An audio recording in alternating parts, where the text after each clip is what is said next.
Then I request Dr. Bengali Babu, former National Director, NAIP ICAR New Delhi. Then Professor V.C. Mal, ex-Vice Chancellor, JSIS Kolkata.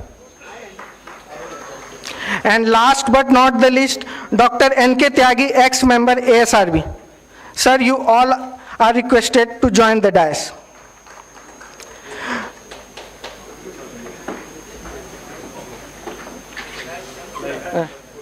Now I request Director ICAR-CIAE Bhopal to felicitate them with a shawl as a gesture of honor and respect.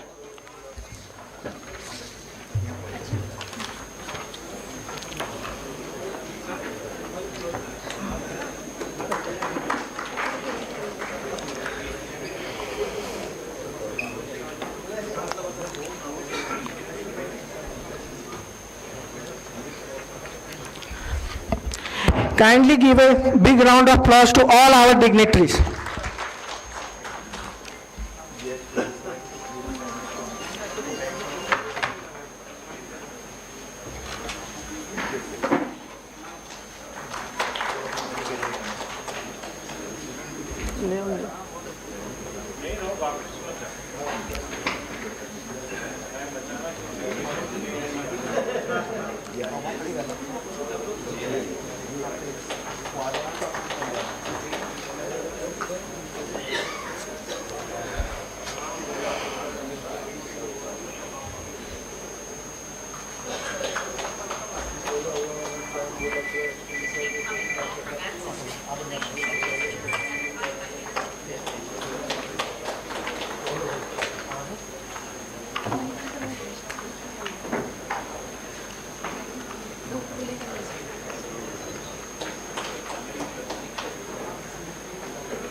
Thank you, sir.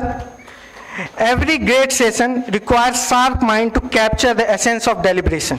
We are privileged to have the following rapporteur for this expert panel.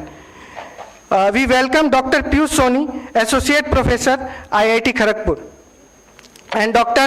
Dilip Pawar, Scientist, APPD, ICAR-CIAE Bhopal. We welcome you both.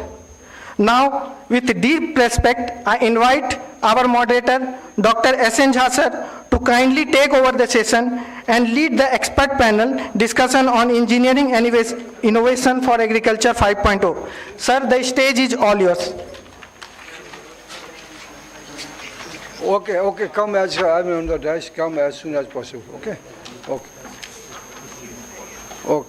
come as soon as possible. Good morning to all of you, namaskar, Sat Sri Akal, Manikam. So, this is a very good chance, I think. By chance, God has given us very good, important time to discuss with our alumni of our profession. Because usually happens when inauguration happens, then many people goes. And fresh mind, that time after inauguration, a lot of pressure, and there are no fresh mind.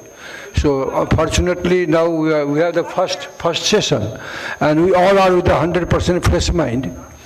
So we can produce best for our profession, for our professional young generations about to come.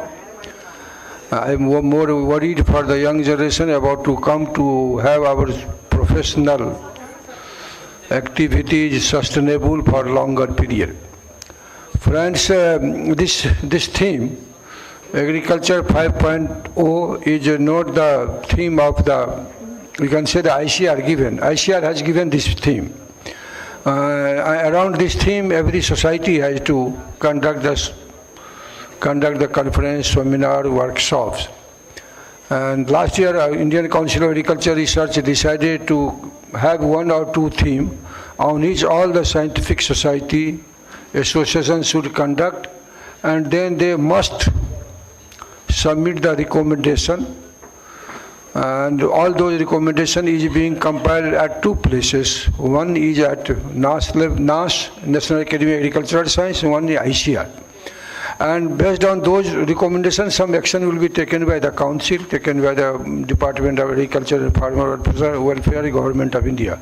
That is the background of this theme, Agriculture 5.0. I think there is no need to define what is Agriculture 5.0. Everyone knows that. You can say presently the apex level of automations, in the use of Internet of Things, a smart farming using whatever science and technology presently is available, that is called the 5.0 or 5.0. Still, I do not understand why 5.0 and why not 5.0, why 5.0 and why 5.0. Many people speak many things, but presently I think that 5.0 is okay, because then we can add next version 5.1, 5.2, 5.3. But 5.0, I do not know. After O, what will happen? So, with this, I welcome you again, particularly all the dignitaries on the dais, dignitaries of the dais, our colleague, our scientists, technologists, all the social workers, media people, to cover it in good way, larger way, and we should have here just discussion. There is no presentation from any side.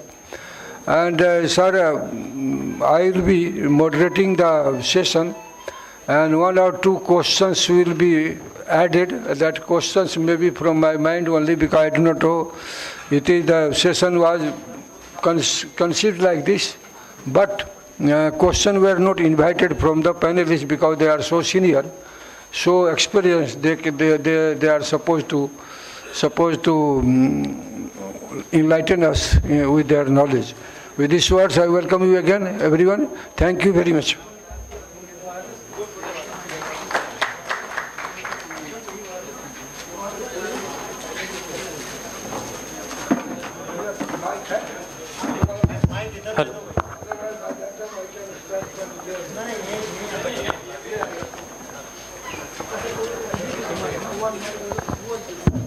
So, first, I can start from my right. My dear sir, you all know there is no need of introduction.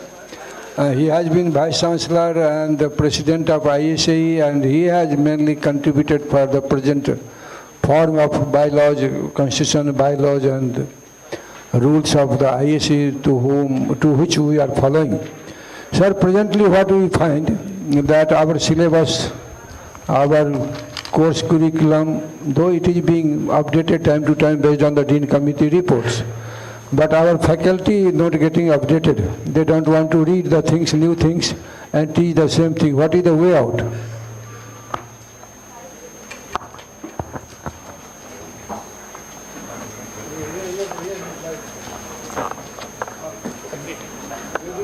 Here's the question.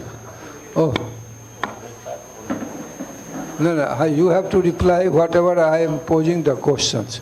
I am posing the question that syllabus of agricultural engineering is being updated with the help of Dean Committee formed by the ICAR. Various new courses are being introduced. Even in engineering we have introduced sensor and technology, robotics, and many things. But our faculty, most of the times, don't read new things because they have not been taught in their classes. They don't want to read, and they don't teach up to that level. What is the way out for that? Thank you, sir. All the dignitaries on the dais and off the dais and all the delegates, media. This is very important question before us, that how our next generation are going to be trained in agricultural engineering. Currently, the agriculture scenario in the country indicates that the agriculture is not very profitable, not attracting youths. Our resources are degraded. We are facing climate and market volatility. So overall agriculture scenario, I think, need to be transformed into a very dynamic phase where we can again sustain our profitability and food security gets intact. Accordingly, if we have to change the scenario, I think we have to intervene. Engineering interventions in this scenario becomes more important, very, very important. Because without engineering interventions, probably agriculture will not come back on the track now hereafter in this decade. When we are transforming agriculture and talking about agriculture 5.0, I think only engineering interventions have a capacity to transform them. And with that, if we want to frame our syllabus and train our new generation according to the problems we are facing, I think we need to be active. We need to incorporate many new subjects in our curricula. The old curricula, I think earlier Dean's Committee and this Dean's Committee will have to have very different viewpoint and different scenario in their thought. Because when we talk about agriculture 5.0, a lot of new subjects will come into this. Many new subjects you already know, Dean's Committee is discussing. But the major issue comes that we add so many things as a curricula in agricultural engineering. For example, artificial intelligence, robotics, we are talking about smart agriculture. We have already spoken about precision and digital agriculture earlier. When we are transforming to a new agriculture, agriculture 5.0, 5.0, I think we'll have to have automation, a lot of use of sensors, bioengineering aspects, renewable energy aspects, energy saving. So many facets are coming in. So accordingly, I believe that the new curricula has to address all these issues pertaining to the problems we face at ground level now and likely to face in 8 decades to come. I think next decade is going to be very important. At the same time, while we are teaching our students, our faculty also should be updated, and the faculty training in respective field is also important aspect. And I believe, I think years to come, ICAR will have a mechanism in place to train our faculty in best of the laboratories across the world, not only in India, but across the world. So with this, I think, sir, thank you so much. And Again, sir, I will come you back after one round for everyone. And ICAR is having the mechanism for training the things, but problem is happening that whatever you teach, they don't again teach the same things. And we have to find out. Many times I personally feel that faculty cannot be trained as per their wish, against the wish. They have to come forward, they have to wish that they should be trained themselves. And then only can do. Sir, Tyagi sir se main sunna chahunga. And for you, I think you are very much involved in National Academy of Agricultural Science, many other NRM divisions also, though NRM division, I also know that what are the things. And many times it is thought, I personally think that the Internet of Things, or particularly the micro irrigation systems, have improved a lot in our country because of our people's contributions. But it is not being acknowledged throughout the country that it is the achievement of the engineers, particularly agricultural engineers. And then it is not being included in many curricula for new scientists, new students. What is your views for that? How to do that? Thank you, Dr. Jha. See, okay. The growth of the civilization, society, is the history of developments that have taken place.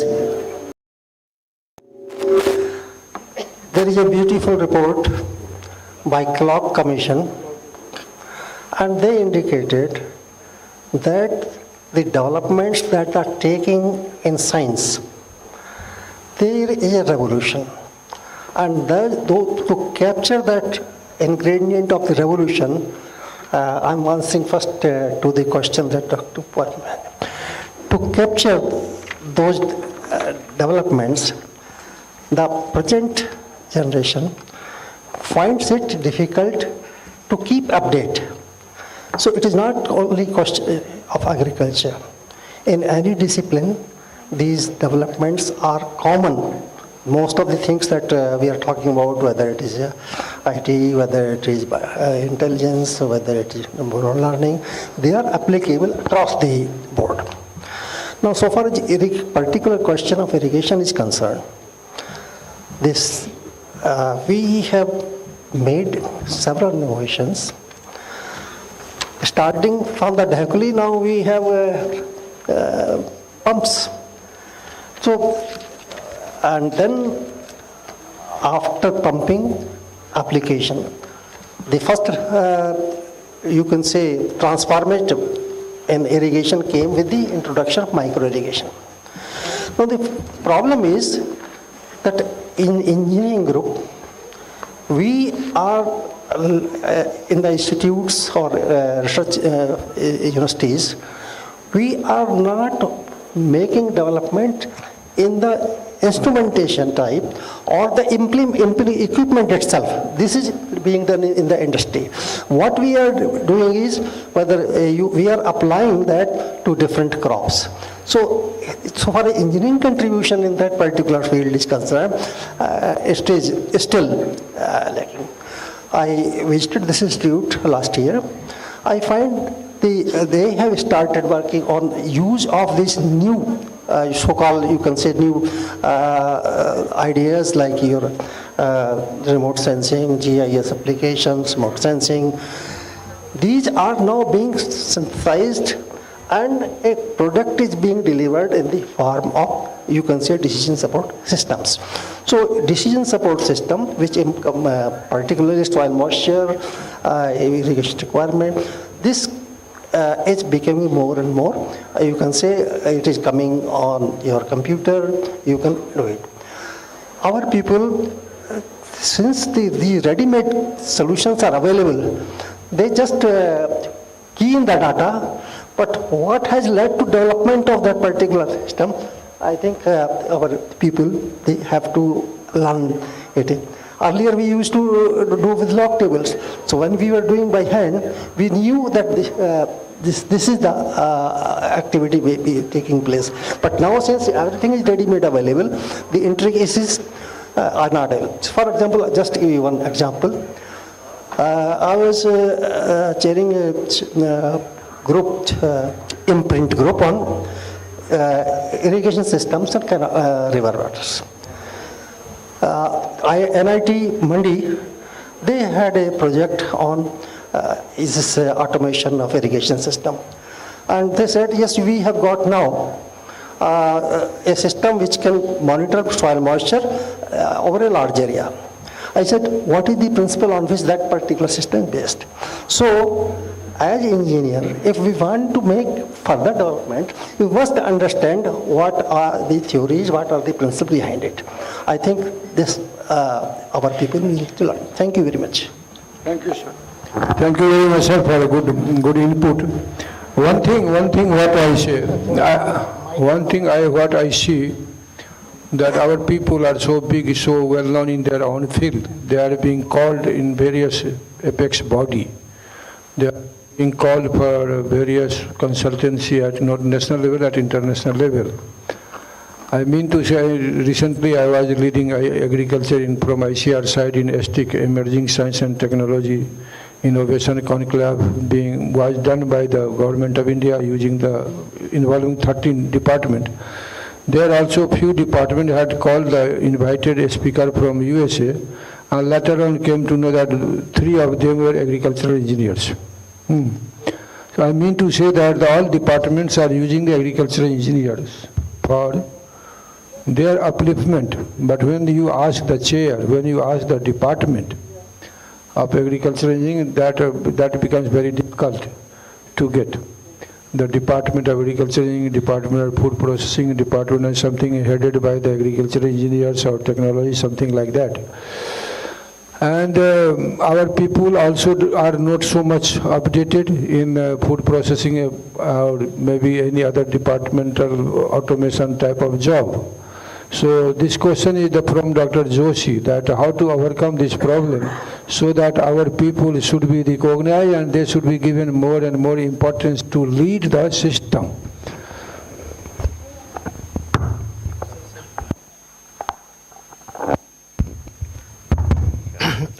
Namaskar, good morning. My friends on dais and off the dais.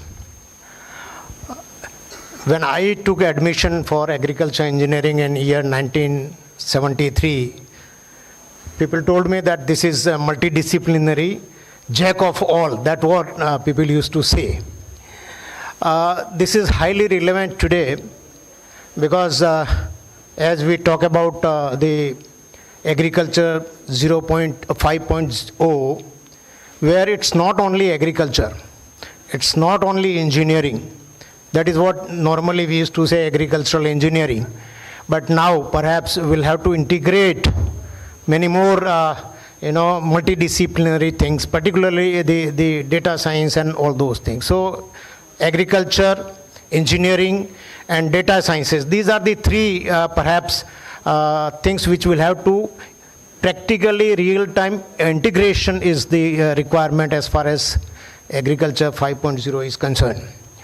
Normally, we as agriculture engineers are supposed to design the machinery or some engineering tools and technologies and all those things. We forget to, at times, to involve, the persons who are at the periphery, but certainly matter a lot. And that's why slowly, some compartmentalization has been done, that this fellow is for farm machinery, this is only for soil and water conservation, food processing and all those things.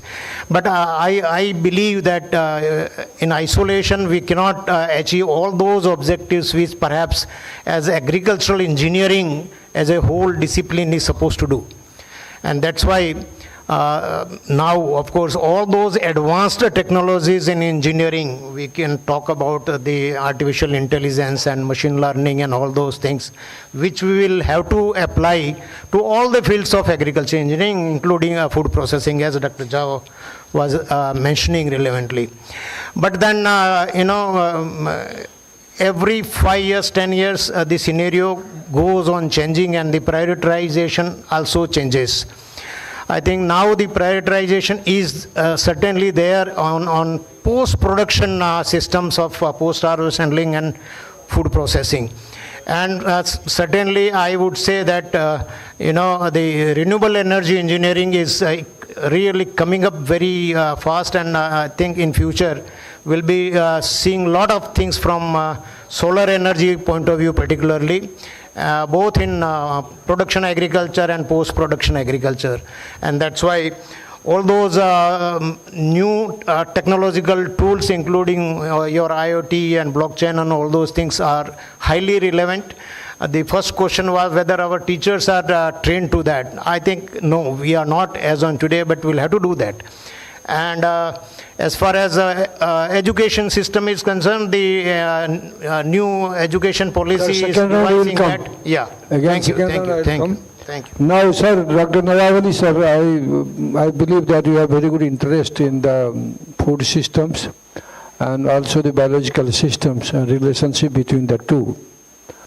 And what we see that whoever are working nowadays in food system, particularly biological system dealing with the digestion systems and all those things, our people are very weak.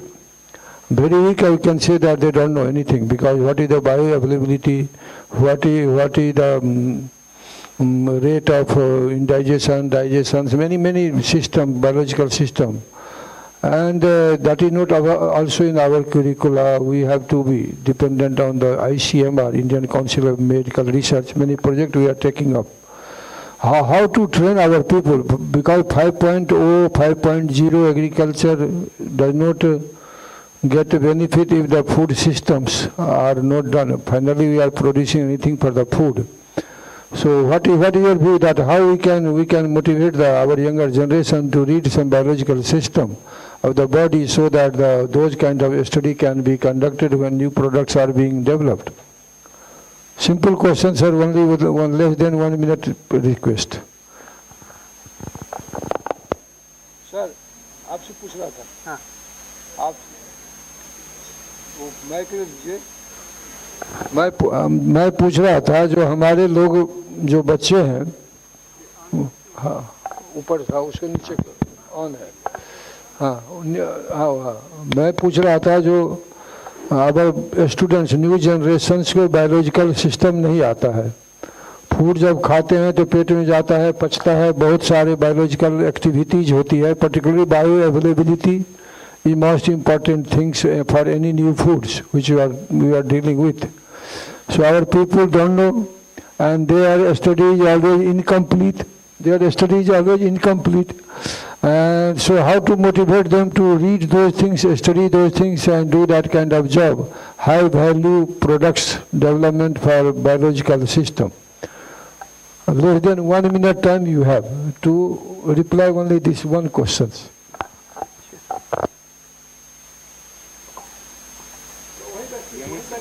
नहीं बैठ के lecture नहीं होता.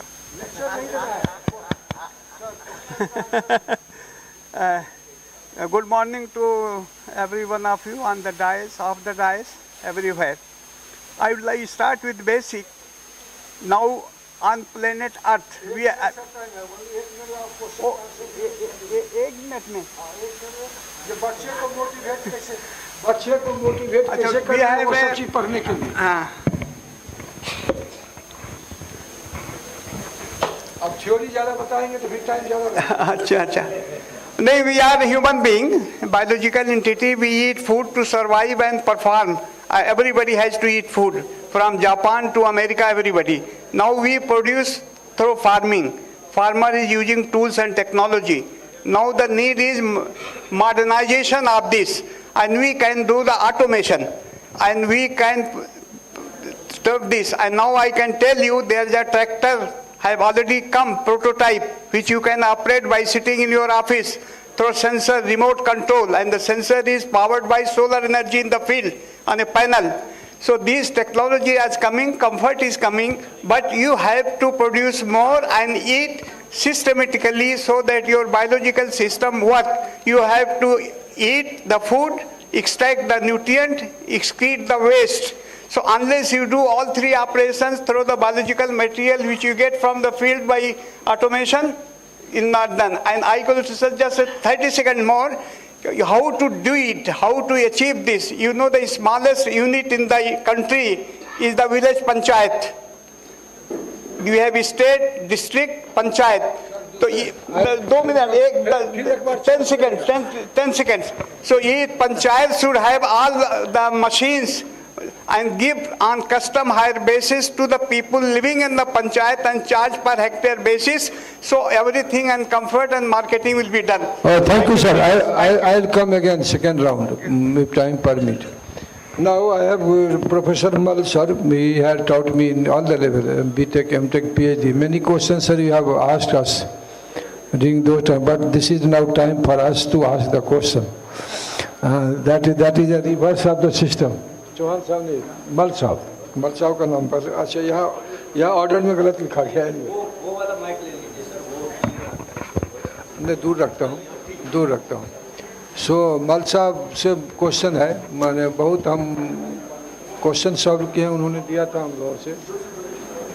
Question is sir that many times, particularly I am in the chair since 4 years, and people say that irrigation, drainage, engineering, soil water conservation is a neglected field. People don't include it in the engineering streams, and neither it is from the natural resource.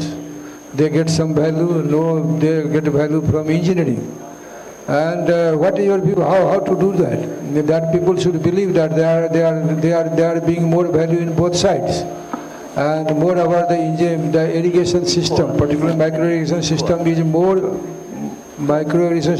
mechanized, more automated than any other system in agricultural field in our country. So how to improve that feeling among the soil water engineers? And also how to train the people that they should go for automation. About irrigation soil conservation, probably you ask, no? Because sometimes some echo is there. Hello, am I audible? Yeah. Hello. Yeah. Okay. Thank you, Dr. Jha. Good morning, people on the dais and people off the dais. Dr. Jha wanted to know probably that how to do better automation, na? So that so that best output could be achieved. Now, and another thing probably you asked is that how to train those people, because the syllabus is changing. I know Even ICAR has been changing the syllabus of not only your Dean's Committee and then for BSc Agriculture also. I remember initially I wrote a book on soil water conservation engineering for BTech and MTech students. Then this publisher told now ICAR has framed a syllabus for BSc Agriculture. So you write a book on soil conservation, I wrote for them. Then they said that ICAR framed a syllabus for irrigation engineering, you write a book on that, wrote. But this syllabus keeps on changing. So obviously I cannot keep on writing books. So younger people have to take up those new things, and they have to write. And then there should be some training institutes compulsorily by Government of India. And the teachers, young teachers have to be trained. So they study something, and when they study mainly for getting marks. But when they teach, they have to see the future and what is the prevailing situation at that time. Looking at that, they have to teach, because every moment things are changing. This 21st century, it's changing so fast that it is very difficult to cope up. So, and whatever it may be, but the fundamental things should be clear. They must study for irrigation, that hydraulics, fluid mechanics, hydrology, and all those fundamental things they must know. Once a person knows the fundamental things, and if he wants to change or take up a new challenge, he will be able to take up. Thank you, sir. Thank you very much. I think the answer which I am searching, hardly we are getting that answer. Anyway, second round. First round, now I will ask Dr. Mishra from that side. Indramani Mishra ji, you have been involved lot of schemes, lot of policy making body of the government of India. And there, as I had told earlier, that they are getting very good service, not only ICR, not only DFW, not only many other IITs and other even institutions, that science and technology of agricultural engineers. We are giving very good input, and then they say that it is their work. Even they say that they have done themselves. And though it has been done by some of our engineers, some of our technologists, even some of our agricultural scientists, we are not able to convince, or we are not able to make those department agencies so ethical that they should acknowledge, no, they have been done by them. They have done by this, they have done by her, they have done by him, like that. What is the way out of? You are involved and you will be involving to make them more ethical, that if it is done by the agricultural engineer like you, for example, they should say, they should acknowledge that yes, agricultural engineering is important and it should have its own place in the government positions. Thank you, Dr. Jha. Actually, you have raised a very pertinent point. One thing is sure that future agriculture is engineering agriculture. There is no doubt about it. But another thing is that engineering should not play in isolation. That has been said by even Dr. Joshi and all.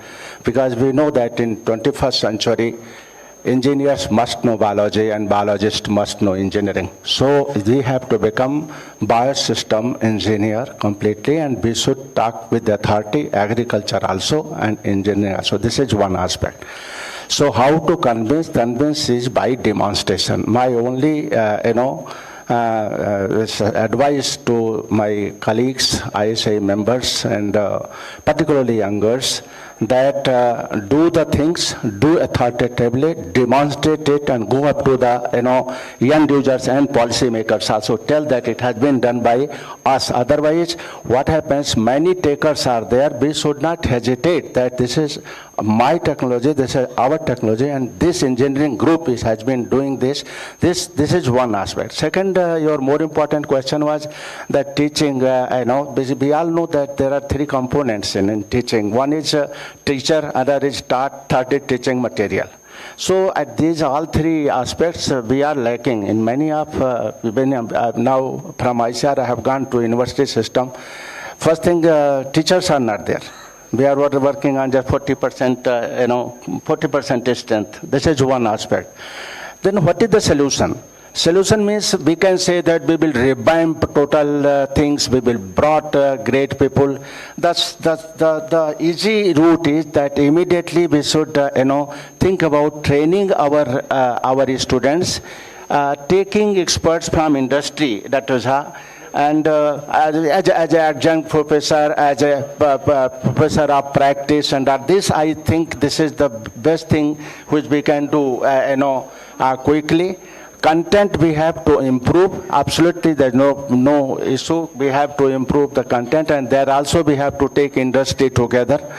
And for students, you said one question was that, how to encourage them. So the encouragement will come by hope, by creating, by demonstrating. So we must demonstrate, that you have great future in agriculture. Without learning these things, you will remain behind. That's the one thing. If you don't learn, you will remain behind. Somebody else, some physics person, agronomy person, some person will come and take over. These are the certain things which through them we can ask them to come forward and learn. Otherwise, you will remain behind. Thank you. Thank you, Dr. Mishra. Now I have a question with Dr. Chauhan, Professor Chauhan. First, we should congratulate him that we have got another agriculture engineer as a vice chancellor in Rajasthan. And after a long time, he was deserving since long time, but now recently he has joined. So congratulations from our side, from society side, to Dr. Chauhan. Dr. Sahab, you are in the university where engineering is almost nil. Agricultural engineering is almost nil in Jobner. So what is your plan to strengthen in Rajasthan, and particularly Rajasthan state government has maximum number of agricultural engineers applied. Still we are not able to, though it came in the government, that directorate is going to be announced in the March 2025, which has already gone. So just wanted to hear from you, you will going to strengthen the agriculture in your university, and for a state level, because you are always very active member of society of the professor to do better.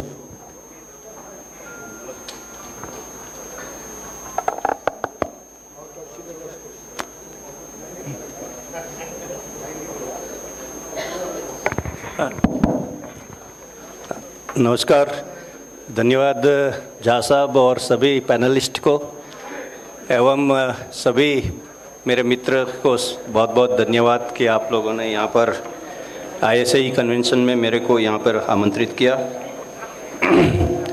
जहाँ पर अभी भी मैं काफ़ी seminars वगैरह जो attend कर रहा हूँ, ख़ास करके राष्ट्रीय लेवल पर, तो वहाँ पर 3 शब्द जो हैं वो बहुत महत्व के हैं। एक आत्मनिर्भर भारत, समृद्ध भारत, महान भारत। और जहाँ तक झा साहब ने पूछा कि जॉबनेर में एग्रीकल्चर इंजीनियरिंग नहीं है तो आप क्या करना चाहेंगे, मैंने बहुत अपने वहाँ के जितने भी मेरे मित्र हैं और जहाँ ये अभी जॉबनेर में मेरे को जहाँ अपॉइंटमेंट मिली है, तो मैंने हमारे MP साहब हैं, हमारे मंत्री साहब हैं, उनको 2 चीज़ें मैंने एग्रीकल्चर इंजीनियरिंग के लिए ऑलरेडी पुटअप कर दी है sir. One is I am interested to establish the agriculture engineering college in Jobner or Jaipur. The second thing is I am also interested to establish the College of Processing and Food Technology. So these 2 colleges, I will take the help of the Joshi Saab as well as the Jha Saab for establishing these colleges. I have talked to some good influencer there and I hope that I will manage it. दूसरी बात है करिकुला की, मैं थोड़ा सा सब आपका time लूँगा। ठीक है सर, ठीक है, तो ओके। डायरेक्टरेट में सर बात है राजस्थान की। हाँ, डायरेक्टरेट की बात है तो वहाँ पर राजस्थान में एक बहुत अच्छी बात यह है कि एल्यूमिनी बहुत अच्छे हैं और काफ़ी अच्छे पोस्ट पे होने के बाद रिटायर भी हुए हैं कई, तो वो हम लोग बैठे थे। और अभी जहाँ तक एग्रीकल्चर इंजीनियरिंग की रिक्रूटमेंट की बात है तो राजस्थान इस कंफर्टेबल सिचुएशन में है, लेकिन दुर्भाग्य की बात है कि कॉलेज अच्छी तरह से नहीं चल रहा है, तो मैंने वो भी हाईलाइट किया हुआ है। लेकिन इसीलिए कोई भी अच्छा काम करने से पहले संस्था बड़ी मजबूत होनी चाहिए। जो अभी जो संस्थाएं हैं उनको मजबूत करना होगा पहले तो, और वो मजबूत होंगी तभी अच्छे स्टूडेंट्स निकलेंगे, और अच्छे स्टूडेंट्स निकलेंगे तो वो अपने आप फोर्स करेंगे कि यहाँ ये चीज़ होनी चाहिए। अभी एक मैं थोड़ा thank you sir, thank you very much, and really I congratulate that you have in mind to open a college of agriculture engineering. My personal feeling that a number matters in Prajatantra mein. Democracy is there, so number matters. So you must increase the education of agriculture engineering students. And I am happy to learn. Yesterday I was told by Dr. Mahod, our one of the vice president, the last year in Maharashtra the admission rate was increased by around 90% because of their activity. Some university went to the colleges and particularly 11th, 12th class students. They were shown our video. We developed in the society, and also one podcast developed by the Arnab Bandyopadhyay. So those video had put marks on the mind of the younger generation to opt for the agricultural education. So that kind of things are required. Now I will return to Dr. Bengali Babu sir. Sir, आप जानते हैं जो हमारे system में people don't want to be disciplined himself or herself. People want to make the disciplined other people. Problem is that everyone raise the finger towards the इसने ISAE ने ये नहीं किया, ISAE ने वो नहीं किया, and the vice president क्या कर रहा है, president क्या कर रहा है, secretary general क्या कर रहा है, but no members. It is just example giving, but it is in real sense. No members wanted to do anything for himself or herself. And same thing is there in society, in the state. And almost all states are in movement for Directorate of ICAR. All states are in movement of Directorate of Agricultural Engineering, and 12 states are having the advanced stage. But no one is trying to pursue at their level. They always call to ISAE, President or Secretary General or any official, sir, वहाँ एक बार आप phone कर दीजिए, वहाँ आप phone कर दीजिए. No one want to do their own duty. What is the way out, how to train them? And particularly this agriculture 5.0 requires very stringent standards, very stringent norms to follow. Our people is not having that habits.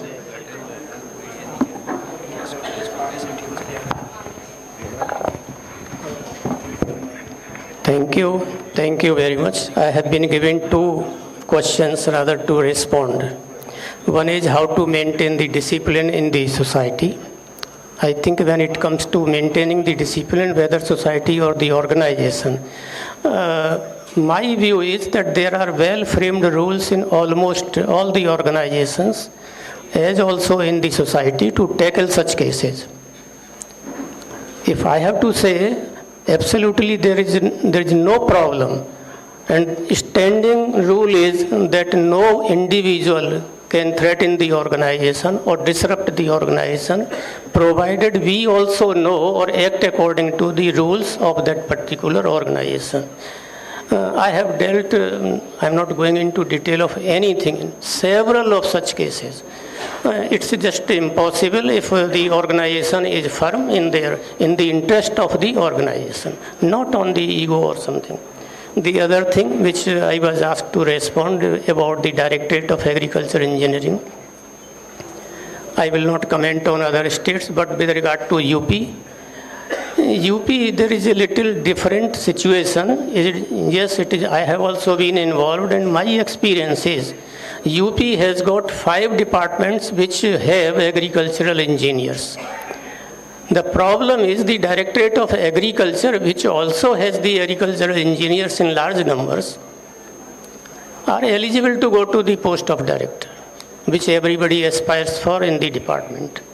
But they do not want to involve the water management division, the irrigation division, or the horticulture processing. There are 5 departments in UP government who have agricultural engineering, but tussle is only with regard to this, and they want to bifurcate one directorate and create a separate, and they don't have a agenda. They don't have an agenda that what that directorate will do. It should not become like a PWD, that somebody will give you fund and then you will do their work. So that factor in respect of you, my talk is only with respect to UP. You will have to, you means the state people, they will have to examine whether all departments merge together engineering into a directorate, but then one picture has to be thought carefully that they will have to work like a PWD for the whole state and all departments. So that aspect is not getting cleared to my. So, thank you very much.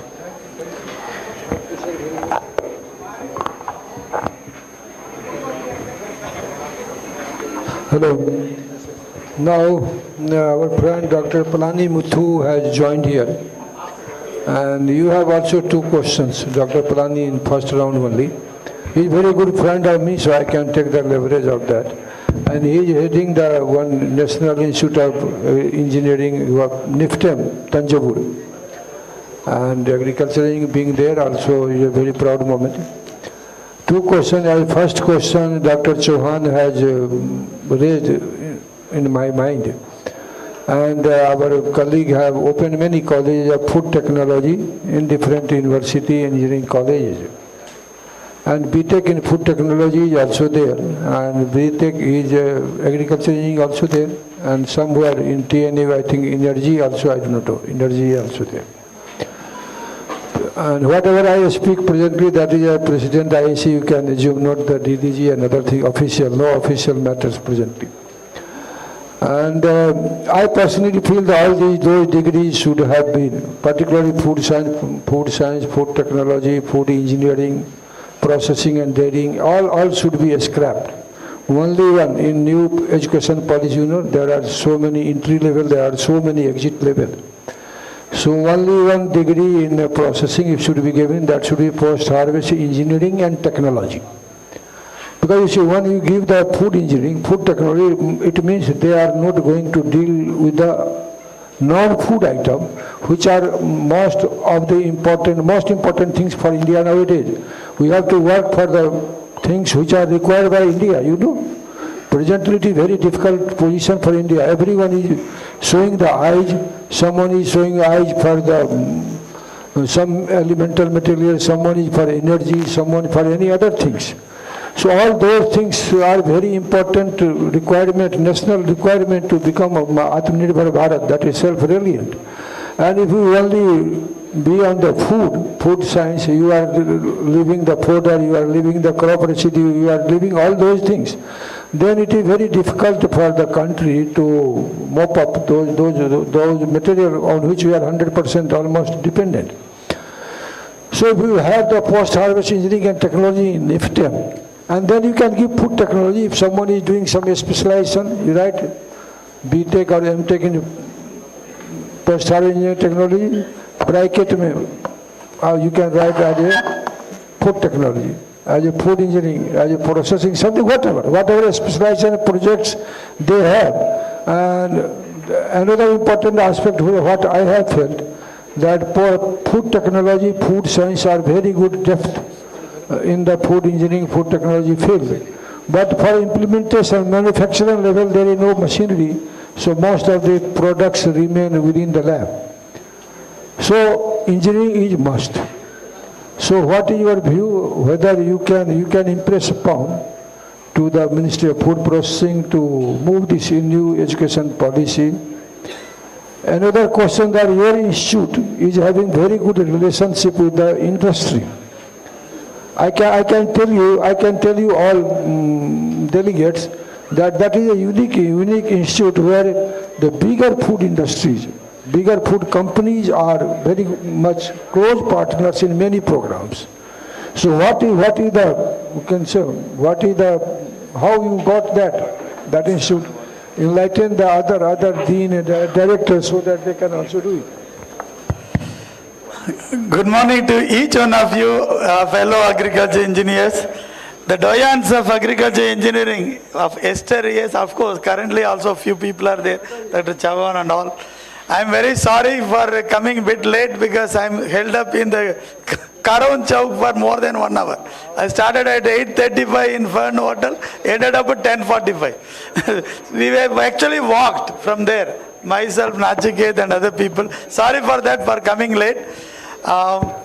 It's it's a pleasure to be with fellow scientists, engineers, professors during this convention. Food technology, for a long time, food sector is a rising sector, sunrise sector for a long time, nearly from Sri Rajiv Gandhi's time, Prime Minister. People still we are telling we are a sunrise sector. And recently it is, the last 10 years, it got an inertia. Food technology got an inertia only in the last 10 years. We were having a process engineering, process and food engineering, post-harvest and food engineering for quite a long time, maybe 30-40 years.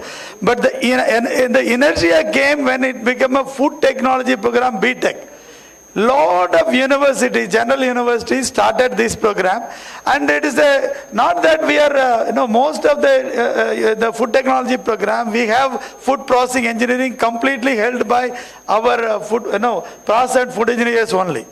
We have not yet got the completely food processing engineer till to that level, professor level. So still all the agriculture engineers who become food processing, both and food engineering people, they are heading the institution. Even me, I'm an agriculture engineer basically, but now I'm heading this NIFTM. Like that everywhere.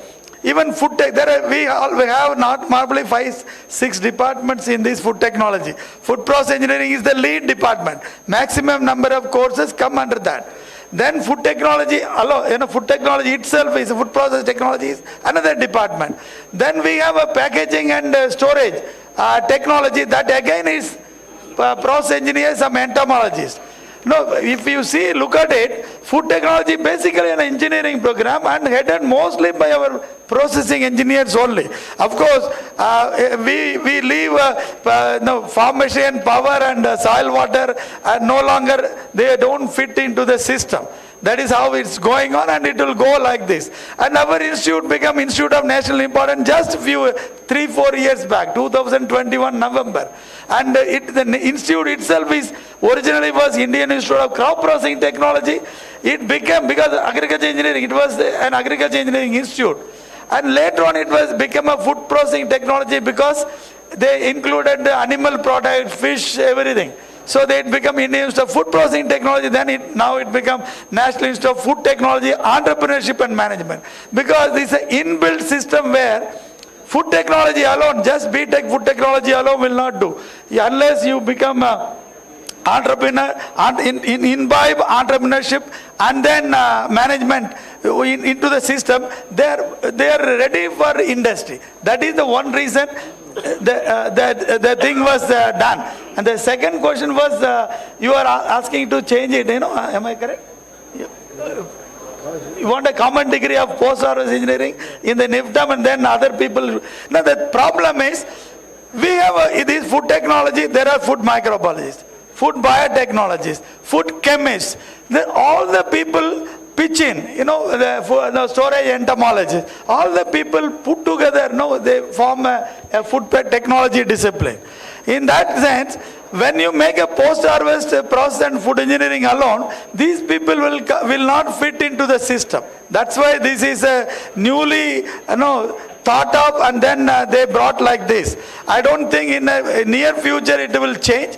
And because I'm a one person, and I'll not be able to do that, because every college now has a food technology program. So this has to be strengthened. Maybe food engineering, we have to do a lot more in food engineering as a process engineer. We have to do a lot more.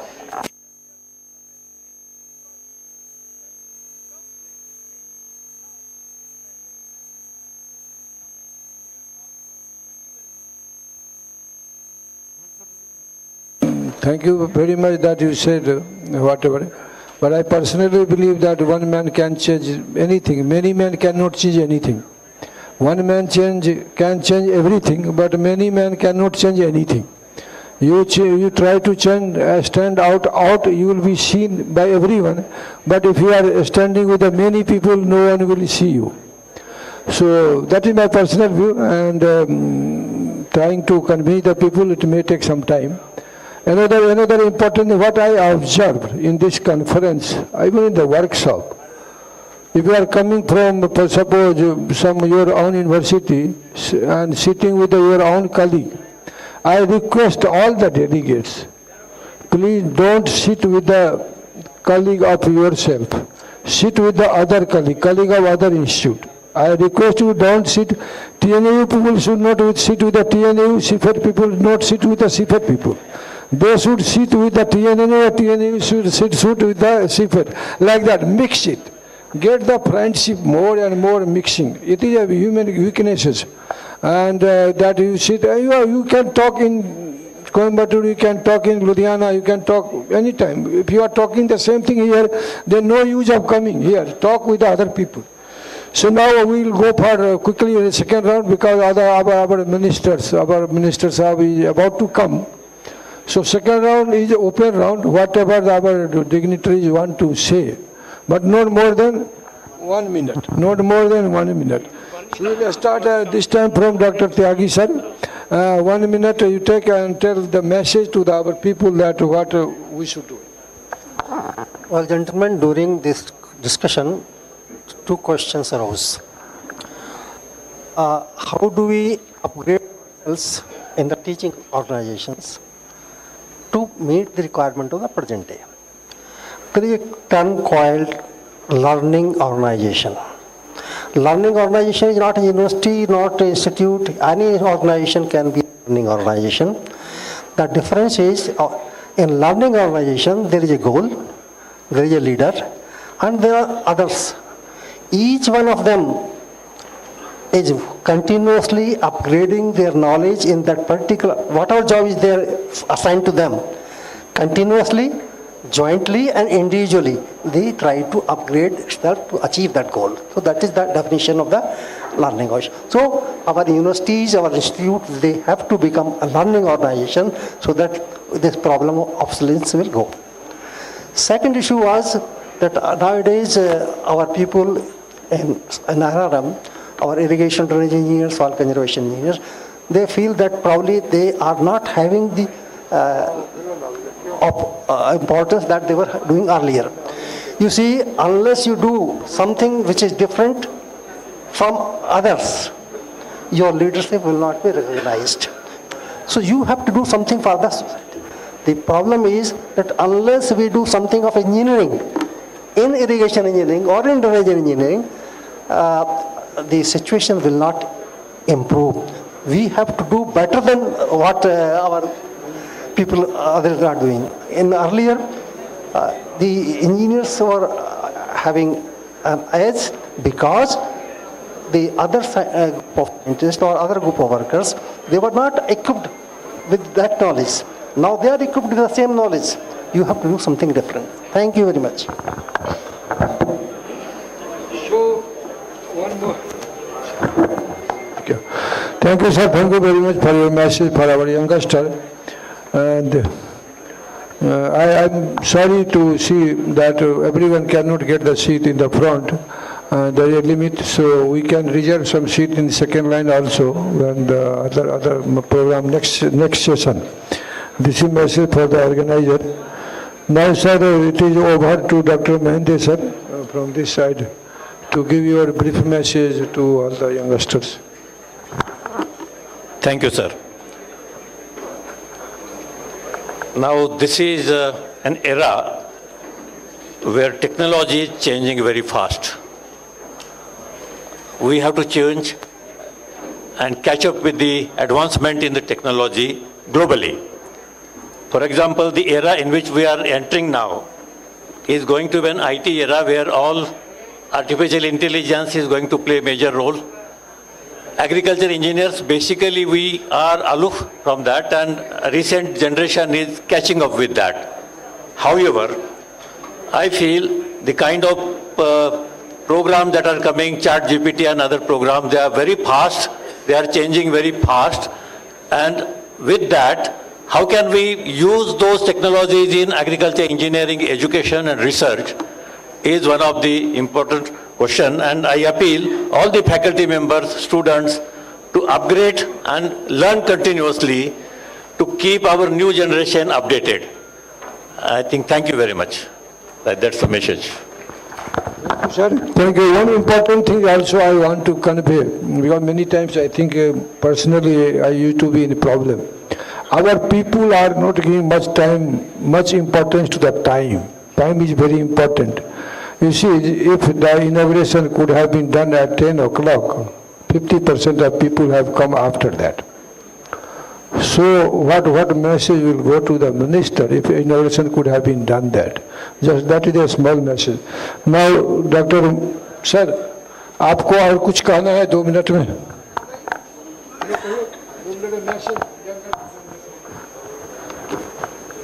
Now, in agriculture, you have to produce, process and utilize. Now develop new machines. Automation is coming, remote sensing elements. Now my suggestion would be that you develop those machines, provide to the farmers on custom hire basis through panchayat.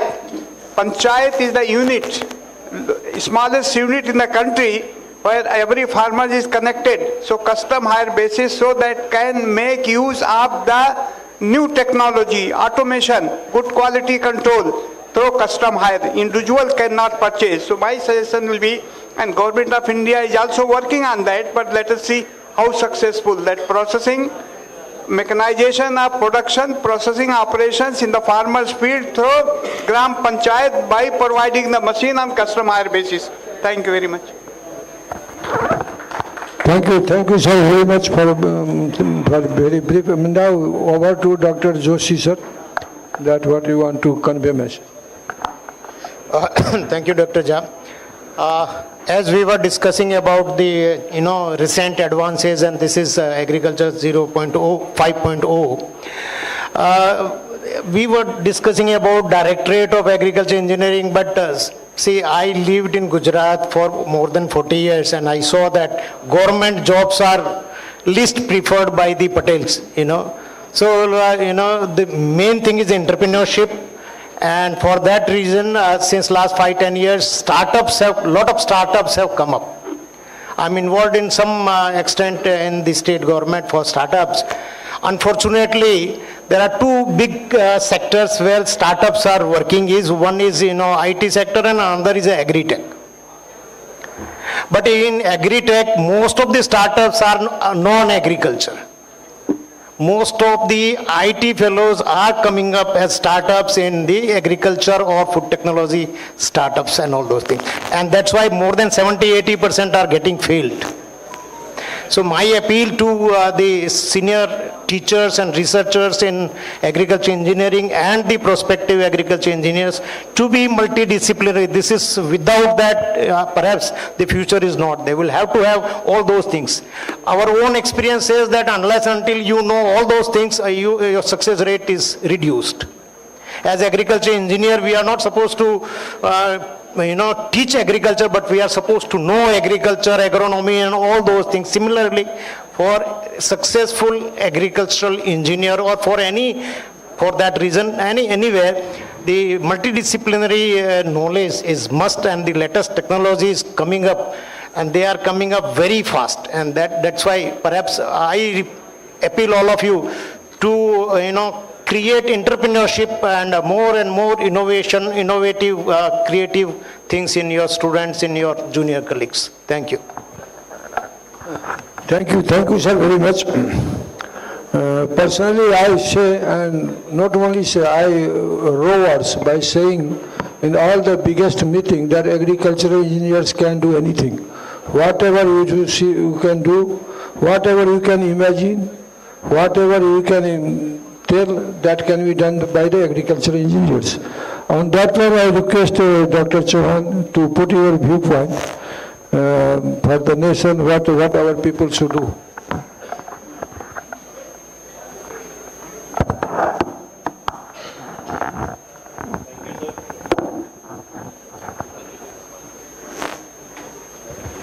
Thank you, sir. My view is industry and institute should be having a good linkage. so that students should be, for practical point of view, they should have to visit industries, and industries should come to the institute. If they have a good linkage, then I think agriculture engineering profession will pick up very fast. And there should be, in IITs and all that, a very good rapport of the institute with the industry. So consultancy may be there, should be there. Faculty should be good enough to conduct the experiments or practicals, because AI and that era is coming up, but the faculties are not trained for that. Our faculties are still, they are working on the traditional methods, but the AI and that should be trained very well. Then only then we can say that the AI can be successful in agriculture engineering. Students are doing good in app concern, maybe in software concern, but still they should be trained very well with the industry. Thank you very much. Point which I wanted to say, that which even our agriculture, most of the agriculture engineers are users of the application software. They are not developers. That question we are being posed most of the time in the council and in many other places. So agronomists are also using the same application, you are also using the same application. What is the difference between the agriculturist and the engineering? So my request, our few scientists in all the institutes are developing their own instrument, their own software. ICAR Institute, our engineering division institute, some institutes, including the CIAE. So request you all the guys, whatever things you are developing, make the software by yourself. Don't use others. If you use others, have collaboration with that company. मतलब एक चालाकी से भी काम हो सकता है, उस कंपनी के साथ collaboration करो, अपना ठप्पा लगाओ, उसका भी ठप्पा रहेगा, and then you can tell very easily that it is your development. So next in the line is Professor Mal Sahab. Mal Sahab कुछ कहना चाहेगा? Okay, very good. We saved 1 minute. Then Dr. Misra ji. Thank you very much. I think one message I want to give, that engineering innovations must be connected to farmers and farm feed, that mechanism should be brought out. Why seed people are much in demand? Because their technology is, farmers, are behind those technologies. So one thing we should here resolve, that whatever projects scientists are getting, particularly younger scientists, please through startups or through any mechanism must reach to farmers. How? Don't go for, lot of electronics and other things. It should be simple technology which could reach to farmers through some, mechanism, and that mechanism may be a startup or something. This is one thing. Second, my request is that particularly for youngers, please, whatever job you have been, the best service to the profession is that whatever job you have been assigned, do it in the best possible manner. Don't waste energy in other things, and go to that level that people should appreciate you. You have not to appreciate yourself. So that level you should reach. That is one mantra I have been following, and I tell my friends, my colleagues, that hard work, and taking the technology to the end users. That is the only way that profession can reach to farmers. Once it reaches to farmers, nobody can stop you. Thank you. And now we can request Dr. Thank you. I will just briefly put 3-4 points. With regard to innovation, what I have observed, that many of us, they do not understand basically what is the definition or the difference between innovation and research. They put both things together and take both the things in a similar way. That is not the case. Kindly understand what is the difference between innovation and research. Research can be done only by scientists, but innovation can be done by anybody and everybody. So that difference, I will not go into detail. That is not the forum to go into detail that much. The other thing which I would like to, techno-economic feasibility beforehand, whatever you are trying to attempt, please assess yourself whether what will be the scenario, even if you come up with that. Just briefly, I will cite in one line one example, a sugar beet project in India by ICAR into universities and ICAR Institute, then for 30 years, and how it failed after 30 years. That its cost of production of sugar from sugar beet was higher as compared to sugar from sugarcane, which analysis could have already been done before starting the project itself. Nobody visualized. That realization came after 30 years of research and experience. So this kind of field, there are several examples like that. The technology validation, many of us, we just come up with the technology and start claiming. But the institutional or organizational mechanism to validate whether whatever technology claim is made by the scientist is really true or not, a third party validation is also must. With regard to skill development, I have observed almost across the country in some 30-35 universities, the caliber of our teachers with regard to skill development is very low. They need to be taught what is skill development. Until and unless there is a DPR, one cannot teach the skill development. They just teach an expanded form of a practical class, that's all. Most of them, I don't say that all of them, but most of them. So this is one of the serious clause or for failure of this skill development program. This need to be taken up with a little more seriousness. With regard to sensors, I have 2-3 fields to suggest as a priority. This pesticides in fruits and vegetables. Can we just have a test that yes, it has got banned material on it? Very serious. And the fruit ripeners, another very bad area and very serious area. Artificial fruit ripeners, chemicals which are banned being used, and nobody knows and nobody checks. Very serious for all of us. And lastly, I would like to suggest that we are talking of agriculture 5.0, very fine, we are thinking in advance and timely, but I suggest that we recently, some 5 years back, we started with this secondary agriculture, that was agriculture 4.0. So when we go for 5.0, I suggest and request that 4.0, that is secondary agriculture, is not lost sight of. We have still to go even in that field. We are talking of ahead. It's very good. So thank you very much. So agriculture 5.0 is, you can say, the fully automations and artificial intelligence and Internet of Things, all those things in all those fields, including the secondary agriculture. Secondary agriculture cannot be neglected, and the government is giving a lot of things. Now it is open for the students or young engineers or scientists. Only few questions I wanted to hear from the young scientists, young engineers sitting behind. मेरी माने हमेशा इच्छा रहती है कि students जरूर बोलें, what is in your mind, what do you want to do, what do you want to expect from your life in the, by opting this profession. Anyone raise the hand, give the mic to them.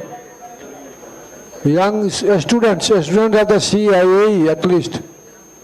कोई है? This is the weakness of our profession. People remain mostly shy. And any young scientist who has joined recently in 1 year, 2 years back. What about old scientists? Old scientists are oldest of all here. Anyway, so नए scientist नहीं जवाना उनके 2047 they will be there. What they think that it should be 2047 and beyond that, and how they can. I want to, because I have got many suggestions. I was going through the WhatsApp, many suggestions that who should be given the preference. Few people have, including Gavin Singh, have written that you give chance to speak to the younger generation. Come on guys.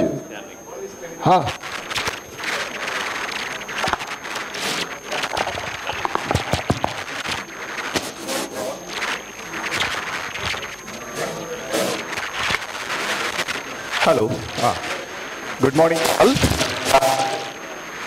As you said, I may not be enough, but I think I am looking for.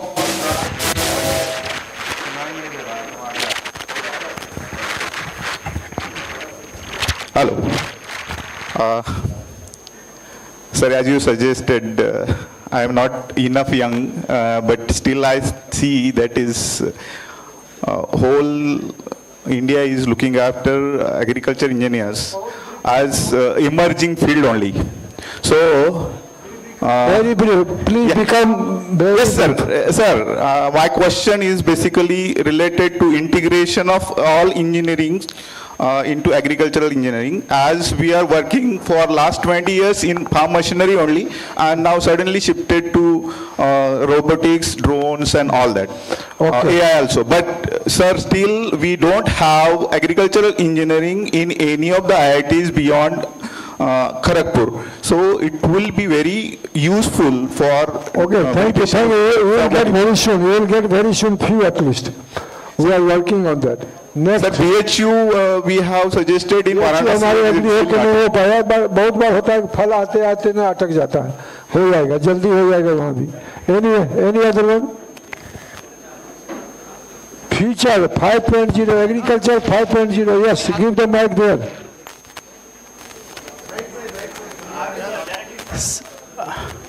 हाँ जोर से बोलो आप जवान हो.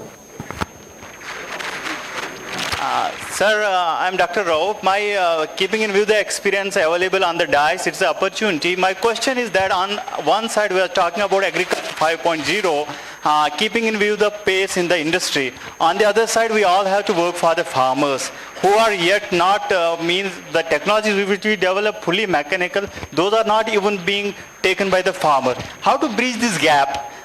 Means parallelly running to the industry and satisfying the ultimate stakeholder, that is the farmer. Very good question. Many people ask and many people will be asking in future also.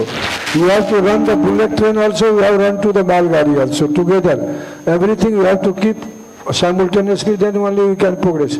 I remember around 8 years back, government had asked us to give a technology which can detect the carbide ripened mango.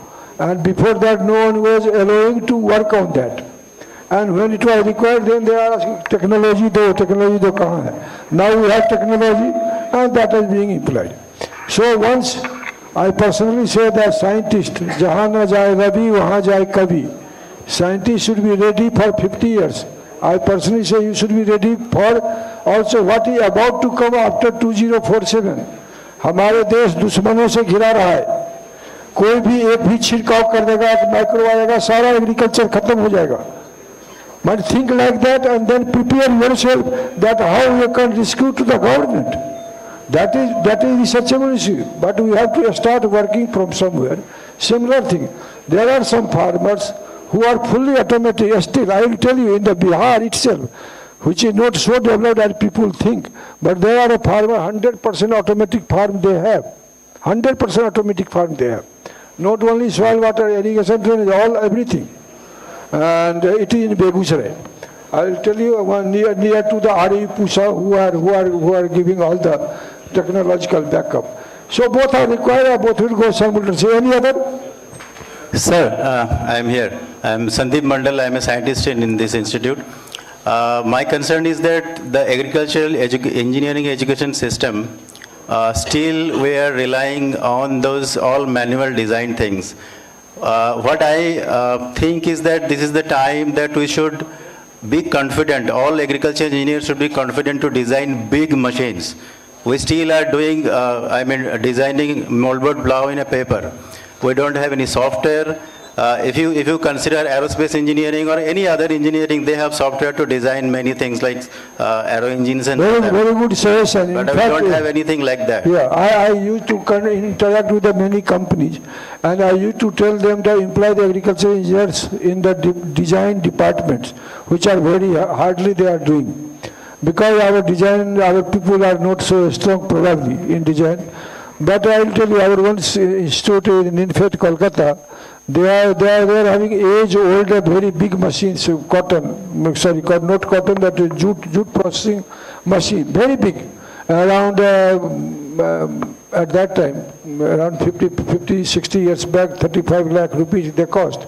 Now they have reduced it and installed a 5 lakh rupees, a small machine which can do everything for the jute processing. Means not only upscaling, downscaling also. So if you are the good enough in design that you can do the upscaling, you can do the downscaling, you can design the tractors. Just few months back, Government of India Minister Sahab Ahmed se pucha, what is your contribution in tractor industry?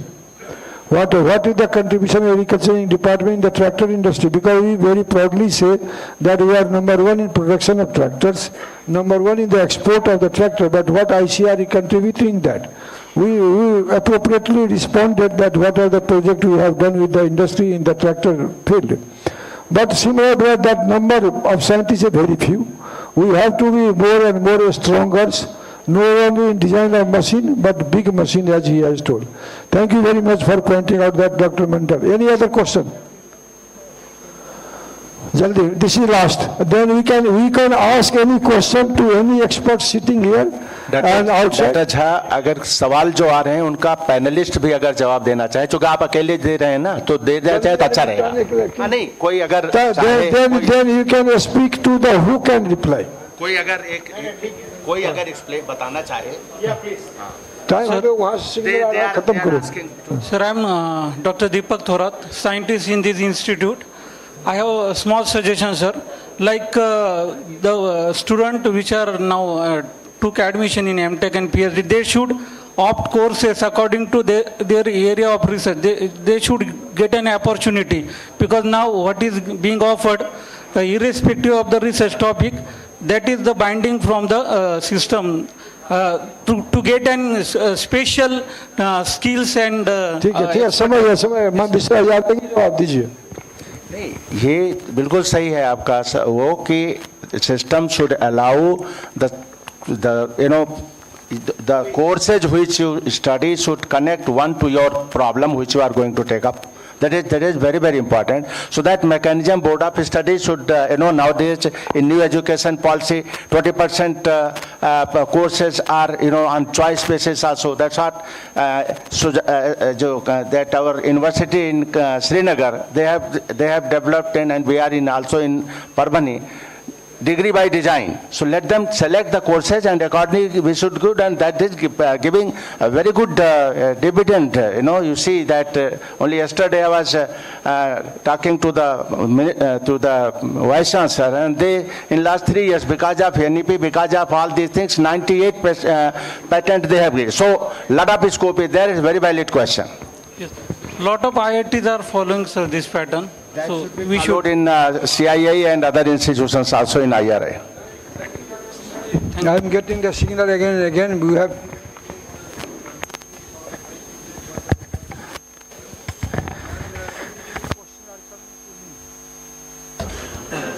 many questions are coming to me online also, because this is YouTube there and people are WhatsApping me the questions.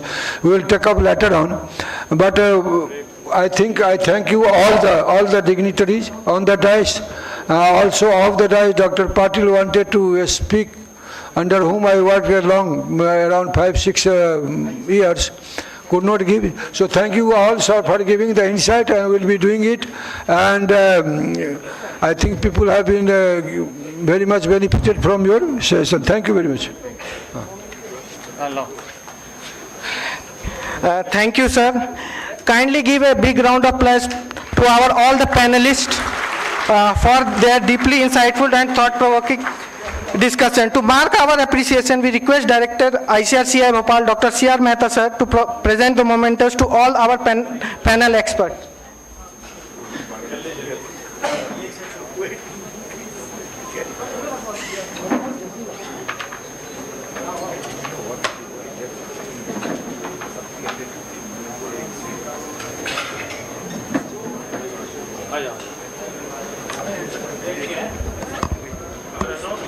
Yeah. So after this session, we will break for 15 minutes tea break. After that, we will assemble here in Silver Jubilee Hall again for our inaugural session. So you all are requested that the break will be for 15 minutes only. So kindly take your tea and assemble here after 15 minutes.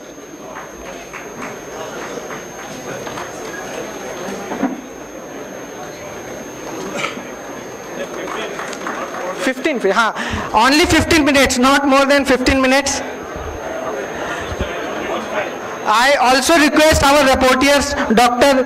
Piyush Soni sir and Dr. Dilip Pawar sir, to kindly come on stage and collect their mementos.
All our panel members are requested to be on the stage for the group photograph. All our panelists for this session are requested to be on the stage for the group photograph.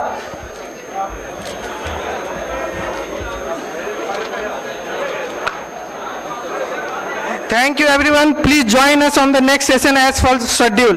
Have a wonderful day.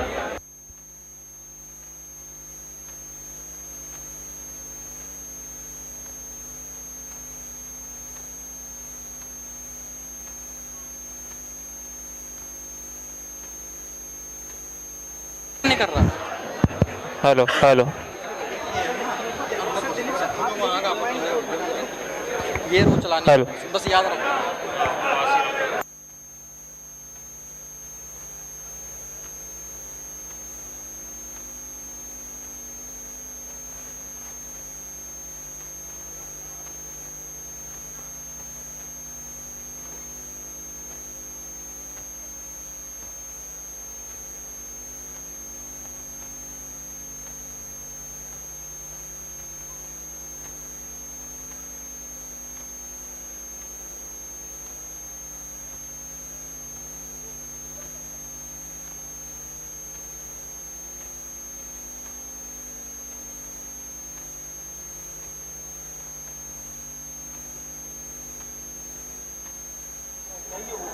Hello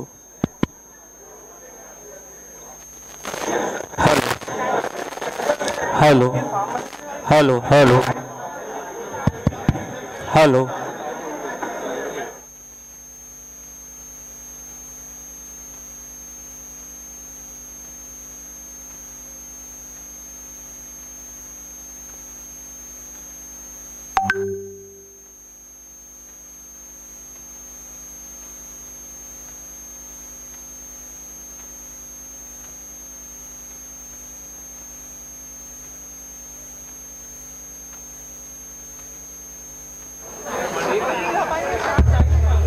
hello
बड़ी बोतल कहाँ है पानी की?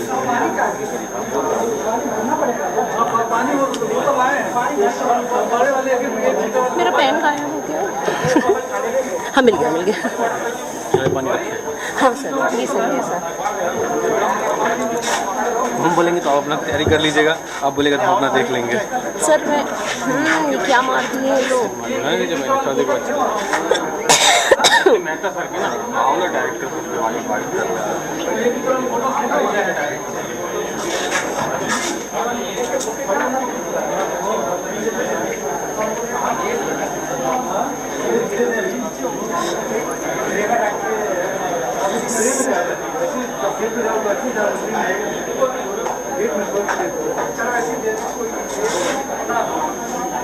Sir नारियल भी मंगवाए हैं क्या?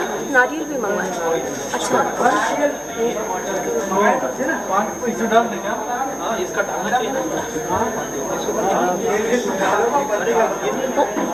बत्ती है ना?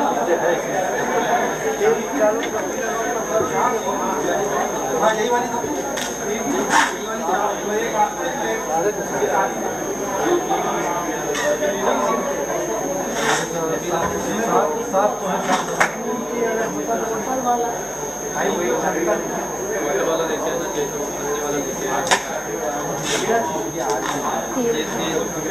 हाँ वो जो सजाना पड़ेगा। आप अपना सब कुछ देखते हैं। ICAR से होंगे तैयार हैं और ऑफ है ना ये? हेलो माइक मत बोलिए वो बाइट लिया जाएगा डायरेक्टर का। ये अपना ICAR सॉन्ग तैयार है, उसमें प्ले किया था बट फिर से सरस्वती वंदना देखना है। सर वो गर्ल्स कर रही हैं। कहाँ हैं गर्ल्स? वो तीन गर्ल्स हैं। ठीक है। हाँ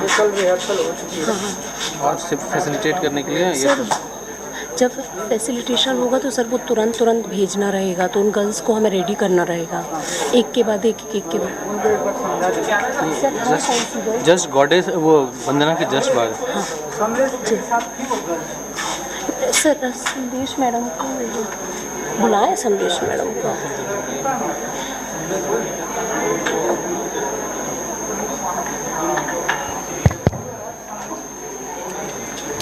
हेलो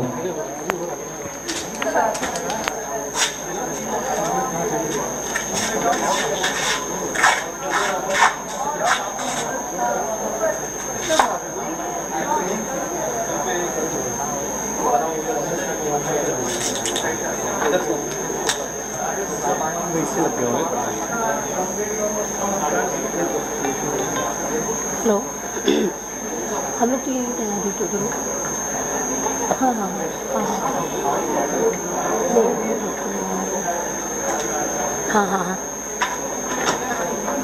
बस 10 मिनट में हो जाएगा, आ जाइएगा ना 10-15 मिनट। हाँ ठीक है।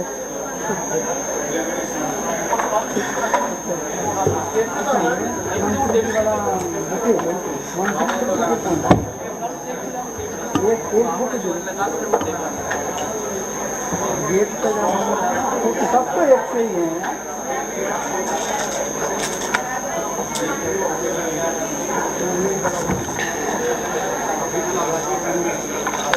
क्या है? दे दो एक। वही तो मैं बता रहा हूँ। बस एक दो लड़के तो यही हैं। एक ही तो है। तुम ब्रेकफास्ट नहीं करोगे क्या? तुम बाहर कर लो ना। कर लिया वो भी बाहर चल रहा होगा। ये चल रहा ना बाहर।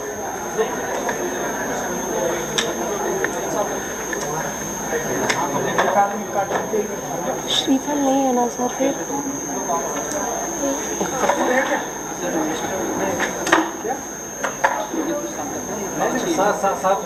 जितने आप हैं नहीं साथ कैसे रखें? बीच में घुसा दीजिए।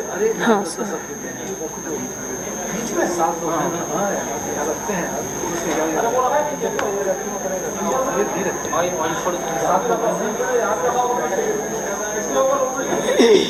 जलाना जरूरी थोड़ी है, बाकी लोग खड़े रहते हैं।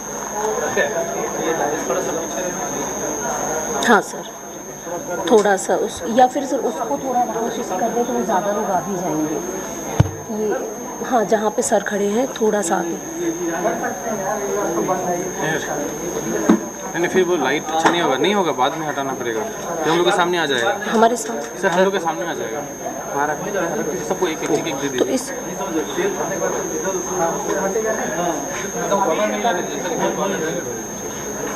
सर फिर ये पीछे खींचना पड़ेगा, 7 लोग तो।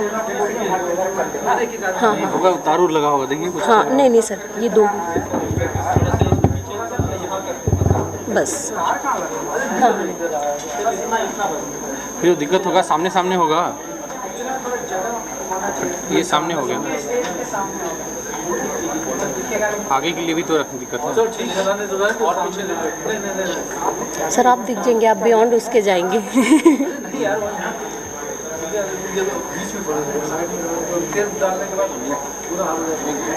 ये आफ्टरनून हो जाएगा, देखते हैं अभी। सर हमने तो गुड मॉर्निंग गुड आफ्टरनून कुछ बोला ही नहीं है सर। अच्छा आपने बोला है।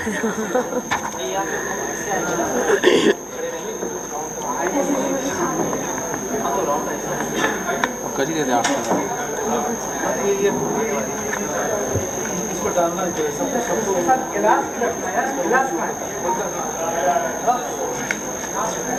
संदेश मैडम कहाँ है, वो लड़कियाँ वगैरह हम तो कुछ पता ही नहीं है कौन लड़कियाँ लोग ने अरेंज की हैं।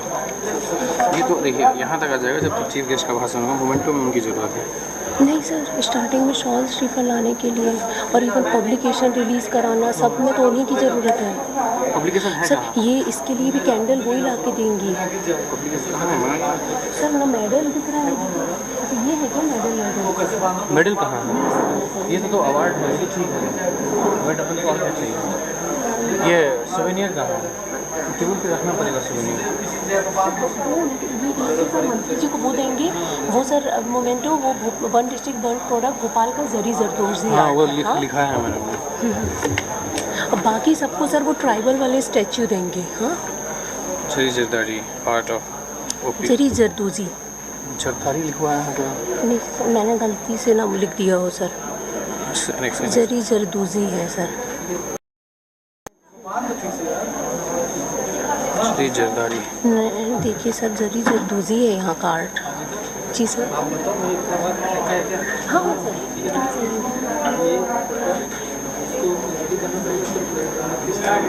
उस पर लिखा होगा ना। सर ये लड़की क्या करती है ना, जला के सर एक 3। हाँ हाँ सर, एक चाहिए रहेगी जो उनको जला के हाथ में दे, फिर उन लोग वैसे वो कर लेंगे। बस बहुत है। ठीक है।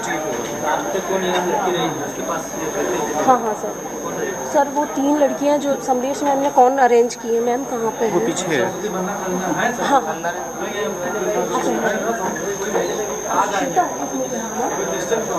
हाँ हाँ श्वेता, ये जब ना दीप प्रज्वलन होगा तो एक बार जला के देना है, जो ये लोग रहेंगे ना तो जला के एक उस टाइम पे ये नहीं निकालना है। नहीं वो टाइम है। ये माइक बंद कीजिए। हाँ सर।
इनोवेशन यहाँ पे किया है, इसमें एक साथ बेड भी बना सकते हैं, मल्चिंग भी कर सकते हैं, सीड को भी सीडिंग भी कर सकते हैं और ड्रिप भी लगा सकते हैं। चारों काम एक साथ ये मशीन करती है और मैं किसान भाइयों से ये आग्रह करूँगा, all delegates are requested to be come to the Silver Jubilee Hall. All distinguished delegates are requested to come to the Silver Jubilee Hall for inaugural session. वो अपनी सिंचाई की व्यवस्था भी कर सके, हम इसको भी बिछा दें ड्रिप को। ये बहुत उपयोगी मुझे लगता है और एक वीडियो मैं अपलोड करूँगा जिसको किसान भाई जरूर देखें।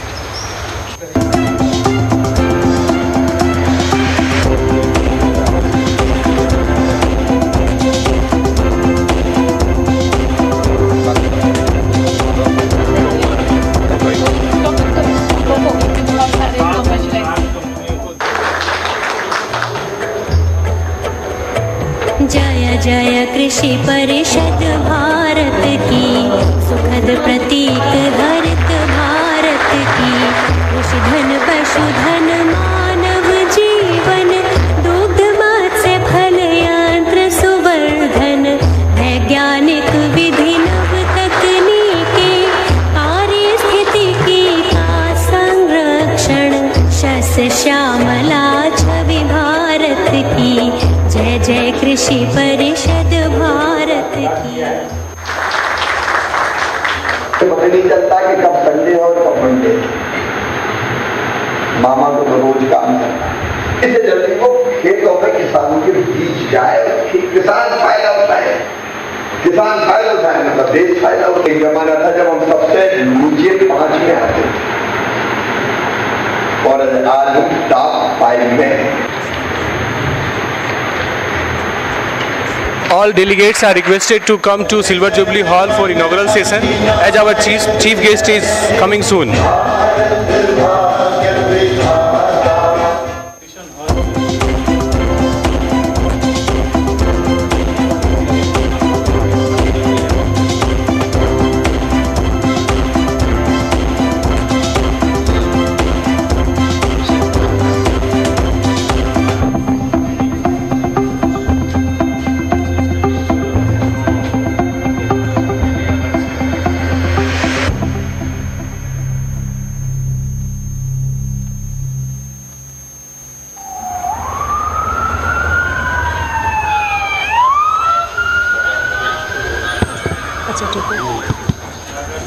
All delegates are requested to come to Silver Jubilee Hall for inaugural session as our chief guest will be coming in any time soon.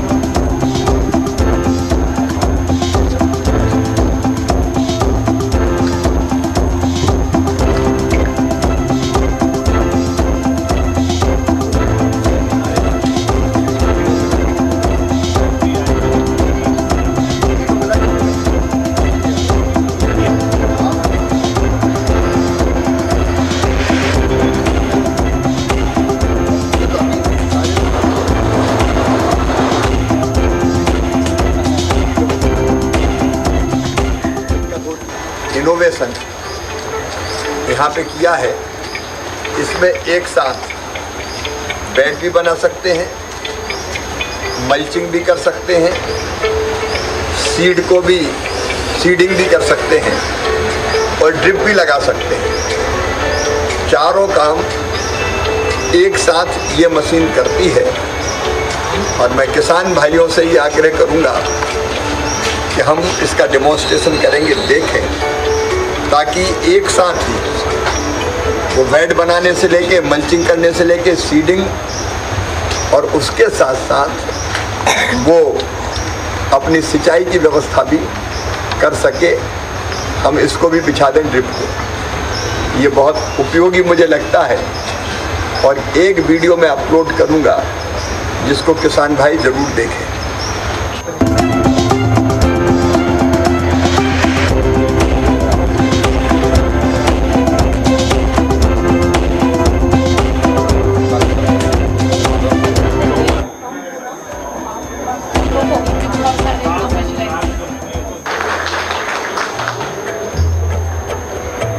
जय जय कृषि परिषद भारत की, सुखद प्रतीक हरित भारत की। कृषिधन पशुधन मानव जीवन, दुग्ध मत्स्य फल यंत्र सुवर्धन। वैज्ञानिक विधि नव तकनीके, पारिस्थितिकी का संरक्षण। शस्य श्यामला छवि भारत की, जय जय कृषि परिषद भारत की। पता नहीं चलता कि कब संडे और कब मंडे। मामा को तो रोज काम है। इससे जल्दी वो खेतों में किसानों के बीच जाए, किसान फायदा उठाए। किसान फायदा उठाए मतलब देश फायदा उठाए। एक जमाना था जब हम सबसे नीचे 5 में आते और आज हम टॉप 5 में हैं।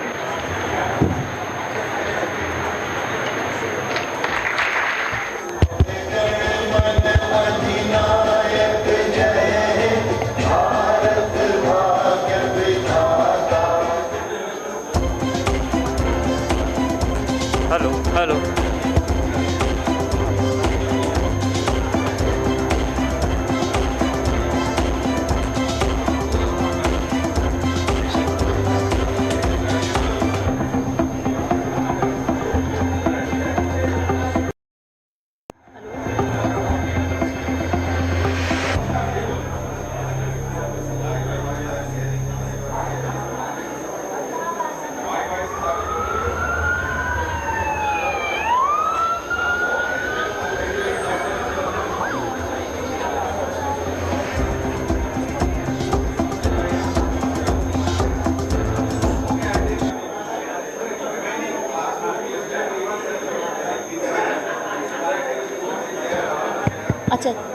अच्छा आ रहे हैं सर। ओके ठीक है सर। हाँ okay.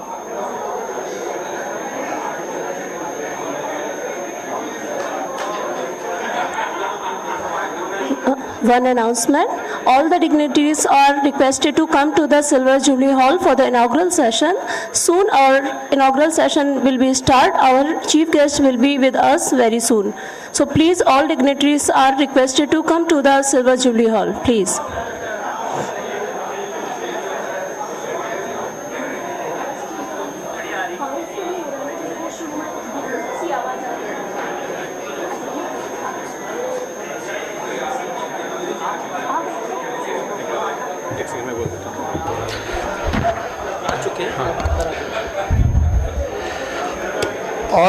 All the distinguished delegates are requested to be seated and take your positions as our chief guest has already arrived. So he will be coming to hall anytime soon. So please be seated, take your seats.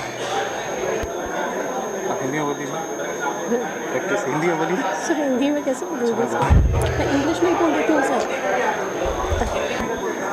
सभी माननीय अतिथियों से निवेदन है कि कृपया आप शीघ्र अतिशीघ्र इस सिल्वर जुबली हॉल में आने का कष्ट करें। हमारे आज के कार्यक्रम के मुख्य अतिथि आ चुके हैं, हमारे बीच कुछ ही देर में उपस्थित होंगे। कृपया आप सभी यहाँ अतिशीघ्र आने की कोशिश करें। और सभी से निवेदन है कि आगे की कुछ रो हमारे सीनियर्स के लिए कृपया करके छोड़ दें और पीछे बैठे।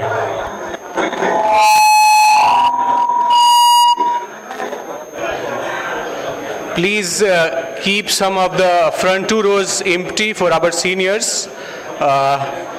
so that they will come and then they will sit, and please leave 2 rows empty.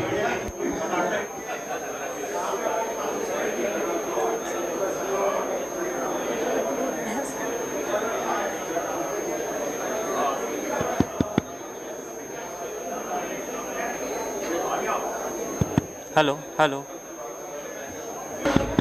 सभी माननीय अतिथियों से निवेदन है कि वो कृपया अपना स्थान ग्रहण कर ले, क्योंकि माननीय मुख्य अतिथि किसी भी क्षण सिल्वर जुबली हॉल में पधारने वाले हैं। कृपया करके सभी लोग अपना अपना स्थान ग्रहण कर लें।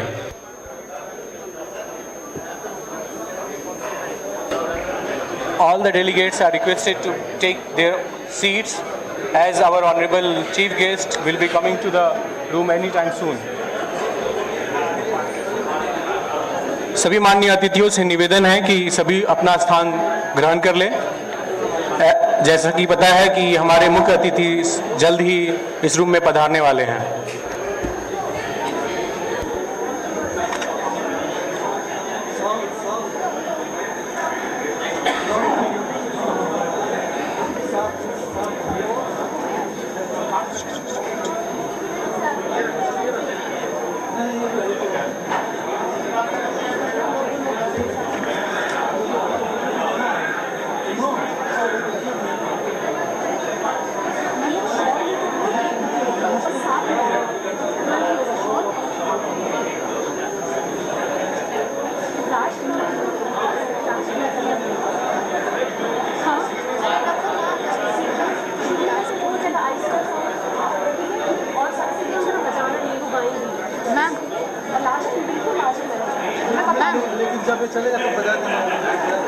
हाँ हाँ कुछ जब ये जलाएंगे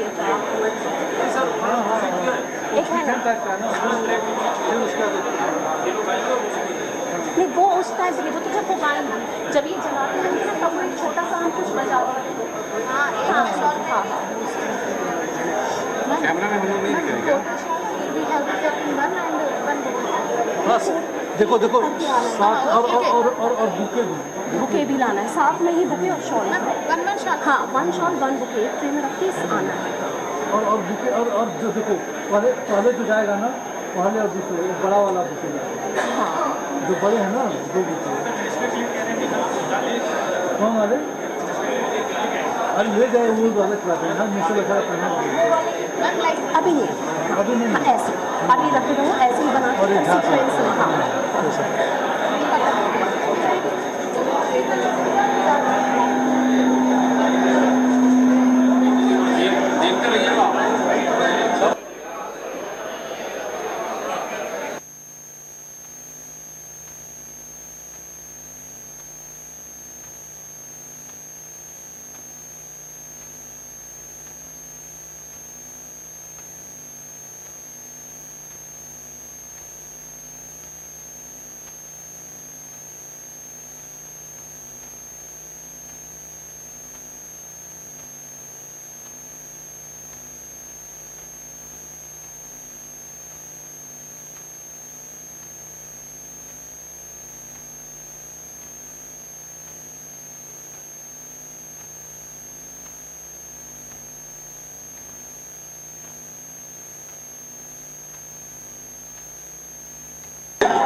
All delegates are requested to be seated as our honorable chief guest will be coming to the hall anytime soon.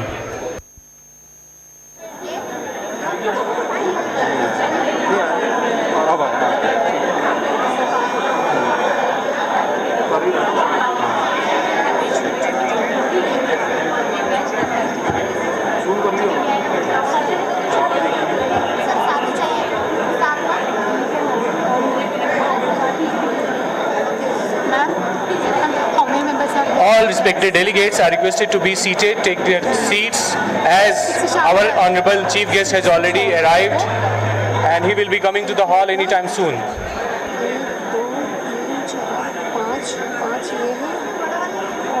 ये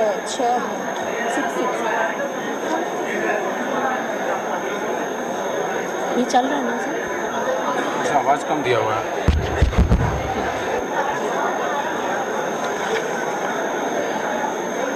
आगे की रो कैसे करेंगे?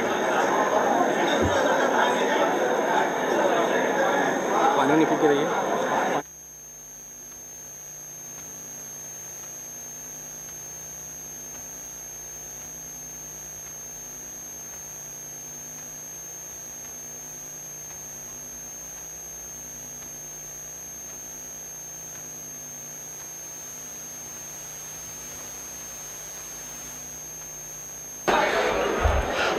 All the distinguished guests are requested to be seated as our chief guest will be arriving in the room anytime soon.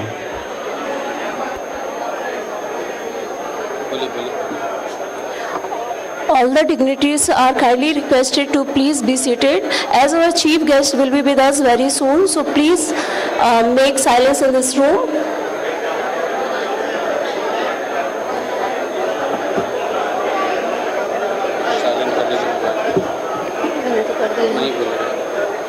Sir शांति बनाए रखें, बोल दीजिए। सभी से अनुरोध है कि हॉल में थोड़ा शांति बनाए रखें मोबाइल वगैरह और मोबाइल की नहीं बोल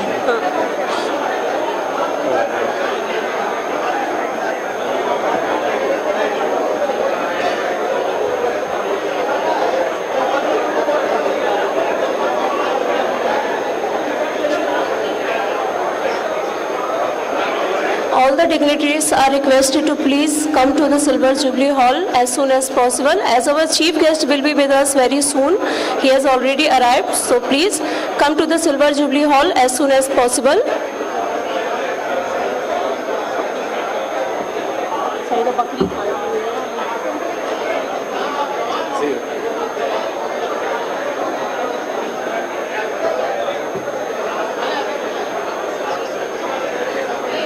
इतना चैन से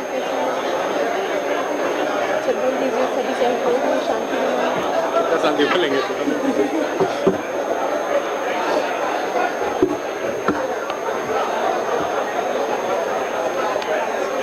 फिर से अनाउंस कर दीजिए।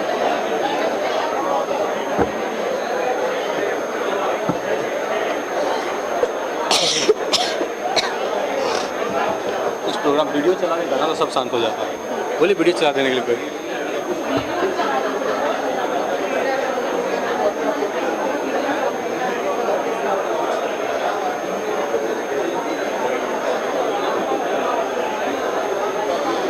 चलिए ऑल द बेस्ट। आप तो अच्छा कर रहे हो। नहीं ऐसा कुछ नहीं है। पानी मंगा लीजिए। बोले नहीं बोले।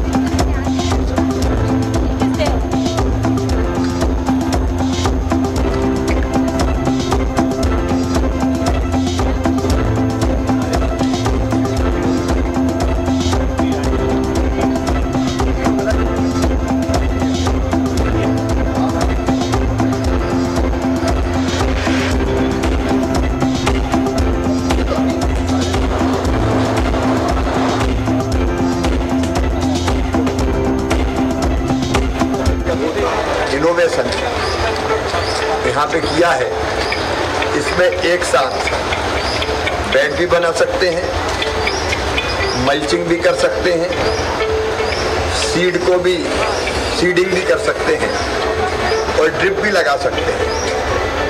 चारों काम एक साथ ये मशीन करती है और मैं किसान भाइयों से ही आग्रह करूंगा कि हम इसका डेमोन्स्ट्रेशन करेंगे, देखें, ताकि एक साथ ही वो बेड बनाने से लेके मल्चिंग करने से लेके सीडिंग और उसके साथ साथ वो अपनी सिंचाई की व्यवस्था भी कर सके। हम इसको भी बिछा दें ड्रिप को। ये बहुत उपयोगी मुझे लगता है और एक वीडियो में अपलोड करूंगा जिसको किसान भाई जरूर देखें।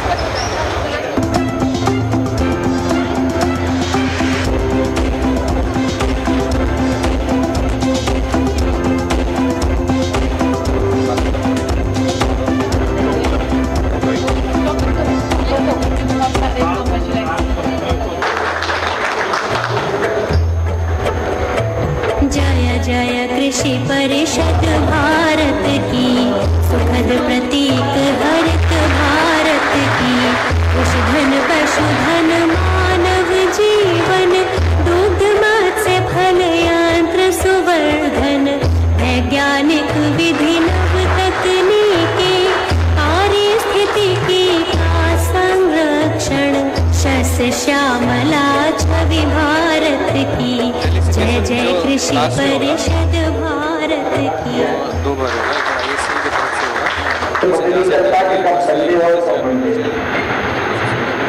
मामा को रोजगार खेतों में किसानों के बीज जाए, किसान फायदा उठाए, किसान फायदा उठाए मतलब देश फायदा उठाए। जमाना था जब हम सबसे नीचे 5 में आते थे और आज हम टॉप 5 में।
सिग्नल दे।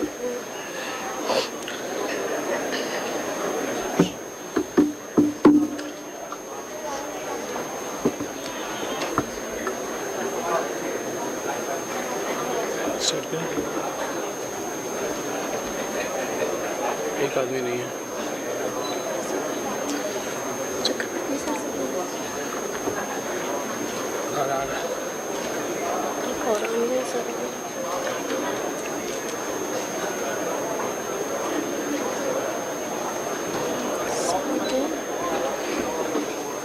पेन कहाँ पे है?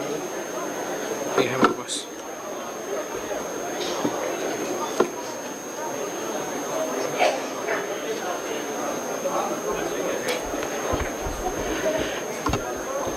A very good afternoon to one and all present here. It's time to celebrate the biggest festival of agriculture engineering profession, the ISAE Convention 2025.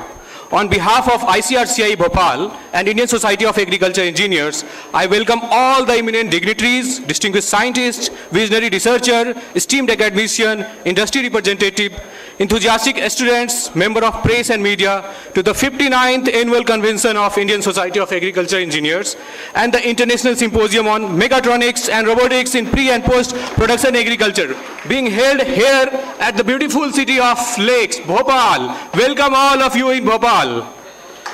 This year's theme, Engineering Innovations for Agriculture 5.0, the transformation of agriculture through smart technologies, automation and innovation for sustainable future. ISAE convention 2025 इन 3 दिवसीय अंतर्राष्ट्रीय संगोष्ठी का मुख्य उद्देश्य भारत की खाद्य सुरक्षा सुनिश्चित करने में कृषि अभियंताओं की महत्वपूर्ण भूमिका को रेखांकित करना है। साथ ही यह संगोष्ठी नीति निर्माताओं, शिक्षाविदों, उद्योग प्रतिनिधियों, उद्यमी, किसानों और विद्यार्थियों को एक साझा मंच प्रदान करती है जहां वे कृषि अभियांत्रिकी के क्षेत्र में हो रहे नवाचारों, अनुसंधानों एवं प्रगतियों पर विचार विमर्श कर सकें। आप सभी का केंद्रीय कृषि अभियांत्रिकी संस्थान में हार्दिक स्वागत और अभिनंदन है। Today, the stage is truly graced by the presence of many eminent personalities. We are deeply honored to have among us the chief guest of inaugural session, Sri Lakhan Patel, Ministers of State, Independent Charge, Animal Husbandry and Dairying, Government of Madhya Pradesh. Please put a big round of applause. We extend a warm welcome to Dr. S.N. Jha, Deputy Director General Agriculture Engineering, ICAR New Delhi, and President of ISAE. Please give him a big round of applause. We are also delighted to have with us Dr. C.R. Mehta, Director of the host institute, ICAR-CIAE Bhopal. We also take great pleasure in welcoming Dr. S. Manivannan, Vice President, Activity Council, ISAE. We also welcome Dr. Atul Mahod, Vice President, Technical Council, ISAE. A very hearty welcome to Dr. P.K. Sahu, Secretary General, ISAE. A hearty welcome to Dr. Subir Chakravarti, Organizing Secretary of ISAE Convention 2025. Ladies and gentlemen, please give him a big round of applause. We have today so many eminent personalities of the dais. We also take immense pleasure in extending a warm welcome to all the Vice Chancellor of different universities, directors of various institutions, past director of CIAE, distinguished scientists, academicians, researchers, industry representatives, students, press and media personnel who have traveled from across the country and even abroad to be part of this prestigious convention, ISAE 2025. Your participation and enthusiasm making this gathering truly meaningful. Together, we look forward to thought-provoking discussions, fruitful collaboration, and inspiring innovations that will shape the future of Agriculture 5.0. Once again, a very hearty welcome to one and all present here. Very welcome to all of you. हम अपनी परंपरा अनुसार इस 3 दिवसीय संगोष्ठी की शुरुआत ICR गीत के साथ करते हैं, जो हमारे देश के किसानों की सेवा, प्रगति एवं एकता का प्रतीक है। कृपया गीत को प्ले किया जाए।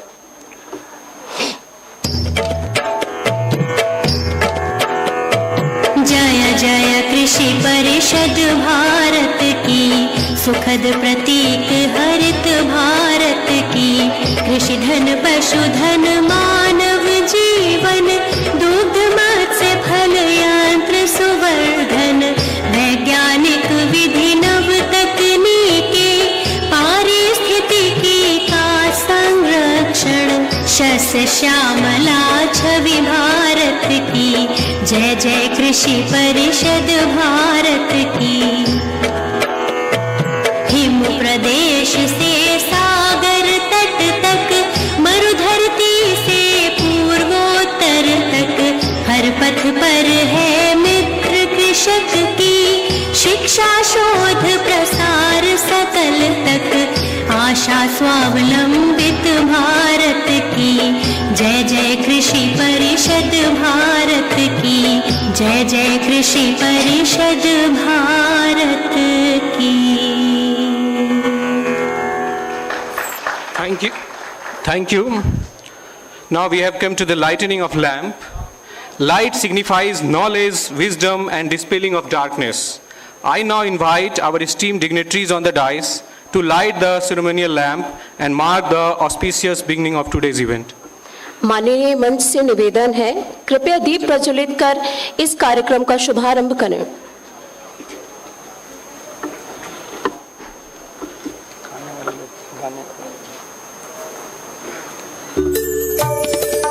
हे शारदे माँ, हे शारदे माँ, अज्ञानता से हमें तार दे माँ। हे शारदे माँ, हे शारदे माँ, अज्ञानता से हमें तार दे माँ।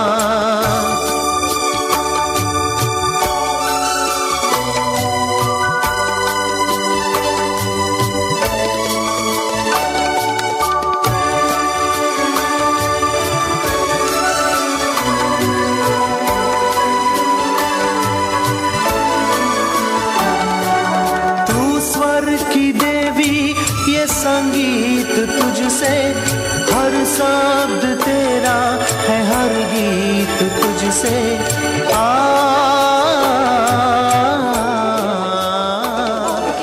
मैं बोल रहा हूँ। As we invoke the blessing of Goddess Saraswati, let us all join in the Saraswati Bandana. This Saraswati Bandana is being performed by our PG students. So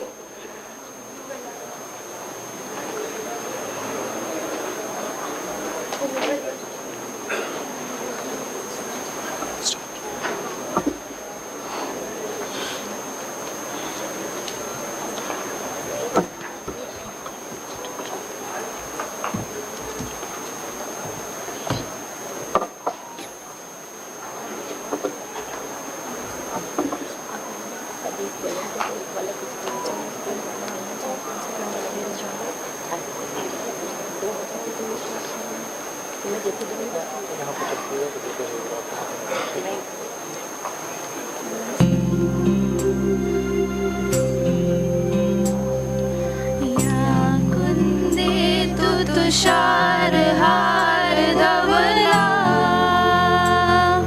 या शुभ्र वस्त्रावृता या वीणावर दंड मंडित करा या श्वेत पद्मासना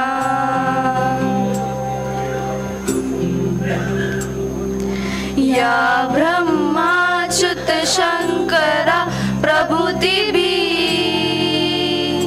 देवै सदा वंदिता सा मा पातु सरस्वती भगवती निशेष जाड्यापहा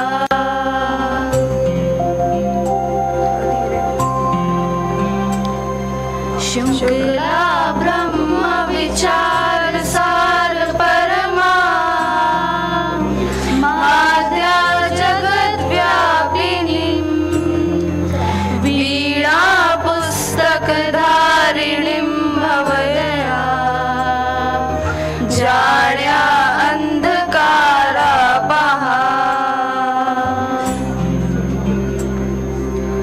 हस्ते स्फाटिक मालिका विदधतिं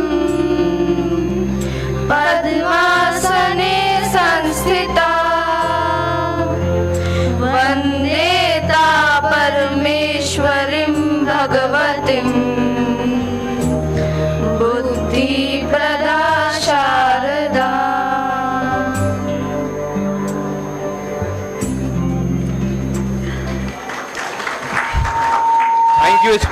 Thank you our PGA students for Saraswati Vandana.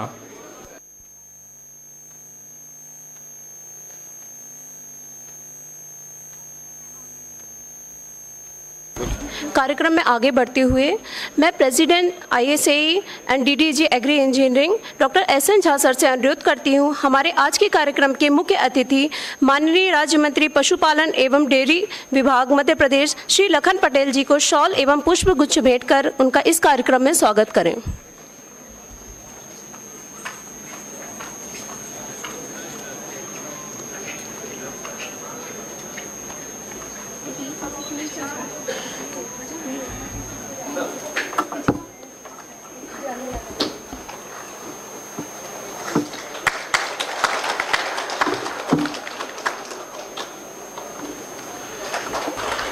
Please give big round of applause to our Honorable Minister.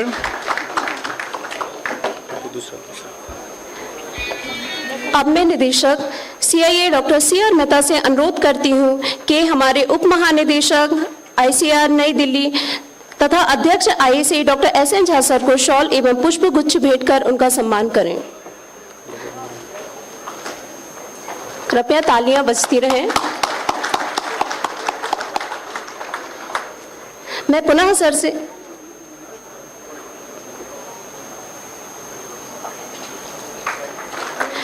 निदेशक सर से अनुरोध करती हूं कि vice president activity council ISAE doctor S Manivannan sir को शॉल एवं पुष्प गुच्छ भेंट कर उनका स्वागत करें।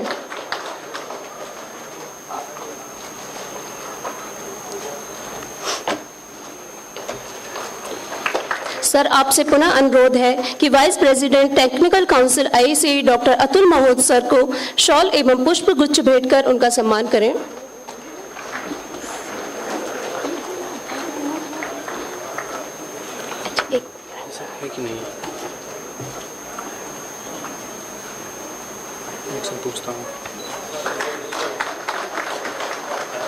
निदेशक सर से पुनः अनुरोध है कि secretary general ISAE doctor PK Sahu sir को शॉल एवं पुष्प गुच्छ भेंट कर उनका इस कार्यक्रम में स्वागत करें।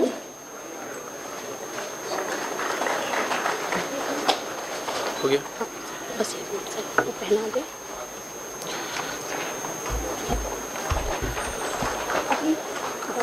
Several eminent personalities are also available with us off the dais today.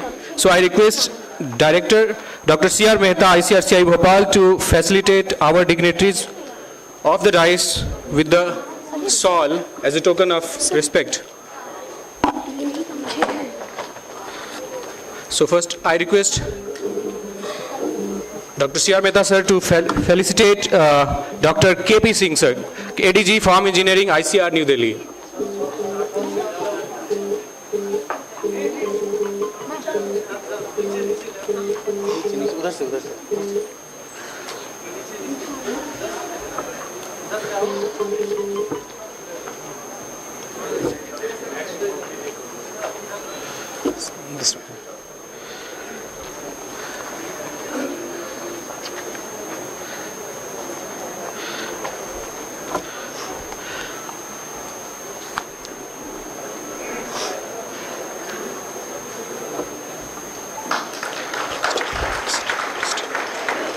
Now I request Honorable Director Sir to felicitate Dr. M.K. Mohanty, Director, ICAR-ISS Bhopal.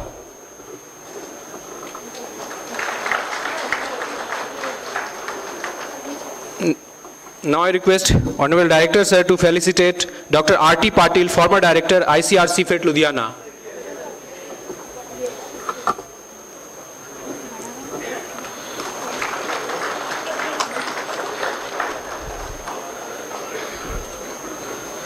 Now I request Honorable Director Sir to felicitate Dr. Nachiket Kotwali Wale, Director, ICAR-CIAE Ludhiana.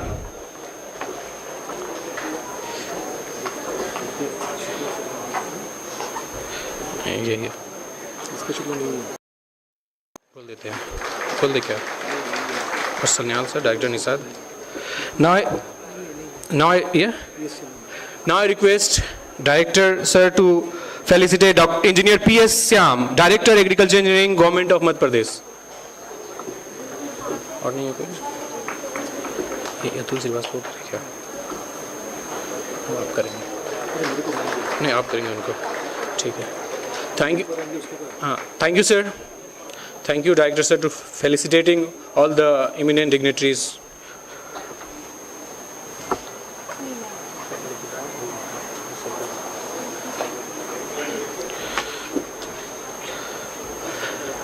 Now I request Dr. Subir Chakravarti, Organizing Secretary of ISAE Convention, to felicitate Honorable Director Dr. C.R. Mehta, ICAR-CIAE Bhopal. Ladies and gentlemen, please give him a big round of applause.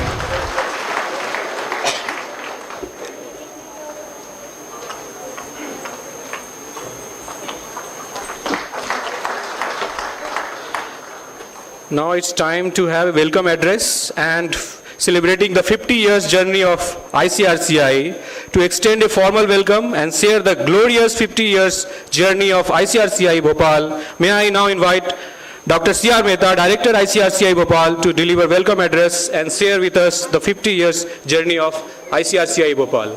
Sir. Good afternoon. Namaskar. Vanakkam. Sat Sri Akal. Honorable Shri Lakhan Patel ji, Minister of State Independence, Animal Husbandry and Dairy, Government of Madhya Pradesh, Deputy Director General Agriculture Engineering, Dr. S.N. Jasab, as well as he is President of Indian Society of Agriculture Engineers, Secretary General, Dr. P.K. Sahuji, Vice President, Activity Council of ISAE, Manivanam, Vice President, Technical Council of ISAE, Dr. Atul Mahod, my colleague, Dr. Subir Chakravarti, who is Organizing Secretary of this program at this institute. I may not name everyone because I may miss someone, but our respected Vice Chancellors from different agriculture universities, former Vice Chancellors of different agriculture universities, Deputy Director Generals former ND, NAIP, director from sister institute. Two are right now here, one from Indian Institute of Soil Science, another one from Directorate of Agriculture Engineering, directors from other SMD ICAR institutes, number of deans, directors from various state agriculture universities as well as industries. From industry side also there are number of distinguished participants.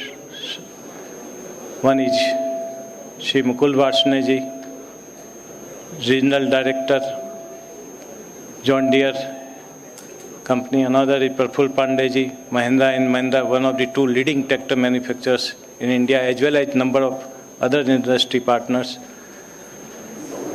Family members from our colleagues, my friends from different ICR Institute, State Agriculture Universities, IITs, and dear students. I welcome all of you to 59th Annual Convention of Indian Society of Agriculture Engineers, which is being held at this institute during 10 to 12 November. For information of all of you, this institute is hosting ISAE convention for the 5th time. Last time we organized it during February 2008, 17 years back. So I welcome all of you to this ISAE convention at CIAE Bhopal as well as City of Lakes during the Golden Jubilee year of the institute, which is the institute is celebrating this year. The theme of this convention is at the right time, that is the engineering innovation for agriculture 5.0, and that is the need of the hour also. Another international symposium is also organized in parallel to this ISAE convention, and for that theme is mechatronics and robotics in pre and post production agriculture.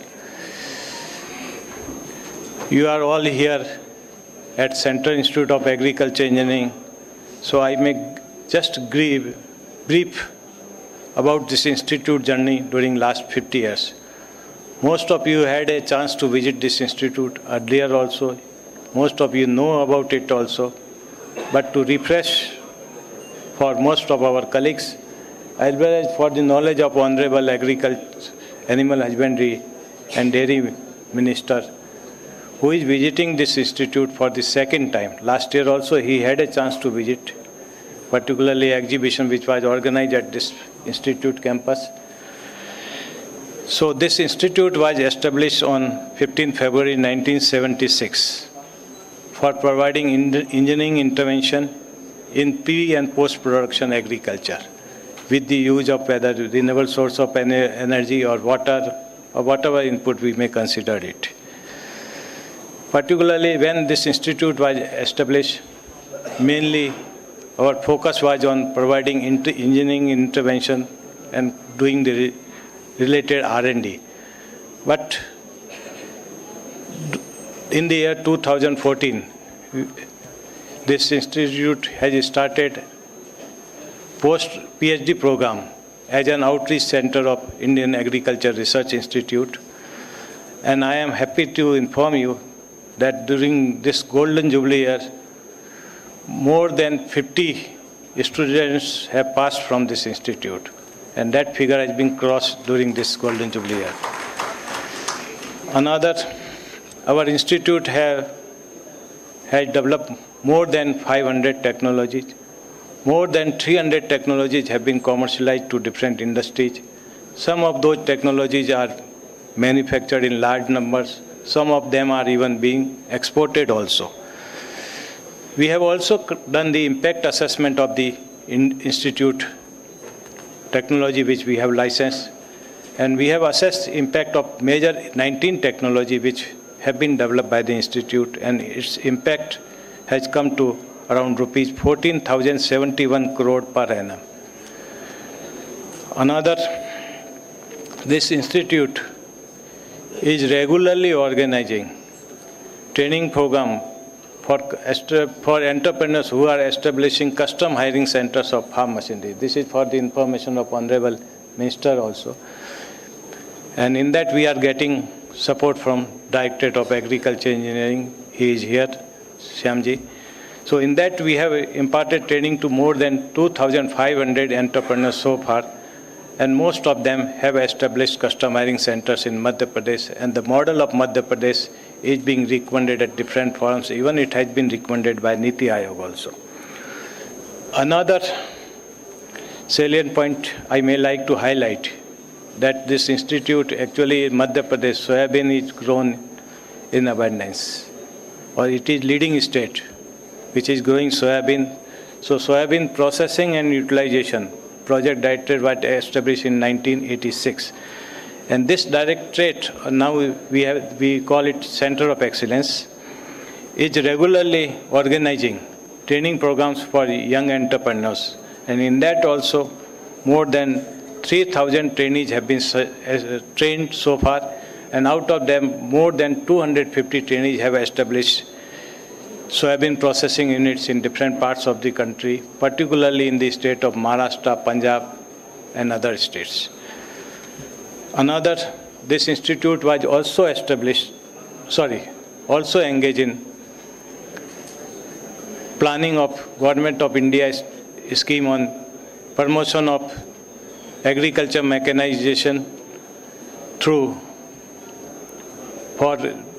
reducing the burning of crop residue in the states of Punjab, Haryana, Western Uttar Pradesh, and NCT. And I am happy to inform that due to that scheme, the burning has reduced by around 80% as per the latest data. One more salient achievement I may like to highlight, that during last year, the revenue generation of this institute has even crossed the fund which had been allocated to this institute, that is of 7 crore. So this is one of the highest and even double of earlier.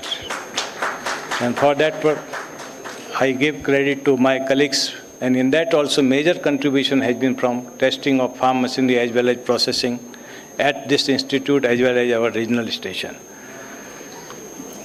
Another good part is that our colleagues or our institute are getting number of externally funded projects. And right now more than 15 crore projects are running at this institute. Another, during last 50 years of journey, our institute has got 2 big awards. One was for Best ECRIP Award, and that was awarded to ECRIP on farm implements and machinery, which is having 25 centers. And it got the award in 2018 by the ICAR. Another, this institute has also got the Best ICAR Institute or Outstanding ICAR Institute Award in 2020. So this is in brief about the major achievement of the institute. I may not go into detail because our schedule program is already running behind the schedule. But I request all the participants, whenever they have a chance, they may visit our institute, different laboratories as well as facility, and may interact with our colleagues. Another, sometimes this point is also raised, that you are engineers, but particularly about engineering intervention or engineering innovations, farmers are not well aware. And for that purpose also, we are regularly organizing technology and machinery demonstration mela since 2015 in different parts of the country through our ECRIP centers. And in that, more than 1 lakh farmers participate every year. Now I come to the theme of the ISAE convention. So, as I have already mentioned, this institute is completing 50 years. So when this institute was started, at that time manpower was available to carry out different agriculture operations, and most of the tools implements or equipment which were developed during the initial stage of this institute were mainly manual and animal operated, improved tools and equipment for enhancing the working output as well as to reduce the drudgery of agriculture workers engaged in agriculture. Then we have started developing tractor operated, self-propelled machinery. And for the information of Honorable Agriculture, Animal Husbandry and Dairy Minister, this institute is also coordinating one All India coordinated research project on mechanization of animal husbandry. And in that, we are mainly focusing on mechanization of different operations, whether it is for cattle or dairy animals or any other fisheries or even poultry also. So that ACRIP is giving focus on that. And now I come to the theme of this convention, that now labor available in agriculture is reducing day by day. By 2047, it is expected that 26% of our workforce will be engaged in agriculture. Our younger generation is not interested in agriculture, and that is due to drudgery involved in that. So, keeping in view of the trend, our institute is focused particularly on developing technologies, whether that is sensor-based, AI, IoT, or robotics-based. Since the 2008, with the start of NATP project, then it was followed under NAIP project, and now we are also coordinating consortia research platform on precision agriculture, including micro-irrigation system from this institute, and it is having more than 10 centers in different parts of the country. We are also organizing winter or summer school in this area every year, and in that also scientists from different ICAR institute as well as SOUs are participating. I may like to here highlight also two of the technology which are related to sensors or automations which have been commercialized on a larger scale. One is the SPAD meter, that is for measurement of chlorophyll content of the leaves for giving the fertilizer recommendations. We used to import a SPAD meter from Japan, Minolta make, and that cost around 1.5 lakh. And we develop it in 15,000-20,000, and we commercialize it to 6 companies so far. Another, our regional station has recently developed unmanned track type vehicle for carrying out different operations, whether it is for rotatilling, whether it is for interculture seeding, and even spraying. And that also we have licensed to 2 companies. So these are some of the new age technologies which we have licensed to some companies.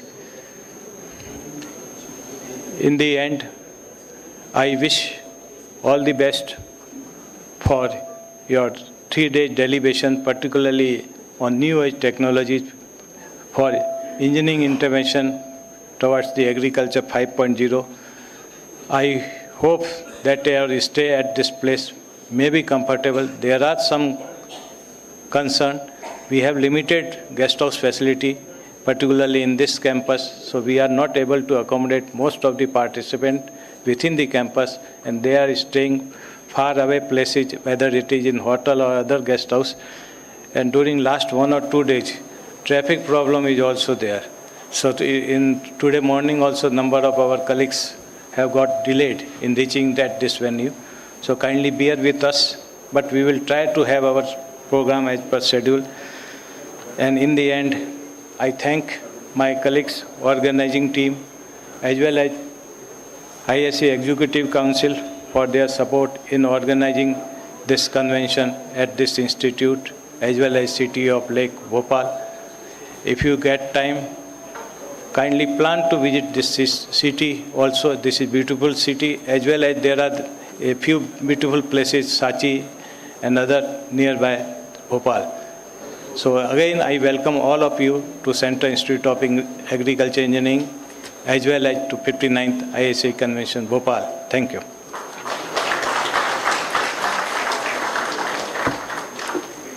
Thank you, sir, for welcome address and sharing some of the achievements of the institute.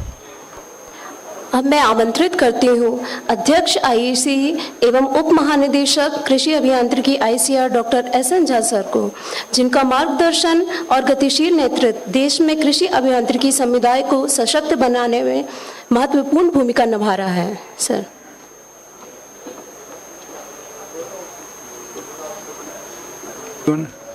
The Honorable Minister Sahab want to get free very soon because he has some meeting at 2 o'clock.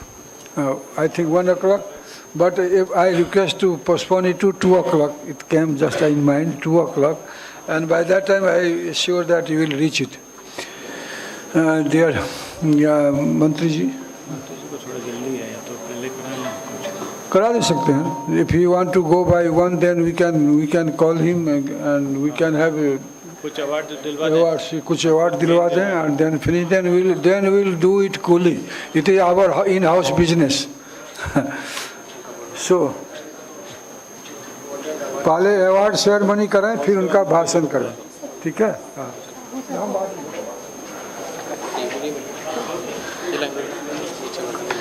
अब हम इस समारोह की सबसे प्रतीक्षित एवं प्रतीक्षित क्षण की ओर बढ़ रहे हैं, जिसमें IAC पुरस्कारों की घोषणा है, जो हम अपने मंत्री जी के कर कमलों से हम दिलवाएंगे.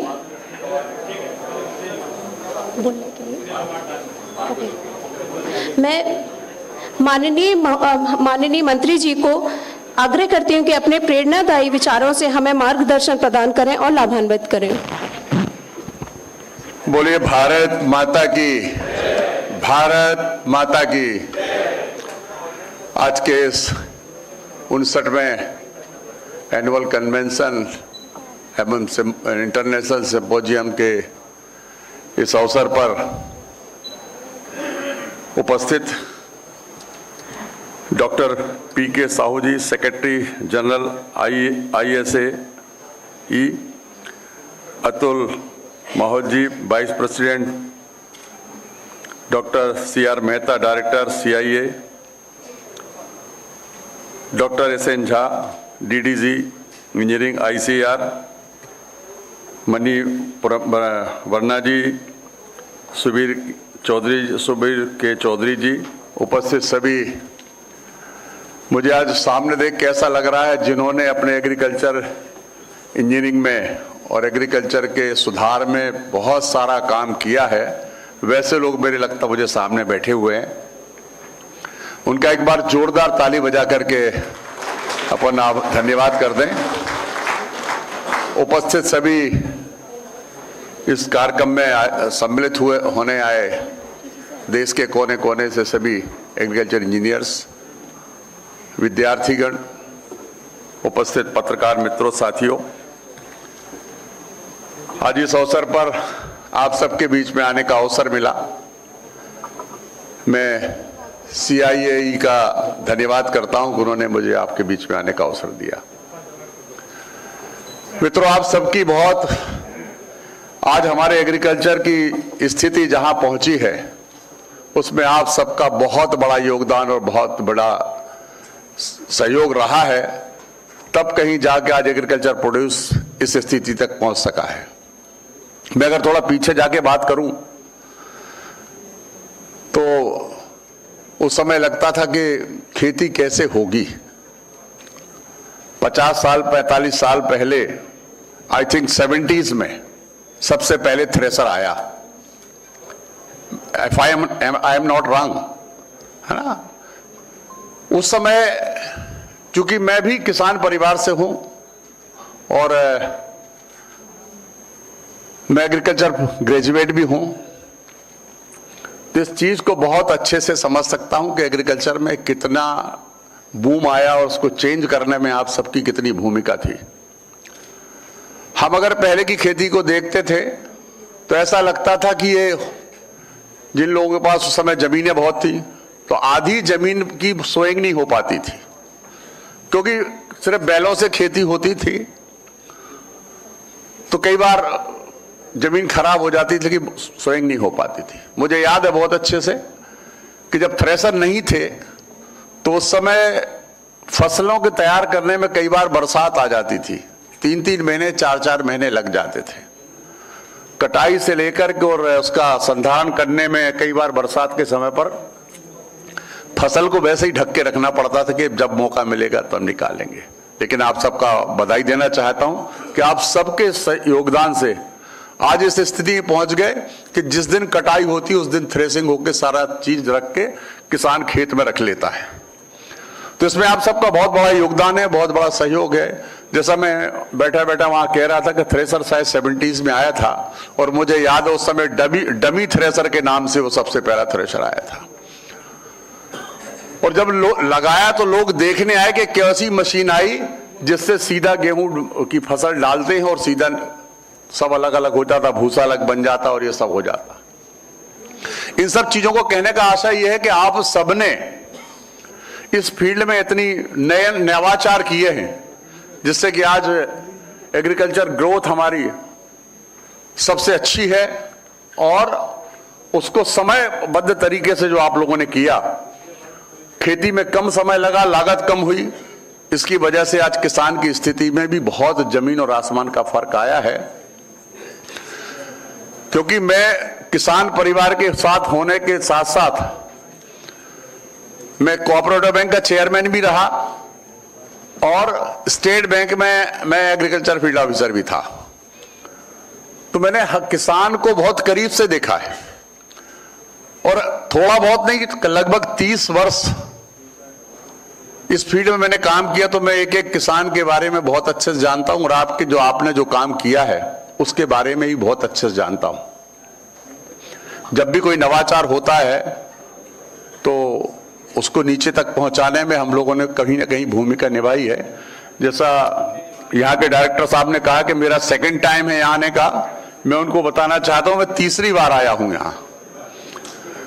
एक बार सबसे पहले जब धान का जो पैडी जो प्लांटर है वो जब आया था तो उस समय मैं उसको देखने बहुत सारे किसानों के साथ यहाँ आया था और उस समय मैंने देखा था तो कई बार चीजें लगती थी कि कैसे पॉसिबल हो सकता था और वो आप लोगों ने सब पॉसिबल करके दिखाया। तो उस समय आया, बीच में एक मेला लगा था, उस मेले के उद्घाटन पे आने का भी अवसर मिला था और आज तीसरी बार आपके साथ इस कन्वेंशन हॉल में काम इसके लिए आया हूं। बहुत अच्छा लग रहा है क्योंकि आज जिस दिन कैबिनेट होती है उस दिन हम लोग के बहुत लोग रहते हैं, मिलने वाले पूरे प्रदेश से आते हैं और ऐसे निर्देश रहते हैं कि आपको अपने जगह पर रहना है क्योंकि विधायक आते हैं, मंत्री दूसरे सब लोग रहते हैं तो वहां पर रहना आवश्यक होता है। और आज के दिन हम लोग बाकी काम भी बाहर के जो लोग आते हैं उनसे भी समय रहता है। तो इस वजह से मैंने बीच में कहा कि मुझे जाना है, इसलिए आपके बीच में बात रखने का अवसर मिल जाए। मैं इतना कहना चाहता हूं कि अभी और भी काम करने की एग्रीकल्चर में बहुत गुंजाइश है और देखते देखते रोज चीजें बदल रही हैं। अभी हम बात कर रहे थे यहाँ पर बैठे बैठे कि एग्रीकल्चर फील्ड के साथ साथ एनिमल हस्बेंड्री में भी एग्रीकल्चर इंजीनियरिंग का बड़ा रोल है। मैंने भी आपको कहा, झा साहब को कहा कि अभी हम एक गौशालाएं बना रहे हैं, स्वावलंबी गौशालाएं, यानी जो हमारे निराश्रित गौवंश है वो शहरों पे सड़कों पे बहुत ज्यादा है, तो उसके लिए क्या करें, सरकार की बड़ी चिंता है। तो हमने अभी एक योजना बनाई है, उस योजना में उसको इसलिए कोरिलेट कर रहा हूं इससे और आपको एक वो भी दे रहा हूं कि इसको और बेहतर तरीके से कम लागत में हम कैसे कर पाएंगे। तो हम 5,000 से लेकर 25,000 तक की एक गौशाला बना रहे हैं और प्रदेश के हर जिले में हमारा बनाने का प्लान है। अभी हम 20-22 हमने शुरू कर रहे हैं जो अभी इसी महीने से प्रारंभ हो रही हैं। तो उसमें आपका रोल ये हो सकता है कि हम जब इतनी बड़ी बड़ी गौशालाएं बनेंगी, उनके शेड होंगे, उनके सब होगा, तो कैसे हम मैकेनाइज तरीके से गोबर को इकट्ठा कर सके, मैकेनाइज तरीके से फीड उनको डाल सके जिससे लागत कम आए। शेड हम ऐसे कैसे बनाएं जिससे शेड बनाने के कारण, हालांकि हमने उसमें इस बार एक नई चीज, जैसे अभी टेम्परेचर की बात आई थी तो अभी हमने उसमें नई चीज ऐड की है कि हम शेड के ऊपर सोलर लगा करके और उसको उससे भी पैसा वो जो उसको लेगा उससे भी पैसा कमाए, तो टेम्परेचर तो थोड़ा उससे भी कम हो जाएगा। लेकिन और भी चीजों की तकनीक की तरह से वो आप लोग बेहतर तरीके से समझ सकते हैं कि उसको कैसे हम करें कि टेम्परेचर कम होगा तो बहुत सारी चीजें और ठीक हो जाएंगी। जैसे अगर हम इसकी गॉटरी का काम कर रहे हैं या पिगरी का काम कर रहे हैं तो उसकी हेल्थ में फर्क आएगा। ये सारी चीजें उससे जुड़ी हुई हैं। तो मैं वही एक प्रश्न आपके बीच में छोड़ के जाना चाहता हूं कि इसमें कैसे काम कर सकते हैं और बेहतर तरीके से परिणाम आए। आप सबकी बहुत महत्वपूर्ण भूमिका, तो मैंने पहले ही कहा है कि इंजीनियरिंग के फील्ड में इतने सारे काम आप लोगों ने किए, इतने सारे नवाचार किए, कभी कल्पना नहीं की जा सकती थी कि इतनी जल्दी हम खेती में और अधिक से अधिक आगे बढ़ेंगे। मुझे याद है, जैसे मैंने पहले कहा कि जब पहला थ्रेशर आया और उस समय किसान की स्थिति ये नहीं हुआ करती थी कि एक गांव का आदमी एक थ्रेशर भी खरीद सके। उस समय छोटी छोटी चीज के लिए बैंक आना पड़ता था लोगों को। लेकिन आज उसी नवाचार और उन्हीं सब एग्रीकल्चर में जो आप लोगों ने तरक्की की, जिससे मैकेनाइजेशन हुआ, उस मैकेनाइजेशन के कारण लोगों ने ज्यादा काम करना शुरू किया। पहले एक फसल के लिए हम चिंता करते थे, आप लोगों की मैकेनाइजेशन के कारण 3-3 फसलें आज हम बड़े अच्छे तरीके से ले रहे हैं। चाहे वो गर्मी में आज के समय देखते हैं हम लोग मूंग का उत्पादन, पंप सिंचाई के बारे में कभी कोई कल्पना नहीं करता है सिंचाई कैसे होगी। पहले वो मोटर से सिंचाई करते थे, या कभी कभी डीजल इंजन शुरुआत में 65-66 के आसपास डीजल इंजन आए। अब इलेक्ट्रिक मोटर, सब तो बहुत सारी चीजें बदल गई। तो ये सारी चीजें जो हुई उसमें आप सबका बहुत महत्वपूर्ण, जैसे मैंने अग्रिम पंक्ति में बैठे लोगों के बारे में कहा कि इनने उस समय पे काम किया हुआ। आज तो जो पीछे बैठे लोग हैं या जो विद्यार्थी हैं उनको तो एक लाइन मिल गई कि इसको और कैसे बेहतर सुधार कर सकते हैं। लेकिन उन लोगों को बधाई देना चाहता हूं जिन्होंने शुरुआत की। उनको ज्यादा मेहनत लगी, उनको ज्यादा दिमाग लगाना पड़ा, ज्यादा परेशानी करना पड़ी, तब कहीं वो जाके कर पाए। अब तो इंप्रूवमेंट करना ज्यादा सरल है कि वनस्पति नई चीज लाने के लिए। तो आप सबको मैं बधाई इसलिए दे रहा हूं कि आप सब ने उस दौर में जो नई नई चीजें लाए, उससे आज एग्रीकल्चर की स्थिति यहां तक हुई। और मैं उस चीज को जोड़ना चाहता हूं कि अब इस काम को आप एनिमल हस्बेंड्री और डेयरिंग में भी जो आप नवाचार कर सकते हैं वो करेंगे तो बहुत अच्छा होगा। इस अवसर पर आपके बीच में आने का मौका मिला, मैं आप सबको बहुत बहुत बधाई और धन्यवाद देता हूं कि आप सबके बीच में आकर के अपनी बात रखने का भी, हालांकि मैं आप सबकी बात सुनना भी चाहता था क्योंकि आप सब जो लोग आए हैं जीवन में बहुत सारे नवाचार किए, नई नई चीजें आप लोगों ने तैयार की हैं, उनको सुनना भी चाहिए था, चाहता भी था, परंतु समय अभाव के कारण आपके बीच में ज्यादा देर नहीं रह पा रहा, इसके लिए क्षमा चाहता हूं। आप सबका मंच पर बैठे एक बार सभी लोगों का बहुत बहुत धन्यवाद, बहुत बहुत आभार।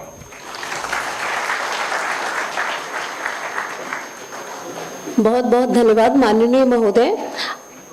पशुपालन, डेयरी विकास और किसानों की समृद्धि के लिए आपकी सक्रिय भूमिका और दूरदर्शी सोच हमारे लिए निरंतर प्रेरणादायी है। धन्यवाद महोदय। May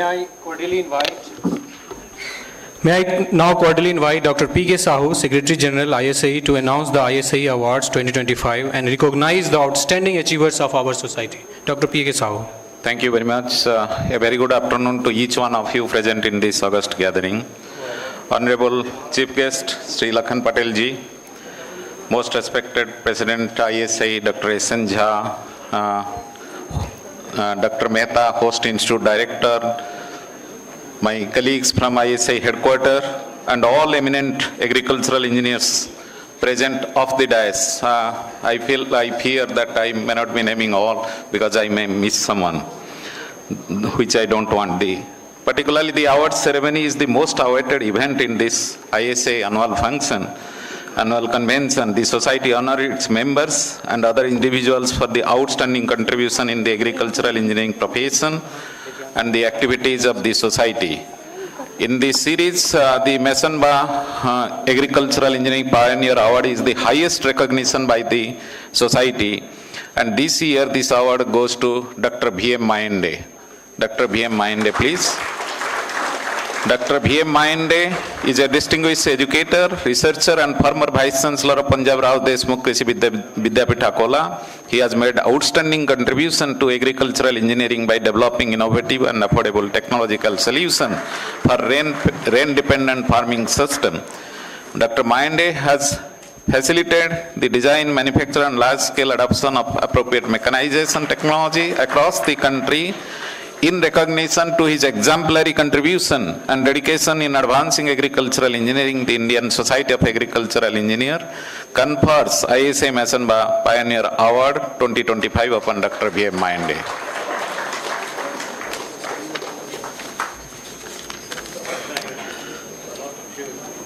Next in this series, the ISAE Fellowship, I invite Dr. Deven Chandra Barua, Dr. D.C. Barua, Dean, School of Multidisciplinary Studies, Tejpur University, has made outstanding contribution to teaching, research and extension in farm power, mechanization and energy management during 34 years of service in Assam Agricultural University and Tejpur University, a distinguished academician and innovator. In recognition of his significant contribution in the field of agricultural engineering, the Indian Society of Agricultural Engineers confers ISAE Fellow 2025 to Dr. D.C. Barua.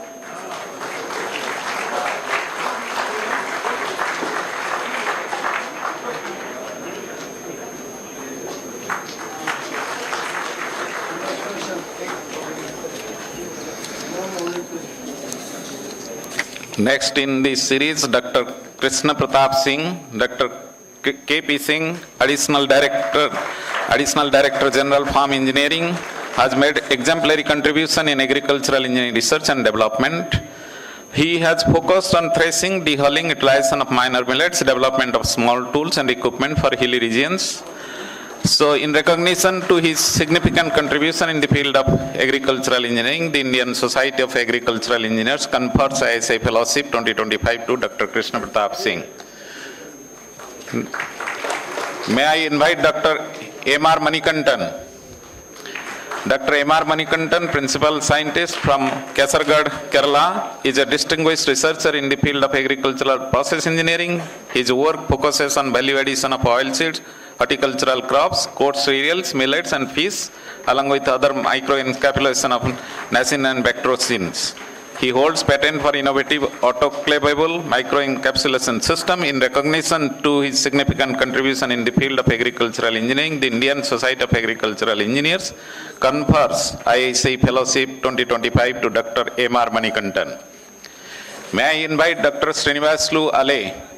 Dr. Srinivaslu Ale, Professor of Agrohydrology, Texas University, Agri-Life Research and Extension Center, Department of Biological and Agricultural Engineering, Texas A&M University, is an eminent researcher dedicated to advancing sustainable agriculture. His work spans from reclaiming degraded land in India to addressing water scarcity and environmental challenges in United States.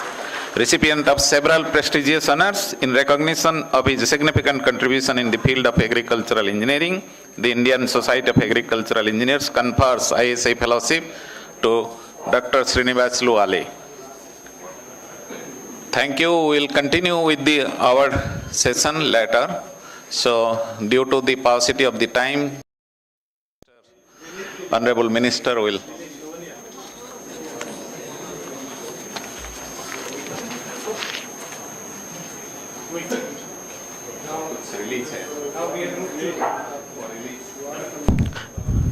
Now we have moved to release of ISAE publications. To commemorate this special occasion, I request all the dignitaries to kindly release ISAE publication. The first to start with is ISAE Souvenir 2025. The souvenir contains all the lectures from the eminent personality across the country.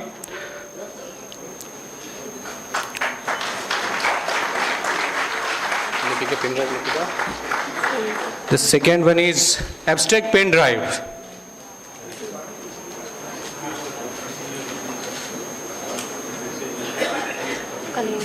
The pen drives contains abstracts from all the delegates across the country whoever is participating in this 59th ISAE Annual Convention 2025. So more than 750 abstracts are there, and you all will find the abstracts in this pen drive. We have gone to the digital form this time. The third in the list is ISAE Calendar 2026. The theme of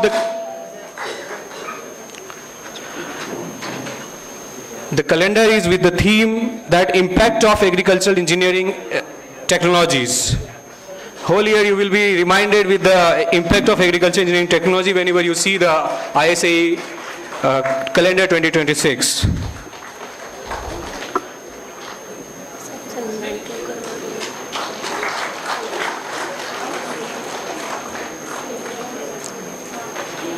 Thank you all the dignitaries for releasing the ISAE publications. Thank you.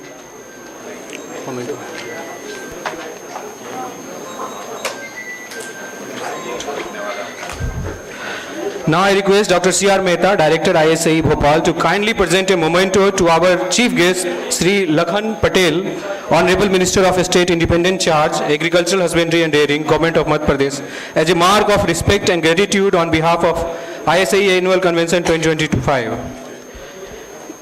Sir, this is a Jarri Jardori art recognized as one district, one product of Bhopal. So this is one district, one product of district Bhopal and Jari Jardoji art. Now I invite Dr. S.N. Jha sir to present a memento on behalf of ISAE New Delhi. Dr. S.N. Jha sir, President ISAE, to present a memento on behalf of ISAE New Delhi. क्या है हो गया?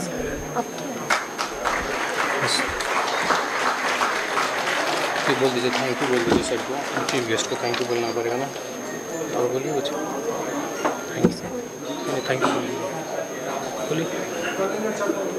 माननीय मंत्री जी को बहुत बहुत धन्यवाद। आपकी उपस्थिति इस कार्यक्रम में हमारे लिए गरिमामयी उपस्थिति थी। सर, आपका बहुत बहुत धन्यवाद एवं शुक्रिया।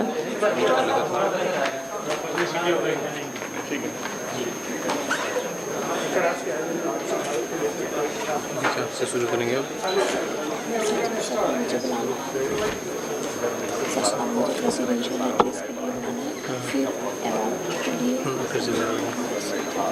यहाँ से शुरू करेंगे। रजिस्ट्रेशन कीप में कैलेंडर नहीं था। Calendar has already been received in Bhopal. It will reach today. Tickets can collect the calendar from the registration desk. हाँ दो कर लेंगे। जो जाएगा पड़ेगा, नहीं करेगा ठीक है सर। थोड़ी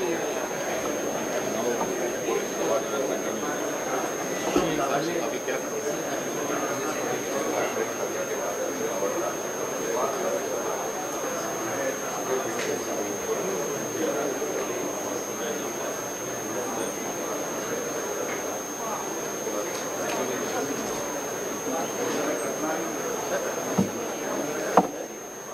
रीशफल हो गया, रीशफल हो गया पूरा ना।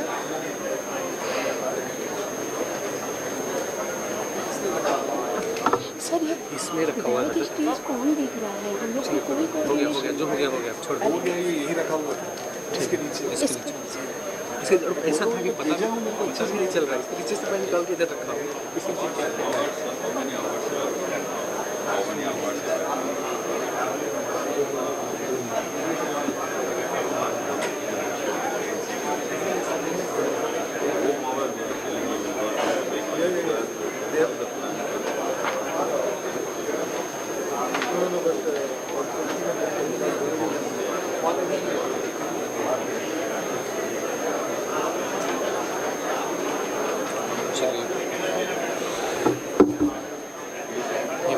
बार बंद हो जा रहा है। सर वो ये बंद कर दे रहे हैं। वैलिडिटी में देने के लिए कुछ अवार्ड रिजर्व करती है। वैलिडिटी में अवार्ड डायरेक्ट का ये देना चाहिए। नहीं दे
बोलिएगा बट क्वेश्चन जा सकते हैं अपना भी छोटा पड़ जा रहा है बीच में ऐसे झुकने कर रहा था सर वो हाँ मुझे नीचे था और मुझे बोलना है मैं ऐसे हो रहा हूँ इसका ऊपर ही करना has gone, so now we will start our own usual business, professional business. It is good enough that we can give the sufficient time to discuss, deliberate and decide the things. Honorable Chief Guest Dr. Mr. Patel has already gone. And it was nice sitting with him and discussing about the animal husbandry, mechanization, automations. And he has kindly agreed to do something. And also I have told him that you can start only from your constitution. Once you are successful in your constitution, automatically it will get replicated. So dear friends, guests on the dais, off the dais, members of the society, delegates, please remain silent because I will take little more time. I have a problem. We have a problem. We have a problem that we have the horse, we have the water, we have the grass, but horse is not drinking the water. Horse is hungry but not eating the grass. Horse is thirsty but not drinking the water. We have that problem. Then we tried to bring the horse to the river bank near the water and put my hand on his neck and forcefully try to make the horse drink the water. But the horse is not opening the mouth. So we have the problem. And we have to solve this problem for our profession, which personally our team in ICR system, Department of Agriculture and Farmers Welfare, face every day. We are representing you there and you are representing us in the field.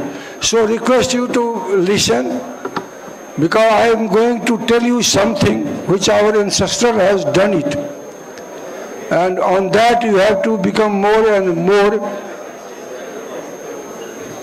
strong. That will make you more and more strong to defend yourself and also offend the others. So please remain silent. I am sure that you are not here to listen to the minister. You are here to deliberate, discuss and decide our professional growth, our professional needs. So remain silent as much as possible. If someone is not interested, then he or she can go for the exhibition and for lunch, no problem.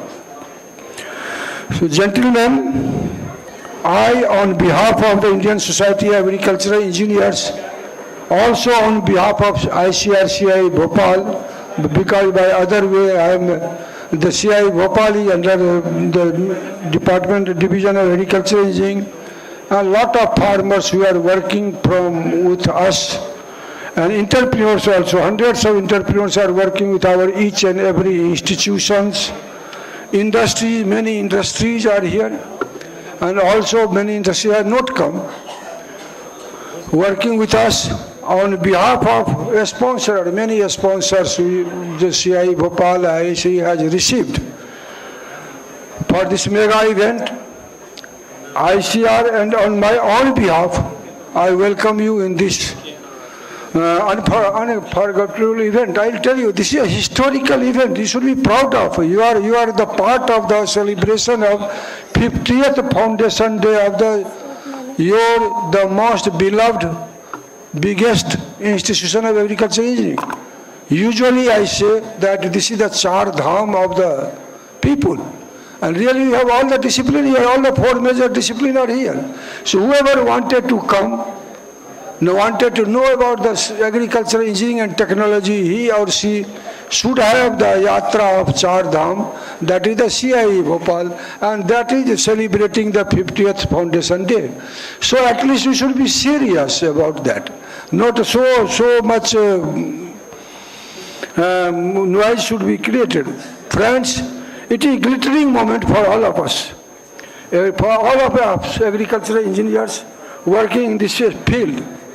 Why we are working in this field? We are working in this field to give the speeds, to enhance the capacity, that is scale. We want speeds, scales, safety, and also satisfaction. You see, nowadays you don't want to do the agriculture in the traditional way. So your way will give them the satisfaction. Scale, safety, satisfaction, and conserving resources, providing energy is very important in and to agriculture. Now we are making the agriculture as a resource, as an input source for energy industry. You must be knowing that 20% ethanol mixing has already government of India has achieved, and that is because of agriculture, because of the corn we are producing so much, and government policy changes for that. So commonly we say that we can see all those things that Dr. Mehta has already invited you. I am 100% sure that some of the lab, particularly drone lab, particularly the robotics lab, instrumentation lab, is not only based in India, many other countries. Here you can see and you can broaden your vision for your institution, for your organizations. Friends, India's population is the biggest moat. I underline it is the population is the biggest moat. In a world where consumption is the king, consumption is the key, and we are the biggest consumer. Why most of the multinationals want to invest in India? Have you thought of any time? Some of them will put FDI and say, I need a factory in India. Some of them will not do that. Situation changes, some of them will not agree for that. Later on, I think they will change their view. Estimate of Morgan Stanley is that of the next 15, 20 years, India will be 1/5 of the 1/5. I'll tell you, in next 10, 15, 20 years, India will be 1/5 of the global growth. That you can say 20%. Whatever globally world will grow, India will contribute 20% of that, that is 1/5. Depending upon what product or services you are selling, you have to sell. India could account for between 10 to 100% of revenue growth of the world multinationals. I will tell you, I am 100% sure. What estimate of Morgan Stanley has given, I am also agreeing with that. If that is the case, Indian agriculture will be in the center stage. Not only for the food, but as a raw materials provider. Agriculture in near future will not only grown for the food, it will be the input material for many industries. It will be agricultural engineering role then will be the most important there. Agricultural engineering or technology, any kind of technology will be in the top gear speed, scale and value providers. So you have to tighten your belt. Many people start weeping that हमें job नहीं मिलता है, हमें ये नहीं मिलता, हमें नहीं मिलता. जो अच्छा माल है उसको लेने वाला हमेशा कोई ना कोई तैयार होता है. But you have to prove that you are the best among the घासी और भूसी also. The best grass, best green grass is preferred by the animals, not the wilted grass. So you have to think like that. In past, I'll tell you, many times you people may be facing the problem, people will tell, the Vice Chancellor will tell, then sometimes government will tell that agriculture engineer kya hai, what you have done, what agriculture engineer has done, what is the contribution of that. So I like some, though time is very limited. After independence, but this was the first institution in ICAR system. So I'll tell, after independence, what we have done. We have means our ancestral have done. Think if irrigation pump could not have introduced during the Green Revolution time. It could have gone. If crop thresher had not been developed, I had just pointed out to Mantriji, if crop thresher could not have been developed, what success of Green Revolution could have been at that time? No one of you tell that you are the father of the Green Revolution also. You are the contributor in the Green Revolution. Variety development, broad variety, high yielding variety, all are very important. But after or during the field, who is the more important? That you have to see. And that you have to find out. Pump and thresher, it is your contribution for which Indian agriculture has grown. And you speak, keeping your hand on your chest and tell to the people. Reimagine the situation of COVID-19. Only one moving combined harvester was running on the road. Nothing was allowed. Everything were locked. And only that combined harvester could harvested all the wheats at that time in the field, and then later we distributed to the different countries on a humanitarian ground, and our country became the hero in the whole world, that how we are caring for the others, not only for our people, our citizens. So that is the, again, development of some kinds of agricultural engineers and people behind that. If that could not have been developed and deployed, we could have not so much surplus of food to give on humanitarian ground to various needy countries. See the seed cum fertilizer drill. People say small, very small things. But now it is every field it is there. It has been developed by our people, either in university, either in institution or somewhere else. Laser leveler, very common nowadays, particularly in northern India. DSR, direct seeding rice, planter. In situ crop residue management, this is modern one, which are ours. And government of India is putting crores of rupees, millions of rupees for reducing the crop residue burning. Micro irrigation system, biogas plant. Now government is having the scheme, and some private companies having the scheme, the bottling of biogas.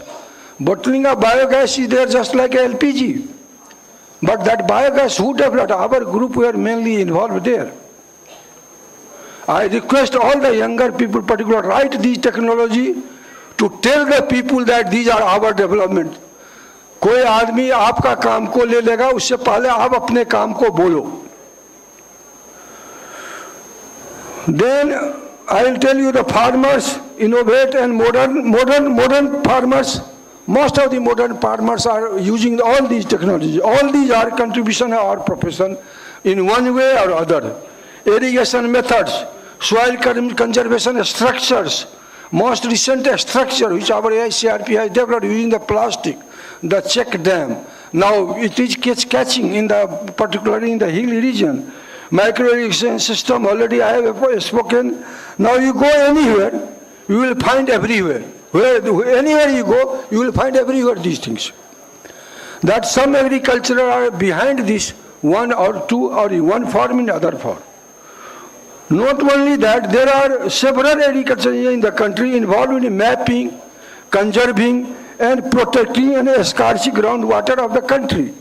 Once I was talking with a very big civil engineer, and he was telling that how you are working on the groundwater. Really we are very less number in that, but many are doing that, and we have to do more and more. Nowadays India is the biggest exporter of rice, biggest exporter of rice. And many times, or almost every time, say that basmati variety, basmati rice is being exported at more than 50,000 crore annually. Do you know what is your contribution? Anyone can tell. If the rubber roll seller could not have been introduced at that time, removing the huller, the broken was more than 20-30%. So what could have been the export of that basmati with broken? And we have calculated that is giving more than 20-25% export value because of the reducing the brokerage in that. So that is okay, you have not developed you can say the rubber roll seller, but it was introduced, modified, applied in India by the agricultural engineers. I know some of the people who are behind those efforts in the beginning, in the 70s, around 70s. So 25%, and when I spoke in the council, people become silent. They don't think that these are our contributions. Cotton ginning machine, how many of you know that cotton ginning machine developed by in Sirkot, Mumbai, are being nowadays exported more than 300 to 400 crore annually. But no one claimed that. Only 2 countries are having on cotton fiber standards, I will tell you. Cotton standards are very important for international and national market. One is India, another is USA. And our standards, our calibration cotton is sought for in the South African countries because of the better quality and cheaper in the cost. But no one of you know that. So note down to defend your profession when you go to the officer, when you go to these things. Any people. Friends, you know, only one thing, quality is very important. Quality is very important. One our students, our scientists in the NINFET have developed very good machine, which are completely IoT based, and in one time it can give all the quality of the fibers, natural fibers, all at once. And honorable minister of that time, when he inaugurated, he was stunned to see that these are the agricultural engineering job. Bigger machine, as one of our friend Dr. Mandal had pointed out. Our unique post-harvest loss assessment method, do you know? People don't give. Unique post-harvest loss assessment methodology has been adopted and recommended by FAO. And now that latest development, using all those data and methodology, food loss index has been developed. And food loss index is being reported by the government of India to the United Nations to achieve the SDG 12.3. And that is our development, not only in our country, other countries will use the same index. But no one speak about that. So you have to speak, you have to tell the people. Because you are more number, so you have to speak so many times. One nation, one loss, our honorable government, president many times say, one nation, one so-and-so, one nation, one elections. So we gave the one nation, one loss assessment methodology for Food Corporation of India. And initially it was very difficult to implement, but PMO intervened in that. No, it is first time, and we should implement it in the whole country. And now FCI is saving around 500 crore annually because of implementation of that method, which we suggested. So these things have to be highlighted. Then, you know, Kino primary processing and waxing plant, dal mills, many dal mills, particularly, I personally more and more advertise about the Akola dal mill, tomato processing plant in 2020, 2000 or 2001 we designed agro-processing concepts on which government is giving. Custom hiring centers came from this institute concept. Horticulture train, how many of you know that first time we had developed with the funding from NHB and Concord, the first horticulture train for transportation of long distance transportation of perishables. It was run for 6 months, but did not get any support, though the result was very good. Now on the same concept, government has come with the name of Kisan Train. You must be knowing. Kisan Train from Andhra, Telangana to Azadpur, Mandi and many other places in New Delhi. Regularly that's Kisan Train. But who is claiming? That we have to claim the big things. Mechanical jute rebiner, without water we can bring jute fiber and then we can cure it. Some of our contributions which are ruling the country's post-harvest industry, but no credit you are getting. The latest, you all know that unfortunately other arts are not able to claim. Our group of engineers have revolutionized the makhana industry, and this unknown crop is now identified as a superfood. Not only by India, but the whole world is behind it, and we are shortfall in supplying because of our machinery group, all the machinery. In modern technology, who brought remote sensing in this country? How many of you know that remote sensing was brought by the agricultural engineers in this country? Though it is a part of science and technology, but it was implemented, started first by the agricultural engineers. Infrared spectroscopy, non-destructive evaluation of food testing, laboratory concept in India. Who brought all these are agricultural engineers, one or others. Some young engineers and technologists are expert in sensor, AI and robotics, best technology, and they are really contributing meaningfully in Make in India. Dr. Mehta had told the SPAT method, and then autonomous vehicle, robots. Also, we are going to release all those maybe in 6 months. And there they have not applied, they have not used the software made outside, software made by themselves, hardware made by themselves, that's why I request all the youngsters, go and see the lab, interact with our scientists here, and get trained in robotics, sensor technology, which CIAE is having, so that every scientist, every engineers and technologist of this group, ISAE, should be trained well in this latest technology. Otherwise, you will be behind that. Dear young scientists, engineers, and entrepreneurs, be courageous. I again say, be courageous. Don't become shy. Don't be afraid of. Took challenging job. Many times in a council I say, यदि तुम्हारा fail भी हो जाए तो कोई गोली नहीं मारने जा रहा है. मैं तुम्हें गोली नहीं मारूंगा, सस्पेंड नहीं करूंगा, इतना तो नहीं होगा. लेकिन ऐसा काम लो हाथ में जो लोगों को या तो कम समझ में आए या समझ ही ना आए, 50 साल पहले बाद में समझ में आए. And think bigger, do bigger, so that you will be known after bigger time, not in immediate gain. It took challenging job to make India not only Viksit by 2047, but think beyond as well, beyond 2047. 2047 is very near. Can you believe our people have starting working on genome editing? Many of you not knowing.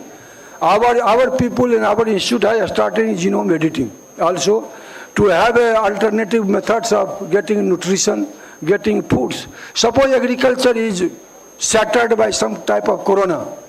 Within a month, कोई virus कोई country छोड़ देगा, हमारा देश का पूरा agriculture खराब हो गया. What will happen? So we should be ready for alternate methods of development of foods. On that we have started working. And some of the people, we are training them in gene editing for microbes, gene editing of some other different kinds of microbes for getting the different things speeded up, and nutritions. So engineers, with the help of biochemists, with the help of with the microbiologists, they will be also the gene editor. So think like that. When we presented this with our ADG, people were not believing, but finally we got the first installment of 10 crore to start the gene editing engineering division. Can you believe our people have starting working on these aspects? And I am very sure that we can have the one project in next 5-year plan. Already we have presented, and just I was talking that our honorable DG was going to the finance minister for budget announcement, and I was arguing that I should go for my presentation, for my proposal. Other may not convince my proposal to the finance minister so nicely as I can. But I am here, later on I will see that how it will be done. Dear delegates, these are only few contributions of these groups I have enumerated here, because you are questioned many times about your contributions and you become mum. Don't become mum. Remain unanswered many times. Don't answer to the biggest people with these achievements, which affects your moral and mind. If you are not speaking, I tell many times, if you are not speaking, but you are harassed by not speaking yourself, biochemical reaction in your body affect your blood sugar, affect your blood pressure. So speak, and for speaking I have given you these spices. Please do that and save our profession. Dear friends, not only that geopolitical situation, everyone is putting finger towards our country. So think what we can do for the country to save from those fingers who are eyeing. Someone is telling that energy don't buy from him and buy from me. Someone is telling that I will not give the rare earth metals. Someone is telling that I will not give the fertilizer. Many fertilizers, mostly fertilizers, are also being imported. And I personally believe that this group can solve all these problems. If you start today working on that, thinking on that, maybe after 5-10 years we can give a very good solution to become the country.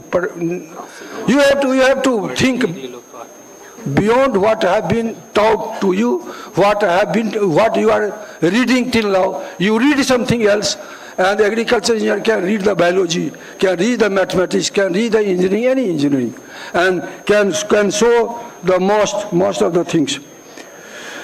And that climate change, of course, this is another enemy. The farm sector of India is the biggest backbone for its economy. We have approximately 200 million farmers. We need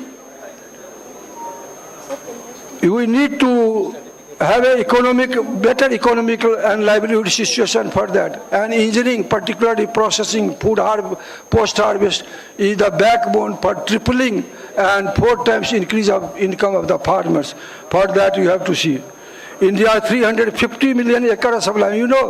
This is the only country where around 50% of your geographical area as a cultivable land. No other country is having a bigger country. And that is the biggest asset. How to that? I recall that our farm economy could be 2 trillion. 2 trillion, we could end up feeding half of the world if we utilize all the engineering and all the cultivable lands. That is the potential of our farm sector, but it needs to be unlocked. It needs to be unlocked. For unlocking, you need a key.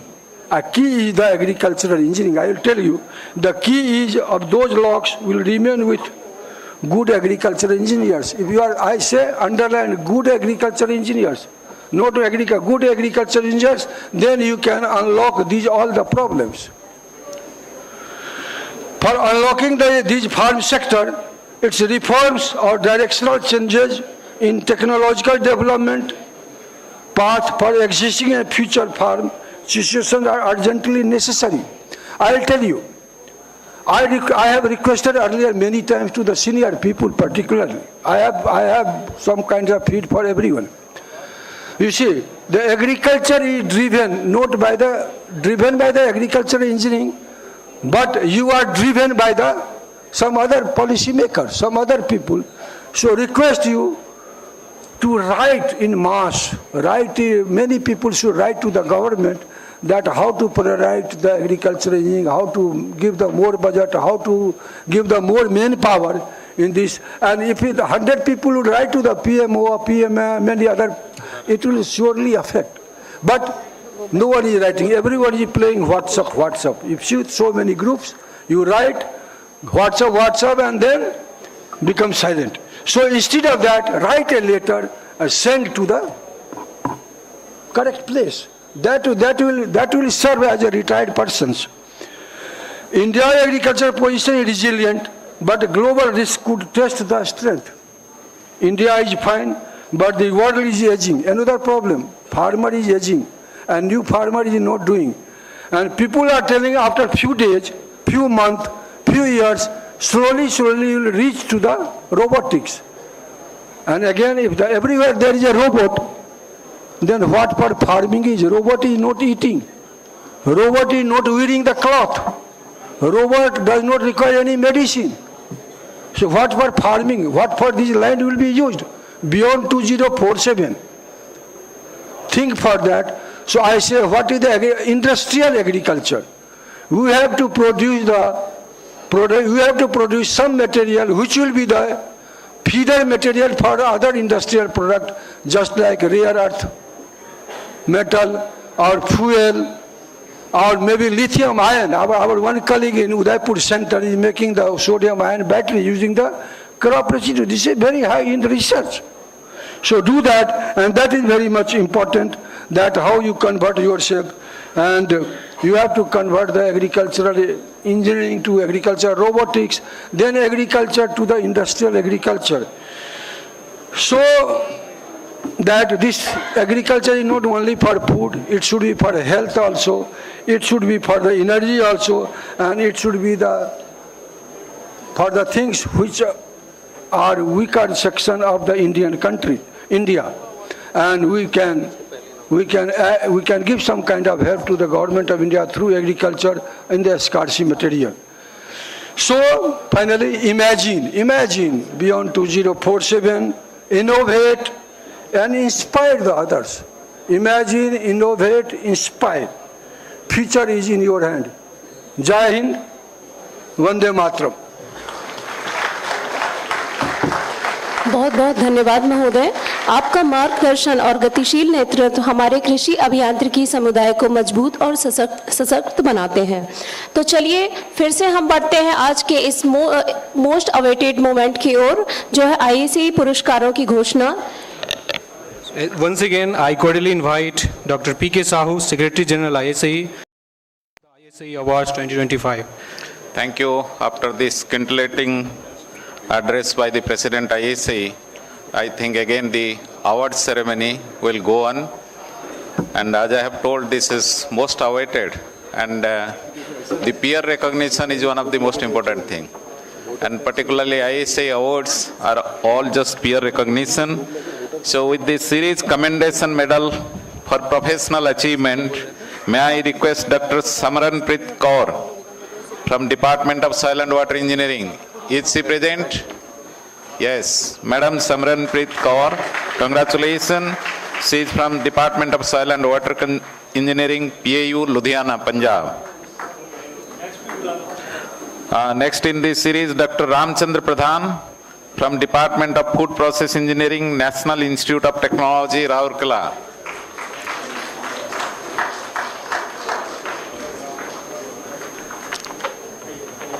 Please keep clapping. These are all your friends and colleagues.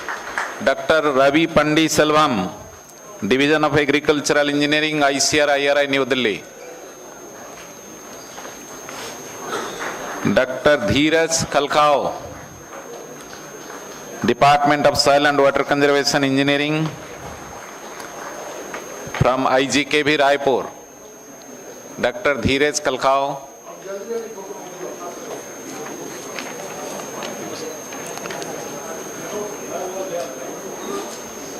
Dr. Asim Verma from Department of Pharmaceutical and Power Engineering, Punjab Agriculture University, Ludhiana.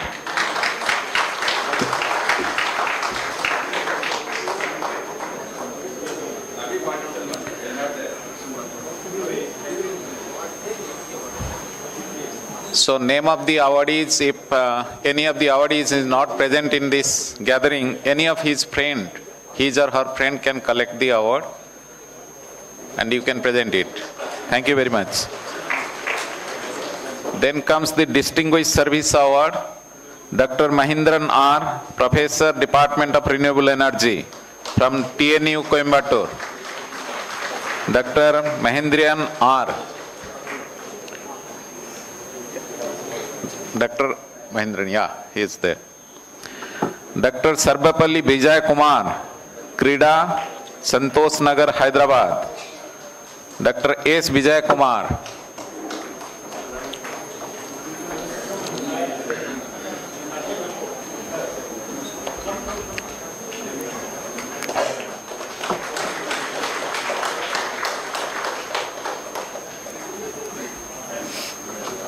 Dr. Vijay Kumar, please. Dr. Ramesh Kumar Sahni. Dr. Ramesh Kumar Sahni from the host institute, ICAR-CIAE Bhopal. Dr. Rajwadi Yogesh Anand, again from the host institute. Dr. Manoj Kumar Mahawar from Sirkat, Mumbai. Dr. Manoj Kumar Mahawar. Dr. Adinath Eknath Kate. Dr. Adinath Eknath Kate from CIAE Bhopal.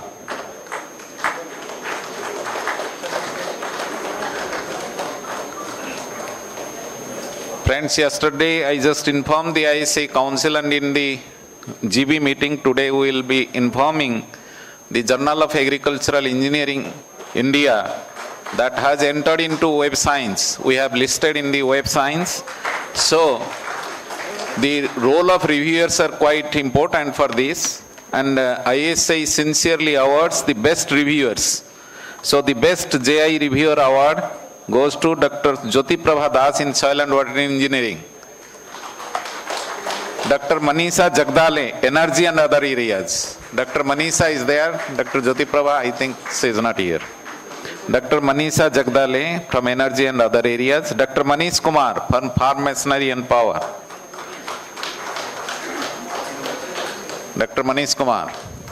Dr. Jayashree Joshi T, Assistant Professor, Department of Food Technology in Kerala. Dr. Jayashree Joshi T.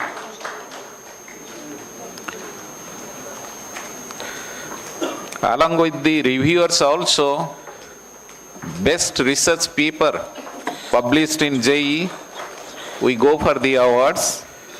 Again, let me request, if any of the awardees is not present, his or her friends can collect the award from the panel, or else we have to send it later.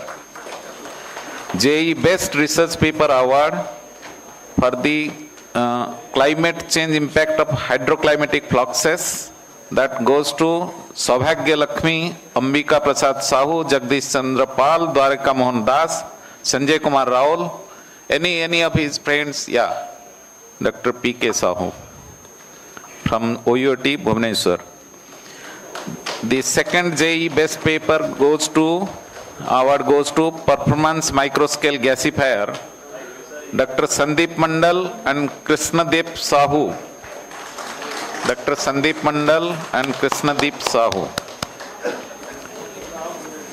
And third one is development of an electronic actuating control mechanism to operate a remote controlled two-wheel paddy transplanter, Shiv Kumar Lohan and Mahesh Kumar Narang. Shiv Kumar Lohan and Mahesh Kumar Narang. The fourth paper that was awarded is Novel Thermal Processing of Packaged Egg White Powder. It is from the abroad, Srinivas Lu Reddy, Jai Mohankundan Subeya, J. Subeya.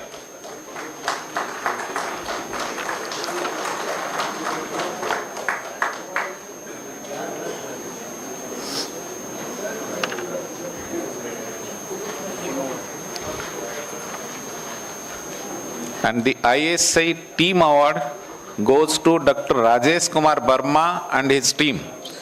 And the team comprises of Dr. Rajesh Kumar Verma from PAU campus from CPET Ludhiana, Dr. Sadanandan Patel from IGKV Raipur, Dr. Mridula Devi from Siva Bhubaneswar, Dr. Guru PN from CPET.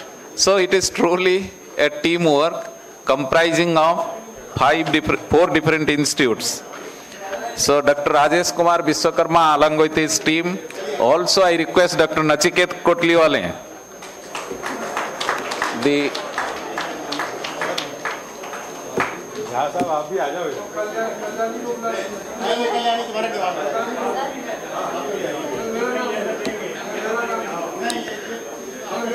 Kalyani is in Pasighat, Arunachal Pradesh.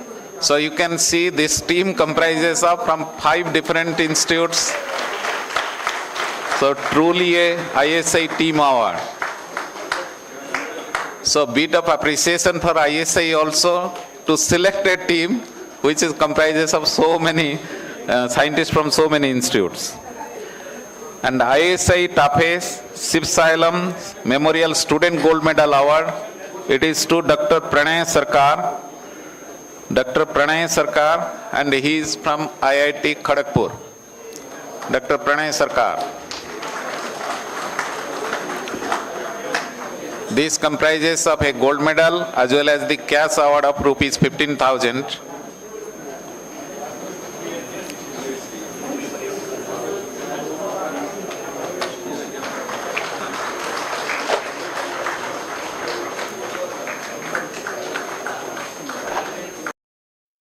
To that, ISAE conducted the PhD thesis competition, because for other disciplines we are not having any sponsored award. So ISAE conducted a PhD thesis competition. There are 3 winners. One is Dr. Vijay Mohre, again from IIT Kharagpur. Dr. Vijay Mohre. Dr. Jabama C. Dr. Vijay Mohre, he has graduated from IIT Kharagpur right now, assistant professor in MPTP Maharashtra. Dr. Jabama C. She had graduated from University of Agricultural Sciences, Raichur, working as assistant professor in PGTSU, Hyderabad. Dr. Jabama C. for her thesis title Studies on Supercritical Fluid Extraction of Phytochemicals from Parthenium and its Application as Herbal Medicine.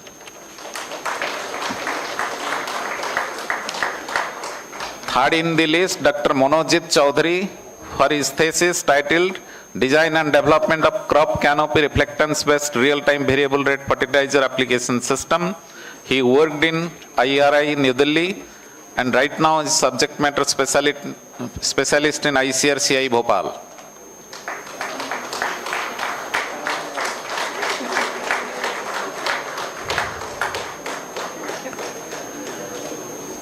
In addition to this, ISAE appreciates the participation of the industry, making the convention and also making the agricultural engineering profession richer. So in that way, may I request Pro B Products Bengaluru, any of the member from Pro B Products Bengaluru? Rohit Krishi Industries Private Limited, Pune? No? VST Tillers and Tractors, Bengaluru? VST Tillers and Tractors, please come. Rivulis Irrigation India Private Limited? Please. Okay. Pro B Products, Bengaluru. We appreciate and recognize your contribution to the agricultural engineering profession. BST Tillers and Tractors Limited, Bengaluru. Please. We appreciate your contribution towards agricultural engineering profession.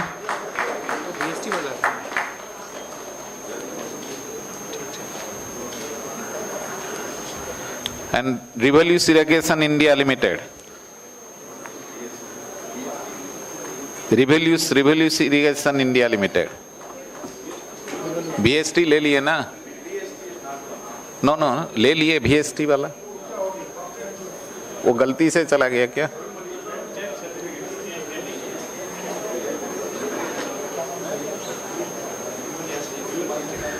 BST वाला लिए. आप और किसी के ले लिए?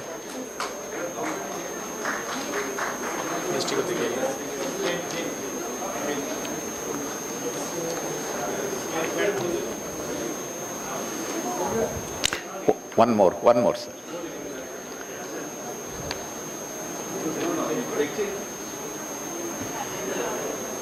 We conclude the award ceremony with Mahindra & Mahindra Limited. We conclude the award ceremony by inviting Mahindra and Mahindra Limited. Anybody from Mahindra and Mahindra Limited? Please come to the dais. We recognize your contribution towards the profession of agricultural engineering. Mahindra and Mahindra Limited. Please have a big clap for the Mahindra and Mahindra. Thank you very much.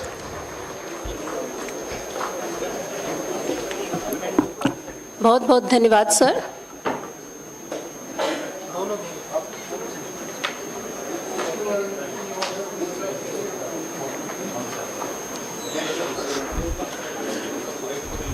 Thank you all the delegates on the dais to give awards to all the awardees. So give a big round of applause to all the awardees, please.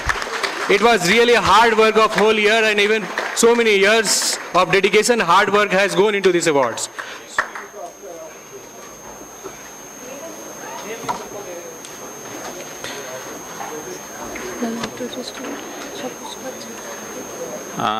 Dear delegates, actually the award ceremony will be incomplete because few of the awards which are scheduled to be presented in the inaugural session, due to the change of program of the Minister of Agriculture and Farmers Welfare, we will be delivering those awards, we will be giving those awards on the plenary session or valedictory session.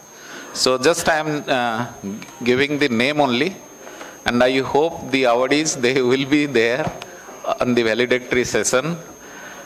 Dr. Madan Kumar Jha for ISAE Gold Medal for Lifetime Achievement. Congratulations, Dr. Jha.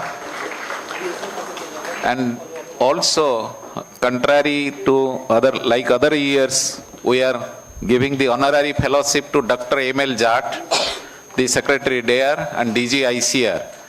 This society has already given the honorary fellowship to two previous DGs, Dr. Tilochan Mahapatra and Dr. Himanshu Pathak.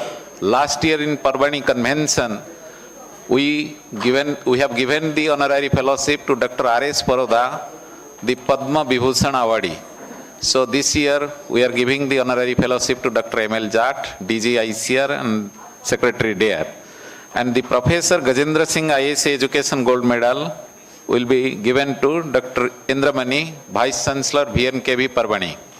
So these three awards will be presented. Along with that, I don't know if Dr. Arjamadat Sadangi, who is the recipient of ISAE Fellowship, who is Director in IIWM Bhubaneswar, if he will be present on that day, because today he is not present, the Minister, Cabinet Minister, Mr. Shivraj Singh Chauhan ji, he is at Bhubaneswar, he is attending the Minister's program. So if he will be present on the valedictory session, this award will be given to him. Thank you very much for the patient listening. Thank you. Thank you, sir, for announcing the awards. Now we are moving towards memento distribution.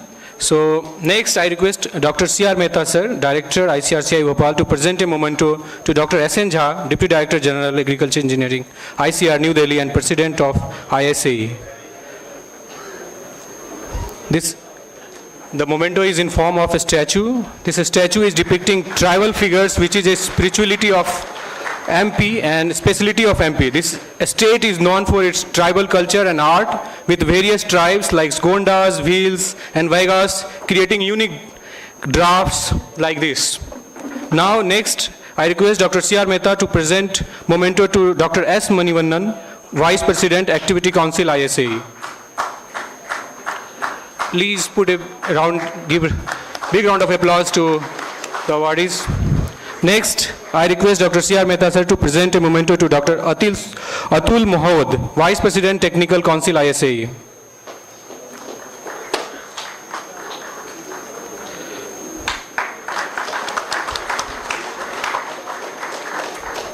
Finally, I request Dr. C.R. Mehta, sir, once again to present a memento to Dr. P.K. Sahu, Secretary General, ISAE.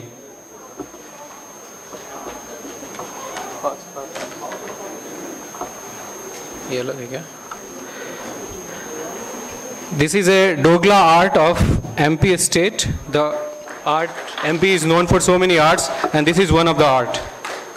Okay, thank you. Thank you, sir, for presenting the mementos to all the dignitaries.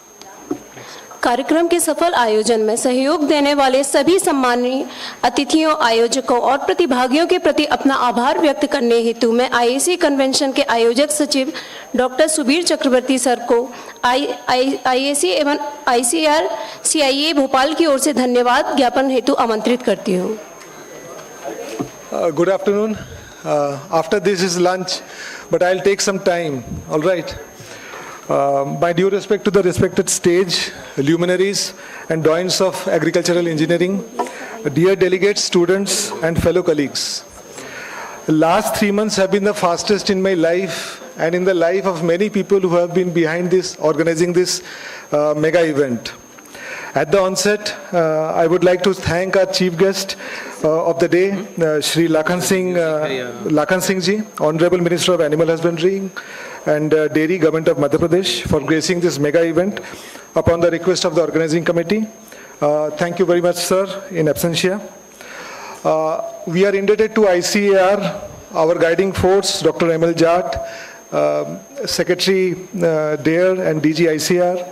He has been very positive and supportive at the time we proposed this event. In his message also, he has reflected that mechanization is need of the hour and this event is well timed and well placed. We are grateful to our DG, in particular and ICR as a whole. We are thankful to IAC Executive. IAC Executive has been torchbearer to bring changes in national mechanization ecosystem for the past 6.5 decades. We are obliged to our society for finding us suitable enough to let us host this convention in 50th year of our existence. The executive, with its continuous meetings and deliberations, has been guiding force in organizing this convention. You see it in the shape as it is today. President ISAE, I'm at loss of words to express my sincerest gratitude of the organizing committee for the dynamic leader of our society and profession, Dr. S.N. Jha. He has been true pillar of strength during the whole organization process, conducting endless meetings out of his extremely busy schedule. Always egging us to do better our preparation, maintaining the timelines, to work within the society bylaws. We are all blessed to have you with us, sir. Our SMD, organizing this event would not have been possible without the support of our SMD. All the ADGs and the supporting staff in the SMD were very much helpful during the process. Patron of this convention and director of the institute, Dr. C.R. Mehta. In the contextual national page of agricultural mechanization, Dr. C.R. Mehta is one name. And patron of this convention, Mehta sir, has been apostle of peace and calmness. He would absorb all our restlessness and despair during the organization process by offering his most soothing words. शांत हो जाइए, चाय पिलाता हूँ, बैठिए अभी. And that would add water to all exasperations. He has been meticulous in planning this convention and has played a master stroke by choosing the right person for the right duty for this event. I can speak endlessly on this. Mehta sir, we are grateful to Almighty to have you as a leader. Ani, chal raha hu sir. Thoda time lunga sir, thoda time lunga. Seniors, of course, the seniors. We have a galaxy of seniors in front of us. And I don't know, I'm too small to say anything to all of you. I just seek that we are all blessed by your guidance and you are always there for us to help us in our professional life. Delegates and students, the organizing committee expresses grand welcome to all the delegates of this for constructive scientific deliberations during the convention, and for students to witness the proceedings. And we are also grateful to all the administrators who have allowed our delegates and students to be here with us today. CIE administrative staff, they have been endlessly supporting us. They have helped us in maintaining the timelines. We are grateful to the CIE supporting the administrative and the financial staff. The core committee, I would fail in my duties if I fail to mention the contribution of our core committee, the heads of the divisions, for allowing us to use all the facilities in the course of this convention. And the organizing committee, there are different organizing committee behind this convention. We are all thankful to them, the hall arrangement, technical session, exhibition, publication, registration, press and publicity, etc. And of course, transportation and accommodation. They have been working day and night to arrange your accommodation and transportation. There may be some hiccups, some loopholes, but we are trying our best. From this place, I would also thank the family members of the committee members because they have beared all the brunt. While we were busy with our institute and work, the family members have supported us. Of course, my wife is also there, so I have to say this. Okay.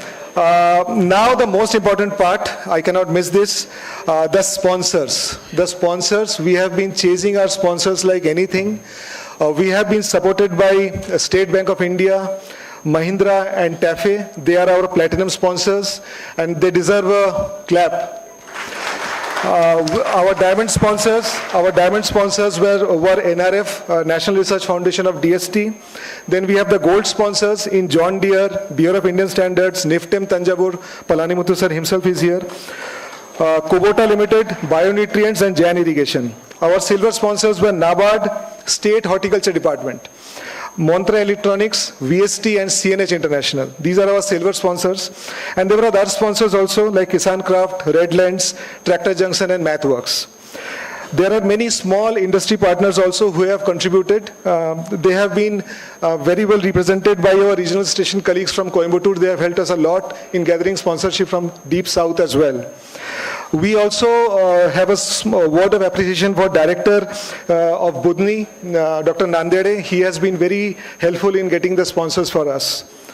We are thankful to Director NITTR, RGPB and ISS for sparing their guest houses for us. And press and media friends, most of them have left, but we are thankful to them for the support in publishing and publicizing the mega event. Our digital partner, this is the first time ISAE has gone digital. I hope that this has been well taken and in future we'll take the help of digital platform to get registration and the whole process done. I hope everybody is satisfied with this. I think I've covered all, but if there are any misses, I'm extremely sorry. Thank you very much for all of you being here. Thank you very much. At last, we'll... thank you so much sir. अंत में मैं यहाँ उपस्थित सभी सम्मानीय व्यक्तियों से अनुरोध करती हूँ कि कृपया राष्ट्रगान हेतु अपने स्थान पर खड़े हो जाएं। जन गण मन अधिनायक जय हे भारत भाग्य विधाता पंजाब सिंध गुजरात मराठा द्राविड़ उत्कल गंगा विंध्य हिमाचल यमुना गंगा उच्छल जलधि तरंगा तव शुभ नामे जागे तव शुभ आशीष मागे गाहे तव जय गाथा जन गण मंगल दायक जय हे भारत भाग्य विधाता जय हे जय हे जय हे जय जय जय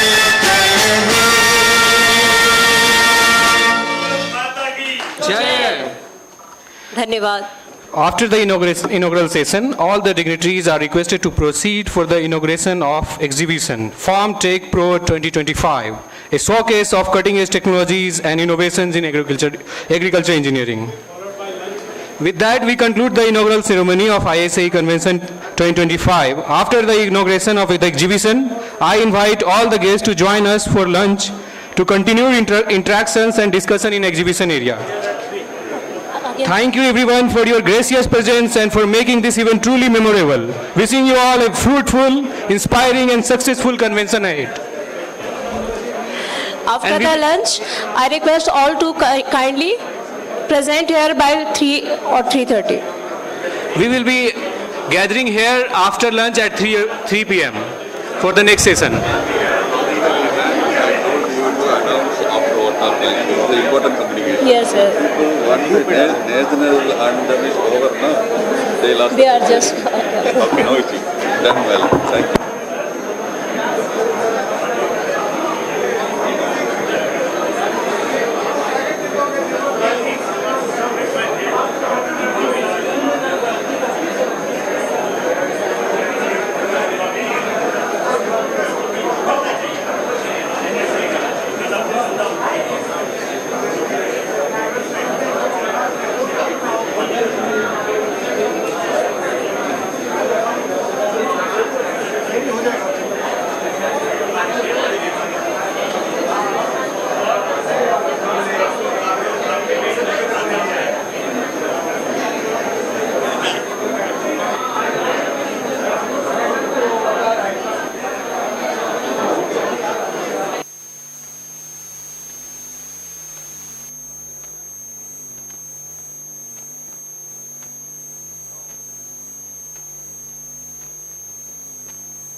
Hello, hello, hello, hello. Hello. Hello.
Hello.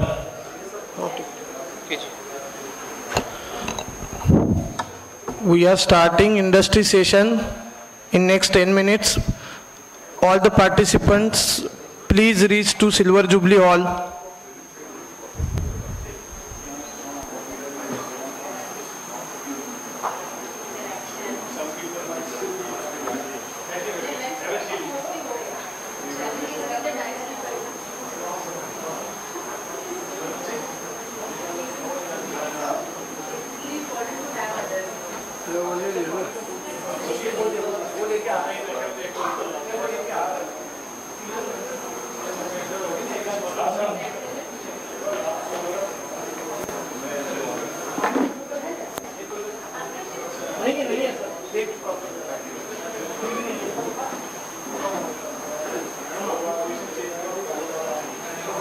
नहीं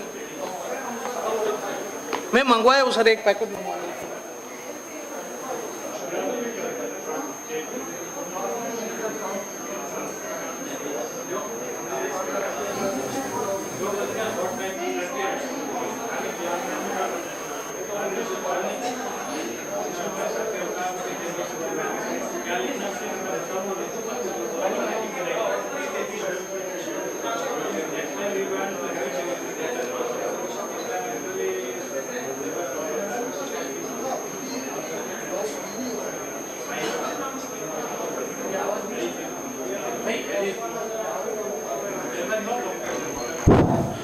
Dr. Senthil Kumar, Principal Scientist, CIAE Bhopal, and Dr. Asim Verma are the rapporteurs for this session.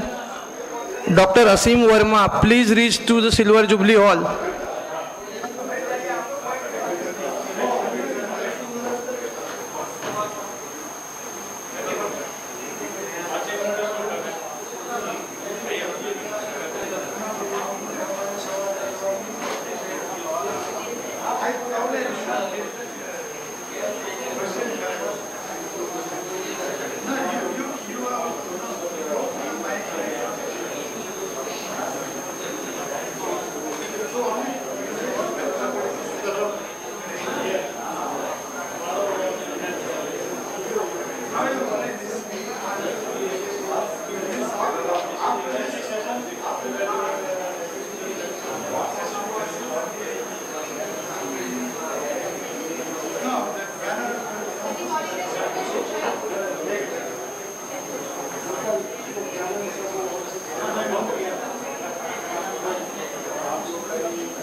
अरे ये नहीं वो बेचने के बाद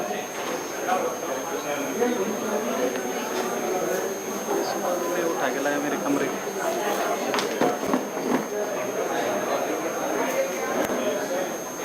है तो ये तो है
Good afternoon, everyone.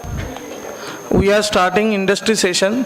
I request esteemed industry partners to take the dais.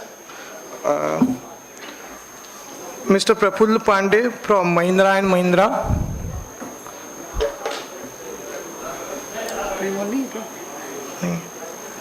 Mrs. Suniti Toteja from BIS.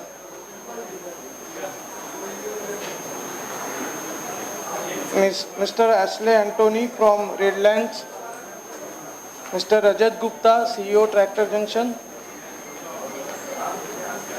Mr. Viju from MathWorks.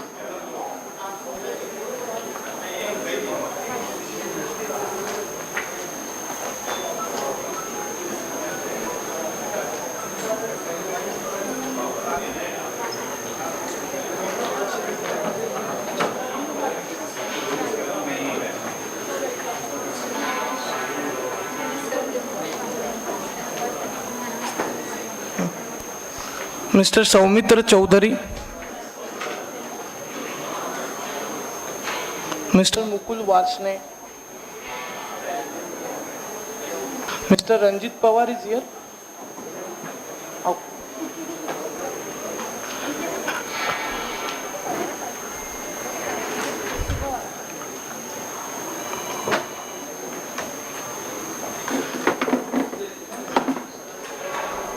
And Dr. Palani Muthu, Director, NIFTEM. Sir, please.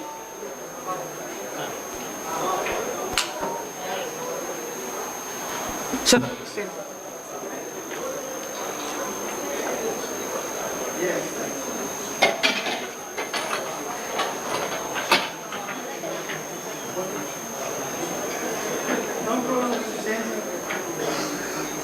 Madam, please give that board here.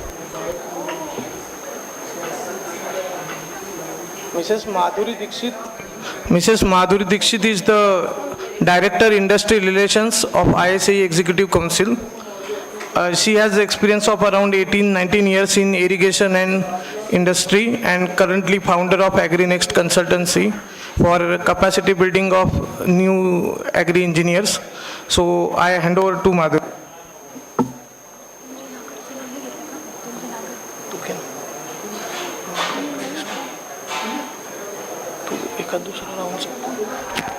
Okay, Mr. Mrityunjay Nagar, please join us.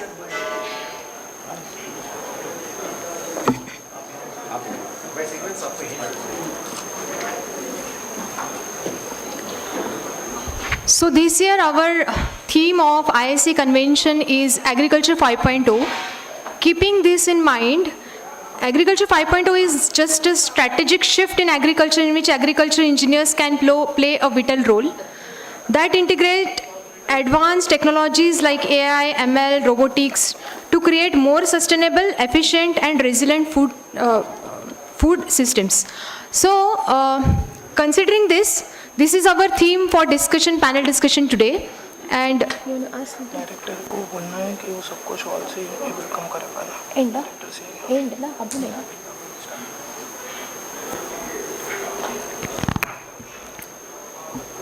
so just a second.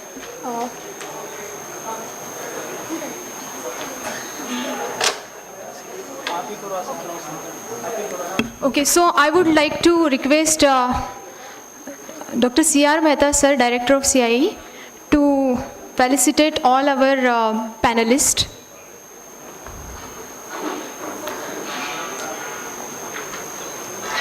So meanwhile, he will facilitate. I'll talk about a little about our panelist.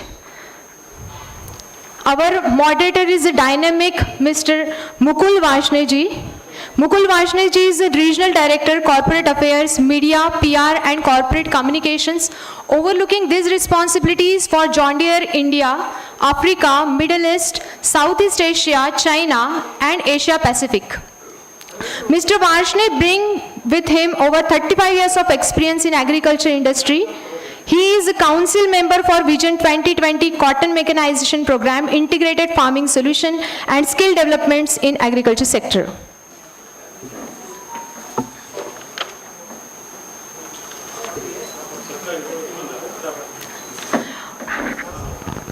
Mr. Ashlyn Anthony, he is Director, Redlands Ashlyn Motors PLC, Thrissur, Kerala. An innovator and agri-tech entrepreneur, Ashlyn Anthony has been instrumental in driving Redlands Ashlyn Motors, established in 2006. Mr.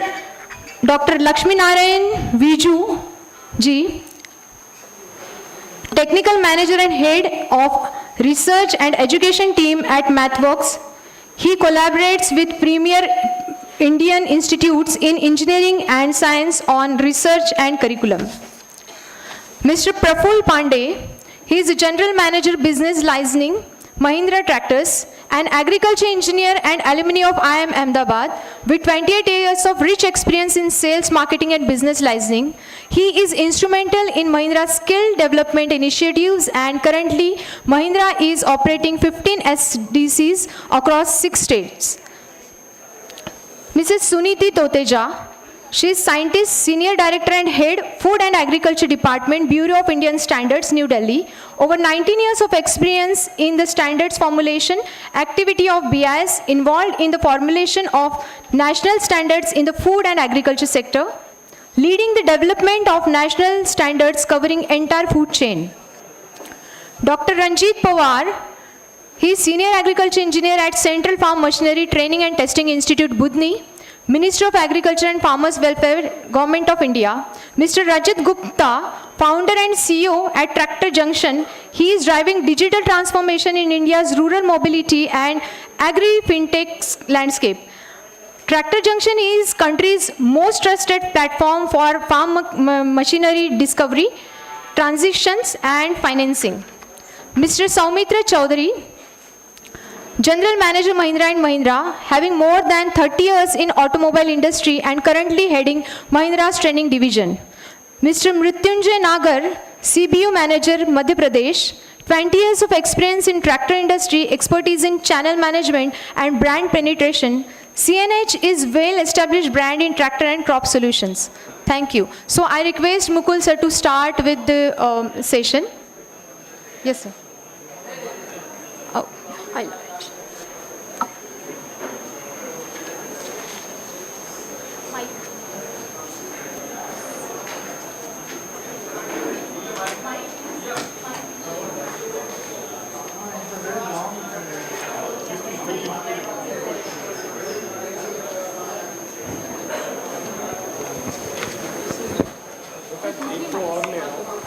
Please दो तो चाहिए question and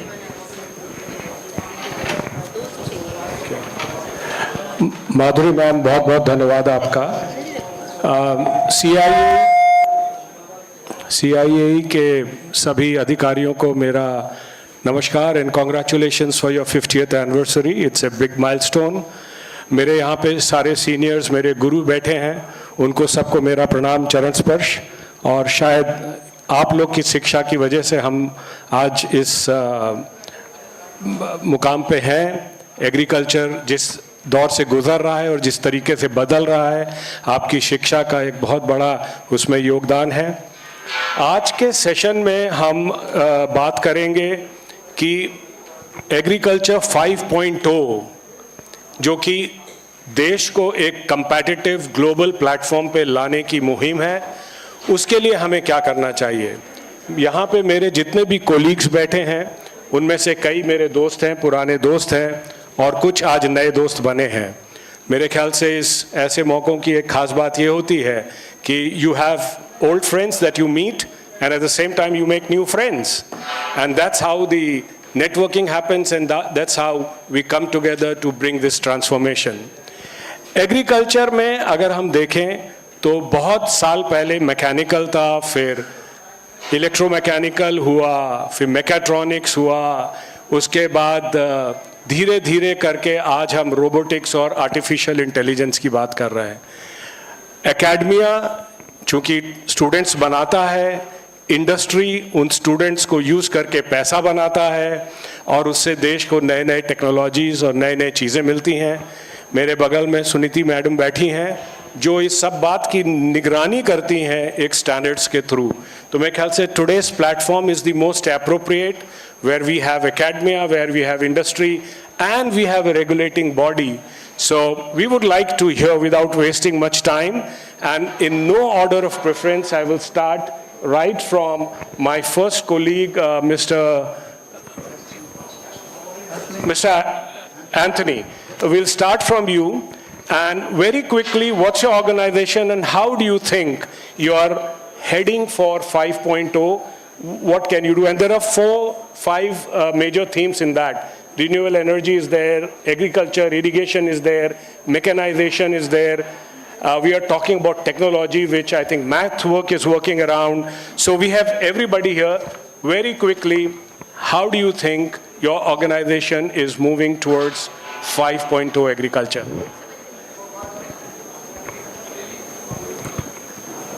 So Redlands Ashen Motors was established in 2006.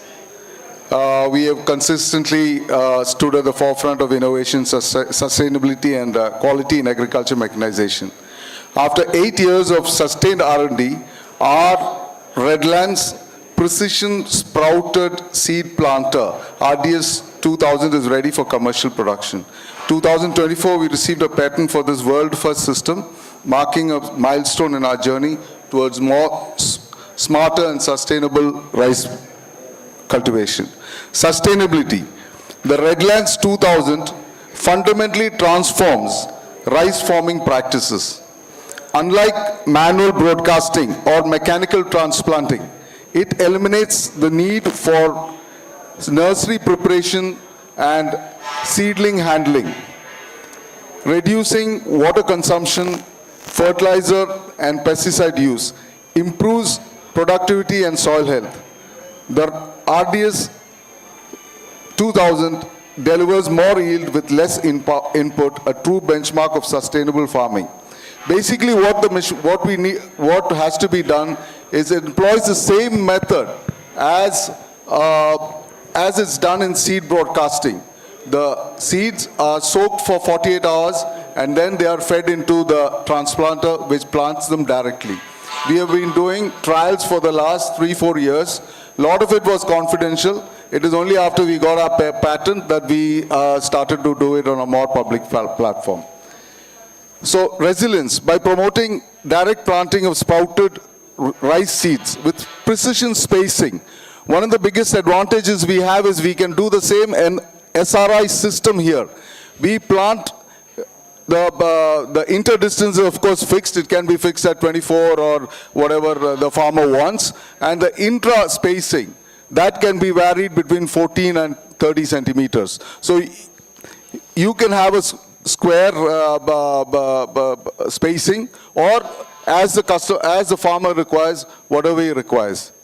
Mr. Anthony will come back to you for more details. Sure. So we'll just do the first round, which is very briefly about the organization. The second one will be what products and how sustainability will, and we'll come to that. Sure. Yeah, thank you so much. Over to you, Mr. Lakshmi Narayan. Hi.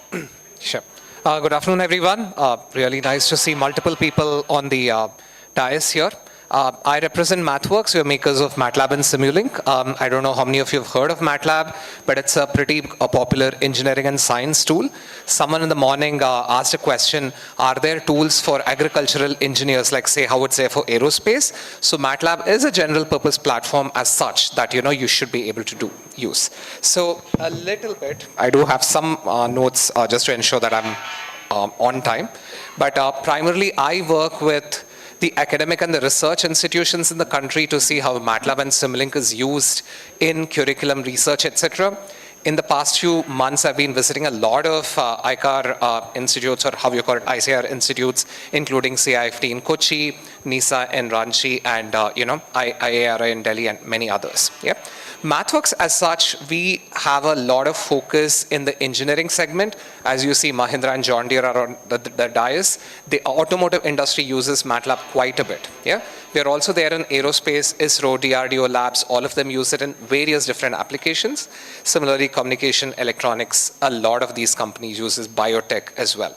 For me, why this is important is something that was pointed in the morning around interdisciplinary or multidisciplinary thing. So agriculture 5.0 is more around a lot of automation, robots, artificial intelligence, data analytics, sensors, a lot of it merging as such. And you're going to be able to look at many, many different applications, which we will cover in the second part. But what we want to essentially say is MATLAB is a general purpose platform that you can look at, but agriculture can do with a lot of nuances of engineering, because engineering problems have been solved for decades, for centuries, and there's a lot of synergy between agriculture and engineering at this point of time that we feel we would be able to handle. We'll talk more on it during the second segment, but thank you for the opportunity. Thanks, and I'm glad you touched on electronics, sensors. We'll come on that. Over to Mr. Pandey. Thank you, Mukul sir.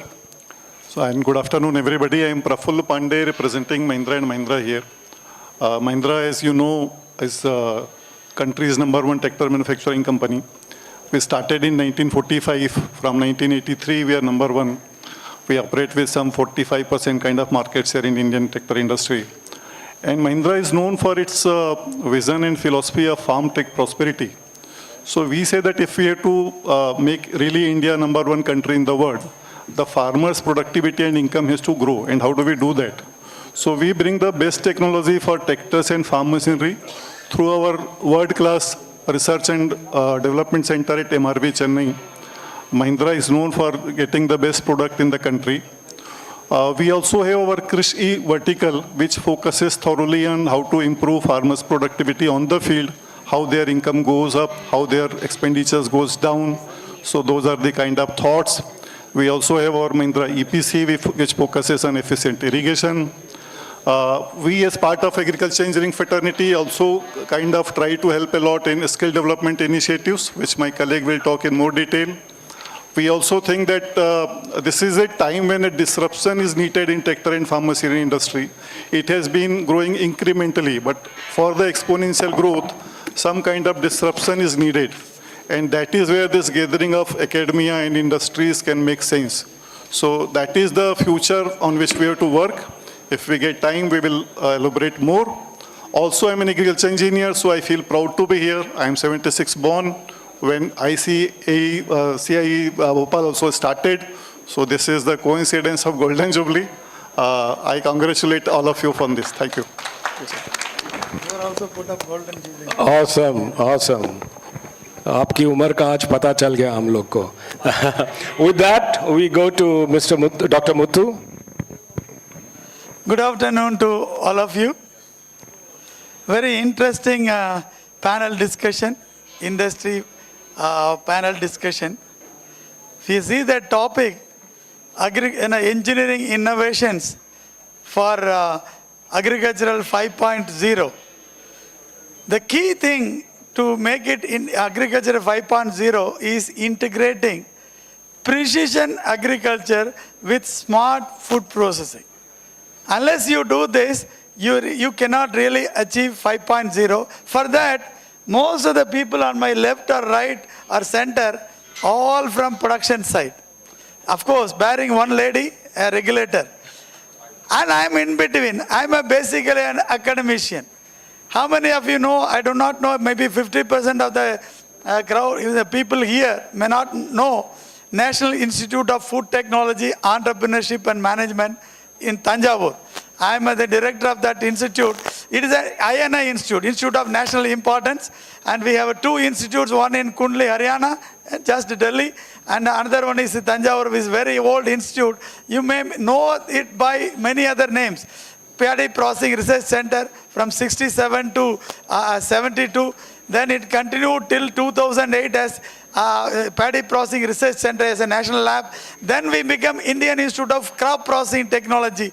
When ICAR committee, they gave this name. And we were working on many crops and on research on post-production area. Then we become Indian Institute of Food Processing Technology in 2017 when our mandate was included the meat and poultry, dairy and fisheries, everything. Then in 2021 become an INI institute. Earlier it was under TNAU. A degree was awarded from there. We are academic institution from 2008, but we got the power to award our own degrees. BTech Food Technology, a flagship program of our institute.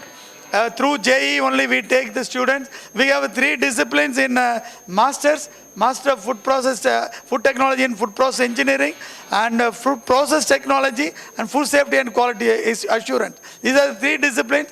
My MTech and PhD we have. This year next academic year we'll start Food Business Management as well, MBA program.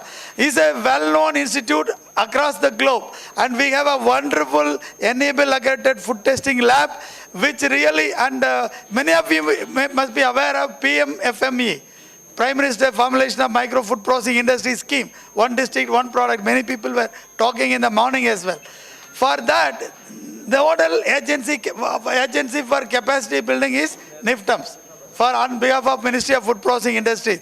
We are under Ministry of Food Processing Industries. We do a lot of training, hand-holding support in terms of incubation and startup support, all kinds of things. It's a very well-known institute, and we are process engineers. I talked about the detail because I'm the only one to talk about food processing later on. Thank you very much for inviting me for this session. Thank you, Dr. Muthu. And I think you used the word integration, and that's going to become very important in our next session. I'll pass my colleague, Ms. Suniti, because she's a regulator. So we'll go to Mr. Rajat first, and then we'll come to CMTTI. So Mr. Rajat, you are watching the industry from far off. आप एक satellite के जैसे हैं जो ऊपर से देखते रहते हैं कि इंडस्ट्री क्या कर रही है. आपकी खबरें कभी-कभी सनसनीखेज होती हैं और कभी-कभी बहुत ज़्यादा रेलेवेंट भी होती हैं. तो आपका क्या व्यू है 5.0 को लेके? क्यों you've seen the history, and also you are a person who is helping the industry move forward. So what are your thoughts and views on that? Thanks, Mukul sir. Thank you, CIAE and CR Mehta sir, for inviting me. And so the point is, we started Tractor Junction back in 18, and prior to that, my family is running and operating a tractor dealership since 1990. So we started Tractor Junction with the thought that India is the largest market for tractors. We are almost selling 1/3 of the world's tractor here in India, but there is no such platform where the farmer can get the right information about the tractor. Which tractor to buy, because it's mostly, you can say, push sales from the you can say salesmen of the dealerships. But we started that we should pass the right information to the farmer so that he can make the right choice, what is the right tractor for him, and at the right price. So that's what our objective is, because for any of the farmer, tractor is the most expensive purchase in his life after the land and the house. And tractor and the farm mechanician, they are hardly able to afford. Out of 130 million farming household, only 6 million farmers are able to own a tractor. And these 6 million farmers are owning almost 8 million tractor, 80 lakh tractors are owned by these farming families. So only 4.5% of the farmers are able to afford the tractors. Right now, we are having almost 65 lakh farmers visiting us on our platform on a monthly basis. We are the largest platform in the agri fintech industry. So we are not limited to tractor per se. We started as a rural mobility platform. We started from tractor first, then we grown like in tractor junction, truck junction, bike junction, and the infra junction. All these vehicles are moving the rural India. For the infra per se, 70% or 80% of the JCB's product, which is construction equipment, backhoe loaders, are selling in rural India. So that's why we present across these 4 categories. And we are a digital first platform. We started from the website and the mobile app, but we are not limited to that right now. We even started our full stack approach, and we are operating platforms also. Industry have grown significantly in the last 5 years. So post-COVID, so let me tell you one good story for Tractor Junction, very small one. So when we launched our company in 17, everybody was saying that there is no internet in the farmers or the villages. How would you will get any user on your platform? सीधी सी बात है, गांव में बिजली तो आता नहीं, internet पे जाकर ट्रैक्टर कौन खोजेगा? But Then the COVID comes in 20, and pre-COVID in the March 20, we were having almost 3 lakh users on our platform on a monthly basis. And by May, 2 महीने बाद हमारे platform पे 25 lakh लोग थे. So that's how we have grown in the last, you can say, just 2 months. And same the tractor industry also. I believe tractor industry have grown almost touch highest in that year in June or July, because there's a shortage of, you can say, labor at every place. The farm mechanician got the boost at the time. In the farm mechanician industry, players like Shaktiman have grown significantly to 2.5x just because there's a labor shortage. Even right now, the mechanician is still, you can say, scratching the surface. They are yet to move. As a platform, we also operate or give the insights about the industry, how it's moving in the past few years. कौन से market में किस तरह के HP category के ऊपर किस तरह के ट्रेंड्स चल रहे हैं, बिकॉज जब 65 लाख फार्मर हमारे प्लेटफॉर्म पे हर महीने आ रहे हैं तो हमें पता है कि किस तहसील में किस प्रोडक्ट के लिए कौन तरह की डिमांड हम देख रहे हैं. एंड इस सारे insights को leverage करते हुए we started our physical business of the used tractors. So currently we are having 70 company-owned, company-operated stores in Rajasthan, MP, Maharashtra, and selling almost 400 used tractors per month to the farmer. Used tractors are the, you can say, the first-time farmer who are not adopted the mechanization yet. जैसे हम लोग used car खरीदते हैं तो इसलिए खरीदते हैं कि हमारी इनकम अभी सेटल्ड नहीं है, हम टेस्ट एंड ट्राई कर रहे हैं, EMI दे पाएंगे नहीं दे पाएंगे.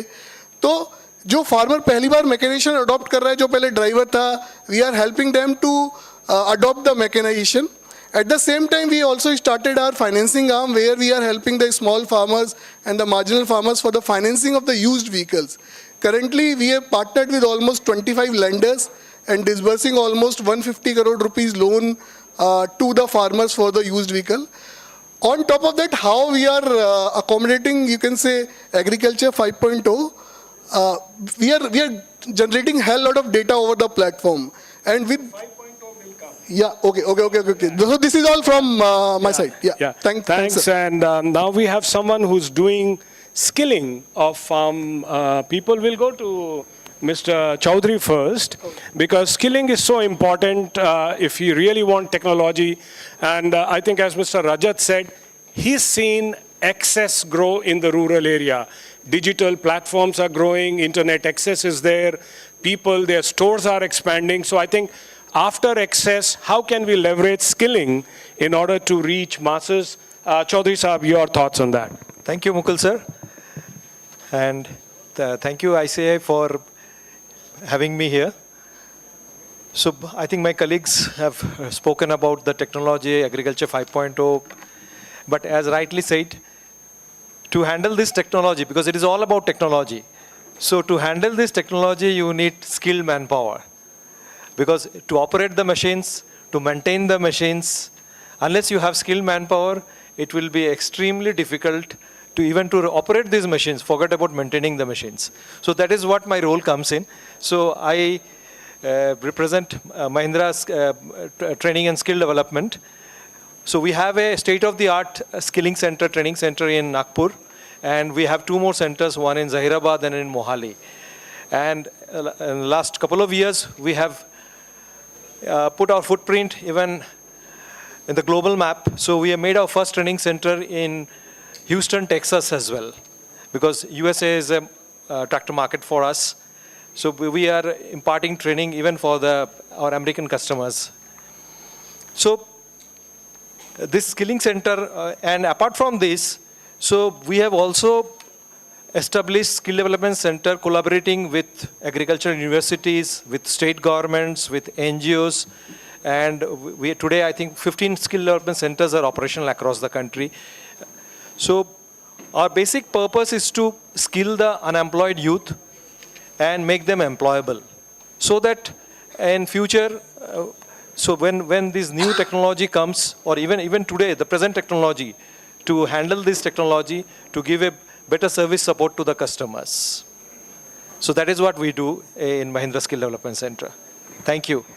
Thank you. And now we have one of our dear competitors, from New Holland. Nagar Saab, you are also a technology leader, and it's great to see you here today. What's your thoughts on technology and what technologies you have already brought to India? How are they faring in the market? We'll come to 5.0 in more details later. So thank you, sir, and thank you ICAR for giving me this opportunity. तो sir समय का ध्यान रखूंगा बिल्कुल. सभी को नमस्कार. और मैं मृत्युंजय नागर हूं और मैं CNH को न्यू हॉलैंड को प्रेजेंट कर रहा हूं यहाँ पर. आप जैसा कि आप जानते हैं CNH is the world leader in technology and tractors and 180 countries में हम लोग प्रेजेंट हैं. और इंडिया में हमारे 3 सेंटर्स हैं. एक हमारा जो मेन प्लांट है वो ग्रेटर नोएडा में है, एक हमारा पुणे में है, एंड MP के पीथमपुर में भी हम काम कर रहे हैं. तो न्यू हॉलैंड हमारा 1895 में बॉर्न हुआ था और इंडिया में हम 1969 से प्रेजेंट हैं. तब फोर्ड के नाम से हम मार्केट में थे. एंड 1998 से make in India world wide जो है मेक इन इंडिया प्रोजेक्ट में हम लोगों ने इंडिया में शुरू किया new Holland brand. New Holland अभी पायोनियर है टेक्नोलॉजी में. हमारे पास ट्रैक्टर्स हैं, हमारे पास हार्वेस्टर्स हैं, हमारे पास इम्प्लीमेंट्स हैं. और जैसा कि इस पैनल का इंटरेस्ट है तो जो टेक्नोलॉजीज़ हैं मैं बताना चाहूँगा छोटा सा एक उदाहरण आपको जिस पे गवर्नमेंट भी काम कर रही है, हम भी काम कर रहे हैं. तो जो क्रॉप रेसिड्यू मैनेजमेंट है उसमें new Holland is the first tractor company in India who launch 105 मतलब 105 HP का ट्रैक्टर है हमारा. और बड़े बेलर्स हमारे ऑलरेडी चल रहे हैं. और हरियाणा एंड पंजाब में अराउंड 30 के टन पर ईयर जो हमारा रेसिड्यू मैनेजमेंट है उसमें से 16,000 टन पर ईयर जो है न्यू हॉलैंड कर रहा है ना. And we have 100+ tractors and balers operative and soon we launch this technology in MP also and in India. तो we are working on crop residue management in farm mechanization. Thank you sir. Thank you. मेरे ख्याल से काफ़ी अच्छा session रहा, लेकिन ऐसा कहते हैं कि कई लोग इनोवेशन लाते हैं, होनी को अनहोनी कर देते हैं और अनहोनी को होनी. उसके कहते हुए मैं मॉन्ट्रा इलेक्ट्रिक ट्रैक्टर्स के हरमिंदर जी, जो कि मैंने बाहर पढ़ा, you are the first electric tractor in India commercially successful. हालांकि प्रोजेक्ट और टेक्नोलॉजी डेवलपमेंट के तहत बहुत सी कंपनी ने उस पर ट्रायल किया है, but you are the first ones. आपका क्या थॉट है? आप अपनी कंपनी के बारे में बताएं. हम 5.0 के बारे में आपसे बाद में सवाल करेंगे. Sure, Mughal sir, thank you.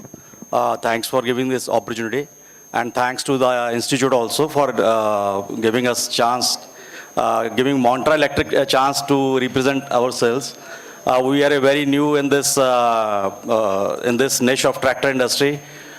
But it's new, and among panelists also I am the last, but we are not going to be the least. That is what our management's commitment is towards the farming community of this country.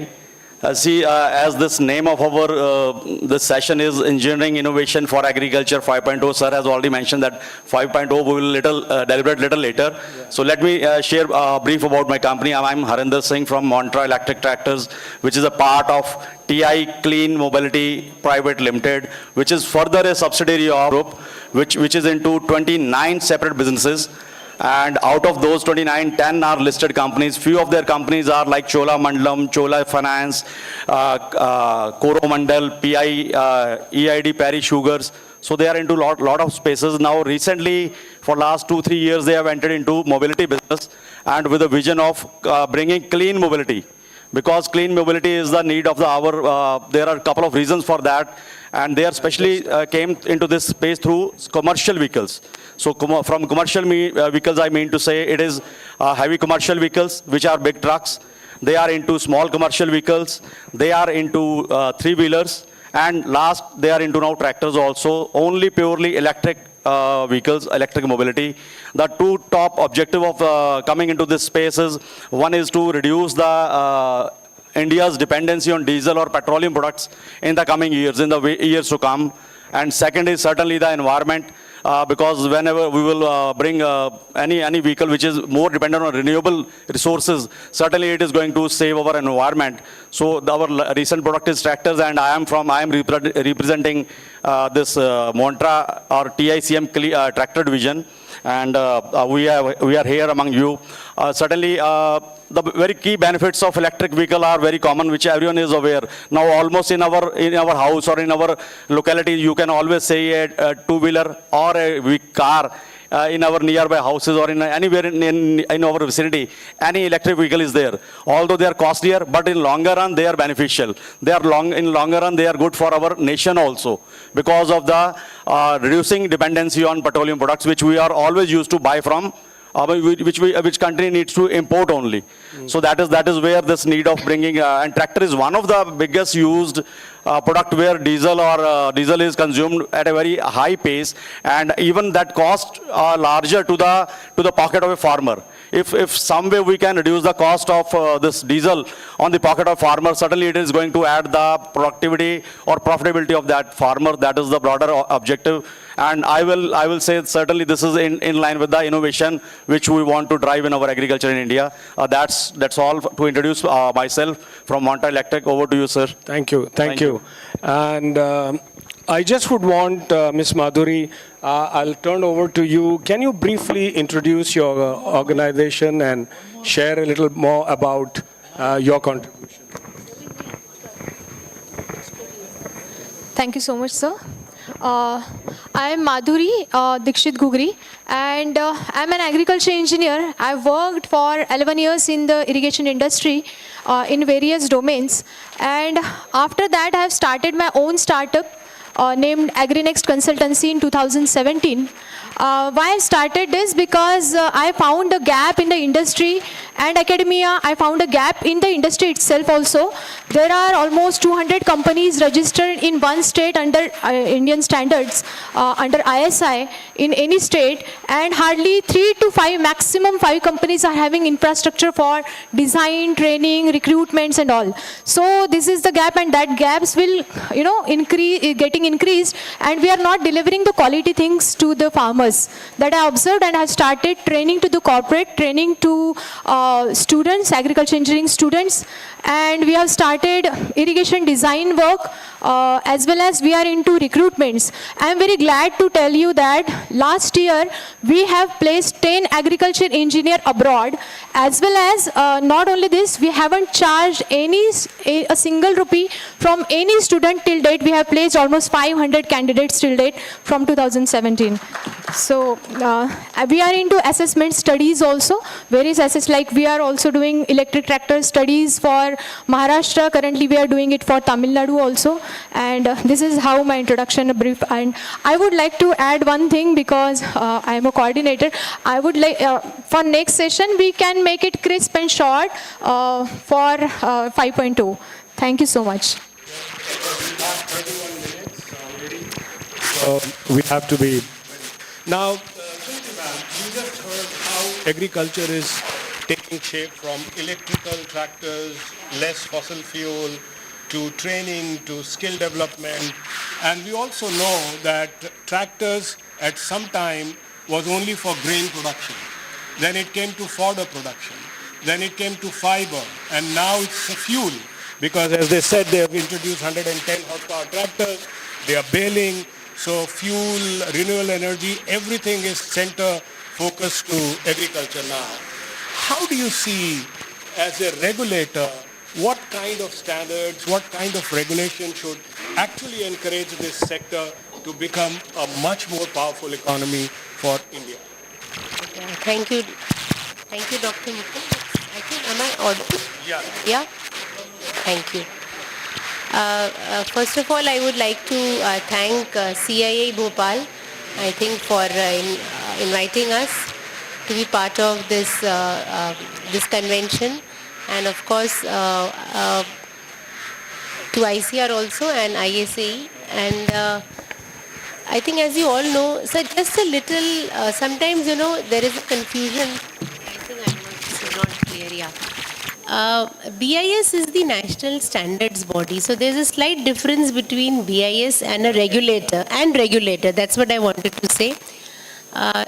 Generally, if you look at the WTO, the TBT or the everything, it is the standards are essentially voluntary in nature. And it is the government or the line ministry, or if there is a regulator in the sector, which there is not a regulator currently for agriculture. So we have Ministry of Agriculture. So the regulators, based on the sector in which they, are working, they may make standards sometimes mandatory or compliance to standards mandatory. But nevertheless, even though standards are voluntary, but they will always, world over, they are you could say an instrument, for benchmarking by the industry, their products to ensure quality to the user or to the consumer, or in the agriculture, you could say to the farmer, whosoever is the user. Now, since ICAR and its various institutes, whether it is CIAE or IRI or the state agriculture universities like PAU or TNAU, because I see many of the scientists who are there, and of course many of even the experts who are now in the industry are products of some of the other agriculture institute or agriculture universities. They're all associated with BIS. And as you said, I will not like to take, because the question was that what should be the role of BIS in this now, that we are now, there's a lot of, so much is happening in agriculture sector, whether it is innovation, precision farming, robotics, or even in the field of irrigation or drainage or post-harvest also. I think it's a very good time to be, I think, first of all, in BIS is what I feel. And we must also understand that it is not BIS which makes the standards, but it is experts like all of you together. It is the collective expertise of all of you together, which will help in making standards of a stature, which are, you could say, global or at international level. So I think it is the contribution of the industry or the academia or the research and even the government, and maybe experts who may also sometimes are represented not through these various affiliations, whether it is government. We also have experts in our technical committees who are without any affiliation. So we have like experts who have long-standing experience of say 30, 35, 40 years, whom we also take in our committees because we want to take their expertise, irrespective of whether they are working or they are retired.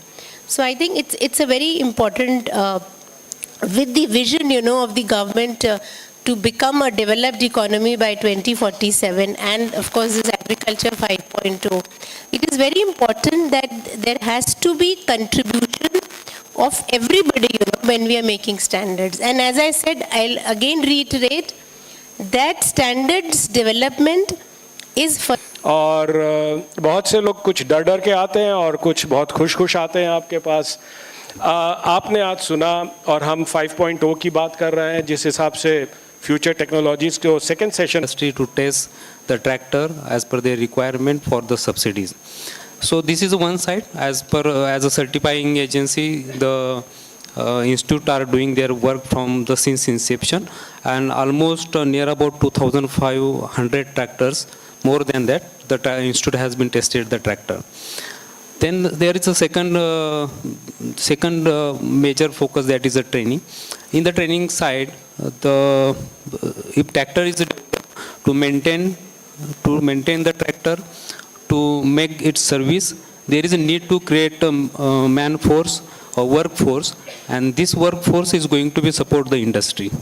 So in the training section, we have been conducting the training program from the farmers to management level. So yearly we have been training the farmers to maintain, repair, adjust the machinery, or to operate the machinery in the proper functioning. So yearly we have been training near about 4,000 farmers. So 4,000 farmers have been coming in the institute and getting the training to various agriculture machinery.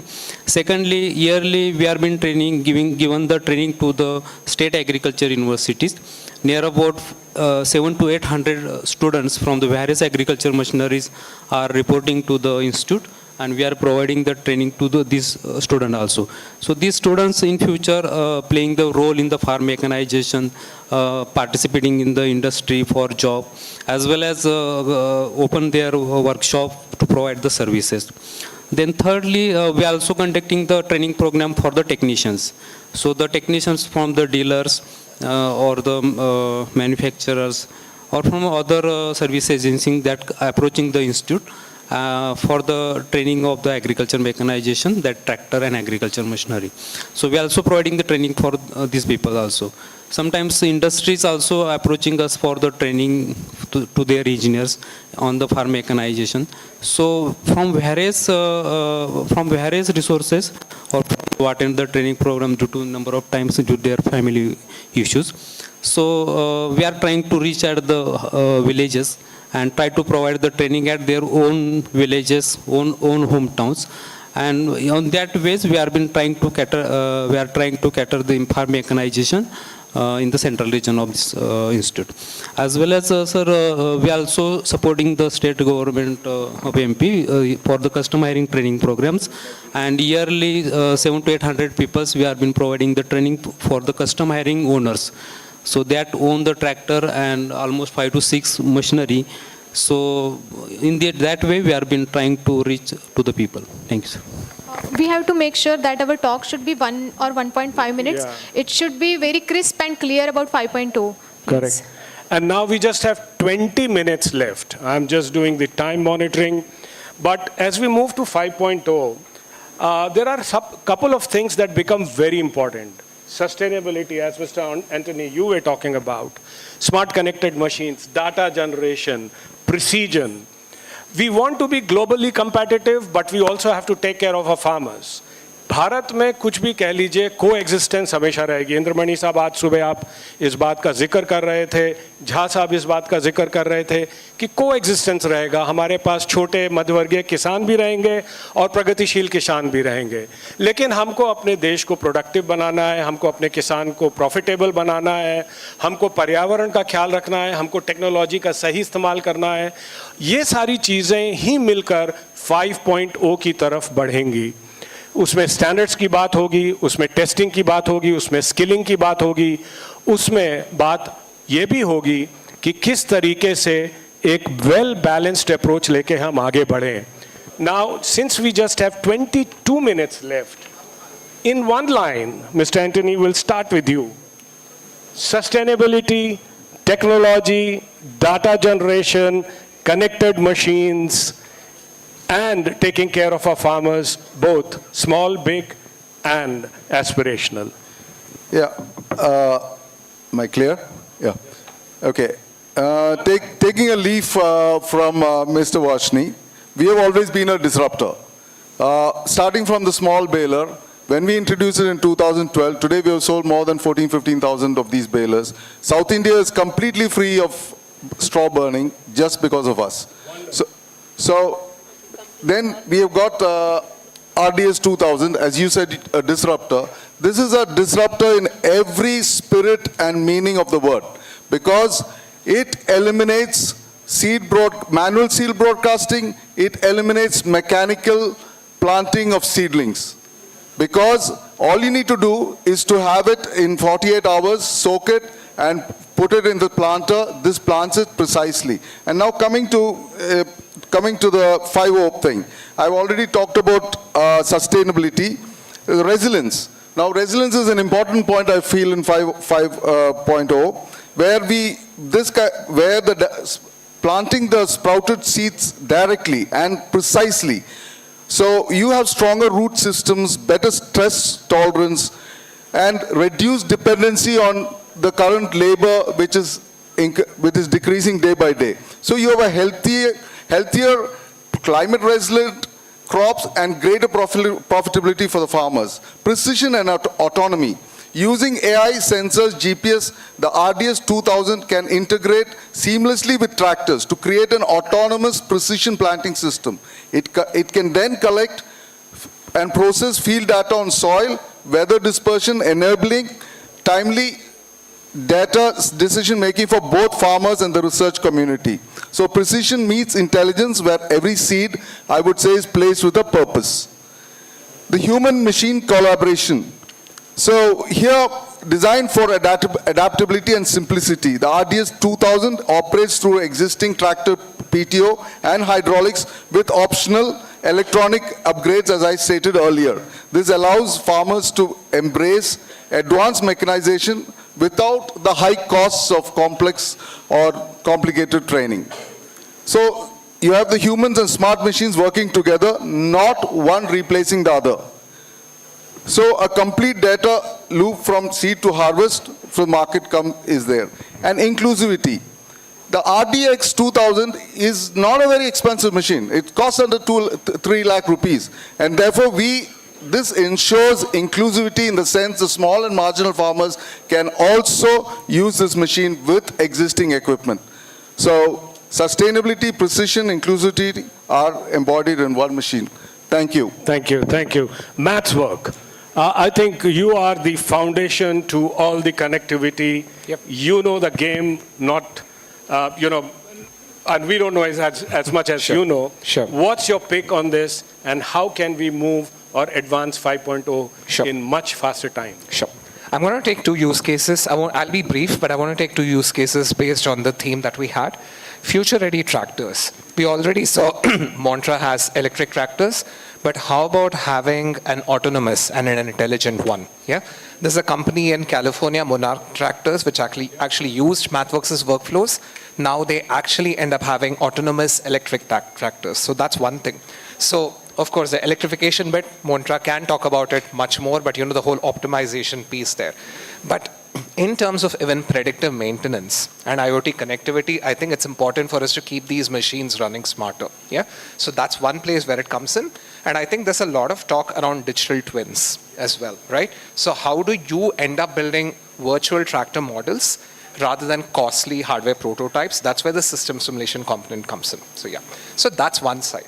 The other thing which is, I think, rampant is due to the water scarcity. How do we have future-ready irrigation systems? Yep. So I think around, say, the whole AI-driven control with respect to, say, soil sensors and a few other things. How do you adjust the irrigation based on weather, crop data, and many others? So you may have, say, drones flying over. You may need to see where the water bodies are, what's the moisture level, everything. So there's a lot of image processing, computer vision, AI involved in that, right? So that's one piece. The other one is how do you deploy them? So a lot of them may not be aware of, say, what an edge AI algorithm or an embedded AI algorithm is. So how do you do that for localized decision making? So can a farmer have an app built on his phone which can actually, say, okay, do I need to water it or something like that? And finally, what I would say is from a sustainability standpoint, the energy optimization itself, right? How are you looking at, say, the whole, the pump, the hydraulic performance and everything for balancing the power consumption, the water use and everything, the sustainability comes in there as well, yeah? So overall, what I would say is right from an algorithmic implementation perspective, that is what an electric vehicle or an automation system or a smart irrigation system does, you need to start optimizing, and I think that's the crux of Industry 5.2. Yeah, thanks for the opportunity. Thank you, thank you. Pandey Saab, you control the industry in India. Mahindras are big and getting bigger every day. Now, it's very evident what Mahindra does becomes a kind of a unwritten statement which the industry has to follow. What do you think about 5.0? What do you think is key essentials that can meet all the 6 points that we outlined for this session today? I will start on a different note, and I will say while we are talking about innovation and disruption, and we are in the era when machines are learning, intelligence is becoming artificial, weather is becoming unpredictable, there is so much data and so many things. We have to be very mindful that while we are doing innovation and disruption, how this technology and this evolution of agriculture 5.0 is really going to be helpful everybody, right, till the end of the pyramid.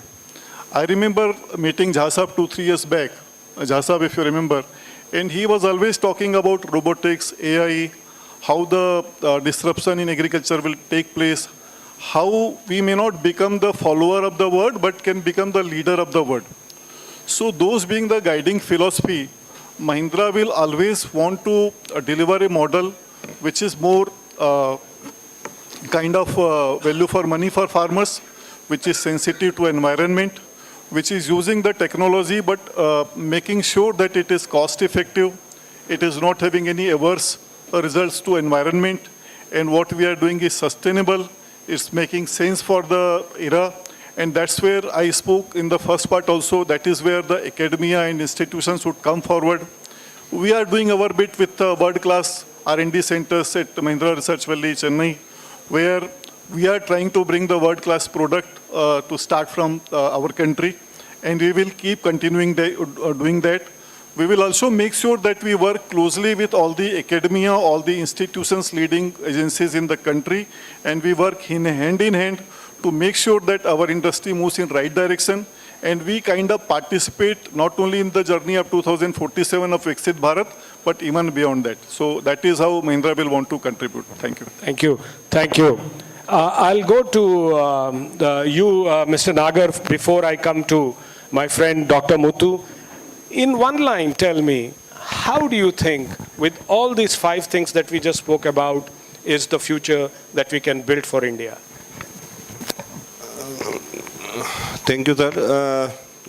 For the time concern, I will say we have the technologies, and if I talk about CNH or global leader JD or Mahindra, so we are working already. We have technology, we have R&D center. So I think government should think about how we reduce the cost for the end users, for the farmers. As we in a CNH, we already have technology of PLM, prescribed land management system. But in India, it will cost more than the tractors, this technology. So I think जैसा पांडे साहब बोल रहे हैं कि विकसित भारत में हम इसको कैसे एंड यूजर तक ले जा सकते हैं, तो आई थिंक मैकेनाइजेशन को एंड यूजर तक इस फोरम के माध्यम से हमको पहुंचाना चाहिए with cost reduction to end user farmer.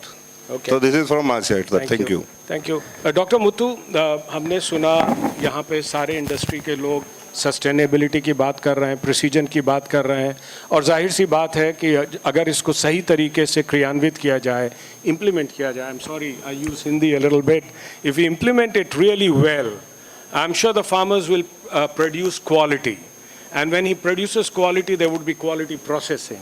And if there is a quality processing, it's better revenue from export standpoint. How do you look at 5.0 that helps not only process better, but also leads to exports better?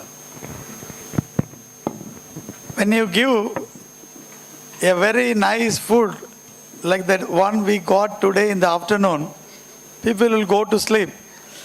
No, my first job is to make them awake and then listen something different. Food processing, a paradigm shift has taken place, is taking place. The way we eat now quite changed from what when we were young, we were eating mostly wholesome food.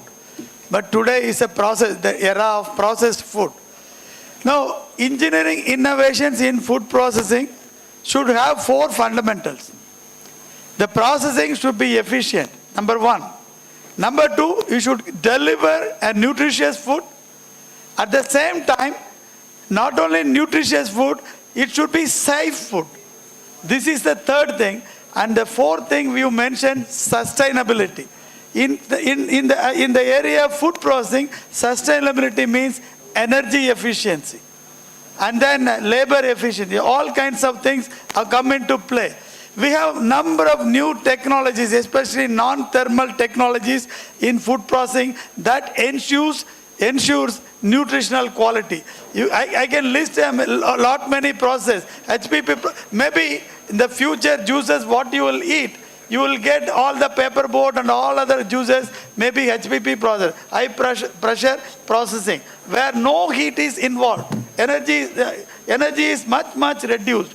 You have many other technologies, ultra sound processing, assisted processing, maybe extraction and other things. There are, cold plasma and many other, there are 6, 7, 8 non-thermal technologies. It is for processing. Then you have, after, in the processing, mechanization in the sense, robotics and automation has taken over the industry. Automation was there for a long time, but when we put AI into it and machine learning into it, it becomes altogether a different ball game. It has already come into the picture, and a lot of AI-based system which control predictive analytics. That is a machine, how it functions, whether the parameters are going well, whether this machine will fail after maybe few hours. That can be predicted using technology. That already has come in food processing in a big way. And the most important disruptive change what we have is in packaging. Packaging, many packaging. Now, biodegradable packaging is the only one small area. There are many other things which have come up. There are packaging which will say you whether your product is safe or not by just on looking at it from the color. No, it will indicate. And then you have a packaging which has complete data. Back and from where it has come. That is IoT based and blockchain based technology, where from it started, how it traveled, everything is there in your fingertip. We recently launched in World Food India a food interlab. You just turn your backup pack, just click with your phone, you download it from Play Store. We developed that food interlab. It will say you complete, it will read whatever complicated labels, it will read, and you give some initial details about you. Whether what is your health condition, you are BP or sugar patient, or you have a celiac disease where you have allergy to certain things. You add the data, it will read the label, whether it will say, man, Mr. Anthony, you eat or not to eat. If at all you don't listen to it, it will say, if at all you want to eat, you eat only this much. No, it will say, and it will count your calories, everything. Day-to-day basis, every meal, and it will give you your health is maintained by the app itself. That is kind of changes we have brought in. Food processing is no longer the same way what we looked at. Yes. Thank you. Sir की बातों से जितने आधे सोए थे सब उठ गए हैं. Now I just have 8 minutes left. And I just want you and Mr. Rajat to add to that, and then we'll come to Mrs. Suniti and also Mr. Ranjit, yourself, before we conclude the session. Not more than 45 seconds each, please. So first of all, I would like to ask Mukul sir a question on this, because I think he should add on about this in this way. I think because this is the answer of my question and my contribution also. So we are talking about agriculture 5.0, industry is putting their efforts and academia is also doing various research at their level. Somehow these two be on somehow we have to make these to be on one page. Industry ready students is a very buzzword that everybody used to use it but not actually implementing it. But what action points do you think would you like to suggest to the students, to the academia from industry side to be on the same page, so that the students should be in a real sense be industry ready? तो मैं students को केवल ये कहना चाहूँगा कि agriculture is the only profession in the world which is a noble profession. ऐसा profession दुनिया में कोई नहीं है. हेल्थ केयर हो कोई हो, लेकिन कृषि एक नोबल प्रोफेशन है, और जिनके कर्म अच्छे होते हैं वो कृषि से जुड़े होते हैं. ये भी बात मान के चलिए. तो आप सब लोग जो कृषि से जुड़े हैं, हम सब बहुत सौभाग्यशाली हैं. जहां हम सौभाग्यशाली हैं वहां हमारे पास एक जिम्मेदारी भी आती है, क्योंकि जो फार्म प्रोड्यूस करता है वो हर तबके का आदमी होता है. मुत्तू साहब ने कहा कंजम्पशन बदल गया है, तो हम सब लोग बहुत अच्छा खाना जानते हैं, बहुत अच्छा खाना चाहते हैं, लेकिन हम फूड वेस्टेज, किसान के दर्द को ठीक से समझते नहीं हैं। मेरे ख्याल से आज का ये जो गोष्ठी है, आज का जो इवेंट है, ये हमको वचनबद्ध करता है, हमको ये सोचने के लिए मजबूर करता है कि हम किसान के हित में और बेहतर कैसे सोचें। और वो हमारे स्टूडेंट्स जो आज पढ़ रहे हैं, the students who are gaining knowledge, ये उनकी जिम्मेदारी होती है। हमारे जैसे एक्सपीरियंस लोगों की जिम्मेदारी होती है कि उनका सही मार्गदर्शन करें, जो कि हम करते आए हैं। अली साहब सामने बैठे हैं, ये मेरे कई बार प्रोफेसर रहे हैं, कई बार मेरे वाइवा में रहे हैं। आप सब लोगों ने मुझे पढ़ाया लिखाया, and I am sure it's true for each one of us. So to your question, we are in a noble profession, we are very lucky, and I think there is no other profession better than this, provided we are serious and we want to commit ourselves to this. We can do wonders not only for our nation but globally as well. So that's my answer to that. Yeah, thank you. Yeah, so I think in the interest of time, we just have 4 minutes left. If there are questions from the audience, we will answer that. We have sir, ADG sir के बाद जो sir वहाँ पे खड़े हैं उनसे भी हम पूछेंगे. We'll just take 3 questions. So we already have 3 people on. पहले झा साहब को दे दीजिए, फिर सर के पास आइएगा. मेरा क्वेश्चन मेरे से रिलेटेड है. Just I wanted to know that how the industry can help to the ISAE directly. Directly, many of you may not be the corporate member of ISAE. The corporate member, and we are also eligible for CSR funding. We are also eligible for CSR funding. ISAE expanding the activity of training, extension, consultancy, others.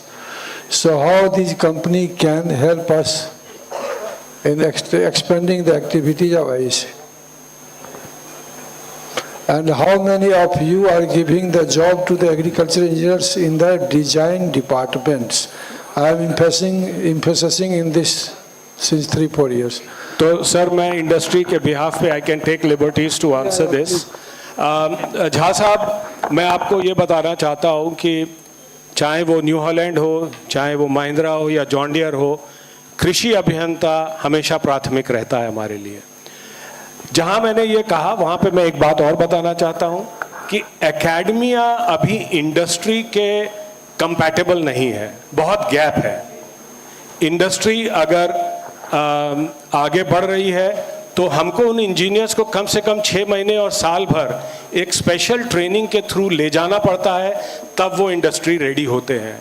तो यहाँ ज़रूरत है कि हम as a academia क्या changes करें, और ये हम और आप और बड़े लोग सब बैठ के डिसाइड कर सकते हैं कि इंडस्ट्री कैसे बदली है, कैसे हम ज़रूरतों को आकलन करते हैं और कैसे उसको हम सर्व करते हैं, और एकेडमिया में क्या क्या चेंजेस होना चाहिए. ये बात पूरे विश्व में पता है सबको कि अगर हमको ट्रांसफॉर्मेशन लाना है तो इंडस्ट्री, एकेडमी और गवर्नमेंट की भागीदारी उसमें बहुत ज़रूरी है.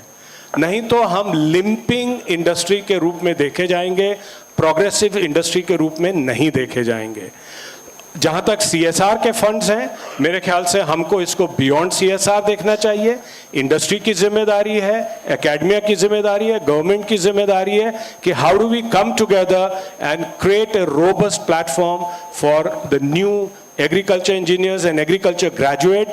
As I said, this is a very strong economy, a much needed economy, and we cannot do without holding hands of each other. I hope I have answered your questions, and everybody wants to add something can do so, please. I just wanted to add one thing, sir. That we as M&M are always willing to and looking forward to work with government institutions to make our students industry ready. At the same time, academia also has to understand our point of view.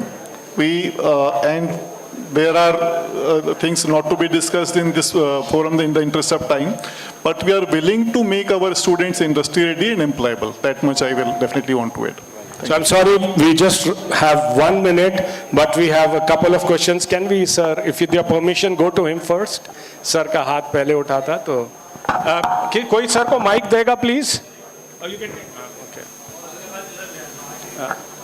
गोटिया साहब का भी एक सवाल है. मैं किसी को निराश नहीं करना चाहता, लेकिन इन दोनों के प्रश्न सर, नहीं तो इंडस्ट्री एकेडमिया कैसे साथ में आएगा सर? जी जी जी. मुकुल साहब, मैं प्रोफेसर श्रीवास्तव डीन रह चुका हूँ अलीगढ़ मुस्लिम यूनिवर्सिटी का और सेंट्रल एग्रीकल्चर यूनिवर्सिटी का, और उसके पहले रिसर्च से जुड़ा था. मेरा सवाल पार्टली आप लोगों ने जवाब दिया, डॉक्टर झा ने पूछा. एक तो ये था कि एकेडमिया तैयार करती है स्टूडेंट्स को और इंडस्ट्री रिजेक्ट कर देती है कि ये इंडस्ट्री रेडी नहीं है, नंबर 1. दूसरा ये कि मैं कोशिश कर रहा था कि कितने नए प्रकार के स्किल्स आ गए हैं आज के ज़माने में, तो I was counting up to करीब 30 के आसपास में आते हैं. अब सवाल ये उठता है कि हम अपने स्टूडेंट्स को इन 30 सब्जेक्ट्स के साथ तो नहीं बना पाएंगे, कभी भी नहीं बना पाएंगे. तो क्या कोई क्वालिटी स्टैंडर्ड हो सकता है? रेगुलेटरी बॉडी कह सकती है कि अगर कोई प्रोसेसिंग साइड में जाना चाहता है तो उसके पास ये स्किल होनी चाहिए, फार्मेसी में लाइकवाइज वो क्या होनी चाहिए, क्योंकि किसी भी नई स्किल पाने में मेहनत भी लगेगी, नॉलेज भी चाहिए और उसको तैयार करने के लिए पढ़ाने वाले लोग भी होने चाहिए. तो ये थोड़ा सा मैं चाहूँगा कि अगर अभी नहीं, फ्यूचर में आप सोचें कि हमको एकेडमिया को ये बताएं कि किस तरह के लोगों को कैसे हम ट्रेन करें, किस तरह से प्रिपेयर करें. That was my question. Thank you very much. नहीं सर, एक लाइन में बस बताना चाहूँगा कि हम अभी भी एजुकेशन बेस्ड इकोनॉमी है, स्किल बेस्ड इकोनॉमी नहीं है, और हम स्किल को उतना महत्व नहीं देते हैं जितना डिग्री या उसको देते हैं. जहाँ तक आपने एक सवाल किया श्रीवास्तव साहब, ऐसा नहीं है कि इंडस्ट्री इंजीनियर्स को रिजेक्ट करती है. इंडस्ट्री केवल इंजीनियर्स की वजह से चल रही है. मैंने बस इतना कहना चाहा था कि इंडस्ट्री रेडी नहीं है और हमको 6 महीने से साल भर लगता है उनको अपने अनुकूल ढालने के लिए. अगर वो एकेडमिया कर देता है तो हमारे लिए और आसान हो जाता है, लेकिन आज की तारीख में इंडस्ट्री में कृषि अभियंता ही काम कर रहे हैं और मैं ऐसा मानता हूं in future they will continue to do so. Sir, I want to add up something. Actually हमारे पास में बहुत से स्टूडेंट्स आते हैं और स्टूडेंट्स की जो कैटेगरी होती है is different. Few students are having skill of marketing जो बहुत टेक्निकल नहीं है, कुछ बहुत टेक्निकल है, वो R&D में जाना चाहते हैं. बट आज की स्थिति में कॉलेज से भी, स्टूडेंट्स से भी, उनके पेरेंट्स से भी ये प्रेशर होता है कि ये सारे बच्चे ऑफिस में बैठ के काम करें. तो this is not possible. In agriculture marketing is equally equivalent important thing which is not only जाके सेल कर रहे हैं, it is a knowledge sharing platform. So that is why marketing या R&D ऐसा बाइफर्केशन ना करते हुए स्टूडेंट्स से भी, एकेडमी से भी एवरीथिंग आपने अडॉप्ट करना चाहिए, जो कि अभी अडॉप्टेशन नहीं है. हमारे पास में बच्चे आते हैं, उनको डीलर के पास में 10 दिन अगर भेजते हैं तो हमें कॉलेज से कॉल आता है कि मैडम वो डीलर के पास में क्या करें, डीलर ही काम करता है फील्ड पे. सो ये जो गैप है ना, ये अंडरस्टैंडिंग कहीं पे कम है, तो ये थोड़ा फिलअप होना चाहिए. That I feel. We'll go to Dr. Indramani and then Dr. Gondia. Thank you very much for conducting a wonderful session. I have been very close to industry and I have a desire. It is a wish list you can call. Can we think of establishing a engineering innovation center, industry sponsored for agriculture 5.0 by mapping all agriculture engineering colleges of the country and establish one center by X industry or Y industry depending upon the need, because that is one thing which will bridge the gap which we always calling from 30 years that there is gap. So how to bridge that gap? Industry should think of coming up with a center in all institutes, agricultural engineering institutions, first taking all government agriculture institutions, and that center should do this one, that engineering innovation for agriculture 5.0. That is thing, I know that it's not very easy, but we plan, we think we can do this in this country. Thank you very much. Well said sir. मैं आपको बताना चाहूँगा new Holland ये कर रहा है, महिंद्रा ये कर रहा है. अब हम लोग की लिमिटेशन ये हो जाती है कि हम कितने सेंटर्स खोल सकते हैं. बिल्कुल पॉइंट वेल टेकन, लेकिन अगर 5.0 के तहत रेवोल्यूशन लाना है तो इसको और ज़्यादा तेज गति से और अलग तरीके से सोचने की आवश्यकता है. Thank you very much. Doctor Gontia. Just I add on that only, that we try to make students very good on academia basis. It's our best cake. But industry want a ready cake without contributing in ingredients. Always used to say. It is my urge to the industry as an academician that you should also contribute in all good academic institutes. You should give a scholarship to the students so they will prepare for your industry. They will from your scholarship contribute for scholarships, give some skillness development programs, contribute to all the good institutes. So that is your contribution is required if you need a good cake. You need a very good cake, but without ingredients. So please. Point well taken, and that's why I said to Dr. Jha कि वक्त है कि industry, academia और government साथ में आए और कुछ चीज को रीडिफाइन करे. सर, आप थोड़ा खत्म करेंगे तो जल्दी होगा. Just run out of time. There is one question for sir, but I don't know if we should take it. चाय काल, because we are already 6 minutes late. चाय काल में कर लेंगे. डॉक्टर मेहता, एक सेशन आपने खा गया बीच में. नहीं कर तो लेंगे ही, लेकिन वो टाइम, मैं सुबह क्या हो रहा है, time is more important. So I think we should finish. And anyway करिए. Doctor Madhuri ji, one meeting we should have after this session, sometime within a week or 10 days for this issue.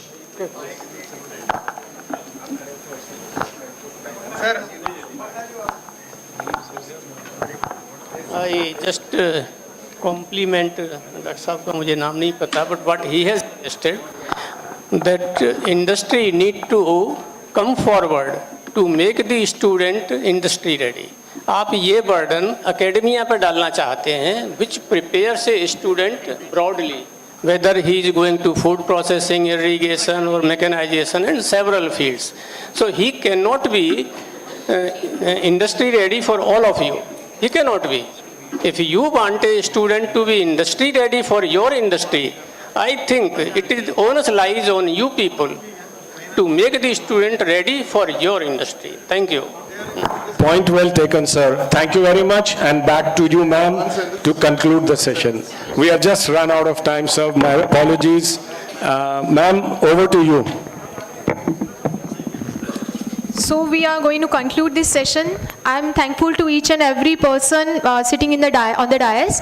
I request Dr. Mehta sir to give a memento for this session. This session, I must mention, this session has been sponsored by NIFTIM, and we are, yeah, thank you sir, thank you for this.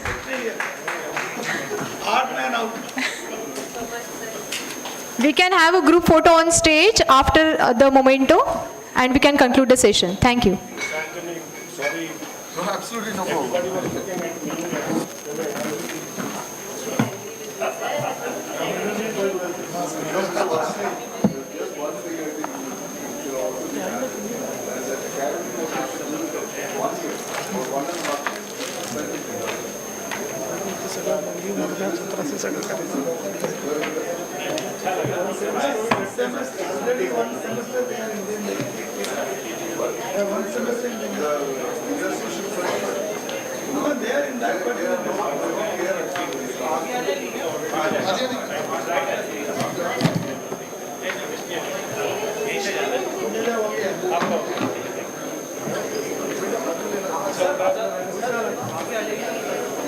चलो आगे आ जाते हैं.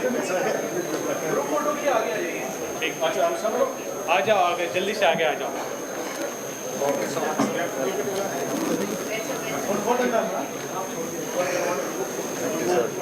अरे रुको madam, छोड़ गए उनको, ना छोड़ रहे हो आप.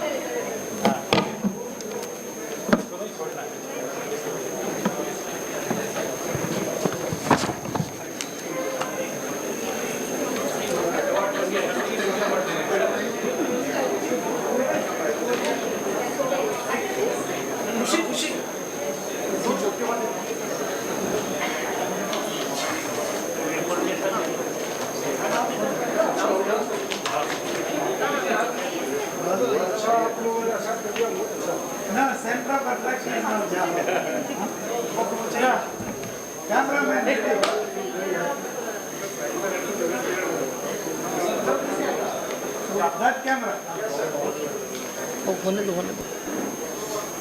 Next session का announcement कर दो.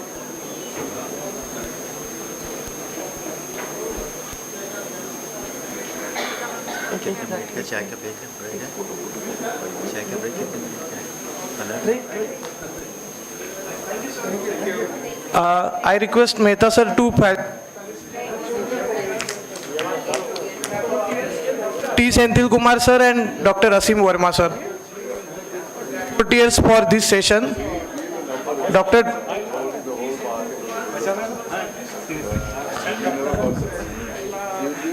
मैंने देखा था. Good. Your posture is also very good.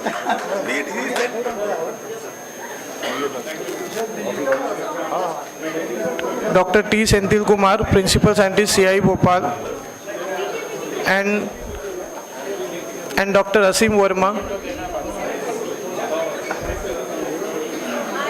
volunteers for the session.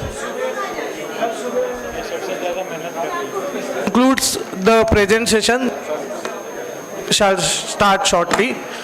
There is another announcement. I have received one UCO Bank debit card. Okay. Okay.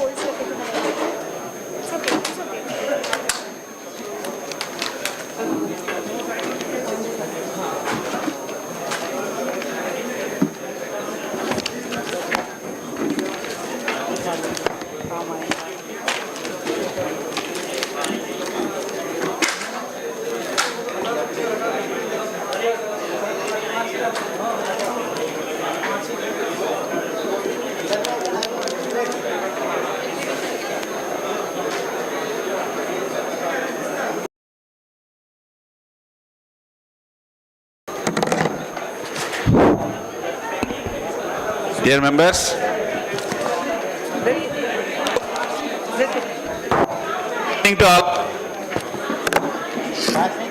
evening to all of you. There is the announcement from ISAE. We are making one help desk the mobile number of life members. Here itself. Huh? Take liya. Hello. No, just help it.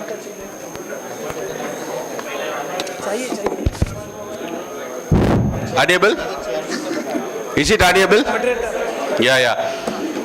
See, on behalf of ISAE, we are creating one help desk in around the buildings. Very soon it will be kept it there with a desktop.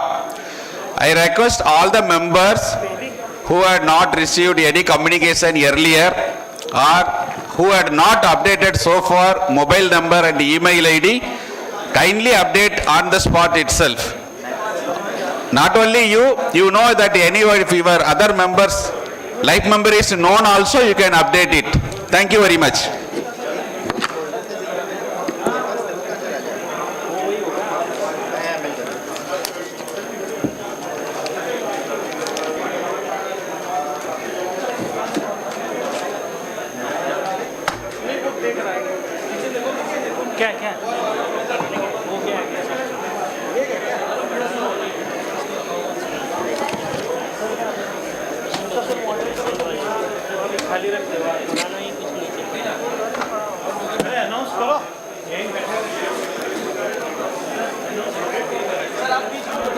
वो कहाँ है?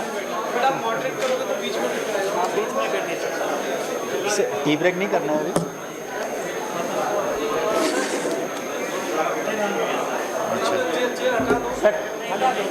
Tea break नहीं करनी है. Good afternoon, respected delegates and all the members. We are actually going to start the next session, which is on international expert panel discussion on mechatronics and robotics in pre and post-production agriculture. So I request all of you to have a quick break and then come back. अभी start करना है.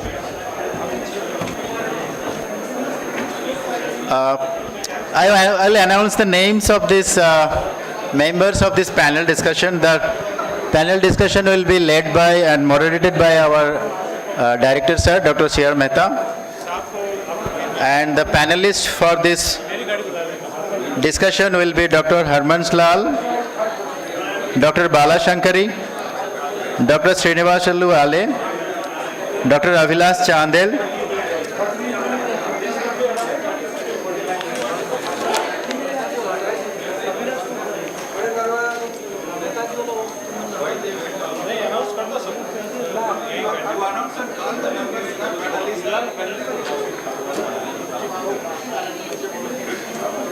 and Dr. Manika Vasagam. We have another session immediately. Kindly don't leave. After this session, half an hour only, we will have the tea break. Tea break after this. After one session will be there for half an hour. There are 4 speakers, 4 panelists of international symposium. You can say that we have four panelists, only half an hour will run it. So after half an hour we will be going for the tea break. Please pardon us, and we have to finish the scheduled agenda. Sir थोड़ा बैठ जाइए, Tiwari sir थोड़ा देर बैठिए, आधा घंटा और उसके बाद चाय पियेंगे. हाँ, आधा घंटा, ओनली आधा घंटा. Actually, सब मिल निकल. Respected delegates, please sit on the hall to start we are going to start the next session, which is on the international panel discussion. This panel will be moderated by Dr. C.R. Mehta, sir, Director CIAE. The panelists for this discussion are Dr. Harbansh Lal from USDA, Dr. Bala Shankari from Global ECCC, Dr. Srinivasulu Ale from Texas A&M AgriLife, Dr. Avilas Chandel from Virginia Tech University, and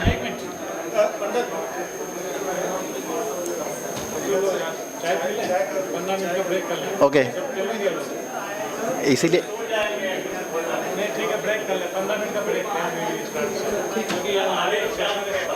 okay, we'll have a quick break of 10 minutes for tea and then we'll come back. 10 minutes break for tea. Please come within 15 minutes here in the hall again. Only for 10 minutes.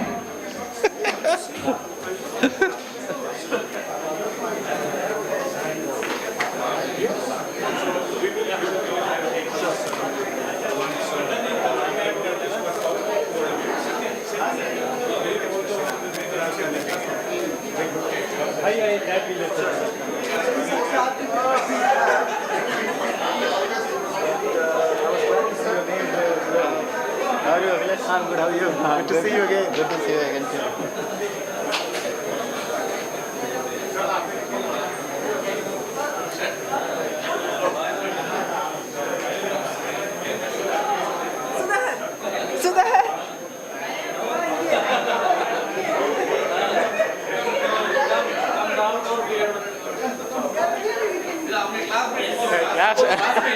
First you take classmate.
DNA alumni எல்லாரும் வாங்க all DNA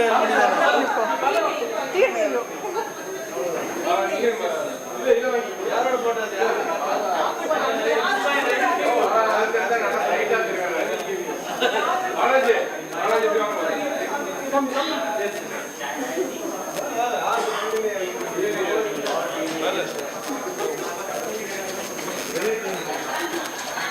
total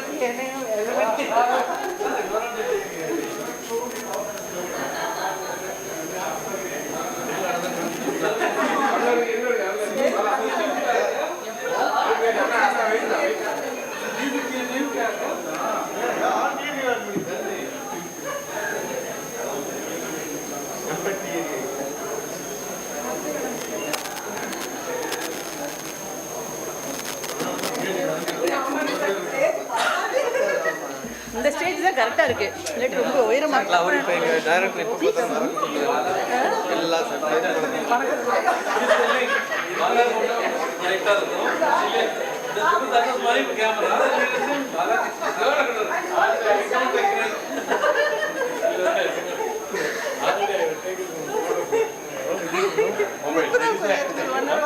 otherwise I am telling you Bala I am totally blank. That is right.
hello, hello.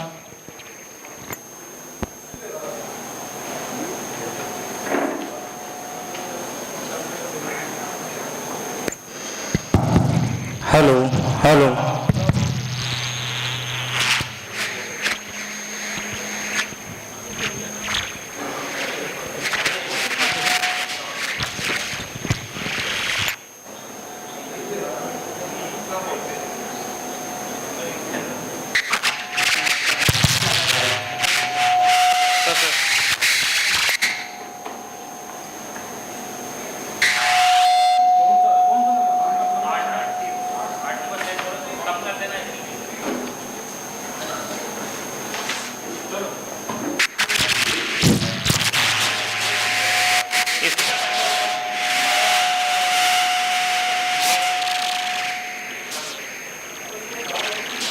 ऊपर से बढ़ाना है इसको.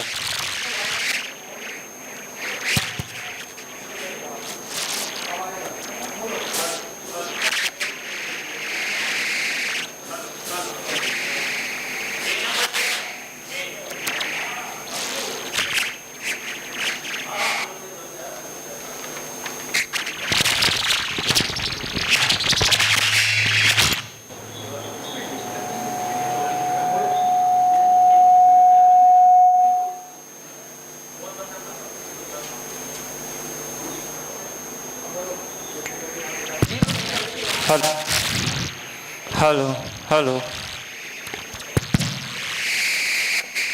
hello, hello, hello, hello, hello, hello.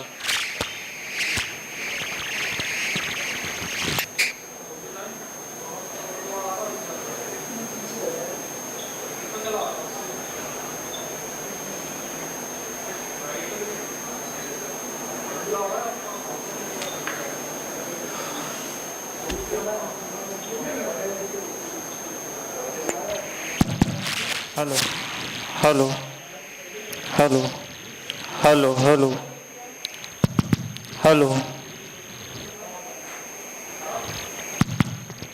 hello, hello. आपको दबाया? Mic का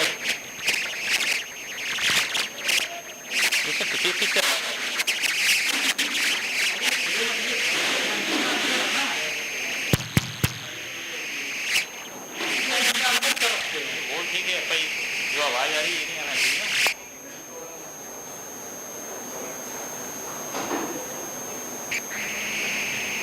क्योंकि नया वाला है. हेलो. हाँ. अरे सब बंद.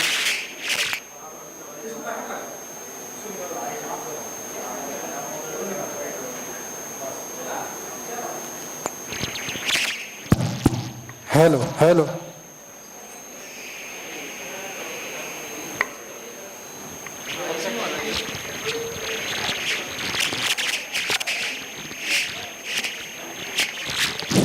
Hello. Hello. Hello.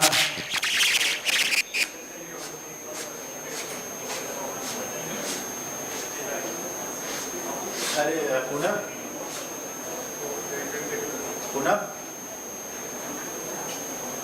ये बैकग्राउंड चेंज करो, इसका बनाया होगा ना? हाँ, इसका सेशन का बनाया होगा ना कि नहीं?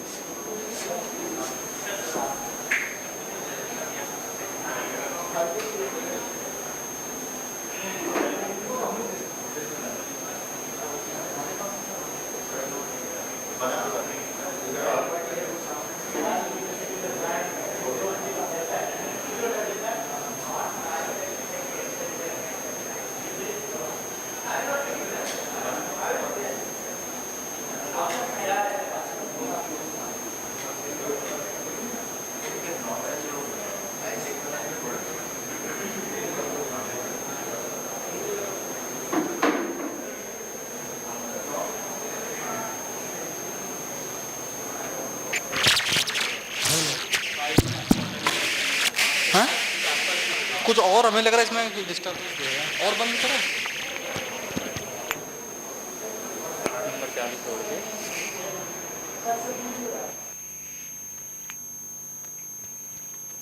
हेलो, हेलो, नीचे से चलो, अब सही है, अब सही नहीं यहाँ से ये बंद कर रखा। Hello hello hello,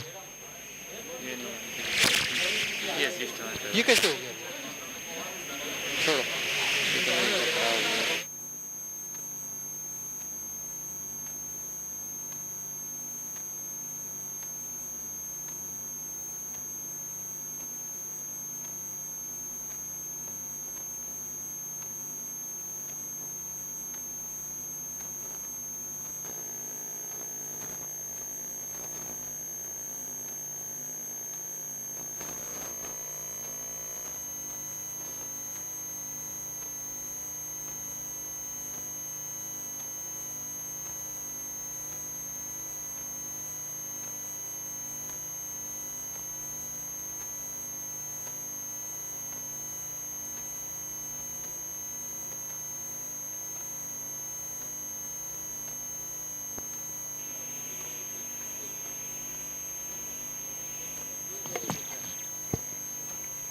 hello hello hello, ये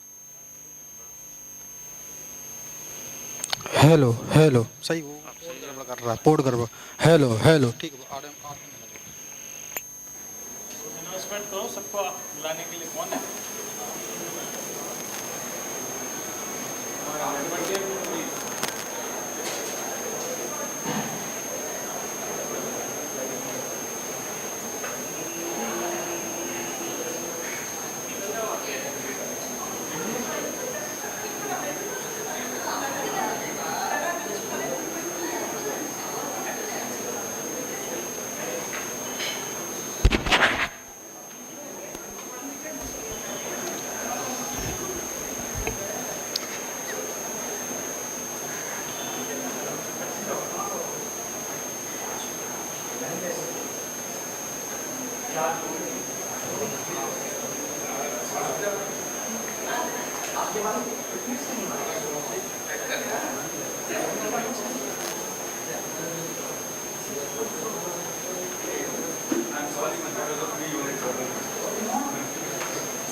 हेलो हेलो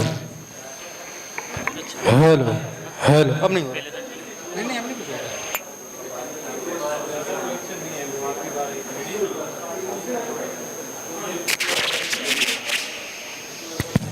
हेलो हेलो, दिक्कत दे रहा, हेलो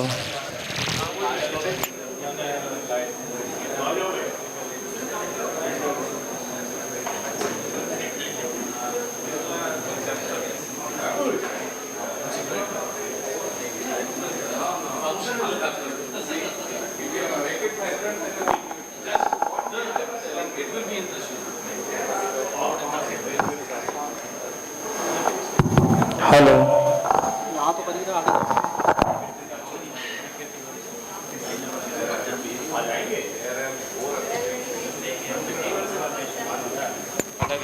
हेलो, अभी अब कहाँ आ रही?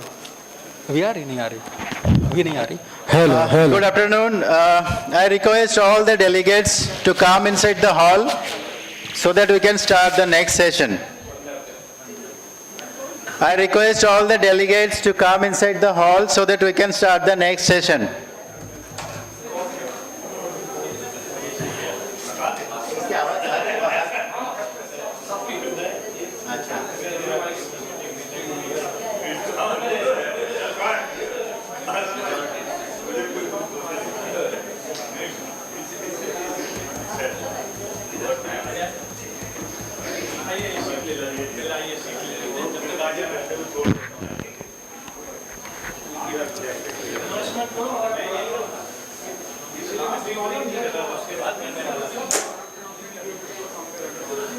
I request all the delegates to come inside the hall to start the next panel discussion. This panel discussion is on mechatronics and robotics and pre and post-production agriculture. The panel will be moderated by Dr. C.R. Mehta, Director ICAR-CIAE Bhopal. And the panelists for this session is Dr. Harvansh Lal from USDA, Dr. Bala Shankari. From Renewal Cogen, Dr. Srinivasalu Ale. From Texas and AM, Dr. Abhilash Chandel. From Virginia Tech University, and Dr. Manika Vasagam from University of Guelph.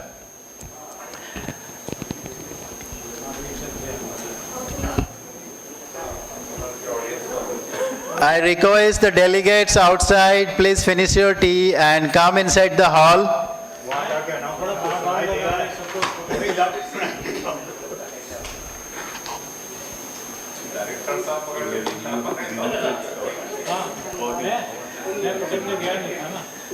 Break नहीं कर रहा था लेकिन हमारे panelist साहब को चले गए अब मुझे क्या पता है लेकिन मैं ब्रेक नहीं कर रहा था इसके बाद ब्रेक करने वाला बाहर से बोला ना सब नहीं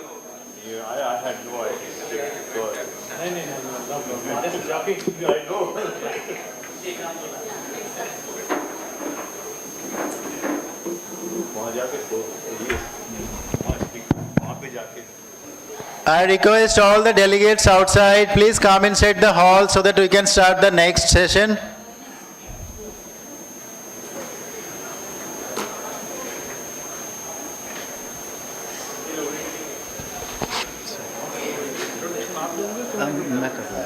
ठीक है Brief.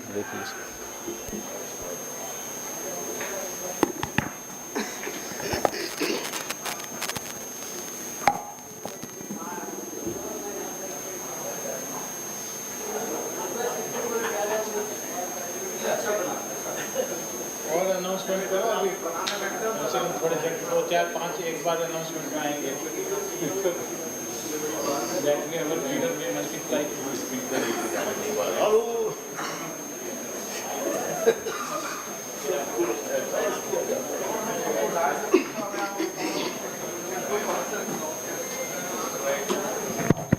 Good afternoon, everyone.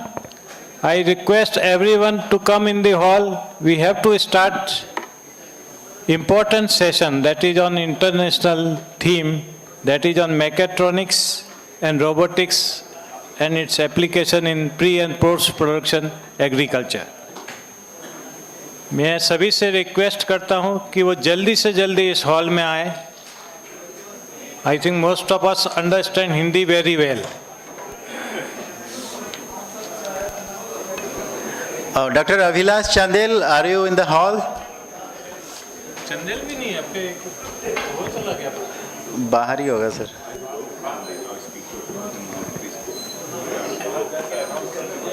Karan Singh थोड़ा अनाउंस करो.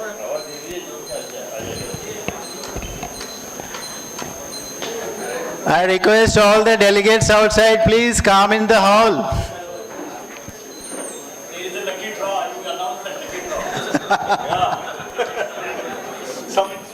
Yeah, those who are participating from the agriculture engineering fraternity in this workshop, they are lucky.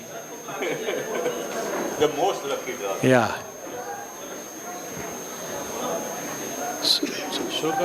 शुरू करो. Respected delegates of ISAE 59th Convention, this is the session on panel discussion for mechatronics and robotics in pre and post-production agriculture. This session will be moderated by Dr. C.R. Mehta, Director, ICAR-CIAE Bhopal, and the panelists for this session are Dr. Harvansh Lal from USDA, Dr. Bala Shankari from Renewal Cogen, Dr. Srinivasalu Ale from Texas A&M AgriLife Research at Vernon, Texas A&M University System, Dr. Abhilash Chandel from Virginia Tech University, and Dr. Manika Vasagam from University of Guelph. At the onset, I request our director, Dr. C.R. Mehta, to welcome all the panelists with a shawl.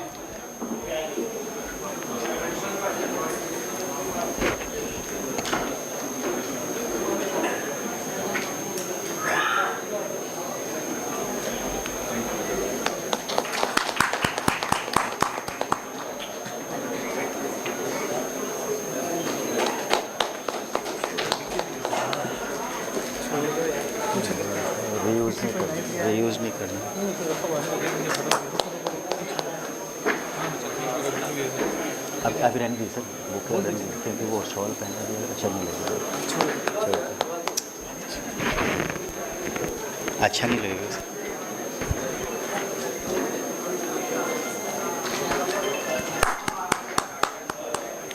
Thank you so much, sir.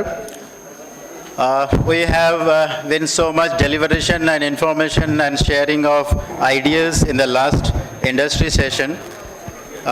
Before starting this session, I just want to have a brief introduction of our panelists. Dr. Harvansh Lal has started his journey from ICAR-CIAE, Hyderabad, and after 6 years he shifted to American Institute of Agricultural Sciences in Costa Rica, and after that he carried out so many programs, and then mechanization program in Petronia, Brazil, and then 1986 he shifted to United States to pursue PhD in biosystem engineering, University of Florida. He worked in so many projects of USDA, then EPA and Bureau of Land Management, and he retired from the position of environmental engineer with the USDA NRCS in 2020. I welcome you in this panel discussion, sir. Thank you. Next panelist is our Dr. Balashankari Krishnan. She is a graduate and from Tamil Nadu Agriculture University, and she is currently the Chief Executive Officer at Renewable Cogen Globe, ECC. She attended the Asian Institute of Technology also, and presently she is the Chief Executive Officer, and she handles so many projects in Asia Development Bank, World Bank, and Cogen Globe, EECC. I welcome you, ma'am, in this panel discussion. Dr. Srinivas Ale is a professor in Texas A&M AgriLife Research at Vernon, Texas A&M University. He is a graduate of Andhra Pradesh Agriculture University, and after that PhD from Purdue University in USA. His areas of expertise can include hydrologic and environmental impacts of changes in land use and management, crop water use efficiency, climate change impact, soil health ecosystem, and groundwater quality. He is an author of so many research papers and handles so many important projects. I welcome you on behalf of ISAE in this panel discussion. Dr. Avilash Chandil is an assistant professor and extension specialist at Virginia Tech. He is affiliate of Faculty of Biological System Engineering and Center for Advanced Innovation in Agriculture, located at Tidewater Agriculture Research and Extension Center in Suffolk, Virginia. He is a PhD from Washington State University, and before that a master's and graduate from IIT Kharagpur.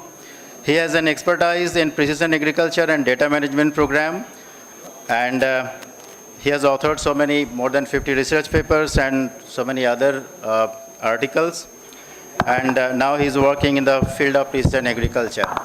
I welcome you in this panel discussion. Dr. Manika Vasegam is a professor in biological engineering in University of Guelph. His research interests and areas are food processing and product development for health and wellness, quality assessment of food products using computer vision, and he is also author of so many good papers, international publications and projects. I welcome in this panel discussion, sir. So now I request Dr. C.R. Mehta, moderator of this session, to conduct this session. Okay, thank you, Dr. Mandal. Good afternoon to everyone. I hope that everyone may had a tea.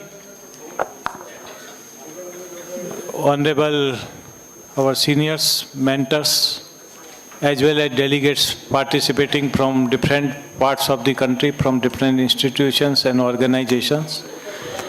In this panel, I am moderating it, but I am not directly related to any international organization. But our panelists, 5 panelists, all are related to international organizations or institutions, and they are working in different organizations. So first I request Dr.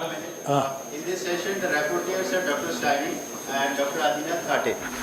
Please. So, the theme of this session is mechatronics and robotics in pre- and post-production agriculture. So, most of our experts are working in different fields. Someone is working in the area of farm machinery, someone in soil water, someone in processing, and one in energy also.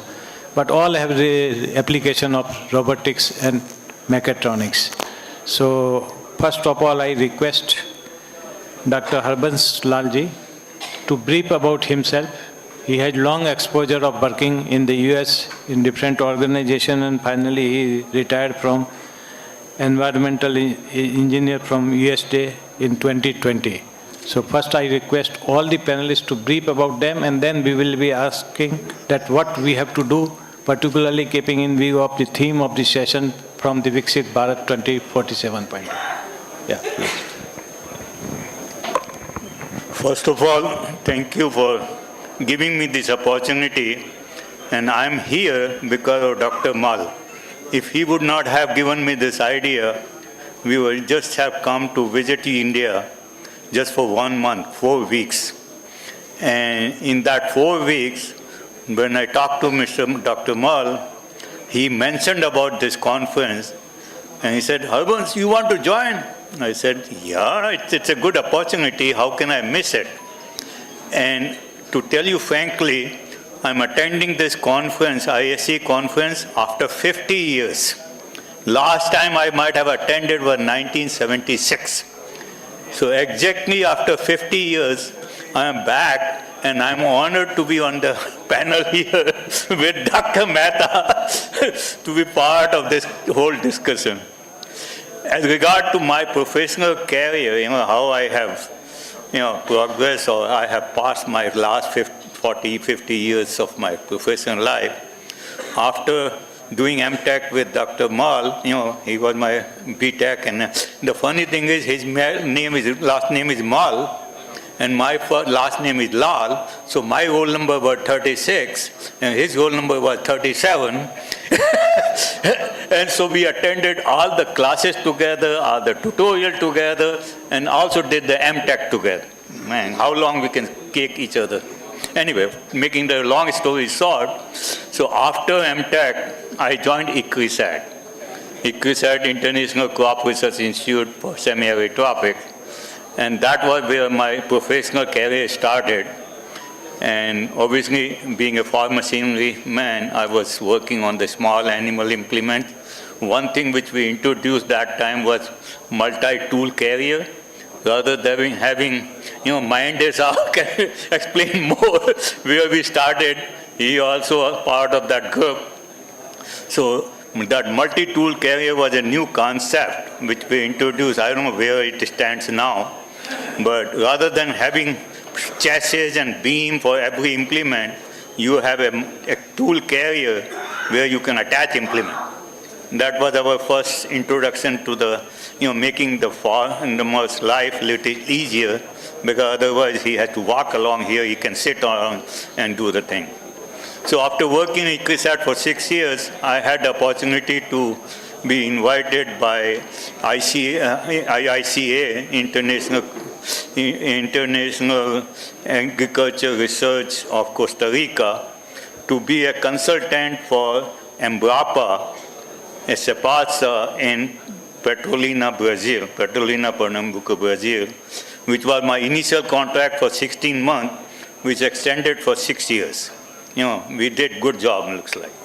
So 6 years went there, and after 6 years, there was a decision to be made what to do.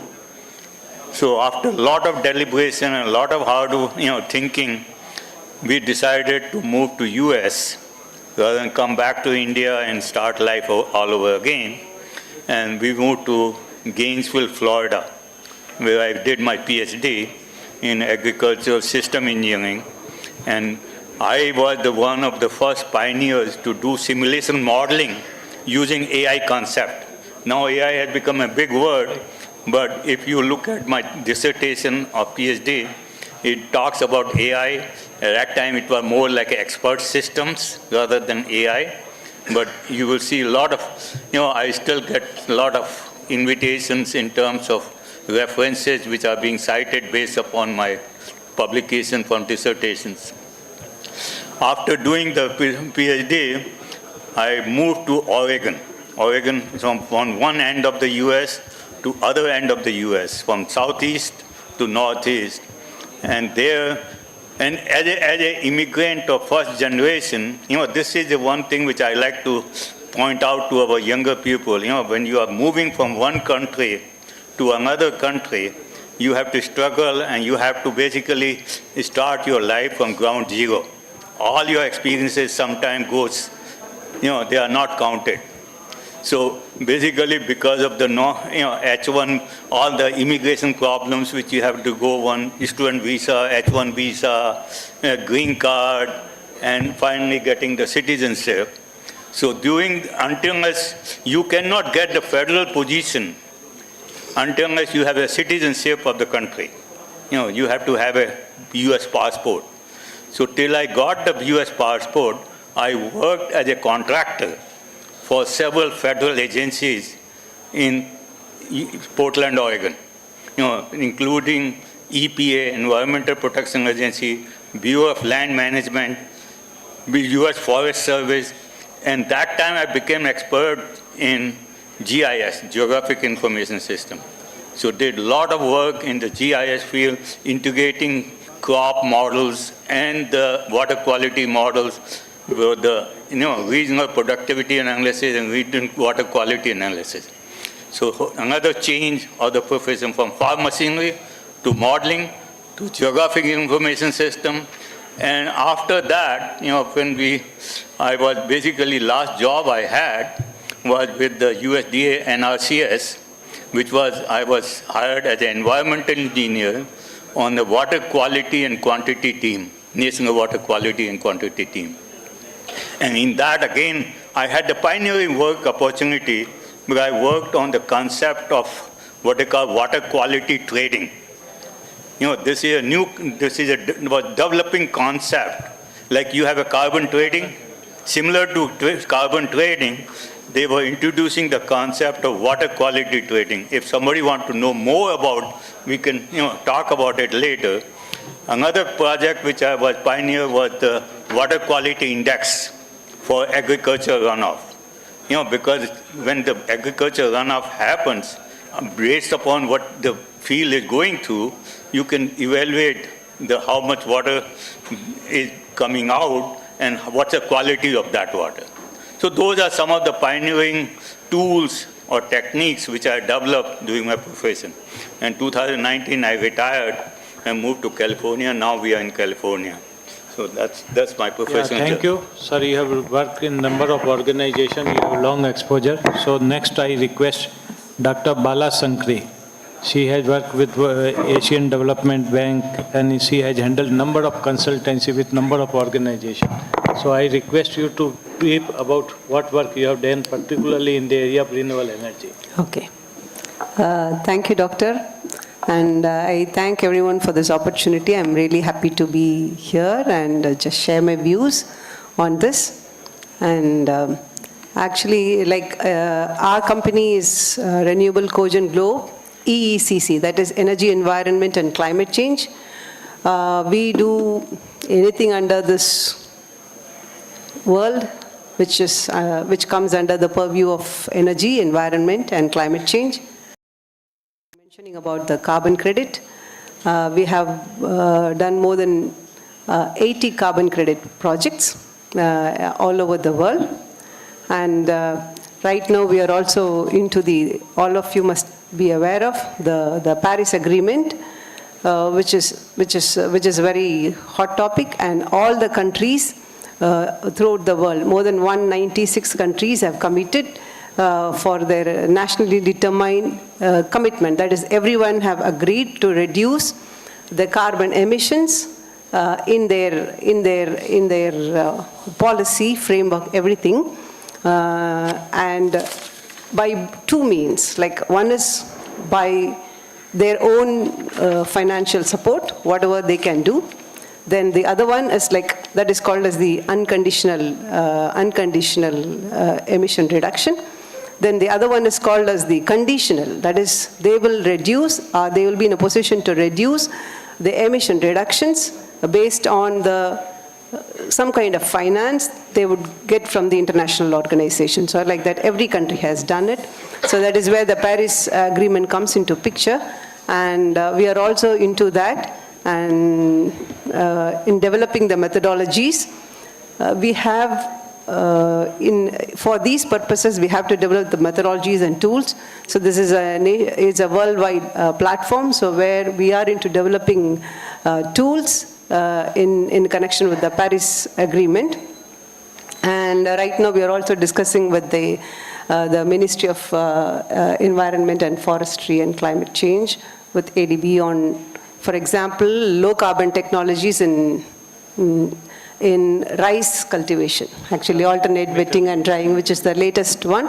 So we are also into that, just to say as an example. And the other things which I can relate with the mechatronics or whatever, no, I'm not a specialist in that. However, we deal with the, for example, how the emission reduction happens when the country governments go ahead with the e-governance, the ICTs, the tower sharing, and data centers, green data centers, and so many things. So that is where more of the electronics and the electrical things comes into picture, and how they contribute in the emission reductions, right? So because of these electronical items, they either take the electricity from the grid or the natural renewable sources, because of which the usage of the fossil fuels, even our travel to the, for example, just earlier we used to go to the offices to pay the electricity bills or so many things, but now we don't. We just have the e-governance where we sit at home and do it. So that also reduces the use of fossil fuels on a nationwide thing. So we also are into developing such programs and also the developing tools. And these are related to us. Other than that, just to say what we do the carbon trading, carbon emission reduction aspects, then the country project development. We have developed more than 30 country development projects worldwide. We show our presence in these areas, anything related to energy, environment, and climate change, in more than 80 countries worldwide, and 350 projects, and also a lot of capacity building at various levels of stakeholders, right from the ministries to the grassroots level, whatever is needed in any of these aspects. For example, very recently, we did for the BIMSTEC countries. BIMSTEC countries are 8 countries in the Bay of Bengal side, like Bangladesh, India, Myanmar, Sri Lanka, Thailand, and those countries. So in the Paris Agreement, they have to move forward with the policy, the framework, and the emission reduction methodologies, how to move forward, and what they have to do as a country in their own, something like that. So we just did the capacity development for them. And we also do capacity development for students in colleges, because they learn a lot in energy, environment, and climate change, but there is a gap when they come to take up the work in the industry. So we try to bridge the gap, and so as return of our services, we give such training to the students. Recently we gave even to the TNAU students at, of course, at a very nominal price. This is some of the activities. Yeah, tomorrow you are going to have one presentation in energy session also. So those who are interested, they may join also. So next, I request Srinivaslu to brief about what work he is doing right now. Thank you, organizers, for giving me this opportunity.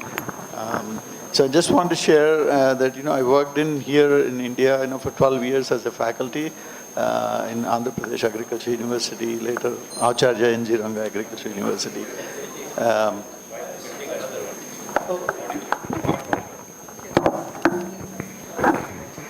So, yeah, I just wanted to say that, after working here in India for 12 years as a faculty, I moved to US to do PhD, and then I got settled there.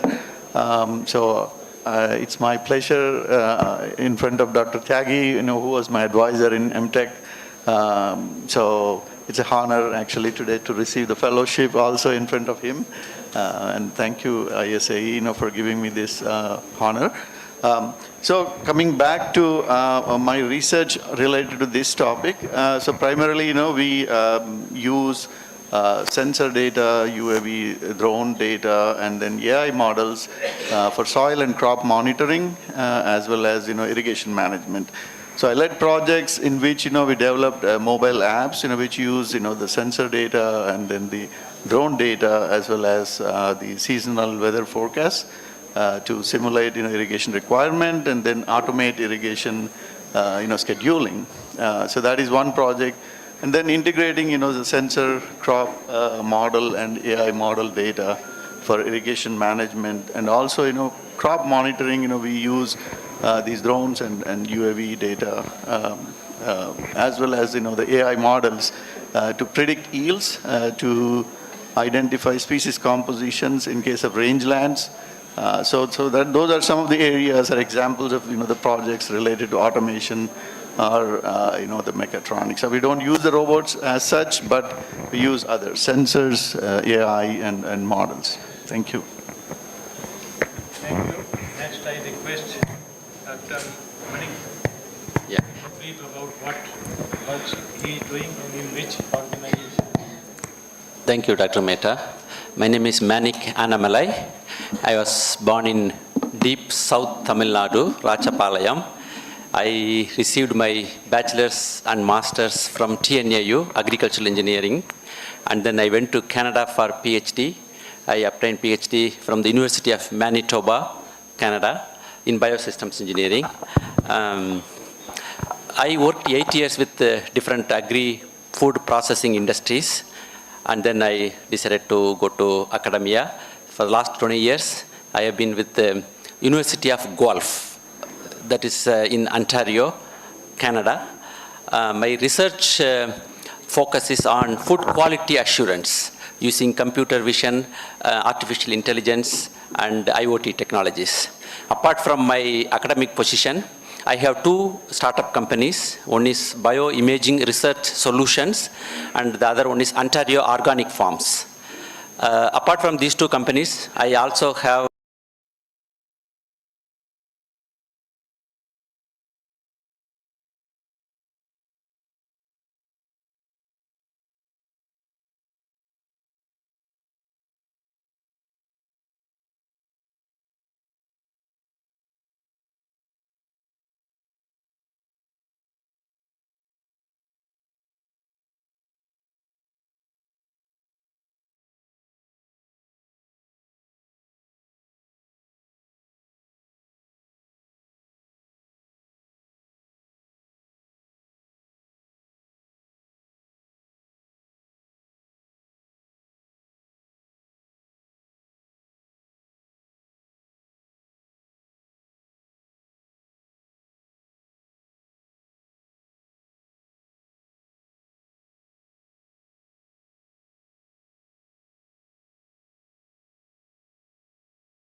aspects.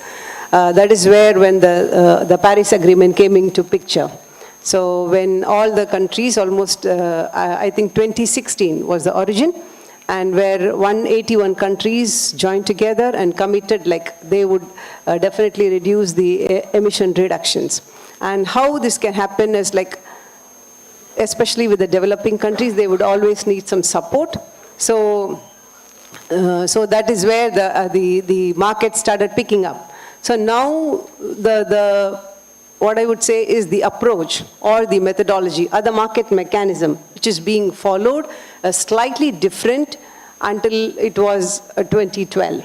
Until 2012, it was like all these emission reduction technologies or the methods would happen in the developing countries where it will be financed by the developed nations. So like it was a win-win. So whatever the developing countries did, the emission reductions, they would be, that was cheaper for them as well, because it's very expensive for them to do the emission reduction in their own country to have the mandate.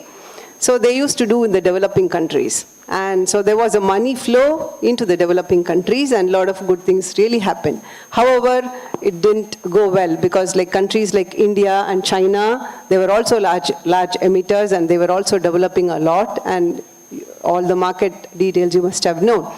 And because of that, the different mechanism came up now, like meaning it is not that somebody should give money to some developing countries. It is like every individual country should be responsible for their emissions. So that is where the conditional emission reduction and the unconditional emission reduction came into picture. So every country has to commit, like this is what we have, the resources what we have in our country, and up to this percentage from what we are emitting now, we can reduce, say within the next 5 years or so, with our own resources. Then still we have the capability to reduce some more above what we have committed, but with some external support. So that is how it goes. So the market mechanism will be like, there will be the domestic market as well as the international market, which will happen. And even as far as India is concerned, India is ready to come up with a domestic market by 2026. All frameworks and everything is almost ready. So, and it will definitely pick up. And that is why we tell even the youngsters to learn more about it, about the Paris Agreement, and they should get a knowledge of what it is. And the opportunities are very wide for them in the future. So that is the situation now. So now I go to Dr. Srivastava, and I request him to brief in 2 minutes, particularly about the irrigation decision support tools which are particularly being implemented in US and how these can be implemented or used in Indian condition also. There are a number of irrigation scheduling apps or dashboards available in the US. But every app has some limitations, and then the next versions that come in, they try to overcome those limitations and then move forward actually. So the recent prototype of mobile app that we have developed, it basically uses the information from the producer. It automatically collects the weather data, which is crucial for crop model, from the available sources, and then the user will have an option to update the weather data based on on-site weather data. And then it also uses the short-term weather forecasts, actually. So using all this information, it uses a crop model to estimate, the yield and irrigation requirement projections for different scenarios so that the producers can use or select a strategy that works best based on their availability of water and then economic goals. So those tools are widely being used. But one challenge is, as a researcher, we develop these tools, but the main question comes in, who is going to manage them, after the project ends? So that's where we are struck. So if we give it to some industry, then, the chances are they may charge the producer for using those apps. So we are trying to, establish a mechanism, where, that can be supported, because hosting a lot of data on the servers and then processing behind the screens, things like that. coming back to, using those technologies here, I think it's possible, but we have to overcome some of these, the data availability. The main issue is the data availability. Because I see when I worked with the project with Osmania University, so even the weather data is charged. So that is kind of, a little bit, those kinds of hurdles need to be overcome in order to, develop such tools for Indian conditions, and then the scale, the resolution of data, are other, the key, obstacles here. But I think with the increased use of internet connectivity by rural, people, I think it's not a difficult thing if we can develop a low-cost and affordable, a system. I think the producers are willing to, use them. So. Thank you. So now I move to Dr. Anna Malai. In the earlier session also there was talk about food quality and safety. In US, a lot of emphasis is being paid on that. So what is being done there and how we can implement it in India? Okay. In Canada, not USA.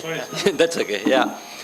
So just very briefly, traditionally, the goal for food engineers are improve the process yield, reduce the process loss. But they are mandatory now. We don't need to talk about that. Now, 3 priorities. Food engineering is for 3. One is food safety, because it's really becoming a serious issue. Around 5 lakh people are dying globally, and food poisoning, foodborne illness, even yesterday, within one of our organizations, very severe foodborne illness. So it is inevitable. So we cannot tolerate any more sickness because of the foodborne illness. So the first number 1 priority is food safety. So all our effort should be not for traditional way of random sampling, frequent sampling once in 20 minutes will not work anymore. So we have to develop technology for 100% monitoring. That's a very important message. Yeah, go ahead. But actually nowadays everyone is talking about blockchain technology. Yeah. So such technology may be used there. That is right, yeah. How these can be used in Indian conditions? Yes. So blockchain is mainly for food traceability, but we are working on developing blockchain technology for organic farming. Lots of hesitation from the stakeholders, right, from the farmers, especially for use of pesticide, chemicals, they have to declare. But it's a long way to go. We have to train the people, but definitely that should be the goal. Morning, I think one panel member was discussing about the pesticide residues. So all food safety related issues like chemicals, foodborne pathogens, all are very, very important. So yes, we have to work on that also. Yeah. Okay, thank you. So Abhilash Chandel, yes, you have working exposure in India also. You have worked at IIT Kharagpur. True. Yeah. And now you are in US. Yeah. So we are talking about mechatronics and robotics application in agriculture. How such technologies are being, or what is the status of their use in US, and how such technology can be used in India? When I started... Be brief also. Yes, sure. So when I started my current position, if I have to start from there to cite some examples, I went directly to the farmers to understand what exactly is their need and what is their current status of technology use. For them, the technology in agriculture was mostly about GPS-guided tractors. That is it. They feel that's the only technology. So there is a lot of knowledge gap existent, not just in India, but also in the US.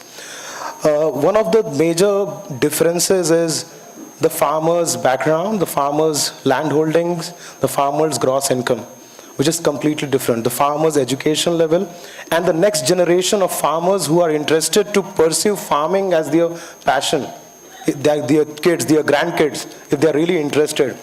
And what is driving that is the emergence of technology, the drone systems, the robotic system. They are very much fascinated by it because they feel that they can provide large amount of data in less amount of time. They face labor shortages as well because a lot of the labor that was coming to the US was also immigrants from Mexico, Brazil, that areas. given the current situations, also the prior situations, there has been a biggest, kind of shortage in labor as well. So everyone is looking for the best fit solution that gets them return on investment. But the conditions are, the prices of the crops are falling continuously. In that situation also, they need to reduce the amount of chemical inputs, maintain their profitability by also ensuring that they use technology. Because as the entire world is moving towards digital agriculture, till 2026, the projection of digital agriculture market share is $32 billion. By 2032, it will be $80 billion. But the trend that we are seeing is farmers may not be the direct participants in it. But if we kind of harness that potential, that's where we see the future advancement in agriculture. Okay, thank you.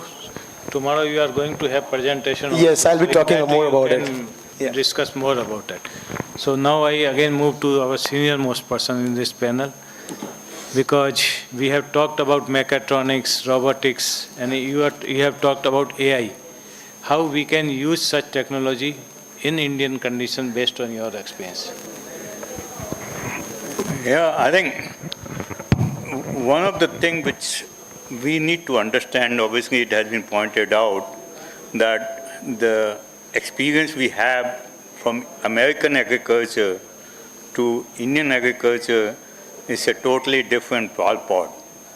I think if we can make in India simple tools which can sort of do the timing, automation and timing using some IoTs to sort of irrigate and reduce the losses during irrigation, that will be a big achievement, because we, in India is suffering from the water issues. Every state, every city, water crisis is everywhere. And so how we can make the use of this high tech to control the water use and also manipulate so that the losses are minimum, and whatever losses are coming, how to recapture and recycle the water back to in our production system. I think that's the one thing we should all strive for. And I just want to take a minute, because I introduced the word of water quality trading. I just want to tell you what that means, because it's similar to carbon trading, but water quality concepts, I think in India could be very useful. The way it has been conceptualized in America is that the water, every sewage treatment plant are mandated to how much to discharge out of the sewage treatment plant into the processing, into the river or where it is being discharged. So, like in Oregon, one of the pollutant was considered the temperature of the water. Water temperature is one of the pollutant in the Willamette River, which flows to the Oregon. So temperature being one of the pollutant which you want to control, so whether to put a water cooling plant at the sewage treatment plant to cool down the water to put back into the stream is one way to control the water temperature. Another is to put buffers along the river or along that water body to control the water temperature. So, and then once you put that, you can, the amount of water temperature you are putting, what you are controlling by putting those buffers along the river or along the water body, that can be transformed into the water quality unit which the sewage treatment plant can buy. So that is the whole concept, and the role I played was developing some tools, GIS tools and the calculation model for the, and we used to call NTT, nutrient trading tools, to estimating how these two can relate to each other. Thank you, all the 5 panelists. Now we can have 1 or 2 questions, quick questions, and then we are going to wrap up this session. Anyone can have any question with panelists, not with me. Yeah. Tyagi Saab. Even someone want to have a question with me also, it's okay. Okay, Dr. Nachiket. Mike, इधर से दे दो.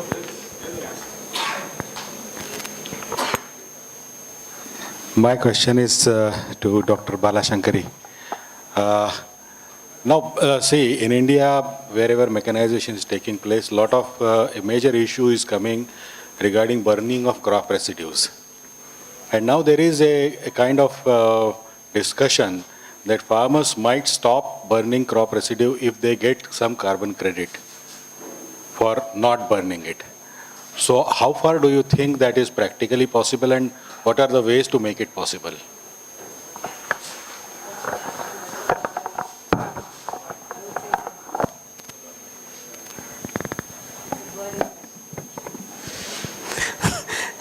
It's a burning question, actually.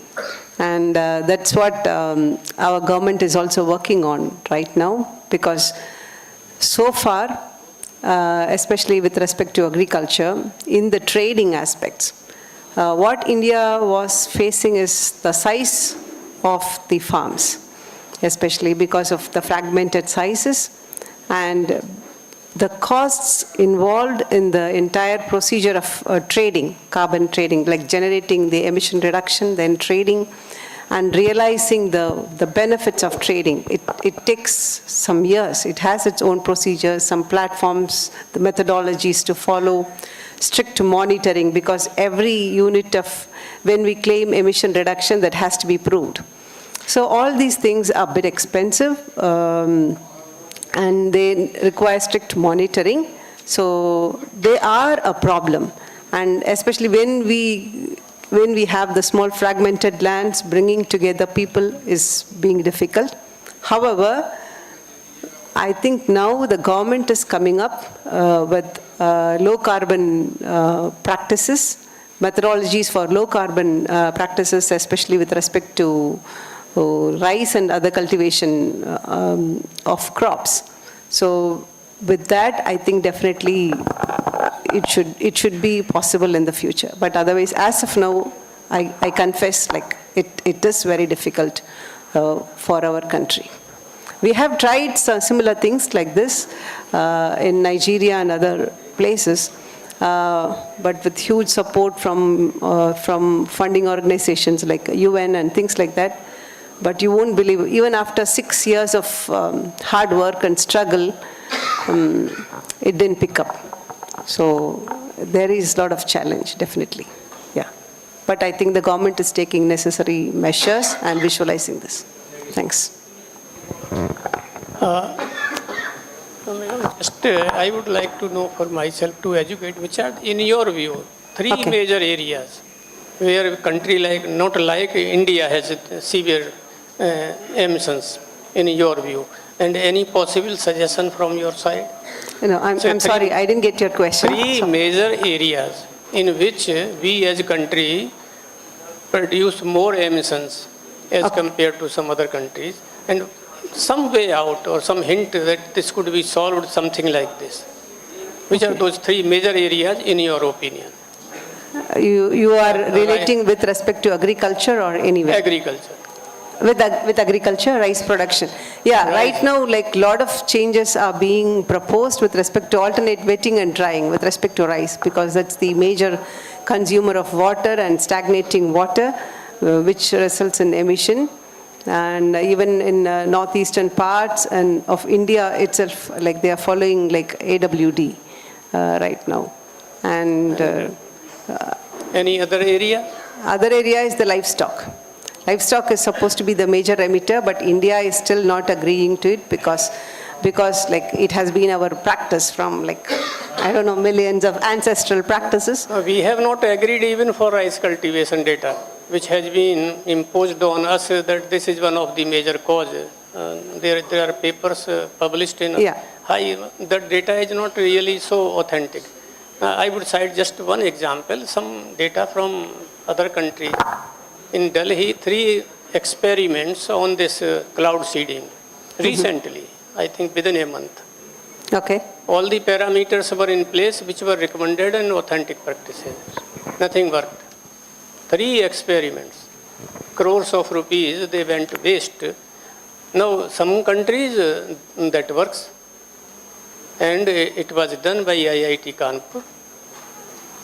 So there is something, I do not know how to, sometimes those factors or claims, where our livelihood or something is dependent. Sir, tomorrow she is going to have presentation. In that we can discuss with her, because she is having lot of experience, particularly in this area. Anyway, tomorrow I have some other session, so... Otherwise, we can take benefit from her experience. Yeah, offline also I'm available if Last time is question short by now. Dr. Sahu. Yeah. Please be brief. Yeah. I'm available offline also, absolutely not an issue. Thanks. Really, that is a great discussion is going on. In a trading system, one is the buyer, one is the seller. So in this carbon trading system, if you can see that the farmers are the seller, but they don't know how to sell. Okay, and the buyers may be the big, aircraft companies, those who are going for these carriers and all these things. So is there any simple method where the farmers, the seller can know by using these practices or by using these technologies, we can garner this much of carbon credits, Sahuji, which we can sell? A very simple. Your question is good. I got your question. Shall I try to reply? Okay. Why not? Why not? Yeah, I think farmers cannot in a position to take individual carbon credit, and they may not directly sell on exchanges, because carbon trading is being done on exchanges. Am I right or wrong? Correct. You're correct. Okay. So we can discuss it. Yeah. There should always be a coordination with So somebody. in the end, I thank all the 5 panelists for discussing about the areas in which they are working, as well as how this technology can be applied in Indian condition. Particularly, right now we are talking about our country to make Viksit Bharat by 2047. And right now, if we see from economical point of view, our country is 4th largest from economy, and soon we are going to at 3rd place. But first 2 places, it is difficult for us to reach soon. But from developing to developed country, if we have to adopt such technology like mechatronics and robotics in pre as well as post-production agriculture. And for that purpose, we have to have such technology reliable, another affordable, because Indian farmers are not in a position to adopt costly technology. So with these words, I thank all the panelists and end this session. Thank you.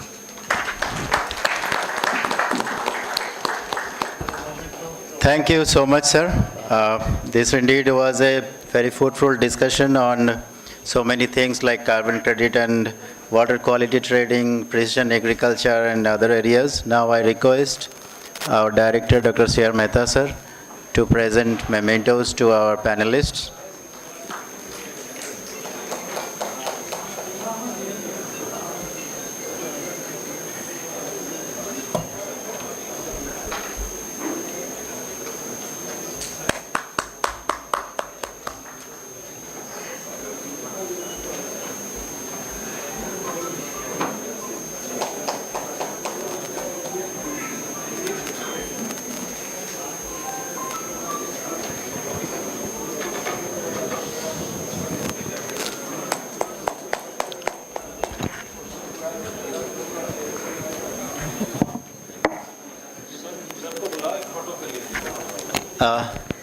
I request our DDG sir to come onto the dais to have a group photo. Sir, please also mementos to our rapporteurs.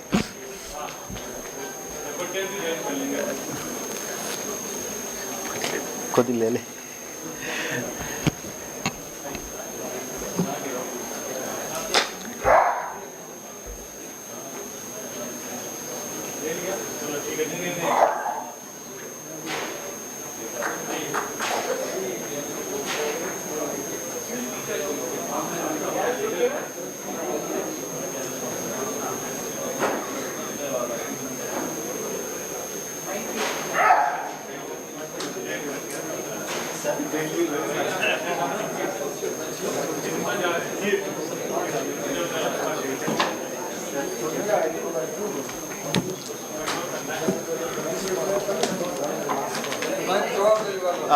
So now, is this session is over. Now we'll start with the AGM of ISAE. So please sit on the hall, don't go.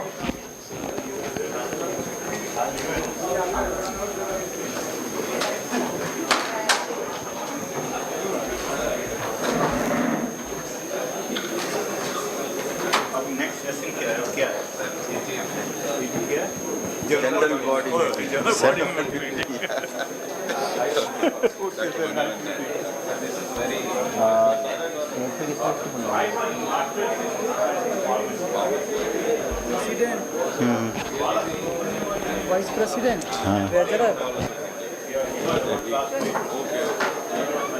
Thank you, sir.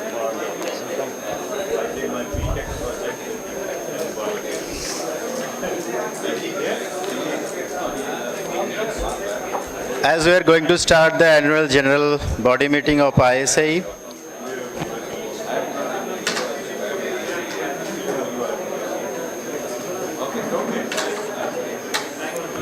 I request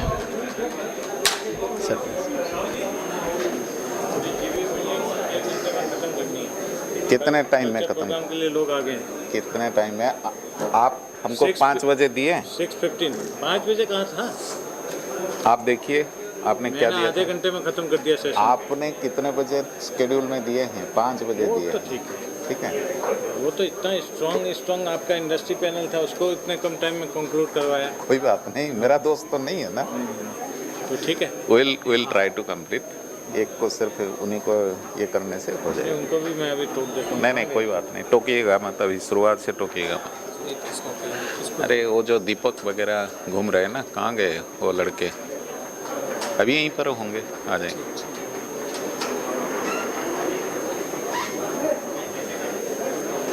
A very good evening to each one of you.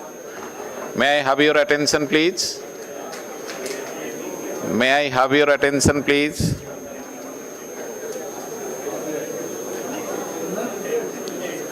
So may I request the council members, the members of ISAE Council, please come to the dais. The members of ISAE Council, please come to the dais. And you are all aware of all the chairperson of the chapters, they are also the council members. So members of ISAE Council, please come to the dais. Please come to the dais so that we can start the proceeding.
It is once again request that Executive Council members please come to the dais as we have to start the meeting.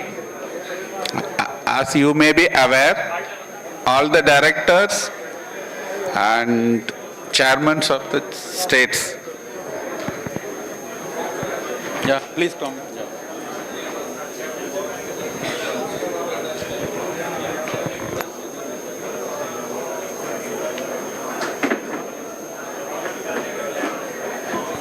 Yeah, you come sit there, put the chair. No, एक ही line ठीक है.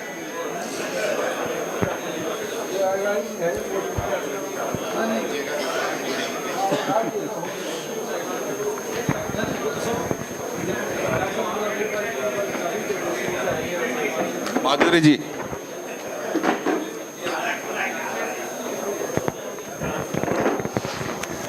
Start ceremony there somewhere.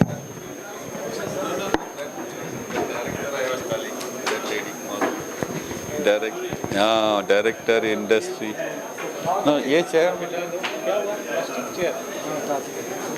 No, इसे वो. नहीं इतना है बस इतना है. Somebody. Sir, you come here. ये chair लेकर उधर एक chair. Okay, you can start, sir. No problem. You can start it.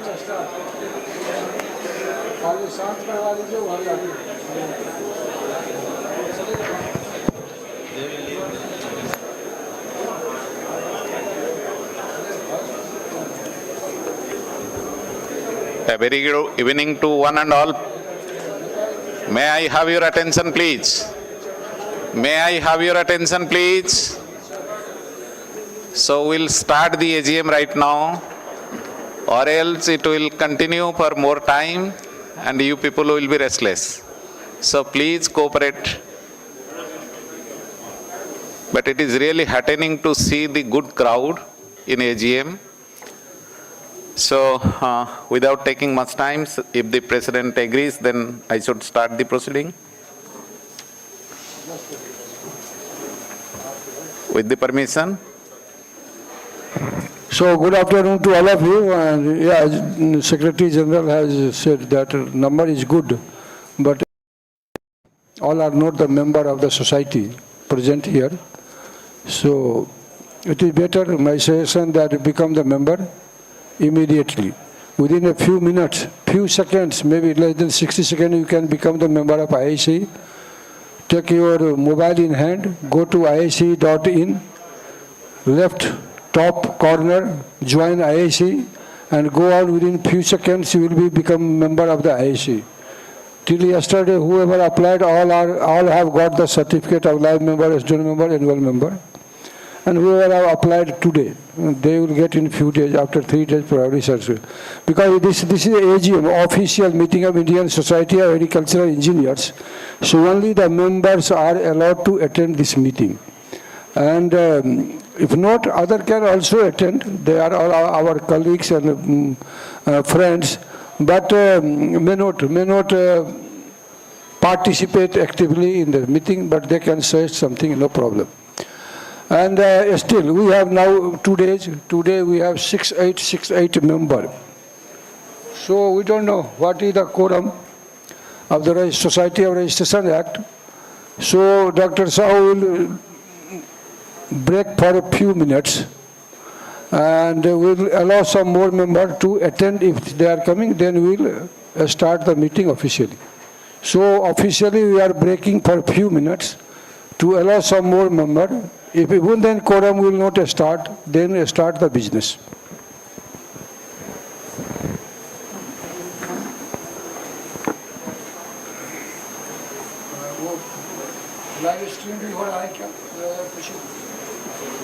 All the council members are requested to join us in the dais.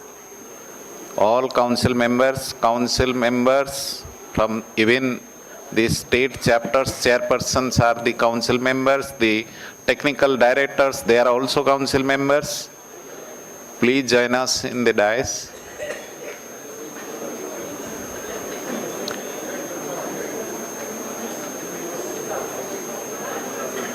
So on 1st November 2025, please come. Yeah, please come.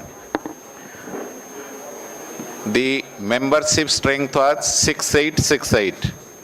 So in last week, maybe the membership number has increased 10 or 15. So in that way, if we say that in AGM the 10% quorum is required, I think it is complete. President, sir. Chapter chairman, Ludhiana. He is here. Okay, you can start. Okay. So I request Dr. Sahu. So now I request Dr. Sahu to start the meeting. A very good evening to all the esteemed members of ISAE. On the dais, President ISAE, Dr. S.N. Jha, DDG Engineering, Vice President, Technical Council, Dr. Atul Mohod, Vice President, Activity Council, Dr. S. Manivannan, Treasurer, Dr. A.K. Thakur, my colleague, Dr. Arun Kumar TB, the Secretary of ISAE, and in the second row, Dr. S. Patel, Chairperson of Chhattisgarh chapter, Raipur chapter, Dr. Rao, P.S. Rao from IIT Kharagpur chapter, Madam Madhuri Ghugri, she is the Director in the Industry and Entrepreneurship. Dr. Gupta, he is from Punjab chapter. Dr. N.L. Power, Technical Director in Renewable Energy and other areas. Dr. Barua, he is the Chairperson in the Arunachal chapter, Assam chapter, except, yeah. And Dr. Nalwade, Sachin Nalwade, he is from Rahuri chapter. Dr. R.M. Singh, he is from Banaras chapter. And Dr. U.M. Khodke, he is the Chairperson from Parbani chapter. So this test, my memory is okay. So, because sometimes people say that my memory is not that sharp, right? My memory. Thank you very much. Just in the lighter side. And also in the audience, so many stalwarts are sitting. Really, it gives pleasure. It gives pleasure because we believe the society is yours. We are just the caretaker for 3 years. In 3 years, whatever responsibility has been given to us, we will try to discharge that responsibility. So with this, I welcome all of you once again. Many friends, I can name many of them. So I don't want to just go for that. So with this, sir, should I go as per the agenda? Okay, the agenda items are, after the welcome address by the Secretary General, the confirmation of the proceeding of the annual GB meeting held at Parbani in 12th November 2024, as well as a GB meeting held online dated 10th August 2025. Then the annual report by Secretary General of the ISAE, confirmation of the annual report, presentation of the audited balance sheet by Treasurer and approval of the same. Then we will discuss regarding the 60th and 61st annual convention to be held because 60th annual convention that has already been declared in the last convention, it will be held in Srinagar. And 61st, there are 3 chapters they have applied for. We will discuss regarding that. After that, any other matter with the permission of the chair, then we will go for the presidential address and the vote of thanks. This is the agenda. We will try to quickly wrap up Just the AGM meeting. Dr. Sahu, Sir. the balance sheet has been distributed, it is only 25 or 30 copies.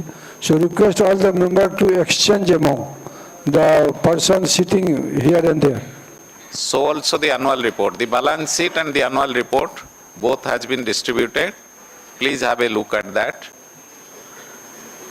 So regarding the confirmation of the proceeding of the annual GB meeting held at Parbani and the GB meeting held online on August 10th, 2025, I had circulated these two proceedings to the members through email and also for few days those are available on the website also.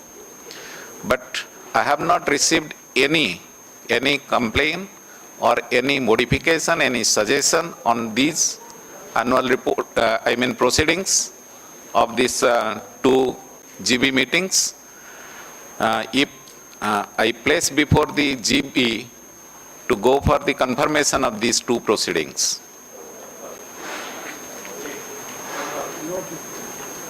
Thank you, sir.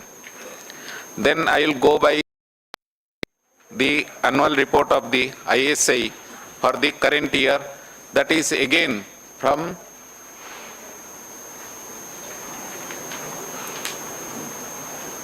last convention. It cannot be?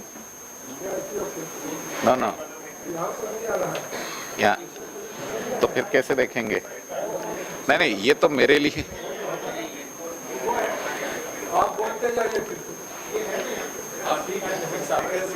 Okay. So the major one after the last convention, it was the election process of the current ISAE council. This council will be from 2025 to 2028. क्या हुआ भाई? हाँ जी. Yeah.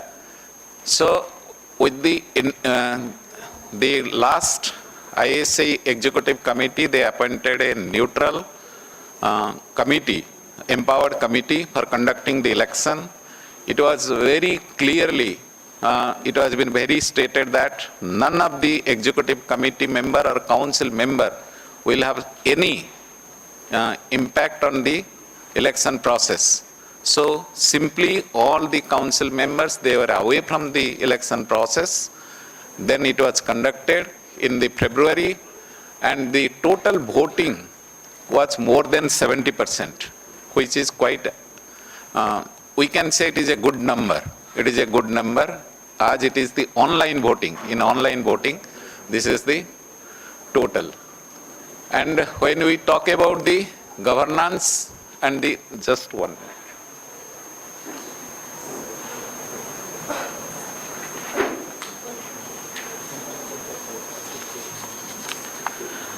So when we are talking about the governance of the organizational structure, after the election was over, few of the seats, those were contested, 5 positions were contested, and 6 positions were, nobody except one, only one nomination was, we had received.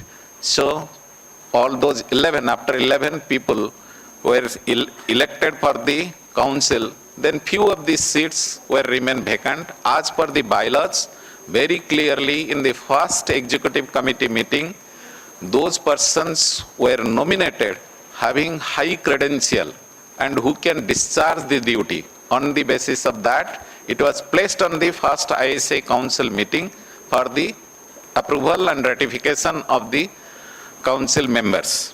So then after that, also one advisory committee was constituted for the tenure 2025 to 28, ensuring due representation from academia, government sector, industry, as well as international organization. The advisory committee was of 5 members, and we tried to go for this.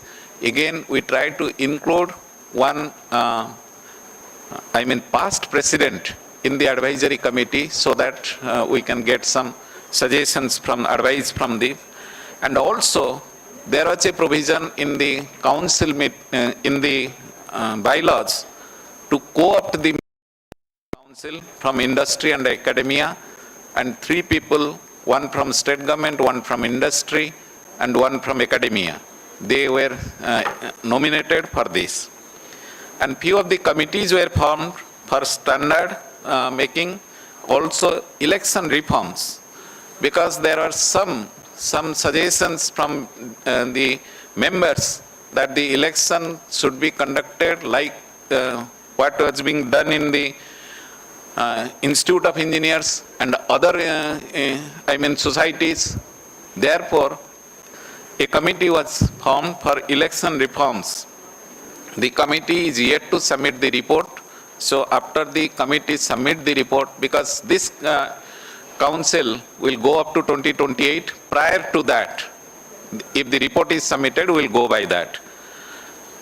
Then, of course, another committee was formed for making, there are some suggestions for going for the drainage and irrigation and drainage engineering as a separate directorate. So for that a committee was constituted. And if I talk about the publication and editorial development, this is really heartening to inform you that now Journal of Agricultural Engineering India has been included in Web of Science. That means in June 2026, we will be getting the impact factor. Even if the impact factor is 0.01, our rating will be 6.01. So that is a major achievement for the council, and I congratulate for that the editor-in-chief, Journal of Agricultural Engineering India, Dr. Adlul Islam. Due to prior engagement, he was not present in this meeting, but really he did marvelous work. Anywhere, wherever you want to go for abstracting or indexing, he will simply ask, can I get this much of money so that I can go for abstracting and indexing? And where there is no money, immediately we say that go ahead. If there is some monetary involvement is there, we discuss in the executive committee, and till date, hardly we have spent 10,000, 20,000 rupees for all the abstracting and indexing in so many abstracting indexing there, we have gone for that. If I go for reading all these things, it will take much more time. So even the now Journal of Agricultural Engineering India is a committee on publication of ethics, COPE. It is a member in COPE. And also it was selected for abstracting, indexing, Clarivate, ProQuest, Web of Science, I have already told, Emerging Science Citation Index. So many more abstracting and indexing we have done. And particularly during 2024, there was total 257 manuscripts were received, highest in number in case of Journal of Agricultural Engineering India, out of which 75 articles were published in 6 issues, 4 regular issues and 2 special issues. We did that. Out of 75 articles, 14 articles contributed by the international authors. Again, thanks to the editorial board, and also by they contacted the international authors to submit the papers to Journal of Agricultural Engineering India, because this is a criterion again. If you want to go for the Web of Science, these are the criterions that we sincerely tried to cover those areas in which there should not be any negative marking in case of that. And during 2024, 26 researchers from 8 different countries participated in review process also. Earlier there was a thing that nobody from the outside the country, they are participating in the review process. That was a lacuna with us, so we tried to go for that. And also the JEE editorial board till date, till 5th of 2025, 200 manuscripts were received, and including 8 manuscripts from different countries, China, Ethiopia, Thailand, Brazil, Zimbabwe. And also 5 associate editors are female women researchers were included in the editorial board to go for the gender parity, gender equality. And if I see that the journal is under evaluation for indexing and abstracting in food science technology abstract. Also, it is in the engineering village database, GeoBase and Compedex. Again, last time the President ISAE had approached Springer to go for co-publishing of Journal of Agricultural Engineering India. We have got a big no. But again, he is after the Springer. Right now, our journal quality has improved a lot. So we don't know if it is again for the evaluation.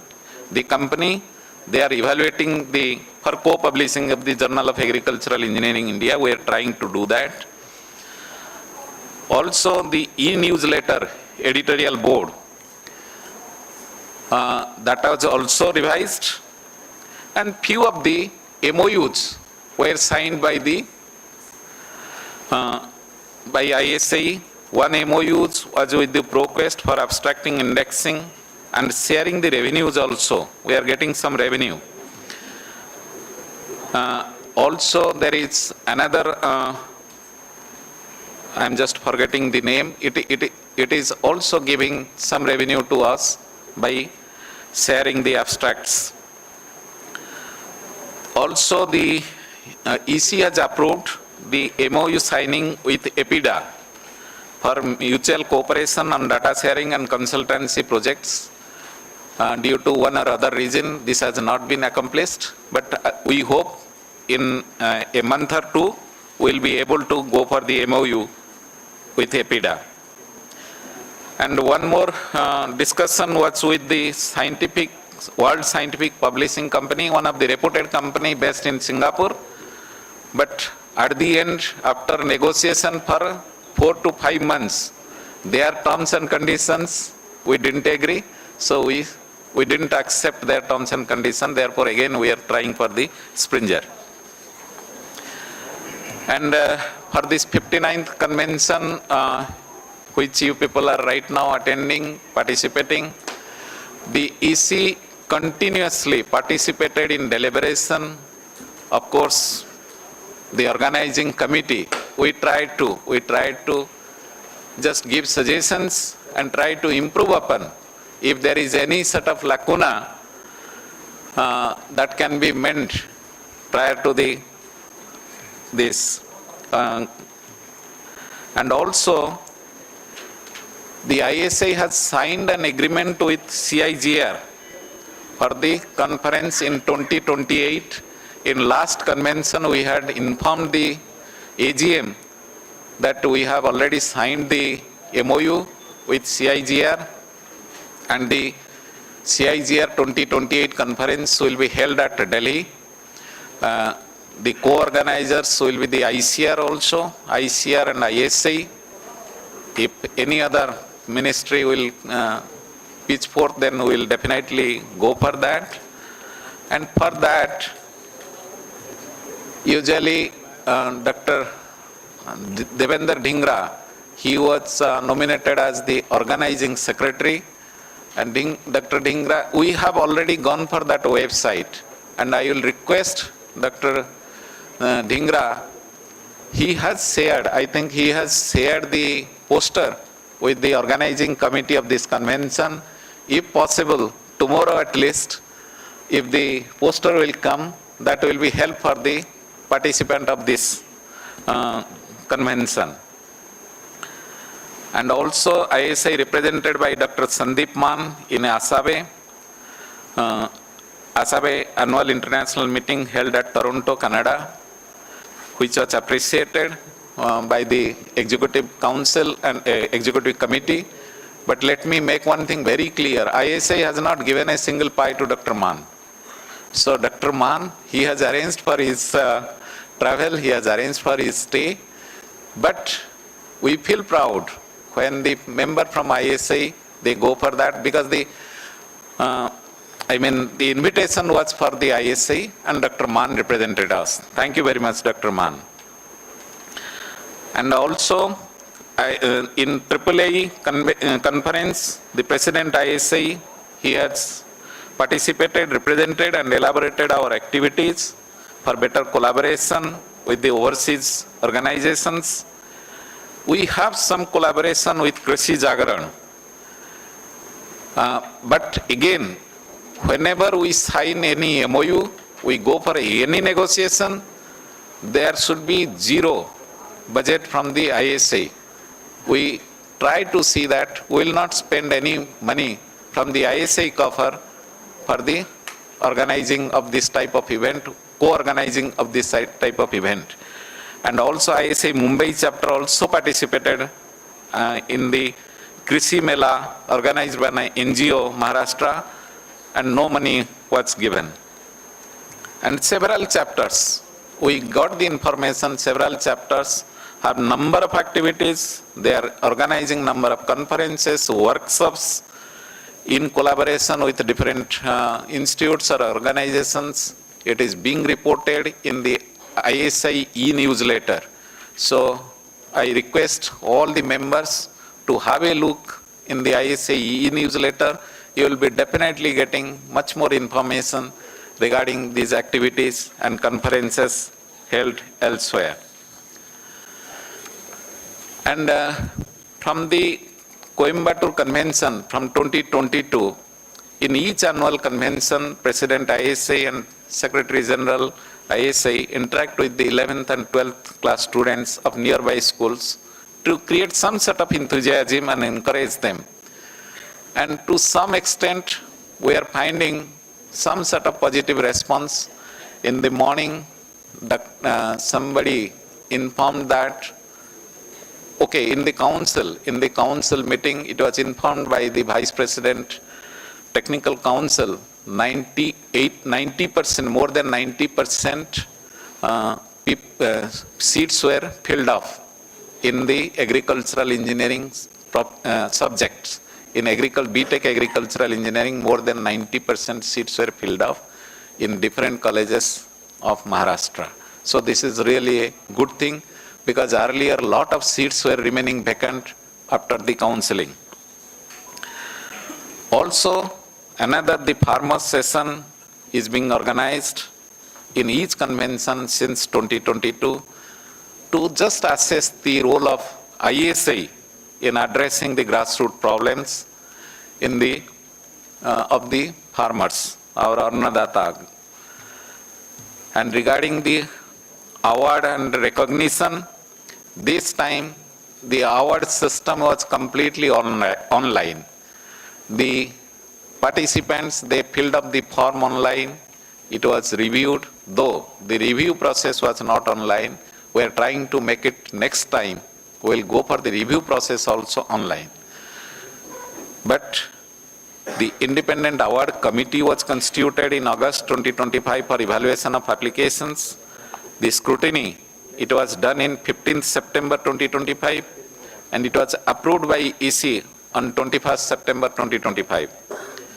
And after that, the awardees were notified, so that giving some time so that they can book their ticket for this convention.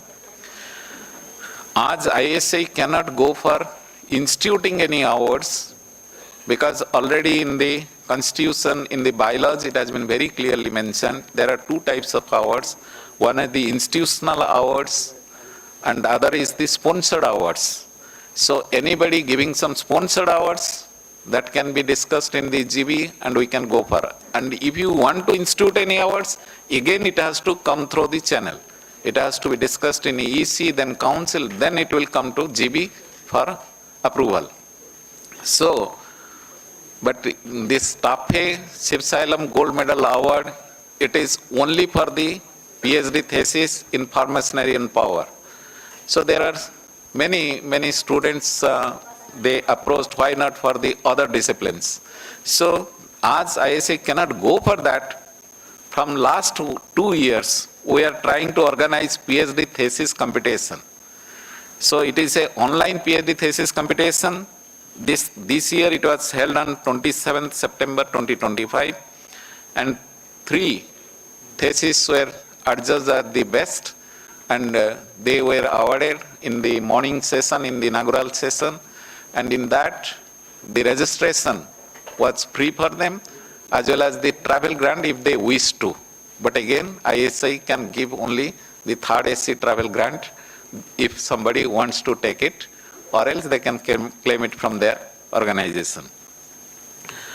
And also the industry, in the morning session there was one session organized by the Director, Industry and Entrepreneurship for the industry.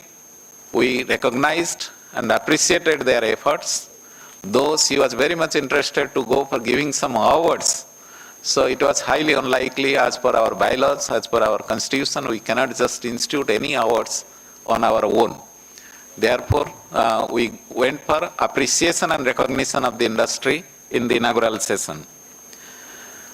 I will definitely happy to inform you, if we see that ISAE is the largest scientific society in India in terms of the members. It is not only the largest, it is the best managed society, because we are seeing different societies which were housed in the NAS complex. There is a society block. In there, so many societies, professional societies are there. We are also observing what are the best practices they are going for. We are trying to accommodate those things also. And also, if we have any loopholes, if you people can just say us, we'll definitely correct this. So we want not only in terms of the number of members, but it should be in terms of the activities, the ISAE should be the best. And the membership development we talk about, I have already told it is as on 1st of November, it is 6868 members in ISAE, out of which life members were 4,817, annual members were 20, because we are discouraging the annual members, because it is becoming very difficult for us to keep a tab on the annual membership. Invariably, after 1 year, it is being nullified. And student member 1817, when this student membership drive was thought of, at that time it was very abysmally low. But ISAE at that time, they gave only the registration fee for the students' membership. They didn't have any application fee. Therefore, the number of students that has increased manifold. And also, happy to inform you, the institutional members are increasing, so also the corporate members. At one ISAE convention, we tried to go for institutional members as well as corporate members to have a tab on it. And still, there was a massive drive to update the details. Also in the morning session, there was a desk, ISAE help desk was there to update the credential of the members in the ISAE database. But still, I feel 1200 to 1500 members have not yet updated their details. Anybody can check with the ISAE desk if their details were updated. If you want, they will do it immediately. So because this will really help us to communicate with you, to send any magazines and also these journals to you. So please help us in this regard. And this ISAE life membership, we are trying to increase it, because we had compared many of these societies, the life membership, we are having very low, less life membership, 5,000 only. So from January 2026, why I am saying there are another more than 50 days is there. So anybody wants to be the member, they can go for that. From January 2026, the life membership will be 10,000 and 2,500 for the annual membership and 500 for the admission charges. 2,500 for the annual membership, 10,000 for the life membership. Again, it is subject to approval of the AGM. Only if you will approve it, then we will go for floating this. And also, there was focus for the settlement of pending funds from Patna and Parvani chapters, and also improving the chapter level reporting and elections. Till date, I am having only 18 chapters. They have given the election process and they have elected their executive board. So those executive board I am having, but many of the chapters, they have not yet reported. If they have conducted, please report it. Please report it through the members. I try to communicate to the chapter's executive. Please report it so that we can update our database. The chapter elections are over. And also, ISAE got the eligibility approval for the eligibility for getting the CSR fund for some designated activities. Few of the things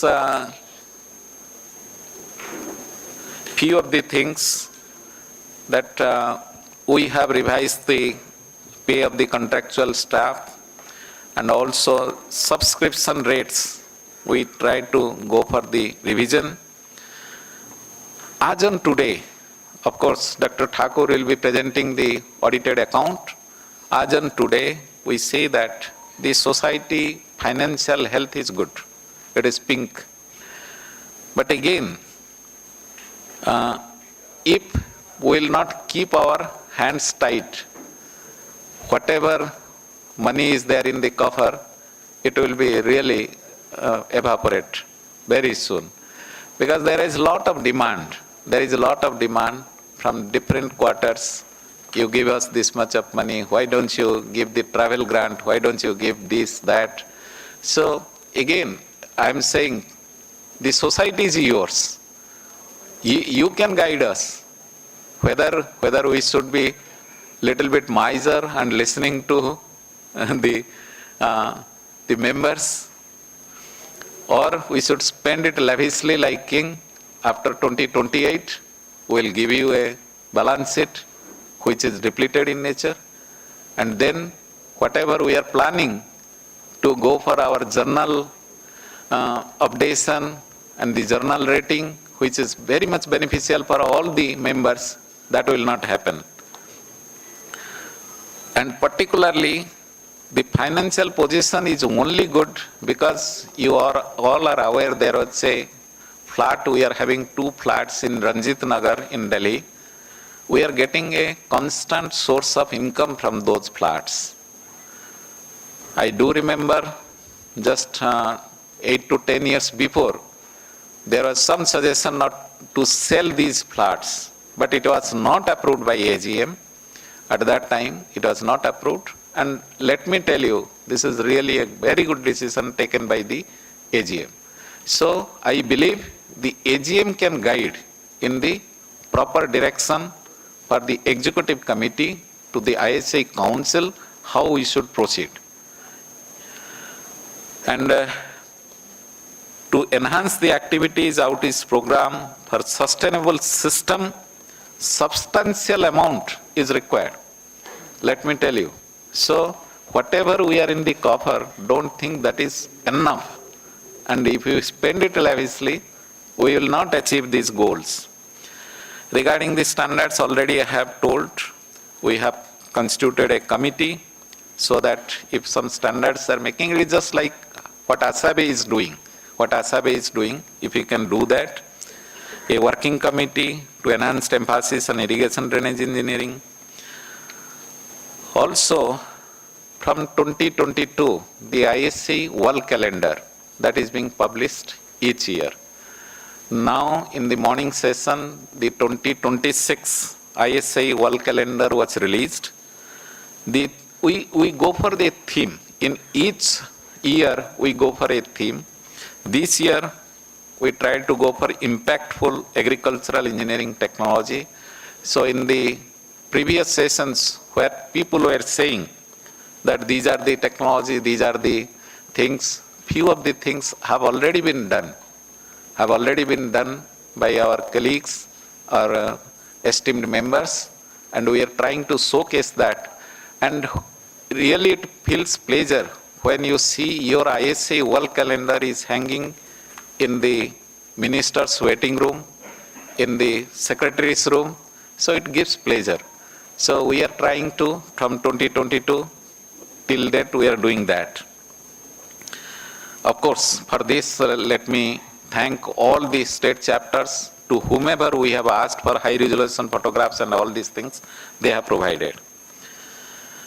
And this is just the number of, I have already talked about this, the numbers. And if we talk about the policy and advocacy and policy outreach, from ISAE headquarters, it has been earnestly tried to impress upon the ministers. Ministries are writing letters, and the only focus, how to increase the enrollment of the agricultural engineers in those cases. And also, sincerely, in each KVK, if there will be an agricultural engineer, if panchayat level there will be an engineer, in industry if there will be an agricultural engineer. So if it will be there, definitely the enrollment will also increase, our strength will increase. So from the headquarters side, we are trying to go for that. Lot of liaisoning with the policy makers for job creation and also curriculum modernization. The sixth Dean's Committee, when it was in the process of submitting the report, the President ISAE, he just stepped forward. He was not a member of that committee, but he told anyway, he may not be a member, but he tried to impress upon. Then he sent me a note. Can we make some chapters, courses on AI and ML? So AI in agriculture, if we can go for some courses, it should be included. So anyway, this type of discussions in the syllabus upgrading for the next gen technology we are trying.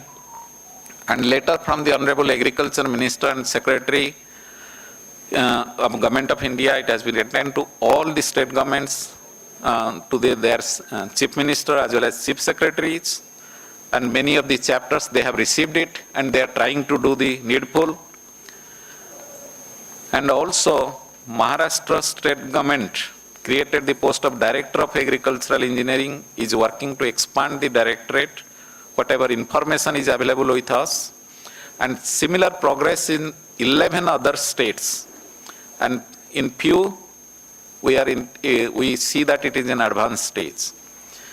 So with this, really I thank all the esteemed members for their cooperation, coordination, and contribution. 3 C's. So I hope we will get all these cooperations, coordinations, and contribution from each one of you to make the ISAE to reach a greater height, so we can connect with the agriculture. The tagline of ISAE is connecting with agriculture, connecting engineers in agriculture. Thank you very much for the patient listening.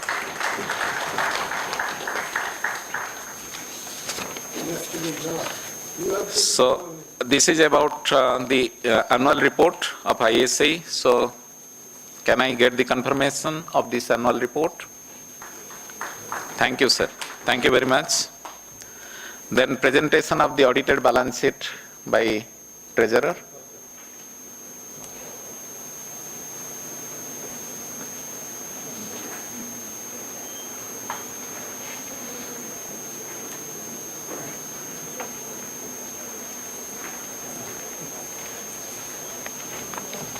Good evening, respected members of the ISAE Society. The audited accounts for the financial year 2024 and 25 have been finalized, and copies has been already distributed to the members. You must have seen. I am just presenting the gist of the annual account, audited account. So in this year, current year, 24-25, total received 42,31,706 rupees we have received, including ICAR grant for publication activities. And similarly, total expenditure during this year, 28,35,204. This is already reflected in the audited balance report. So, income we have generated this year, 13,96,502 rupees. As at the end of this financial this month, that is on 31st of March 2025, we have a fixed deposit in 2 national banks. In Canara Bank, we have a fixed deposit of 1,92,63,934. And within the State Bank of India, the amount is 51,83,205. This is as on 31st of March 2025. If we see that as on 31st of October, the total fixed deposit we have 2,67,32,764 rupees only. We have bank balance as on 31st of March. In Canara Bank, 70,853. In the State Bank of India, 27,051 rupees. And this year, for 59th ISAE convention, from the ISAE headquarters, we applied for the grant for this convention, and ICAR sanctioned 5 lakh rupees. We have received sanction letter. And the Ministry of Water Resource, they have also sanctioned 5 lakh rupees. So these are the summary. And one thing I'd like to put before this AGM, that, yeah, thank you. I think you all have gone through details. If anyone is having any doubt, need any clarification, you may raise, or otherwise you can say that adopted the balance sheet. Yeah.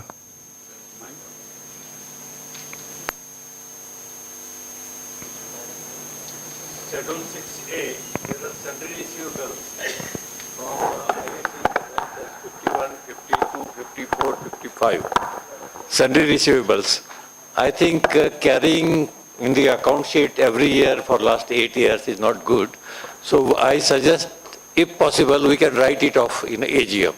If there is no possibility of receiving this amount from those convention accounts, I think it is better to write off and go ahead with, because it So, yeah, very good suggestion, sir. We have few more such agenda. We have few more such agenda which are carrying over in the balance sheet since many years. Yeah. And this time we contacted the chartered accountant. They said only AGM can approve to remove those items from the balance sheet. Yeah. So your suggestion is well taken, that we, if all agree, we will remove those things. And also there are agenda that, for example, for TAFE awards, they gave 10 lakh rupees maybe 5-6 years back, and they are coming in our balance sheet every year. It looks like every year 10 lakh is coming, and every year 10 lakh we are spending. So I requested for that. This has already gone in that year.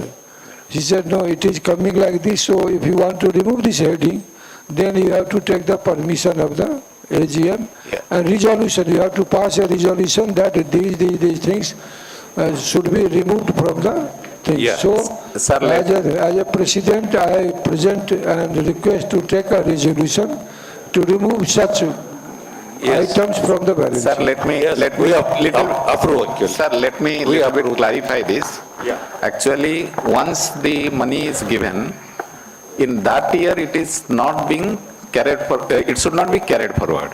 So we are using that money. In the balance sheet, it is also being shown that it is the corpus fund. Corpus fund, 10 lakh deposited, again carried forward to the next year. And when we contacted the CA, he told very clearly, it is not adding to any of your, income. But if you want to remove this, there should be resolution from the AGM only. We can't remove that unless there is a resolution. Therefore, we are putting this. We support this resolution, and that can be transferred to a fixed deposit, and interest can be. It is there already. Income. Sir, it is there. It is there. I think we can write a resolution from this AGM that this can go out from the account. Dr. Bengali, I wanted to say something. देखिए, AGM is approving body. Yes, sir. The proposal should come from the executive. Sir, we are proposing this. नहीं, कहाँ propose किया है? आपने नहीं किया, आप बोल रहे हैं। नहीं, उसमें नहीं है कोई प्रपोजल आपका। This is safer for you. Okay. मतलब समझिए उस बात को। AGM ही प्रपोज करे और AGM ही अप्रूव भी करे। He is right. He said that it is not in written proposal. Okay. So anyway, it was told to have a proposal in this, and it was suggested at that time in council meeting you can take all those things. Then you bring the proposal. So recommended by the. So sir, any other item it was told. In any other, I request to allow to remove. Take the resolution to remove such a continuity, things which are not actually any relevance now. Under any other item, any point can be raised, as Dr. Mendes have raised the point, so we can take that. I'm proposing it. I think AGM can approve it. Yeah. I think. By that way. There is no need of. By that way, it can happen. Yeah. There is no need of going. I'm proposing as a member of AGM, and AGM can approve it. It can be resolution can be passed. Oh, yeah. There. The chartered accountant, when he reviewed everything, whether he pointed out some deficiencies in our balance sheet, those points can be placed here at a time. Every problem raised by the chartered accountant can be resolved Chartered here. accountant does not raise points, sir. Those old points, they say, क्या फर्क पड़ता है रहने दो, कोई चलने दो चलता है. But many times it looks awkward. जो हमारे पास पैसा आने लिया, हम दिखाए आया और खर्चा हो गया. As I have told, it is not the income shown in the current year. It is simply a carry forward. And for last several years, this is being done. So we had not taken a note of it. So this time, it was been, we saw that, we asked him why you are just carrying it forward. Then he simply told, unless there is a resolution, you cannot. And sir, we are saying whatever money is deposited for the any award, it is fixed deposit, and the award is given from the interest of that.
Doctor साहब नहीं complete हुआ। What? SBI. No, there are some dead money. Let me clarify this. Actually, in one of the AGM, in the last to last AGM, in Raipur AGM, it was discussed, why are you putting all the money in one bank only? If there will be some problem, why not you deposit in other banks? At that time, we found that from Canara Bank to SBI, we deposited some money in SBI. It is nothing like that we are changing. Again, at that time, a lot of ideas were floated. Why not to go for mutual fund? Why not to go for other investment? But again, the AGM has decided, no, as a professional society, we should not go for any,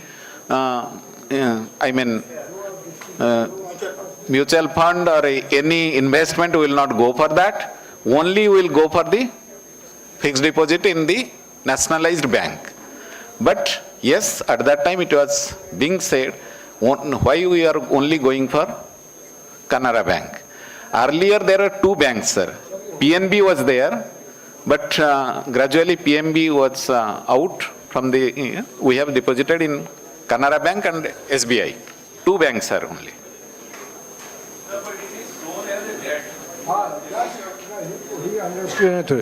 There are some amount, I will tell you, members apply the membership. They pay and they did not give any details. Who has paid? And some cases we have resolved. For example, Dr. Mann has applied membership for you and he paid from his account. So we could not trace who has applied, but actual applicant is you, but Dr. Mann applied from your side. So that kind of many members did, and that amount is reflected as a unclaimed amount or dead account amount, whatever we say. Whenever people come back that I had applied through him, I had applied through that account, and verified, then we give the membership and then we reduce that dead account. Sir, in this context also I want to submit another thing. After 3-4 years, people are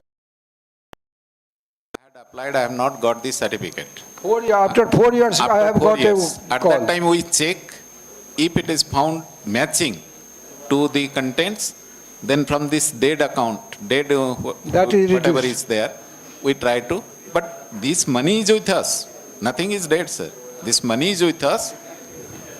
There is no, from where it has, we have got it, that is not there. So, which is not reflected in any of the head, it is known. That unclaimed amount, you can say, just in the bank also we have. So, with all these clarifications, I request the AGM, general body, to approve the balance sheet and go ahead. Thank you. Thank you. So may I request Team Srinagar? Yes, sir. Yes, sir. Please go ahead with your... The next convention is fixed for Srinagar. No, presentation नहीं देना, time नहीं है. 2 minute. देख लीजिए, हमें तो कोई दिक्कत नहीं है. Organizer should not. Thank you, sir.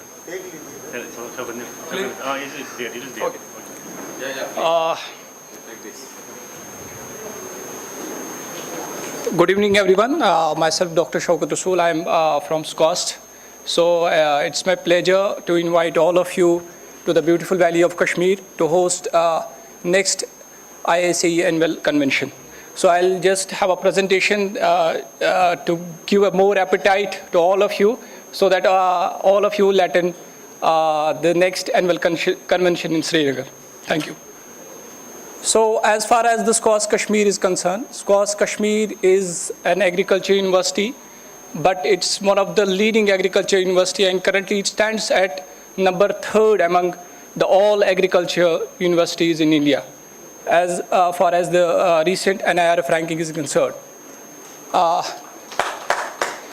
It is also the 7th best overall agriculture institute in India among all agriculture institutes.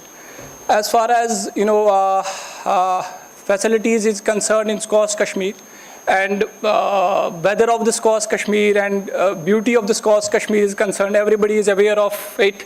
It is the famous couplet, Agar Firdos Barroe Zami Ast, Hami Ast, Hami Ast, Hami Ast. So everybody is aware about the beauty of Kashmir. So this is all about it.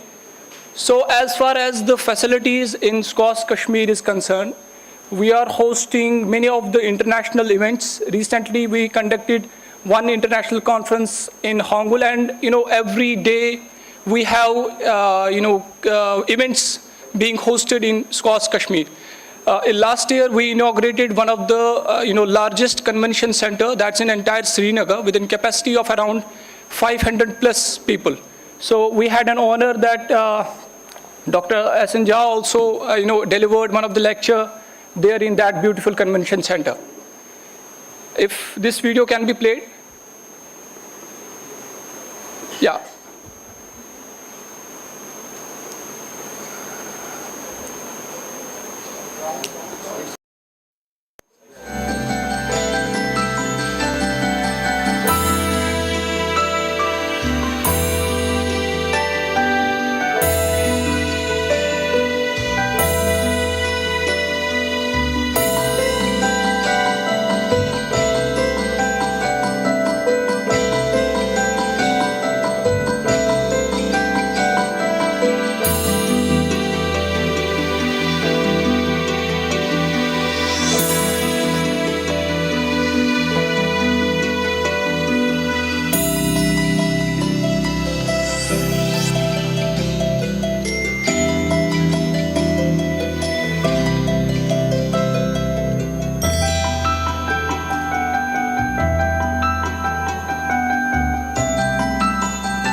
So everybody is aware about, Tulip Garden. That Tulip Garden is usually being inaugurated in the month of, it's a spring garden actually in the month of April. But autumn usually we don't have any beautiful gardens. But this year SCOS-K took an initiative and they developed one of the beautiful autumn gardens in Kashmir. And that garden is known as Chrysanthemum Garden, the footage that you have shown. So I hope that next year when you come there, that Chrysanthemum Garden will be in that full bloom. So this is our College of Agriculture, Engineering and Technology. We have full-fledged College of Agriculture, Engineering and Technology with all the divisions there. And as we were talking about, Agriculture 5.0, we at the SCOS were the first, to formally establish Center for Artificial Intelligence and Machine Learning at SCOS Kashmir. And that was approved by the UT of J&K. UT of J&K has a very much tremendous, efforts that they have taken towards infusement of artificial intelligence and other Agriculture 5.0 technologies. So they were well, to approve that center also. As you are all aware that we were the first to introduce BTech AI program also in India in collaboration with IIT Mandi. So we have state-of-art facilities that is, available in our center related to agriculture engineering, and I hope that when you visit there, you will be, introduced to these high-end facilities that we have developed. And as far as the past events is concerned, as I already told you, many events have been conducted in SCOS Kashmir, international, national, and this is, our convention center which has 500 plus capacity, and Dr. S.N. Jha also, gave one of the lectures there to our students. So this is the consent already sent. Yeah, please, all of you. So, invite them, then it is over. Okay. Yeah. So, within humble submission, we invite all of you to the SCOS Kashmir to host next annual ISAE convention. Thank you very much. Thank you, sir. Thank you very much. Thank you, sir.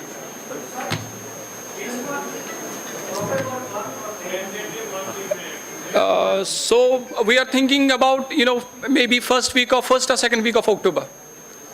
So the month and date will be decided later on after consulting the executive committee. Yeah. Yes, yes. Okay. Based on their convenience, based on the convenience of executive committee. Yes, sir. Okay. Okay, sir. Okay, thank you. Thank you all.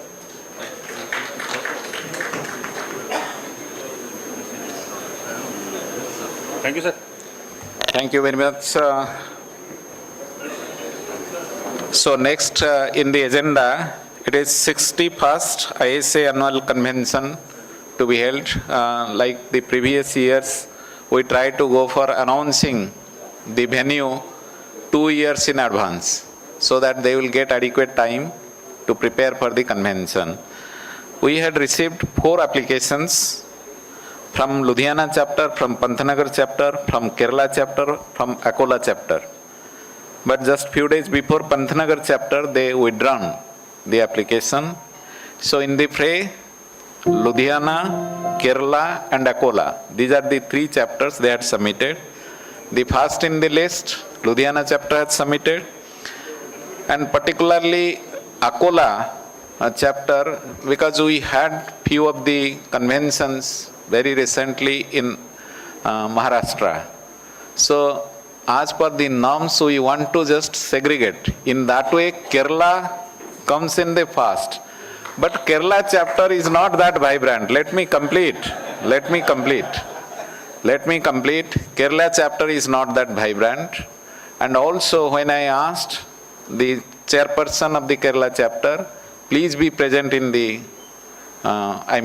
convention, he said that I have some other duties and all these things. Not even, I don't know, any executive body member from Kerala chapter, they are present in this August hall. I don't think so. So in that way, in the race, only I think Ludhiana chapter. And I hope, This is for the AGM to decide. This is for the AGM. Just I am making a pitch for all these 3 chapters. I am not saying who is best, who is good, who is better. No, not like that. But in the real scenario that I am just showing it, Ludhiana, understandably, they have earlier managed many such conferences and had organized the annual convention, ISAE annual convention earlier. Definitely we would have preferred. Even I had telephoned to many northeast chapters if they are ready to host, because we have never organized any annual convention in the northeast area. But due to one or other problem, they didn't come forward. Then Kerala chapter, of course, but I hope they need some few more years to come in terms with at what extent this ISAE annual convention is being organized. If that can be there, then it will be good. So again, it is up to you. For Ludhiana, how many?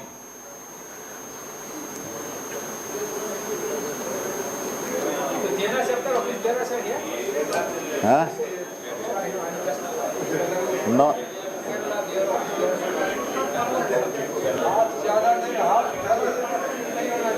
Ludhiana के लिए हाथ उठाइए, मैं गिनती कर रहा हूँ. Please raise the hand for Ludhiana. How many people you want? 2, 3, 4, 5, 6, 7, 8, 9, 10, 12, 13, 14. Now raise the hand for Raichur. No. Kerala. Kerala is more hand. Kerala is much more hand. So should we take that risk to go for Kerala chapter? No. But let me again, I will try to give the responsibility to any of the member present here. Okay. So I think more people want Kerala. No? Let us have a debate between the both chapters. No. Not. See, Dr. Sarda. Definitely you have a lot of organizing capability. But thing is that ISAE norm is, wherever it is not there, we try to go for that. You must understand, just 2 years before we went to Raichur. in Karnataka. At that time, IIT Kharagpur was also pitching for. So at that time, Raichur, there were no convention for last so many years, therefore we went for that. So in that way, I think Kerala is a...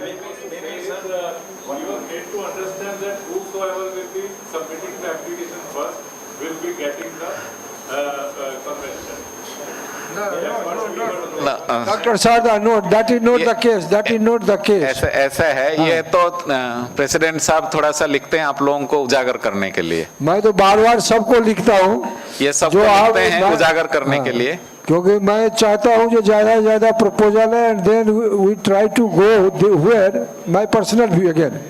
Don't take it. I personally want to go there where our profession is weak. Yes. Government is not giving any attention. My personal view, I try to keep also the workshop of AICRP at those colleges where they are not getting much importance, so that at least they will get importance at that time. And they will get some fund, they will get some business money for renovation of their lab, college and buildings, all those things. So our people will get some revival because of that. But this is my personal view. It is up to the person. After raising the hand, I think the Kerala unit has won it. Let us unnecessarily. see. Till we will not give the responsibility, they will not become the leader. We should not go for debating. No, not debating. One more time, you clearly tell them, raise the hand, finalize it. Well, the director also asked me. See, I am very much apprehensive for the Kerala. Let me make it very clear. Dr. Sudhir, you will be solely responsible if anything will be missing. Okay? Maybe in 28 is fixed for CIGR conference in Delhi. AGM approves the Kerala chapter for the next convention. Dr. Sudhir, are you any member of chapter position? Office bearer? No, you are like president, secretary, treasurer, like that. No, he has shown his inability. Vice Chancellor is objecting. I actually want the letter from the concerned Dean, Director or Vice Chancellor also. They are willing to do it. Whether you have sent or not, I do not know.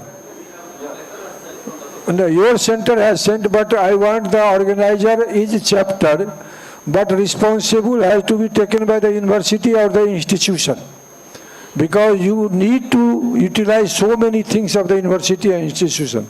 If they will not cooperate, then it will be very difficult. Society is not having so much fund to provide you 50 lakh or 40 lakh rupees to conduct it.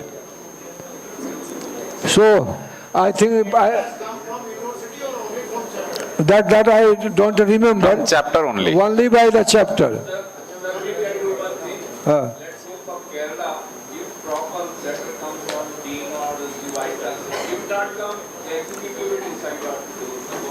So will it be like this? We expect within 2 months they will give the letter of agreement from the Vice Chancellor? No, I am coming on that.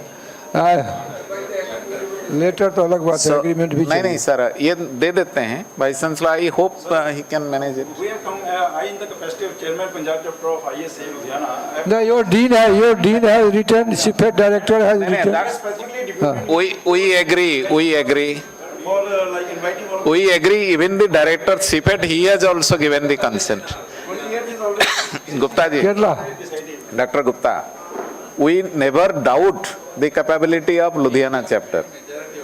Okay. No, but Ludhiana से तो dean का letter आया है और director CFET Sir, का भी आया है. let us close the discussion with this note.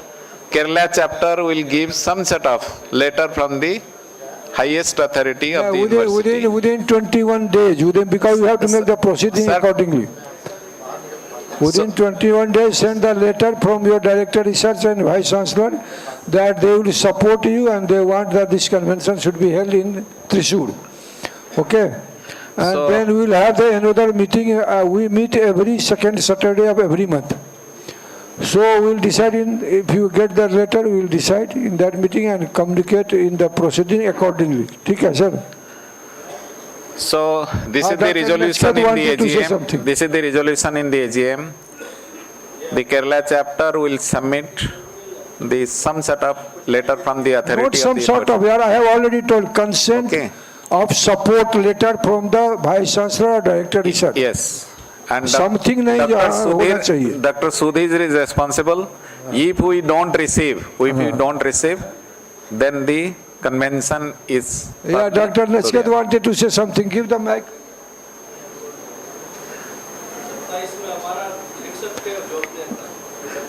Sir 27 का ही डिसीजन हो रहा है सर. नहीं अभी तो नहीं होगा sir.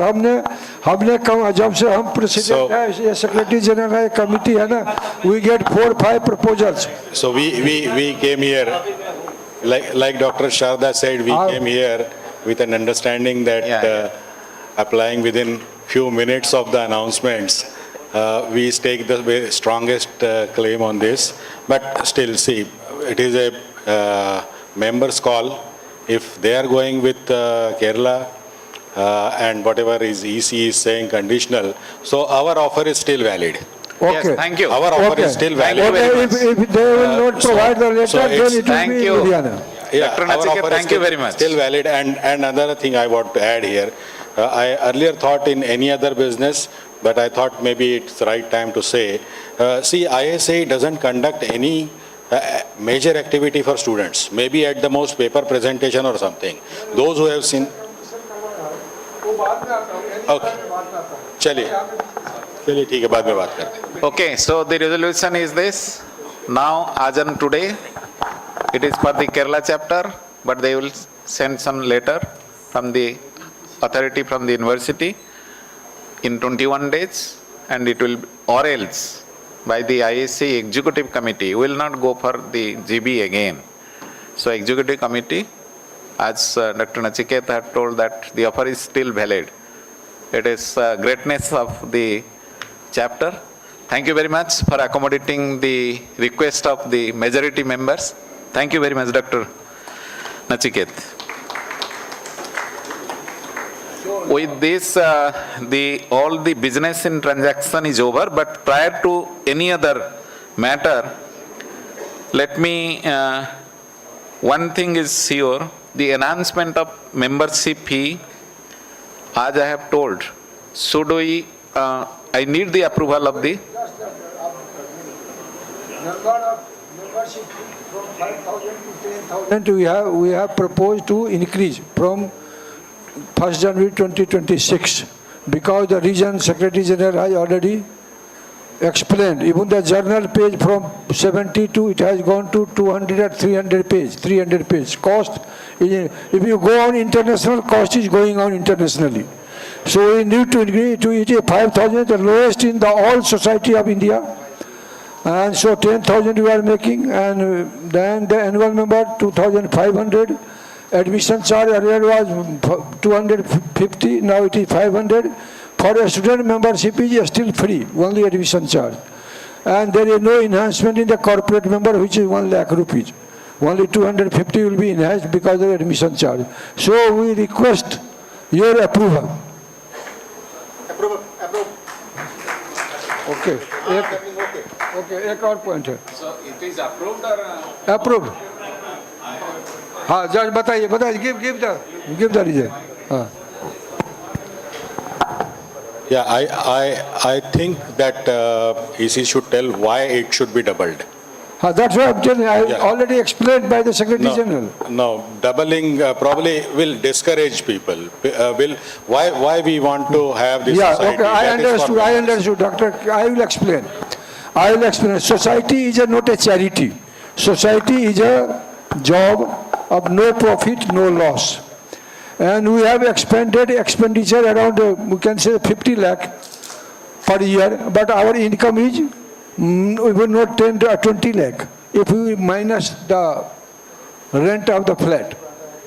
So we cannot aspire to become an international journal publication and international activity of the student. Just you are telling that there is no activity of the student. If you will conduct the activity of the student, even tea, chai, coffee में भी हर chapter को पैसा खर्चा करना पड़ेगा. वो पैसा कहाँ से आएगा?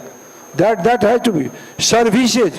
I will tell any member here to whom I have our Secretary General or Vice President had not responded, or the ISAE officers has not responded. We have hired a special email ID for all the editors.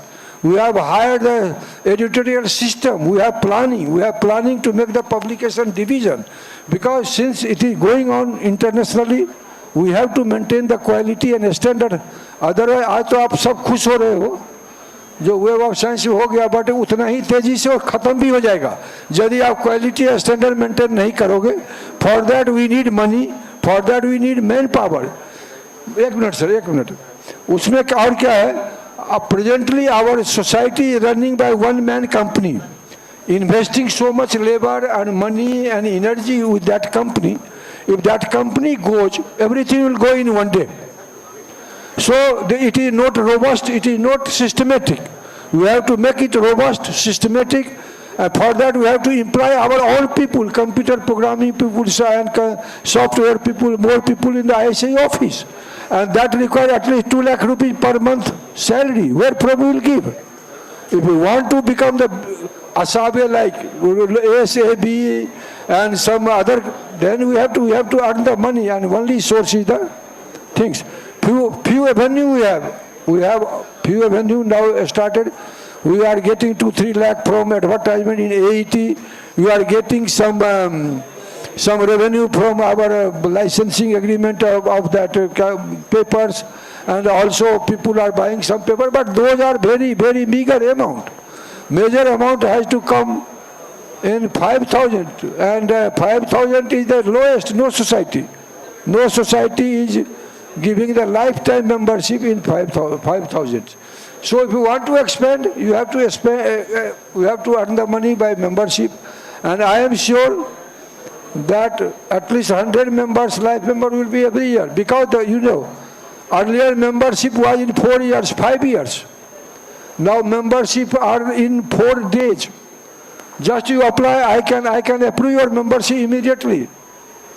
So that kind of service you are giving. You write me, you write the secretary, you will get the response immediately, because you have the devoted email ID. We have devoted our own server, our own space. बड़ा भी बनना चाहेंगे और खर्चा नहीं करेंगे तो कहाँ से काम होगा? So I think Dr. Nachket, any other one? Yeah, Mike. Sir, one suggestion is that among all the agriculture and allied fields, agronomy, soil science, or plant breeding, or entomology, journal of entomology, or anything, any society. So whereas the annual life membership between 5,000 and 10,000, if you can have an assessment. We have done the assessment. The minimum is Soil Conservation Society 6,000. But they again charge after 15 years or 10 years, something like that. After again they charge, it is not life member. Our next step is 10,000, then 15,000. All society, most of the society are more than 10,000.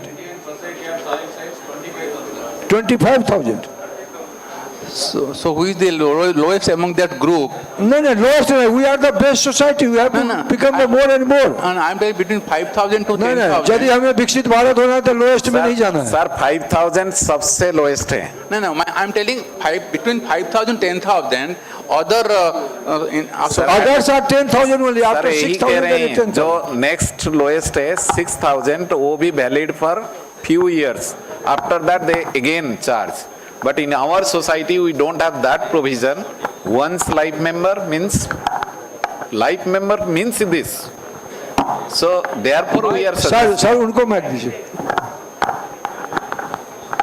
Sir, you increase life membership, no problem what you are saying.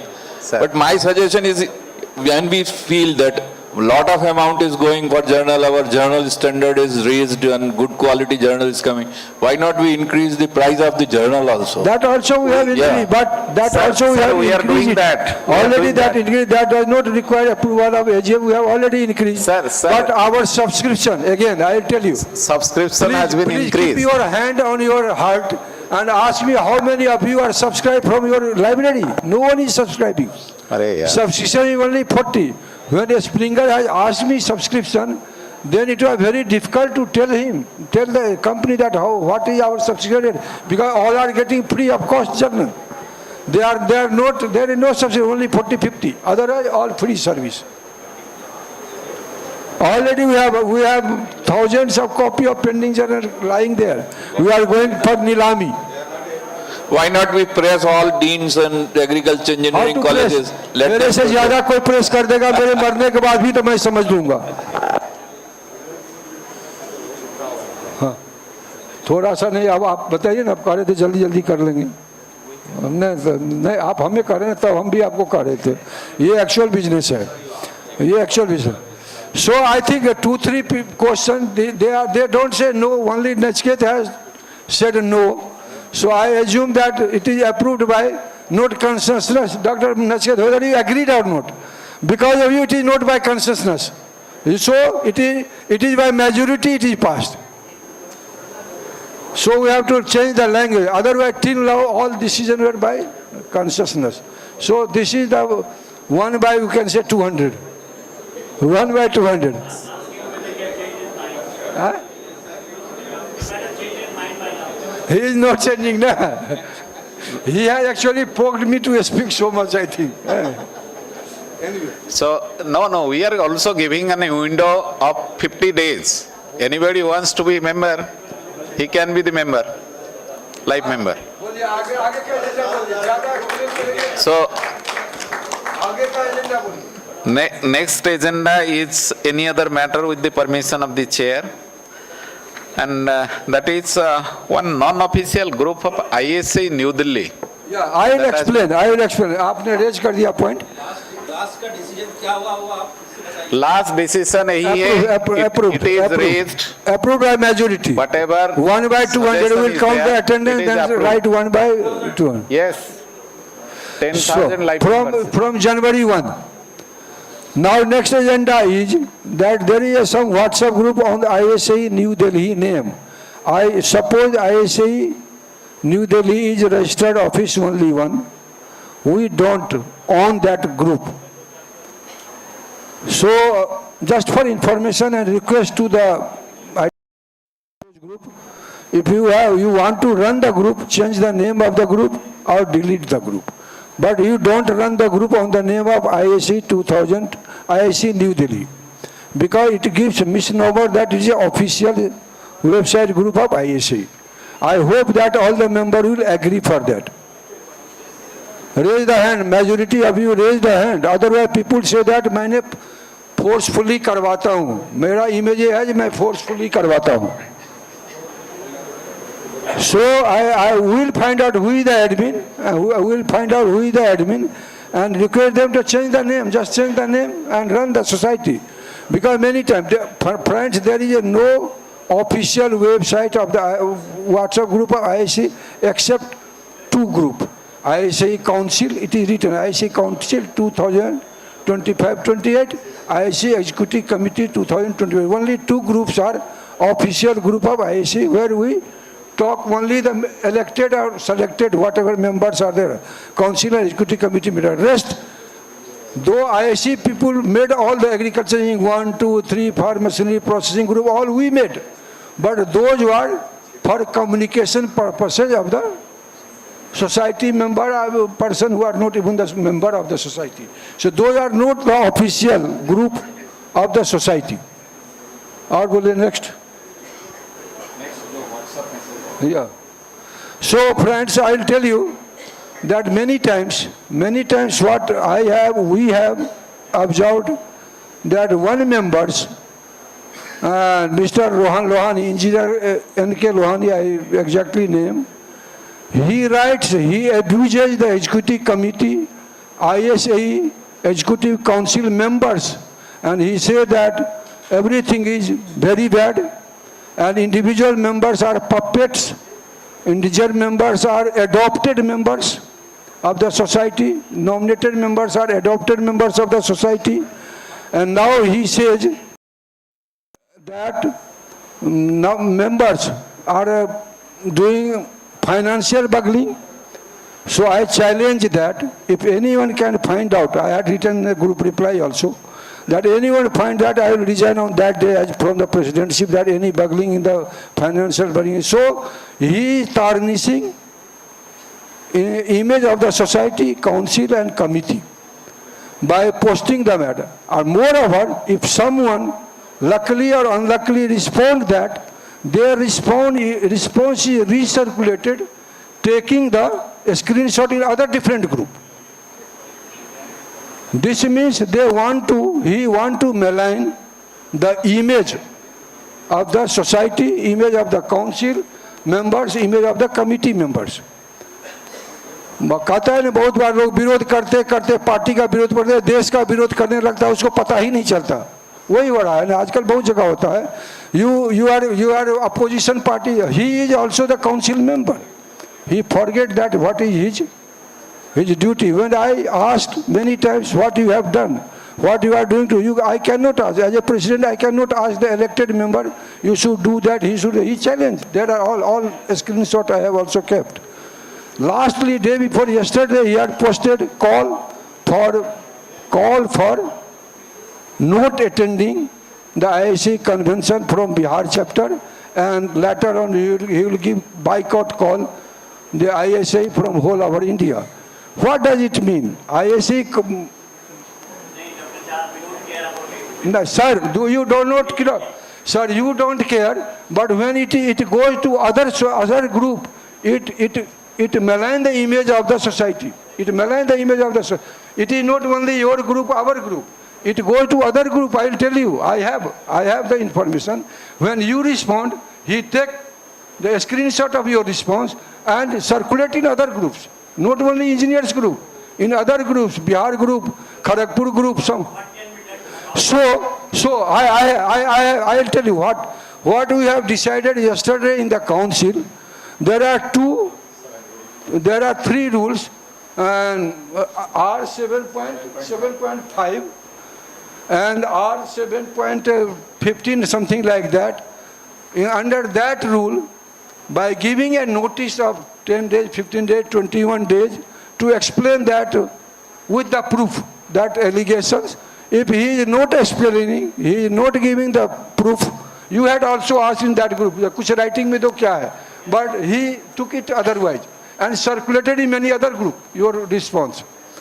So, fortunately, I am connected with different way in different society, in other society also. So, we have decided to ask him, we can give the so-called notice to him after going from this, and 21 days time, not 10 days, 15, 21 days time, and if it is not satisfactory, then power with the council is that he can be removed from the council with 2/3 majority in the council meeting. One thing. Another clause is there that if any member is not attending two consecutive meetings, elected or nominated members, without giving any information, he raised all the points in the WhatsApp, but he did not attend the last AGM in August, which we conducted, which was online. He could have attended from Patna. And then again, this meeting, yesterday he has not attended. After inviting all the council members, he did not take the leave of absence. And today also he did not turn up. So under that, it's the same punishment that he can be removed from the council. One very hard clause is there. His primary membership can be also suspended or removed. Khatam kiya ja sakta hai if he is defaming the society and the country. And that power is with the executive committee, not council. Executive committee, if find after getting the explanation, then membership of any society member can be removed, can be cancelled, not suspended, can be cancelled. So now it is up to we kept, though this power is with the council, but the good faith of the member, we kept here for discussion in the AGM, and I am very happy that hall is full, just like your inaugural session. Most of the members are here. So give me this suggestion what to do. Yes, sir.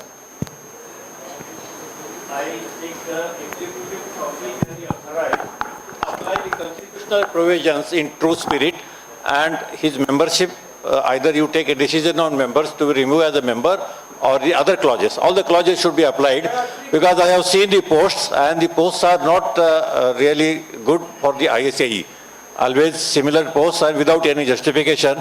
So I think all the clauses to remove the primary membership as well as to remove him from the council should be applied. And as an AGM, we'll authorize you to go ahead with that. That's my proposal. Sir, because it is not good in good spirit that ISAE is being defamed unnecessarily. Thank you, sir. Any other issue? जरा एक minute इसी issue पे थोड़ा सा मैं भी But because our profession has come very close to food science and food technology, and that is why it is a high time that we should change the name of Indian Society of Ag Engineers to Indian Society of Agriculture and Biological Engineers. Because when we look at because when we see the startups, most of them are in food and high-tech applications, but they are from other disciplines of food scientists or food technologists. So our scope will increase if we can change the name. Sir, one thing I will tell you, if we see the present bylaws, we have allowed to become the member of any person who is working for the cause of the Indian agriculture. So food scientists, even agronomists are now our members. We have opened up, you have to open up. But one thing that in changing the name of the society, as we modified the name of the journal, adding the India, because it was required at that time for indexing in the Web of Science and Scopus. So we can go for the suggestion, majority suggestion, but one thing I will tell you. No, sir. We cannot change the name of the society. अभी का आप अभी official हैं, अभी बैठिए.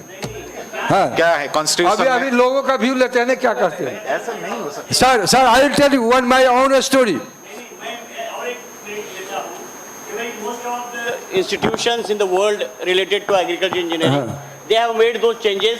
Otherwise, we may not survive in future. Sir, actually, Restrict only that one.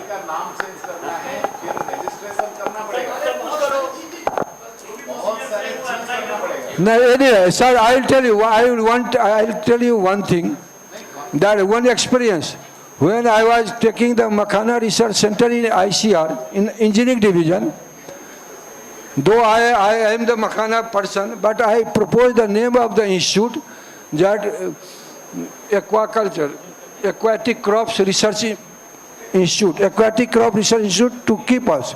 And Mantriji was so unhappy. He said that whatever you want to add in the mandate, but don't change the name of the institute, because it is the original name and it is with the heart of those regions. They are mentally attached with that crop, so keep the name of the institute same, add in the mandate. So we have already added in the mandate all the things, but many people are too much attached with the mentally, you can say, with agricultural engineering. Mic दीजिए.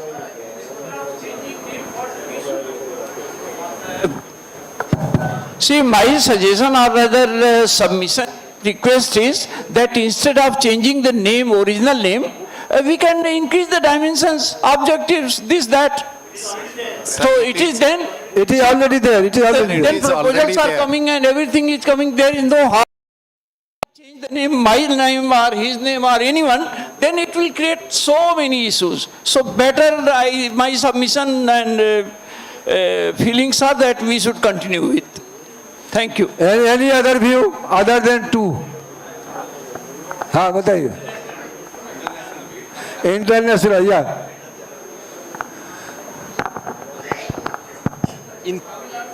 In Canada, so many names we have been changing actually. Since this is really solid for a long time, don't worry about future. You can increase scope in a different way, because biological engineering, biosystem, bioresource. In Canada, we changed so many things. Now again, we changed recently last year. Now Canadian Society of Agricultural and Biosystem Engineering. So many changes. Definitely, it's not a good idea unless we have a very major issue there is a threat, then you can consider. Otherwise, I strongly recommend keep as such. We don't have any problem. In fact, after changing the name, we will have some problem for re-registration, or I do not, we have to approach the registrar, all those things. First of all, we'll lose the tag of this much of years old society. Yeah. That is the first thing. Society rules does not permit change the name. Yes. We have to create other society, dissolve this property has to be transferred there. Yeah, he is very Exactly. No, it's like that way only. Sir, it is. Okay. It is like that way. No, sir, I will tell you. Just 2 years back, I established Bihar Agriculture Science Academy and got registered in Patna under Society Act. Just during the registration process, that registration office called me from Patna, that in name I had written Bihar Agriculture Science Academy and bracket mein Basa. Okay. Then he said that Basa is already there in Bihar. Okay, what is that? That is Bihar Administrative Society Association, something like that, they said. So you cannot use the term Basa. Then I told that simply you remove the abbreviated form from the bracket, and he said, no, again you have to take the resolution to remove that. And then we took the resolution and gave a resolution that abbreviated form will not take in the registration certificate. We can write anywhere, Bihar Agriculture Science Academy, under bracket Basa, but officially it cannot be registered like that. So changing the name, again, all the formality we have to do. This is very recent, 2 years. So if the entire forum is... No, if the entire majority is there, we will take it. Even if you suggest it, we will take the legal opinions, so many things. First of all, majority is not agreeing for changing. Yes? Okay. Yeah. Yes, sir. Thank you. Thank you very much. I have to say. It is the majority opinion is not for that, na? Okay. Please record it. Not to change the name. Okay. It will be written, it is raised and it is discussed and it is not accepted by majority members. Thank you. Any other item, or else we'll go for, because it is getting late actually. The organizers are... Anybody, any other item, please raise the hand. No? Very quickly, very high quality cultural program is waiting.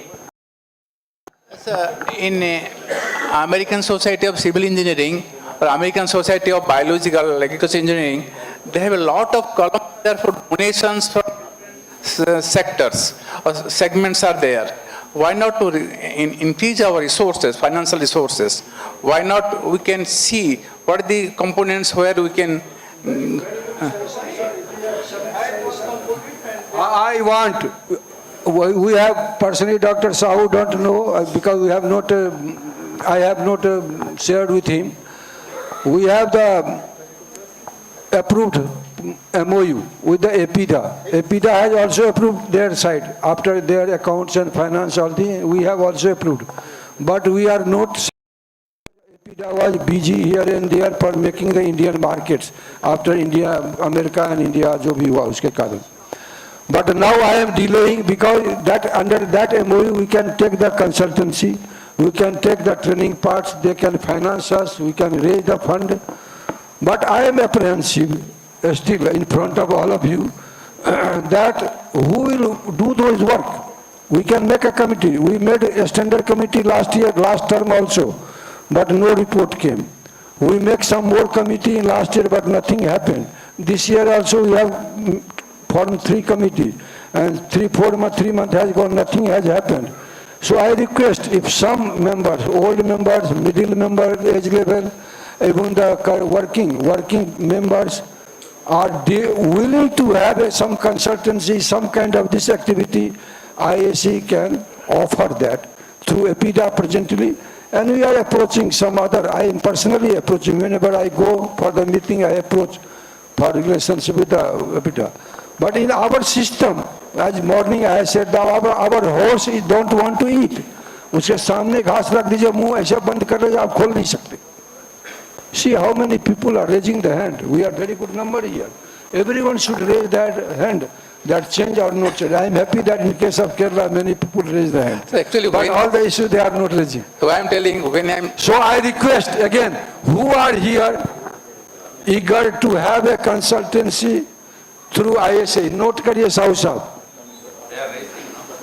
एक दो doctor Madan Kumar Jha, doctor Sharda और तीन चार, ये 4-5 लोगों का नाम लिखिए.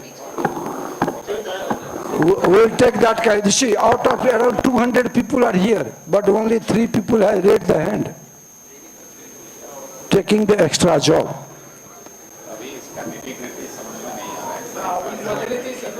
Nitty-gritty समझ में वो समझना चाहता है जो अंदर से थोड़ा उसको सस्पिशन रहता है, बेकार है, क्या होगा नहीं होगा. जो थोड़ा एग्रेसिव होता है जो भी होगा, तो उस तरह का आदमी हम चाहते हैं 10 लोग. Guideline, we have already guideline. We can adopt the ICAR. Sir, I think the agenda items are complete. May I request you for the presidential address, sir? May I request you for the presidential address? Most of the things have been already done. So please keep it in 5 minutes. Thank you. This time I will not take much because people may get bored. And Dr. Mehta has already told that बहुत late हो गया. ये मुझे 8 बज गया. So friends, most of the things have been told, but 2-3 things have not been resolved. Agenda उनके पास लिखा था, but Dr. Sahu has not spoken. One agenda, I need your suggestion. That since 2 years we have started making the agreement for conducting this ISAE convention. And एक चलन हो गया है. जो भी ISAE कन्वेंशन करता है वो कहता है हमने 82 लाख रुपया कमाया, 82 लाख खत्म कर दिया, हमारे पास कोई सेविंग नहीं है. Earlier, as I remember, you all are experienced, the ISAE headquarters was getting lot of money saving, and that was becoming the corpus fund for running the ISAE, but now it is not. Even I will tell you, there are three chapters. Punjab chapter, now it is Dr. Sarda, thank you very much. He cleared the account, everything is fine. 2 chapters, Bihar chapter, still we have around 1.5 lakh or 2 lakh exactly, I don't know, dues, that is of the seed money. And then Parvani chapter, last year we saw, we have not got any audited account. And this time, when ICAR will approach next year, this time we gave the audited account of convention of last year. If this year, next year we will approach, ICAR will ask the audited account of Parvani conference. As per bylaws, within 6 months, account should be adjusted, audited and adjusted. But that has not happened. I think Dr. Indraman is here, and many people are from Parvani. I again request, after even the signing the gentleman agreement, understanding it is not being followed. And when we are going to do the CIGR conference in 2028, CIGR has already taken sign from us that out of whatever registration will happen, of those registration, 30% amount we have to give to the CIGR. In our bylaws also it is written that whatever saving will be from the convention, all will be returned to the ISAE headquarters. Out of that 25 or 30% has to be given to the chapter also for running the show. But that is not being followed. हम बड़े-बड़े बात करते हैं, लेकिन जब अपने पर आता है, तो हम पीछे हट जाते हैं. So what is your opinion? If all the chapter will do that, if Srinagar will do that, there is no saving, nothing. हमने जितना कमाया, whatever sponsorship come, those sponsorship comes on the name of the ISAE. Not on the name of the institute only. Mainly ISAE convention, ISAE bigger picture. And that money डकार लिया जाता है जैसे तैसे, आपको खुश करने के लिए, उनको खुश करने के लिए, उनको खुश करने के लिए. What is the way out of that? Just suggestion from the elderly persons, then younger one. Because this ये कैंसर जैसे होते जा रहा है. And one day there will be people who will earn money from the name of ISAE. They will say that we are not. Sir, Mahendra साहब, हाँ.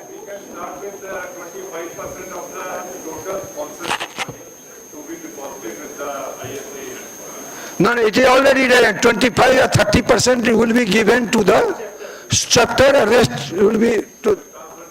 हाँ, but यदि हिसाब दे देता है कि हमने सारा खर्च कर दिया, तो क्या करोगे? आप गोली तो नहीं मार दोगे. ISAE केस करने नहीं जाएगा. कोर्ट केस कर सकता है, एग्रीमेंट में करने जाएगा तो वही करता रहेगा. Only we have few people working for the ISAE. It's already there in the constitution and it will be followed, and they are signing an agreement, the whole convention is accepted, that 30% of the receipts will be given to ISAE. That's already written in the constitution. No, and the account will be settled in 6 months. I think if that is not followed, I think those हम नहीं मानेंगे, हम नहीं मानेंगे. आप क्या? Those who are accepting conventions now, they should really. Srinagar people listening or not? Is he there? They are here. So you have to take the resolution for Parbhani and Bihar. Yeah. Bihar was held in 2021, I think. 2021, and Parbhani was recent year. That has to be settled.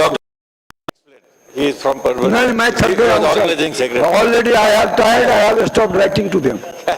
That's why I brought here.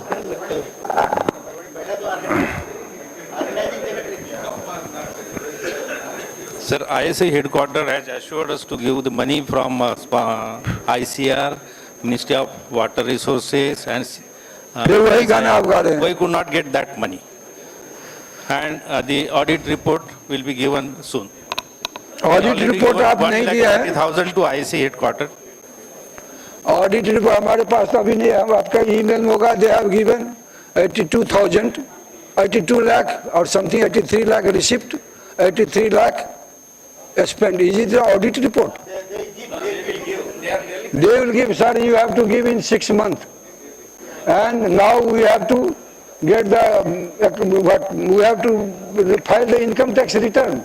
But that is I think November last is the income tax What return. about the amount from ICR, CSIR and Ministry of Water Resources? That is not received. That is not received because of delay from your side. You did not apply. ICR refused for we have already done, sir. Wait. Even in the bylaws it is written that whatever headquarter will bring the responsibility that will remain in the headquarter. It is written already in that bylaws. So last year, unfortunately, we did not get any sponsorship in headquarters. किस bylaws में होगा quarter में? आप बैठे नहीं मैं बता रहा हूँ किस तरीके से हेडक्वार्टर में पैसा रख लो, उसका इन्वेस्टमेंट एक्सपेंडिचर दिखाना पड़ेगा ना. तो यार ऐसे how are talking like that. 1 second 10 lakh रुपए असेवर किया था आपने. हमारे लोगों ने किस तरीके से कन्वेंशन किया उसको अप्रिशिएट नहीं करोगे आप पैसे के पीछे पड़े रहते हो. आप बैठिए वहां बैठ जाइए. मैं बता रहा हूँ पैसे के पीछे अप्रिशिएट कन्वेंशन. हमें 10 लाख रुपए मिलना था ICR से, 0 पैसा. हमें 10 लाख रुपए मिनिस्ट्री ऑफ वाटर रिसोर्सेज से मिलना था, 0 पैसा. और उसके बावजूद भी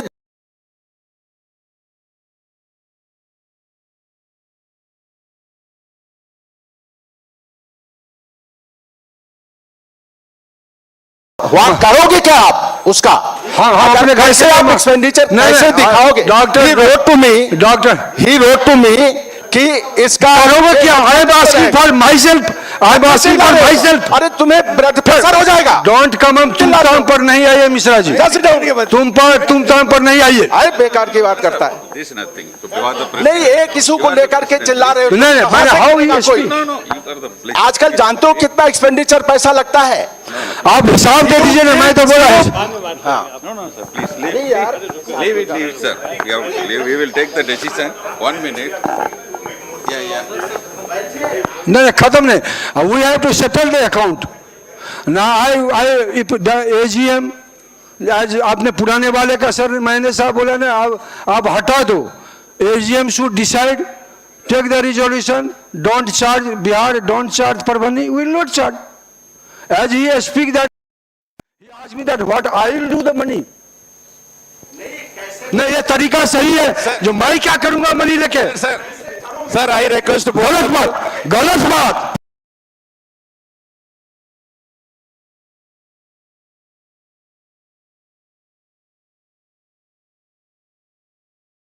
Please, I suggest, sir, let us take the view of that.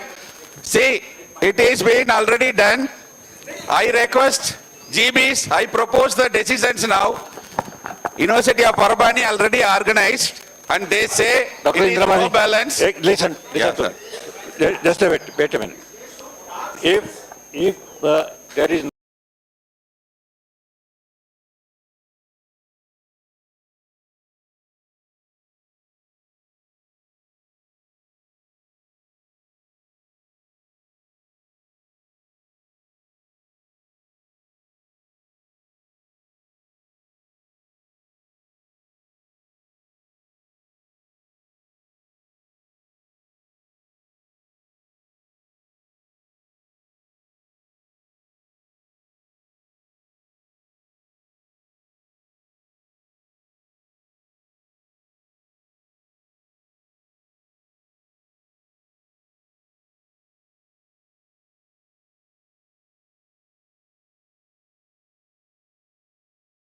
Don't blame everyone. Secretary General I have written to give the audited account. don't Give the audited account. Don't take it personal.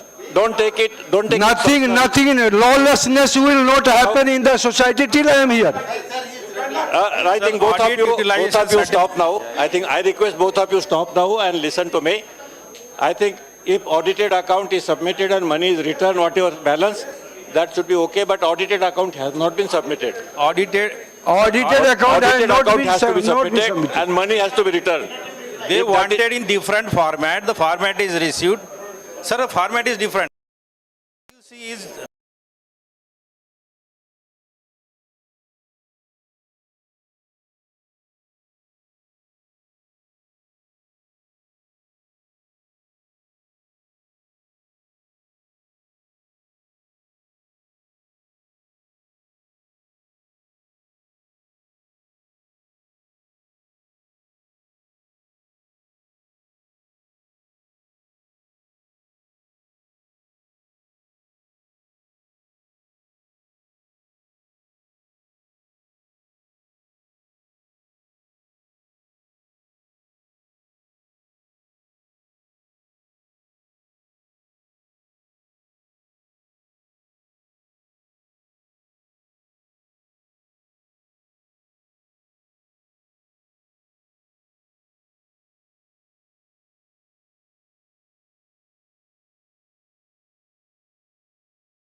Corpus indexing is yet to be done. Because of that, the citation of our journal is very less. Another important thing is that activity of the society, you might have noticed that expended too much. So we need the money. I request you all, whoever are the so-called real sense, without your own view or other view, very big people, kindly help the society to attract the CSR fund. CSR fund, we can arrange at chapter level, we can give to the chapter the money for conducting the training, for conducting the demonstration, for conducting the lectures, and then some saving will be there, and those saving can enrich the society. Society expenditure has increased around 5 times. I will tell you 4 to 5 times in 3-4 years. And income has also increased. But saving is not there. At least 30% we have to save as per the society bylaws. As far as directorate is considered, everyone is champion of telling that I am doing for Directorate of Agriculture Engineering. And ISAE side and from the ICAR side, we have tried again in last 1 year very well.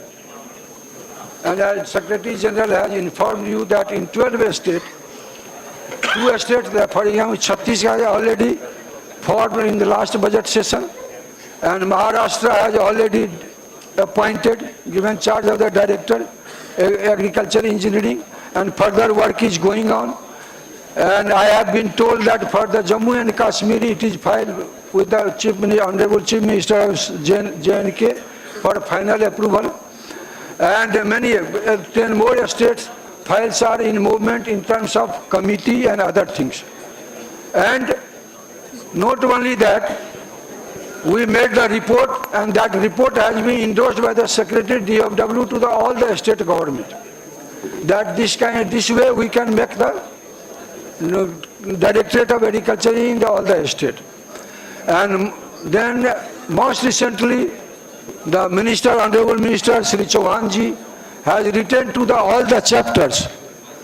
And as I informed earlier, the Parliament Standing Committee on Agriculture and Food Processing has already recommended for Directorate of Agriculture in each state and appointment of agriculture engineers at Panchayat level, block level and district level. But I will tell you that nothing will happen if the local supports, local members, local chapter will not come forward for pursuance of the case. And the most recently, I am very good for making the papers. Even I will go after 2 years, now 2 years you can say. But we have made a sufficient documentation in government terms, in Department of Agriculture and Farmers, Government of India, Parliament, and most recently NAS has published a policy paper.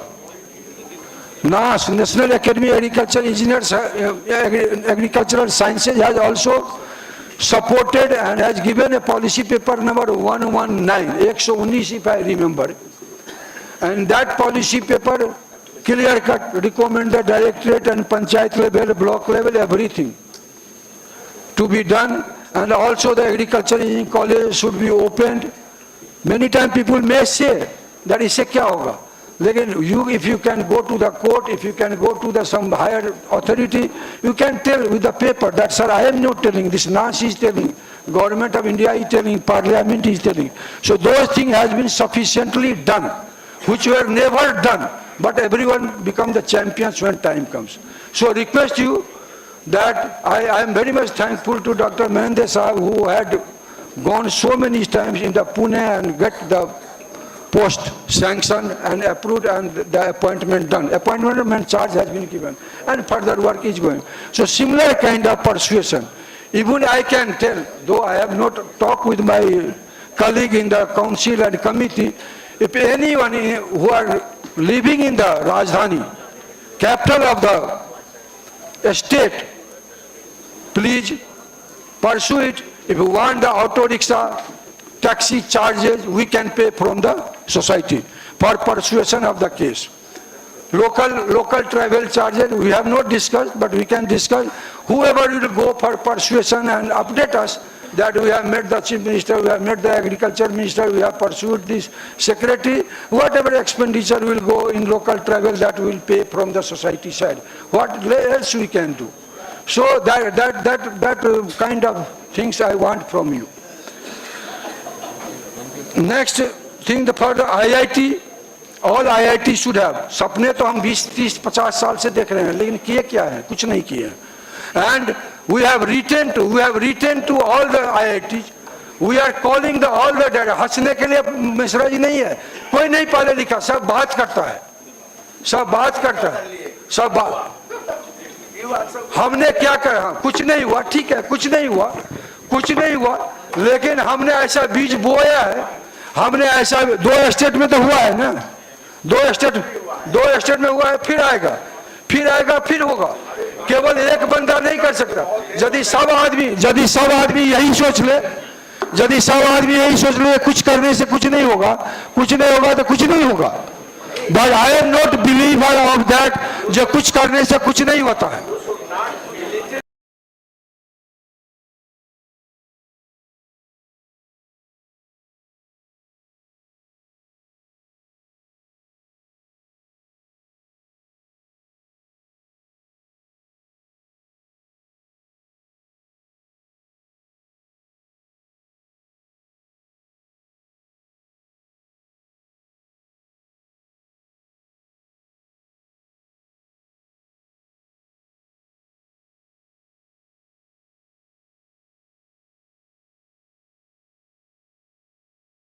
Have your election nomination, form a new committee, inform to the headquarters so that we will update. Otherwise, it will be not as per the bylaws and constitution of ISAE. We should follow the bylaws and constitution of ISAE, which we approved 3-4 years back, and we should follow that. That is my request only. Again, if people will not do, next year, next AGM, we will do. And I tell you all, friends, मेरा बात कड़वा जरूर लगता होगा, लेकिन मैं सही बोलता हूँ. लोगों को तीर के जैसे लगता है. Kindly pardon me that if you have been you are harmed with my words, but this is the word that you have to work, you have to come forward. Morning also I tell that आपको जोर से बोलना है जो आपने ये किया है. यदि आप जोर से नहीं बोलोगे तो कोई दूसरा बोलेगा और आप फिर वैसे ही रहोगे. जैसे लोग सोचते हैं हम तो कुछ कर नहीं पाए, आप तो भी कुछ नहीं कर पाओगे. आपको कुछ करना है तो आपको आगे आना है. Thank you very much.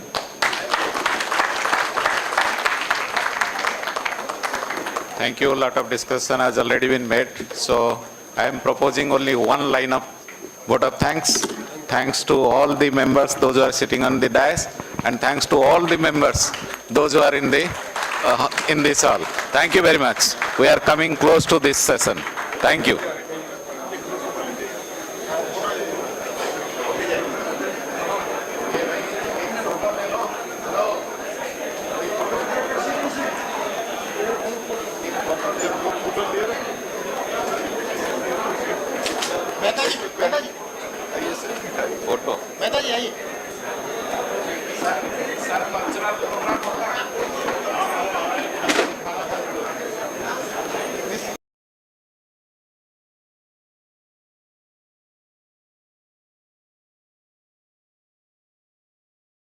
Session which will start from tomorrow due to the availability of yes sir. After this cultural program is there, so please be seated.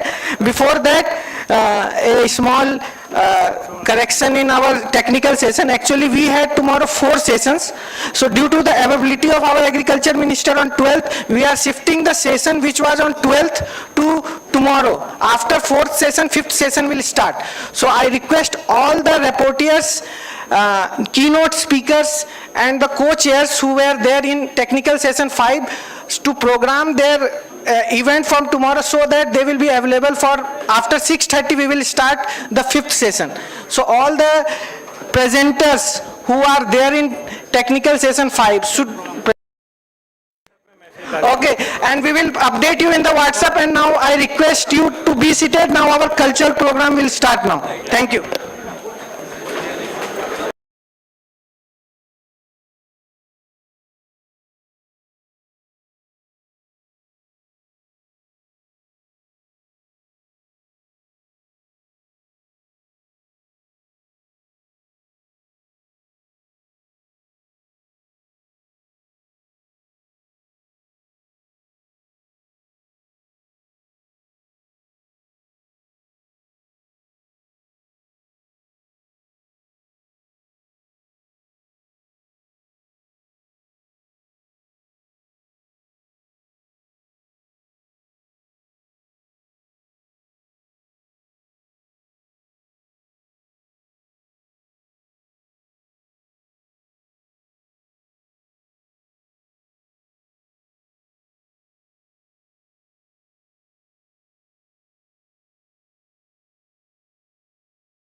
On behalf of the organizing team, myself, Dr. Ranjay Singh, Chairman of the Cultural Committee for this event, welcomes all the distinguished guests, delegates and participants gathered here for the 59th ISAE Convention.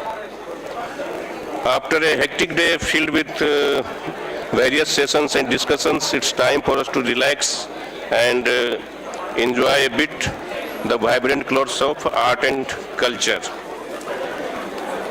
जैसा कि आप लोग जानते हैं कि संस्कृति किसी भी समाज की आत्मा होती है और ये जो अपना कल्चर प्रोग्राम है ये हमें जोड़ती भी है, प्रेरित करती है और हमारी पहचान को जीवंत रखती है।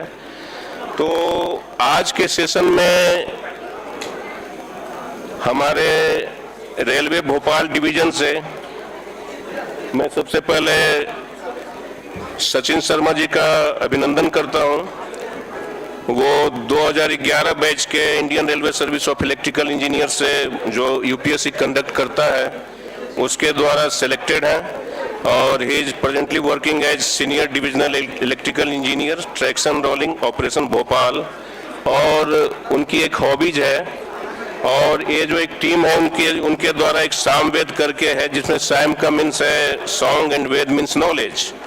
तो इसमें जो उनके टीम मेंबर्स हैं सचिन शर्मा खुद, रमेंद्र सोलंकी जो तबला पे रहेंगे, विनोद चौधरी ऑक्टोपैड पे हैं, अभिषेक मालविया गिटार पे, Amit Malik on violin and Narendra Ghabri on synthesizer. But sir मैं शुरू करने पहले एक वो चीज चाहूंगा कि कितना टाइम हमें लेना है, 1 आवर या तो इससे पहले कि ये लोग अपना वो करते हैं तब मैं ही शुरुआत करता हूं।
हेलो हेलो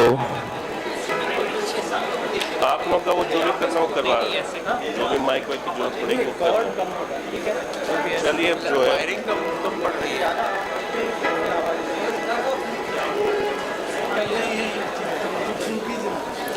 तो अभी इनकी सेटिंग में थोड़ी देर हो रही है तो मैं अपनी ओर से पहले शुरू करता हूं और उसके बाद में अपने स्टूडेंट्स को भी, चूंकि स्टूडेंट्स का मोस्ट ऑफ द प्रोग्राम जो है डांस के रूप में है तो वो पॉसिबल शायद नहीं हो पाएगा जब तक ये है। तो शुरू कीजिए।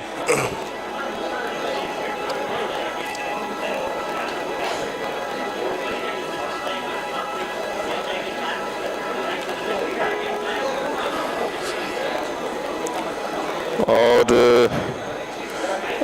I am extremely pleased to see quite familiar faces here.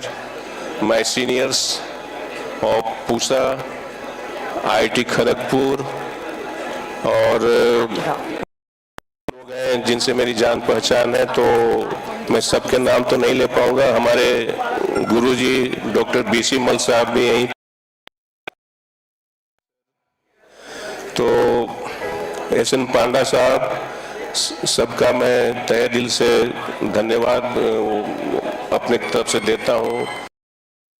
Singh sir, सब लोग हैं तो अच्छा लग रहा है।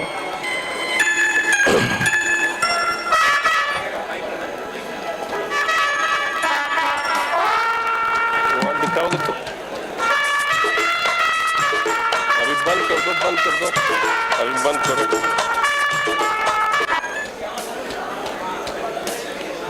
आप लोगों का कितना टाइम लगेगा? तो पहले 5 मिनट हम कर लेते हैं. Hello hello.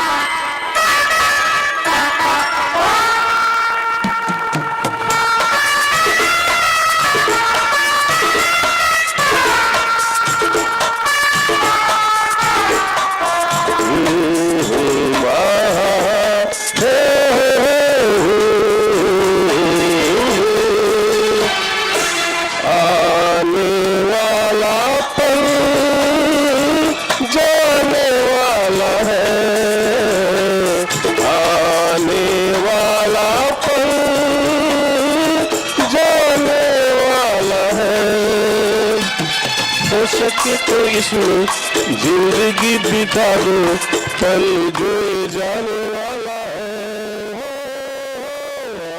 आने वाला पल जाने वाला है. हो सके तो इसमें जिंदगी बिता दो पल जो ये जाने वाला है.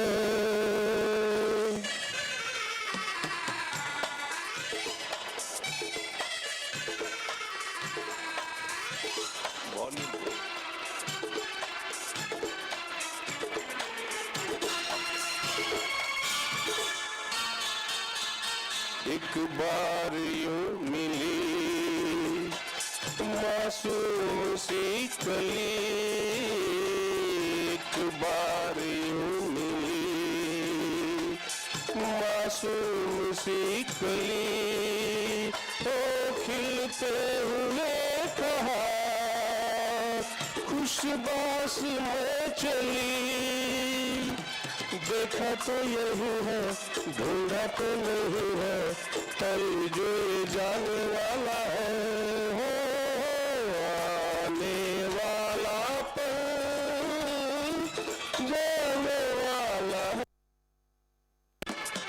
हो सके तो इसमें जिंदगी बिता दो पल जो ये जाने वाला है.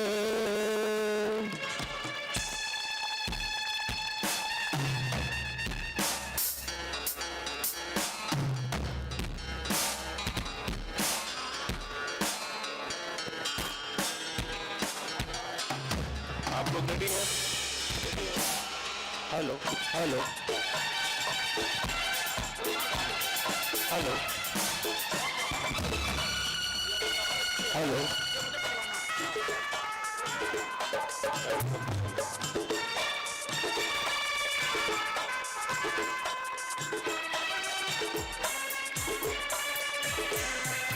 एक बार वक्त से लम्हा गिरा कहे. एक बार वक्त से लम्हा गिरा कहे. वह दास्तां मिली लम्हा कहीं नहीं. थोड़ा सा हंसा के थोड़ा सा रुला के पल ये भी जाने वाला है. आने वाला पल जाने वाला है. हो सके तो इसमें जिंदगी बिता दो पल जो ये जाने वाला है.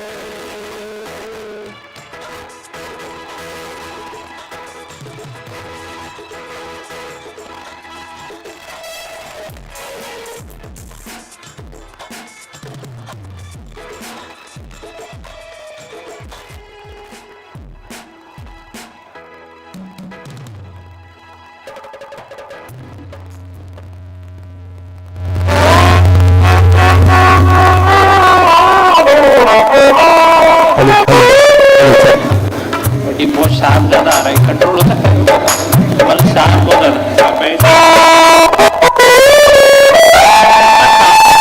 थोड़ा शार्पनेस क्योंकि इसमें लगाने को होता नहीं.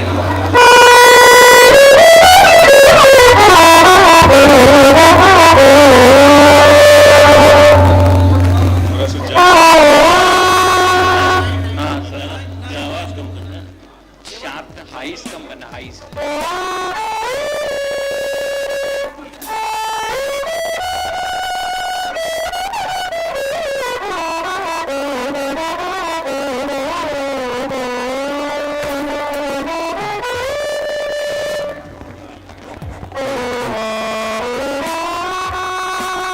check. Hello. ठीक है, आपको कैसा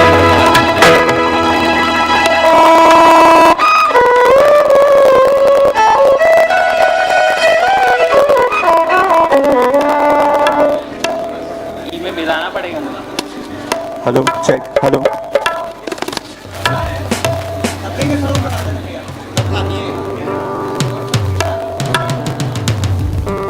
Hello. Hello. ठीक है. Hello.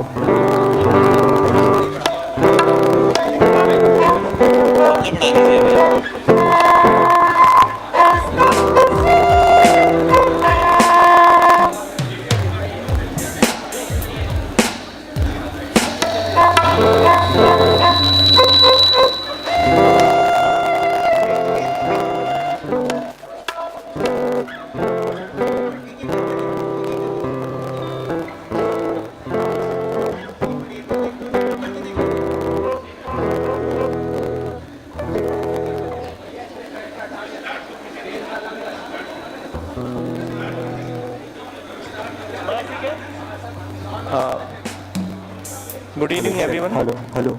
ठीक है।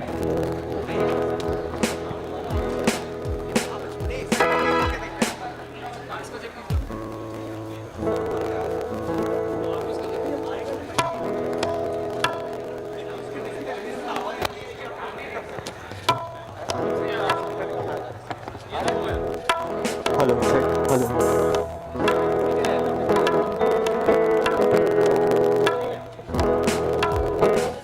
Hello check. Hello hello hello check. इसका वॉल्यूम बढ़ा देना. Hello check.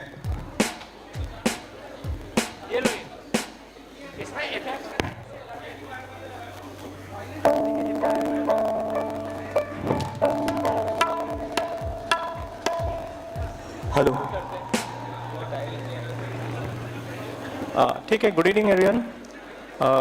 जैसा सिंह साहब ने बताया आपको हमारे बारे में, हेलो चेक. हम लोग सब रेलवे से हैं और मेरा नाम सचिन शर्मा है और बाकी वायलिन में अमित मलिक और तबले पे रामेन सोलंकी, गिटार में अभिषेक मालवी, ऑक्टोपैड में विनोद चौधरी और सिंथेसाइजर में नरेंद्र घावरी हैं। तो हम लोग शुरू करते हैं प्रोग्राम।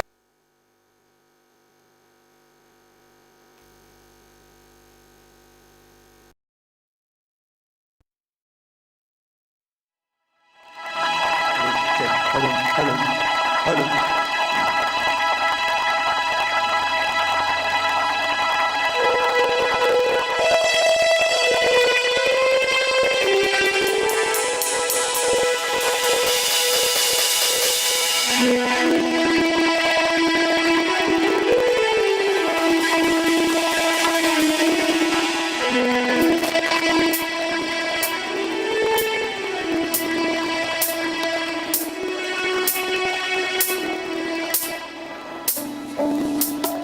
गणनायकाय गणदेवताय गणाध्यक्षाय धीमहि.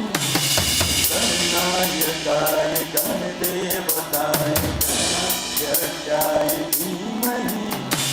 गुणशरीराय गुणमण्डिताय गुणेशानाय धीमहि. एकदन्ताय वक्रतुण्डाय गौरीतनयाय धीमहि.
मनसे गुरुपूजिताय गुरुदेवताय गुरुकुलस्थाय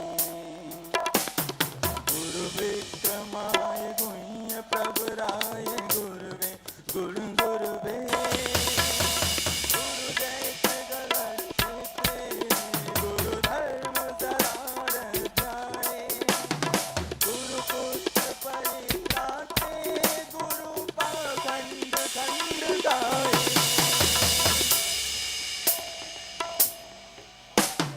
गीत साराय गीत तत्वाय गीत गोत्राय धीमहि गुरुकुल्पाय गन्धमत्ताय गोजय प्रदाय धीमहि गुणातीताय गुणाधीशाय गुणप्रविष्टाय धीमहि एकदन्ताय वक्रतुण्डाय गौरीतनयाय धीमहि गजेशानाय बालचन्द्राय श्रीगणेशाय धीमहि एकदन्ताय वक्रतुण्डाय गौरीतनयाय धीमहि गजेशानाय बालचन्द्राय श्रीगणेशाय धीमहि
तुमने वो क्या देखा जो कहा दीवाना,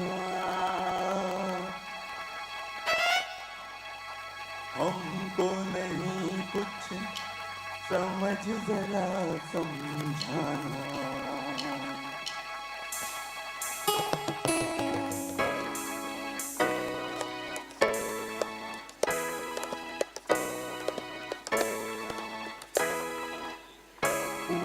प्यार में जब भी कहीं लड़ जाए, जब धड़कन और बेचैनी बढ़ जाए, जब कोई जीता है रातों को करे,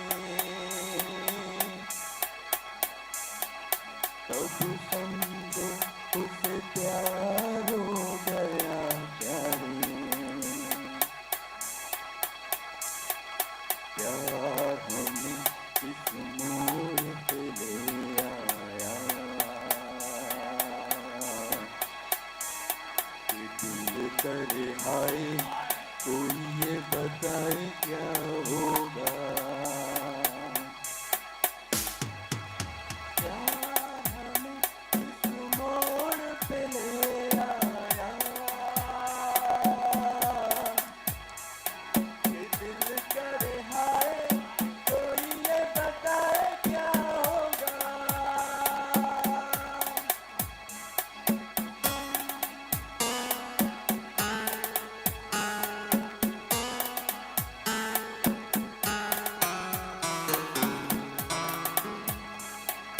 बत्तियां बुझा दो, बत्ती तो बुझा दो यार, बत्तियां बुझा दो के नींद नहीं आती है, बत्तियां बुझाने से नींद नहीं आएगी, बत्तियां बुझाने वाली जाने कब आएगी। शोर मचाओ वरना, शोर मचाओ वरना भाभी जाग जाएगी।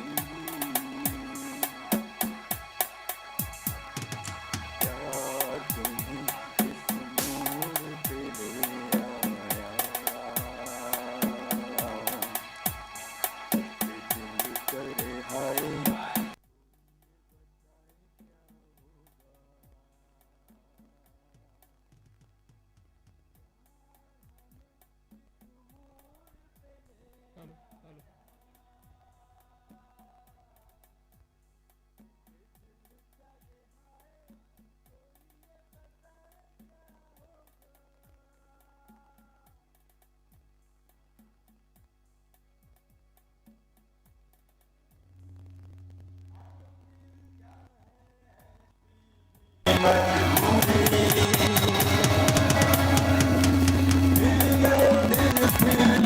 कैसी है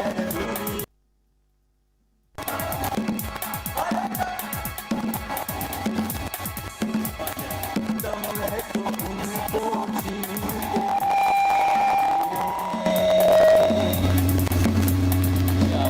घर वालों ने अगर मंजूरी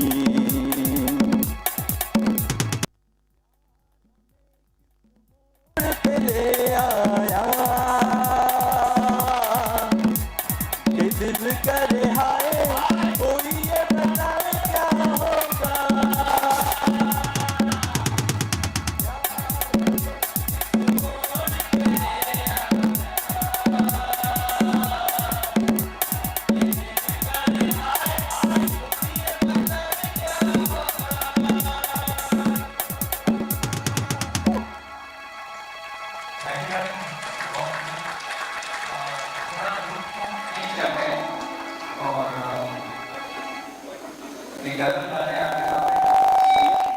सफेद से मध्यम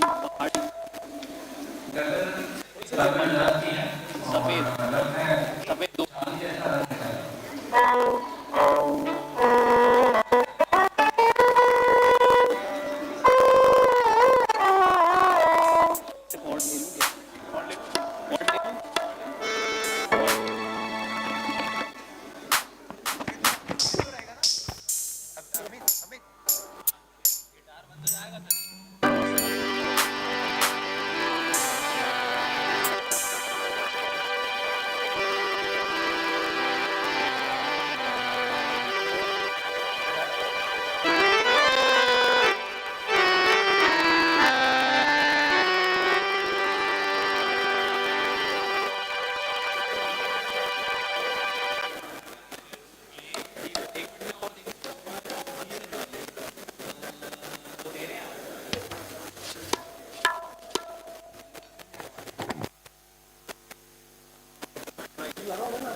इसमें भी दे रहा हूँ तो बहुत क्लीन ऑडियो जो DI से आता है वो देना पड़ता है, तो उसमें अर्थिंग नहीं आती है और साउंड इंजीनियर भी अच्छे होने चाहिए। तो मिक्सिंग तो वहीं से हो रही है ना पूरी, वो जो भैया करते हैं वो बोल रहे हैं कि मुझे तो आते ही नहीं है अभी।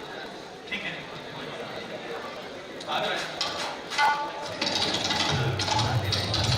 परफॉर्मेंस बोनस रहेगा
हाँ, अब जो हमारे Bhopal division railway Bhopal division के जो ऑफिशियल्स आए थे, मैं अपने डायरेक्टर एंड डीडी साहब से अनुरोध करूंगा तो मंच पे आए और उनको मेमेंटो एक टोकन ऑफ एप्रिसिएशन भेंट करें।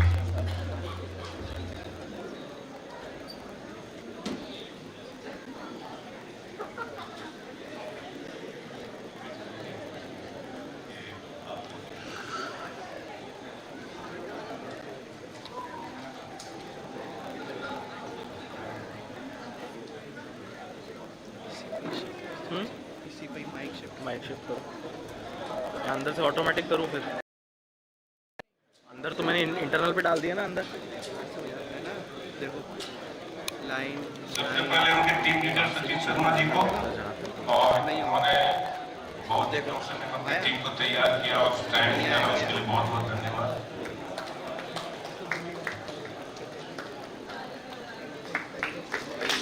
Give them a big round of applause, please.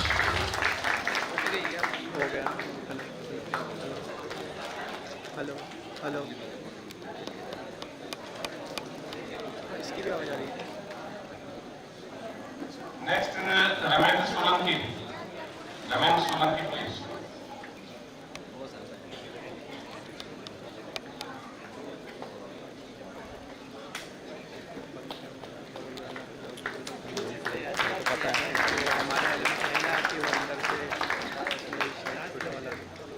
Next, Vinod Chaudhary.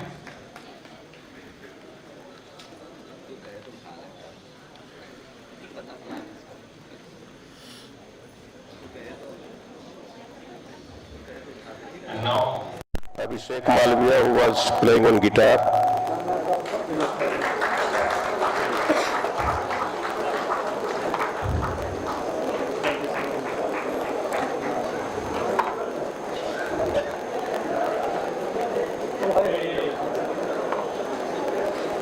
Abhishek Malviya.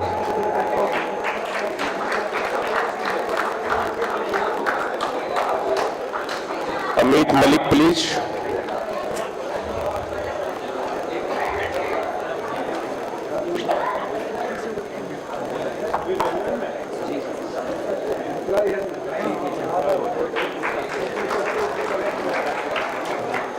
And the last one from the list is Narendra Ghavri. Narendra Ghavri. Now I hand over the mic to our students Ram Lakhan and Hawkip. And now our MTech students or PG students will perform.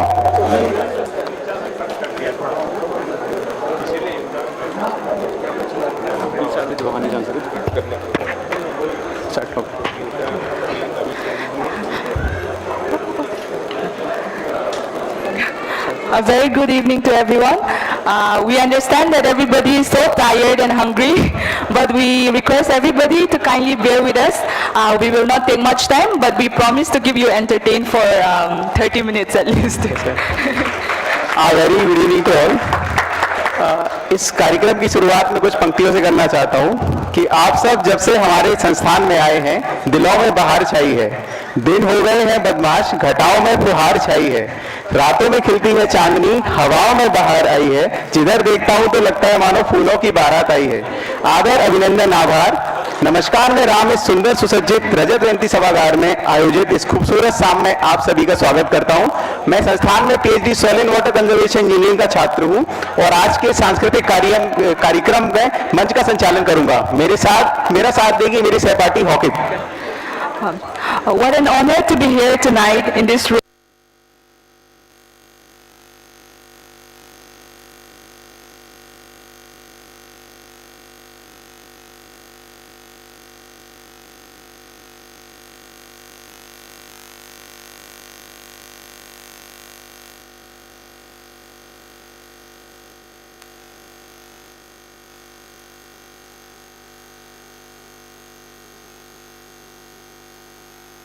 A homecoming for all the agri-engineers to show the spirit of togetherness that CIAE represents.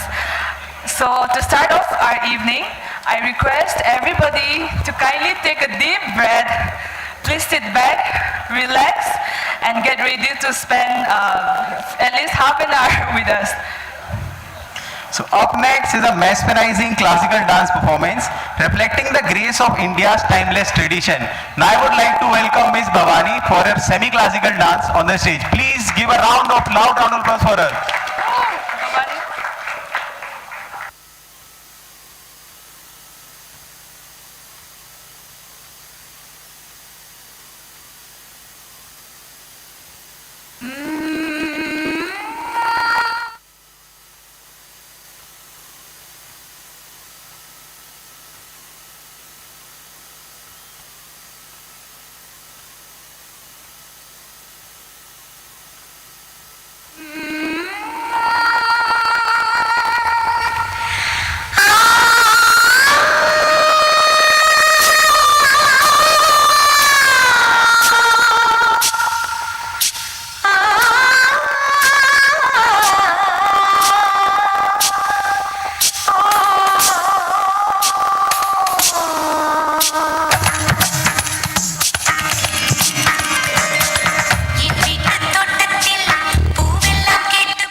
இப்போதே கேட்டுப்பார் என் நெஞ்சை சொல்லுமே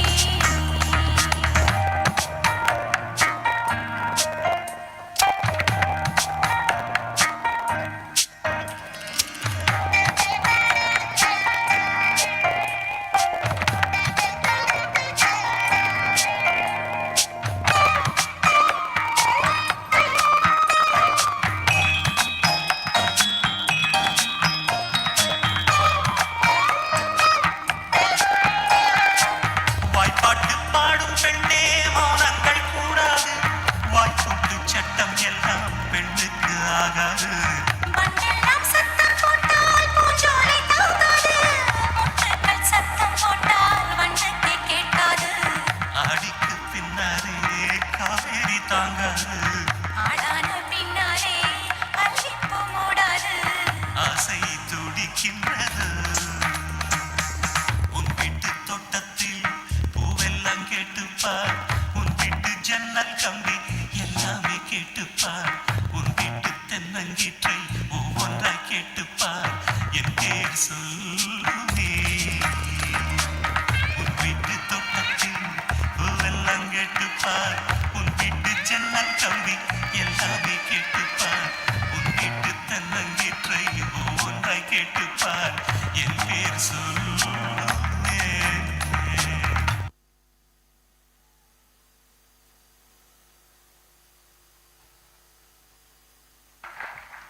Thank you so much, Bhavani, for the wonderful performance. अब बारी है हमारी अगली प्रस्तुति की। अगली प्रस्तुति जो बोलने आ रहे हैं उनके लिए कुछ कहूंगा कि आंखें जिनकी मस्त है, आंखें जिनकी मस्त है, डांस में जो जबरदस्त है, ब्यूटी में जिनका जवाब नहीं, ब्यूटी में जिनका जवाब नहीं, हर काम में जो फर्स्ट है। Please welcome our very versatile and gorgeous divas Anushka and पूजा।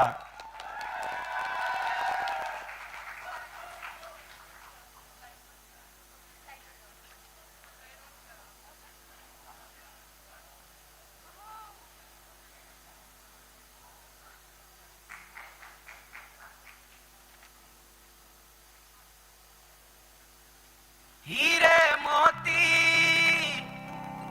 मैं ना चाहूं, मैं तो चाहूं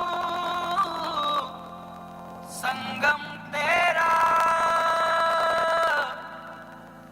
मैं तो तेरी सैया तू है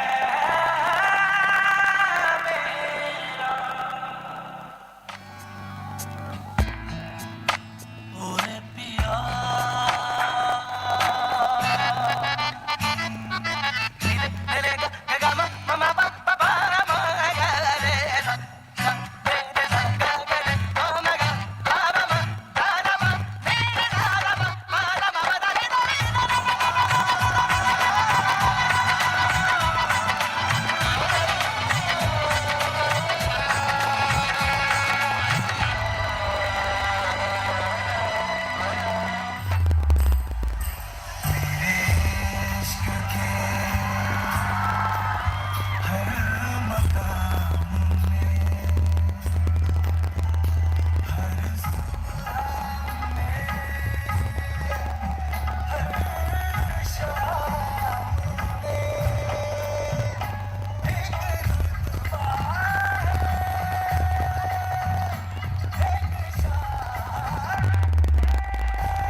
Thank you, girls, for your amazing performance.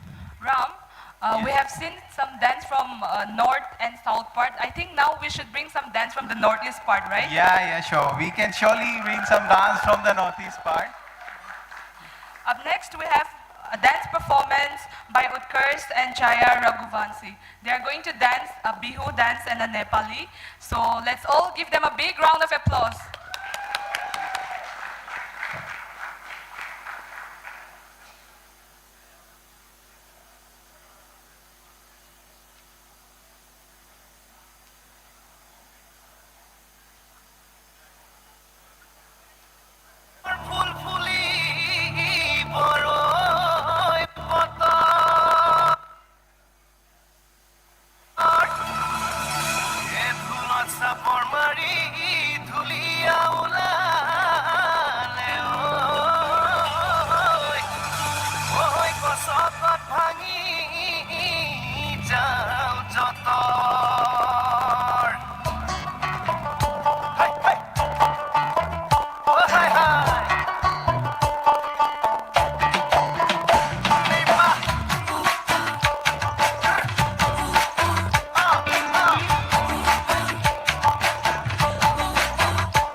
धन्यवाद उत्कर्ष और छाया रघुवंशी का, जिन्होंने असम के उल्लास में बिहू नृत्य को यहाँ पे प्रस्तुत किया।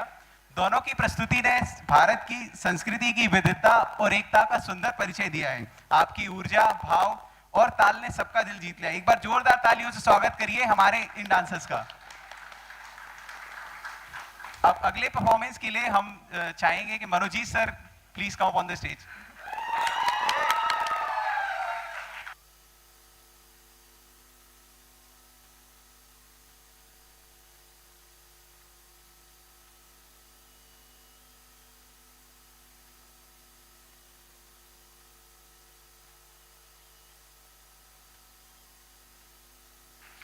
हेलो हेलो हेलो नमस्कार सभी को। एक्चुअली एक परफॉर्मेंस वो लोग रेडी हो रहे हैं, तो इसके लिए मैं थोड़ा सा आप लोगों को मनोरंजन करूंगा।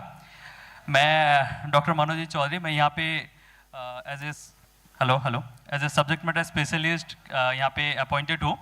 तो मैं थोड़ा सा मिमिक्री प्रस्तुत करूंगा आप लोगों के सामने में, ताकि थोड़ा सा टाइम मिले हमारे जो स्टूडेंट्स हैं उनको फिर नेक्स्ट उसके लिए। तो मिमिक्री में जैसे एक मतलब आप लोग सब लोगों ने शोले फिल्म देखा है, तो शोले फिल्म का एक छोटा सा सीन रिक्रिएट करूंगा मैं बेसिकली।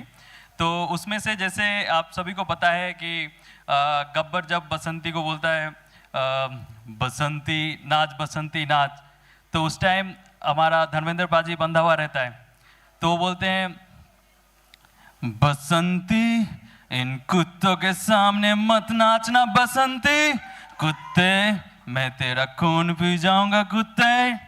फिर उस टाइम सनी देओल आते बोलते हैं ओए पापा मम्मी क्यों नाच रही है पापा, सनी हैंड पंप उठा के मारो सनी।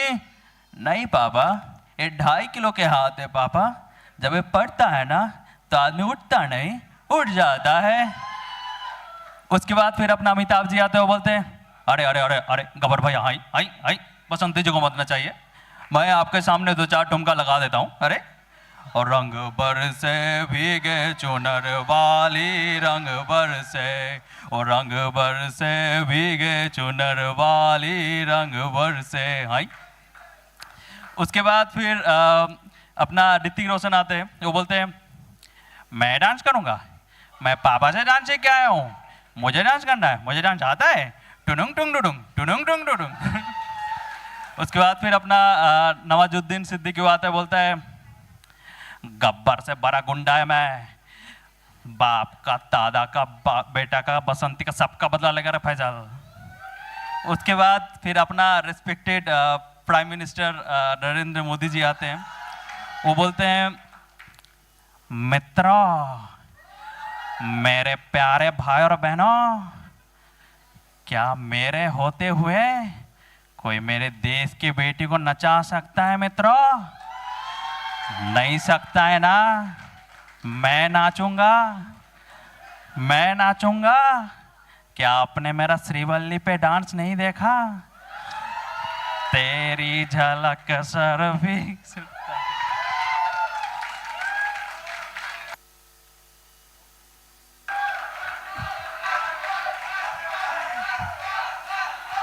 धन्यवाद सर, हमारे पास थोड़ा समय की कमी है। बहुत बहुत धन्यवाद सर आपके बेहतरीन अभिनय के लिए। So we're going to have another dance performance. So let's call the girls of CIAE for their wonderful performance. Let's give them a big round of applause.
for the amazing performance.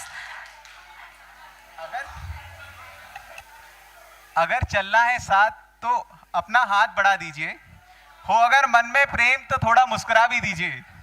अगर चलना हो साथ तो अपना हाथ बढ़ा दीजिए, अगर मन में हो प्रेम तो थोड़ा मुस्कुरा दीजिए। है आज हमारा क्या पता कल हो ना हो, है आज हमारा क्या पता कल हो ना हो। कोई गीत अगर आपके मन में है तो गुनगुना दीजिए। सभागार में उपस्थित समस्त मेहमानों से अनुरोध है कि अगर आपके मन में कोई गीत हो, कोई संगीत हो, किसी नृत्य की आपकी अभिलाषा हो, कोई किस्सा हमारे साथ अगर साझा करना चाहें तो आप सादर आमंत्रित हैं, आप हमारे साथ परफॉर्म कर सकते हैं। हमारे एलुमनीज भी आए हुए हैं यहाँ पे ISAE में।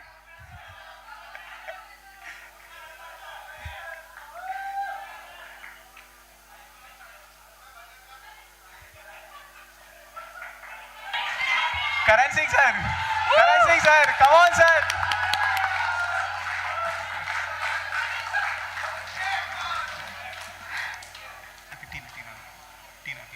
Okay, while our delegates are getting ready for the next performance, for their next dance, we would like to call Tina ma'am for her performance. Ma'am, you may kindly take your stage. Let's all welcome her with a big round of applause.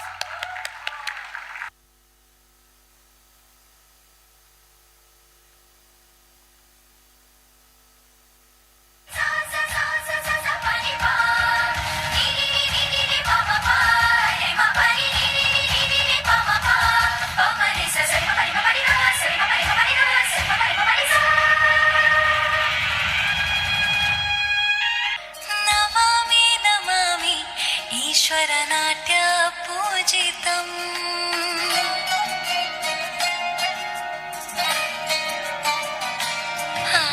Namami Namami ईश्वरनाट्य पूजितम् Namami Namami शङ्करपादा वन्दितम् नुच्चे गणनादा तोंतनं पादಗಳ ಕುಣಿತಾಧೀರ್ತನಂ ಸಂಗೀತ ಸಾಹಿತ್ಯಾನಂದ ಆಲಾಪವೇ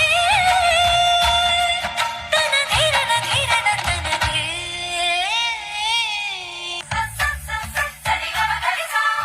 गोपियों के पीछे फिर तो निस दिन पल चिंतक गए पाव तेरे सांस जरा ले ले रुक जा कान्हा थम जा मान भी जा पगले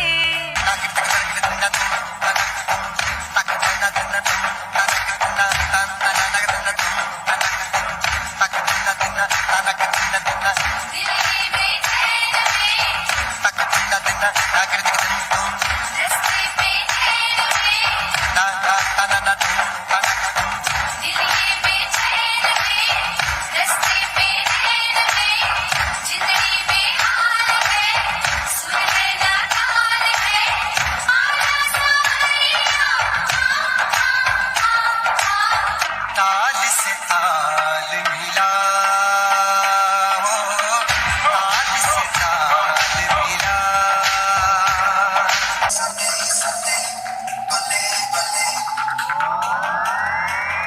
आजा उड़िए चल उड़िए, आजा उड़िए उड़ बैठिए, आजा उड़िए चल उड़िए, आजा उड़िए उड़ बैठिए।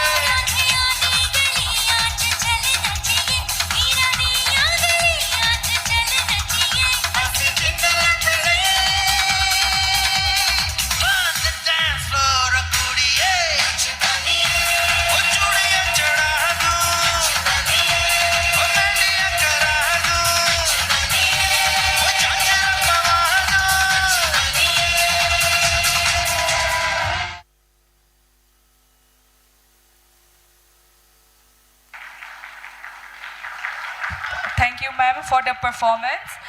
And with that, we have come to the end of our cultural program. खूबसूरत से एक पल का किस्सा बन जाता है, जाने कब कौन जिंदगी का हिस्सा बन जाता है। कुछ खास लोग मिलते हैं जिंदगी में जिनसे कभी ना बिछड़ने वाला रिश्ता बन जाता है। हमें आशा है कि आज के बिताए गए पल आपके लिए यादगार रहेंगे और आपका इस संस्थान के साथ कभी ना बिछड़ने वाला रिश्ता बन जाएगा। On that note, we wish you all a wonderful night. This is Ram. And this is Taukib signing off. Thank you. Good night and see you all again.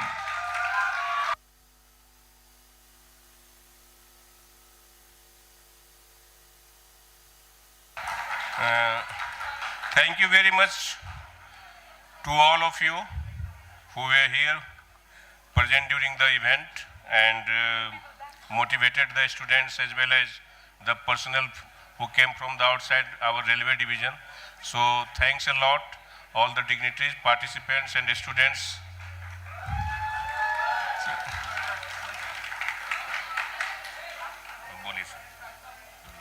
Just a minute. It was really amazing. We cannot think that our engineering student, that too of MTech and PhD level, can do so wonder dance and programs. So I personally believe that we should do something. And from ISAE, we will give an appreciation letter to the team. Send me the details, Dr. Mehtaji, details. Take a photo, okay, group photo, call all the students.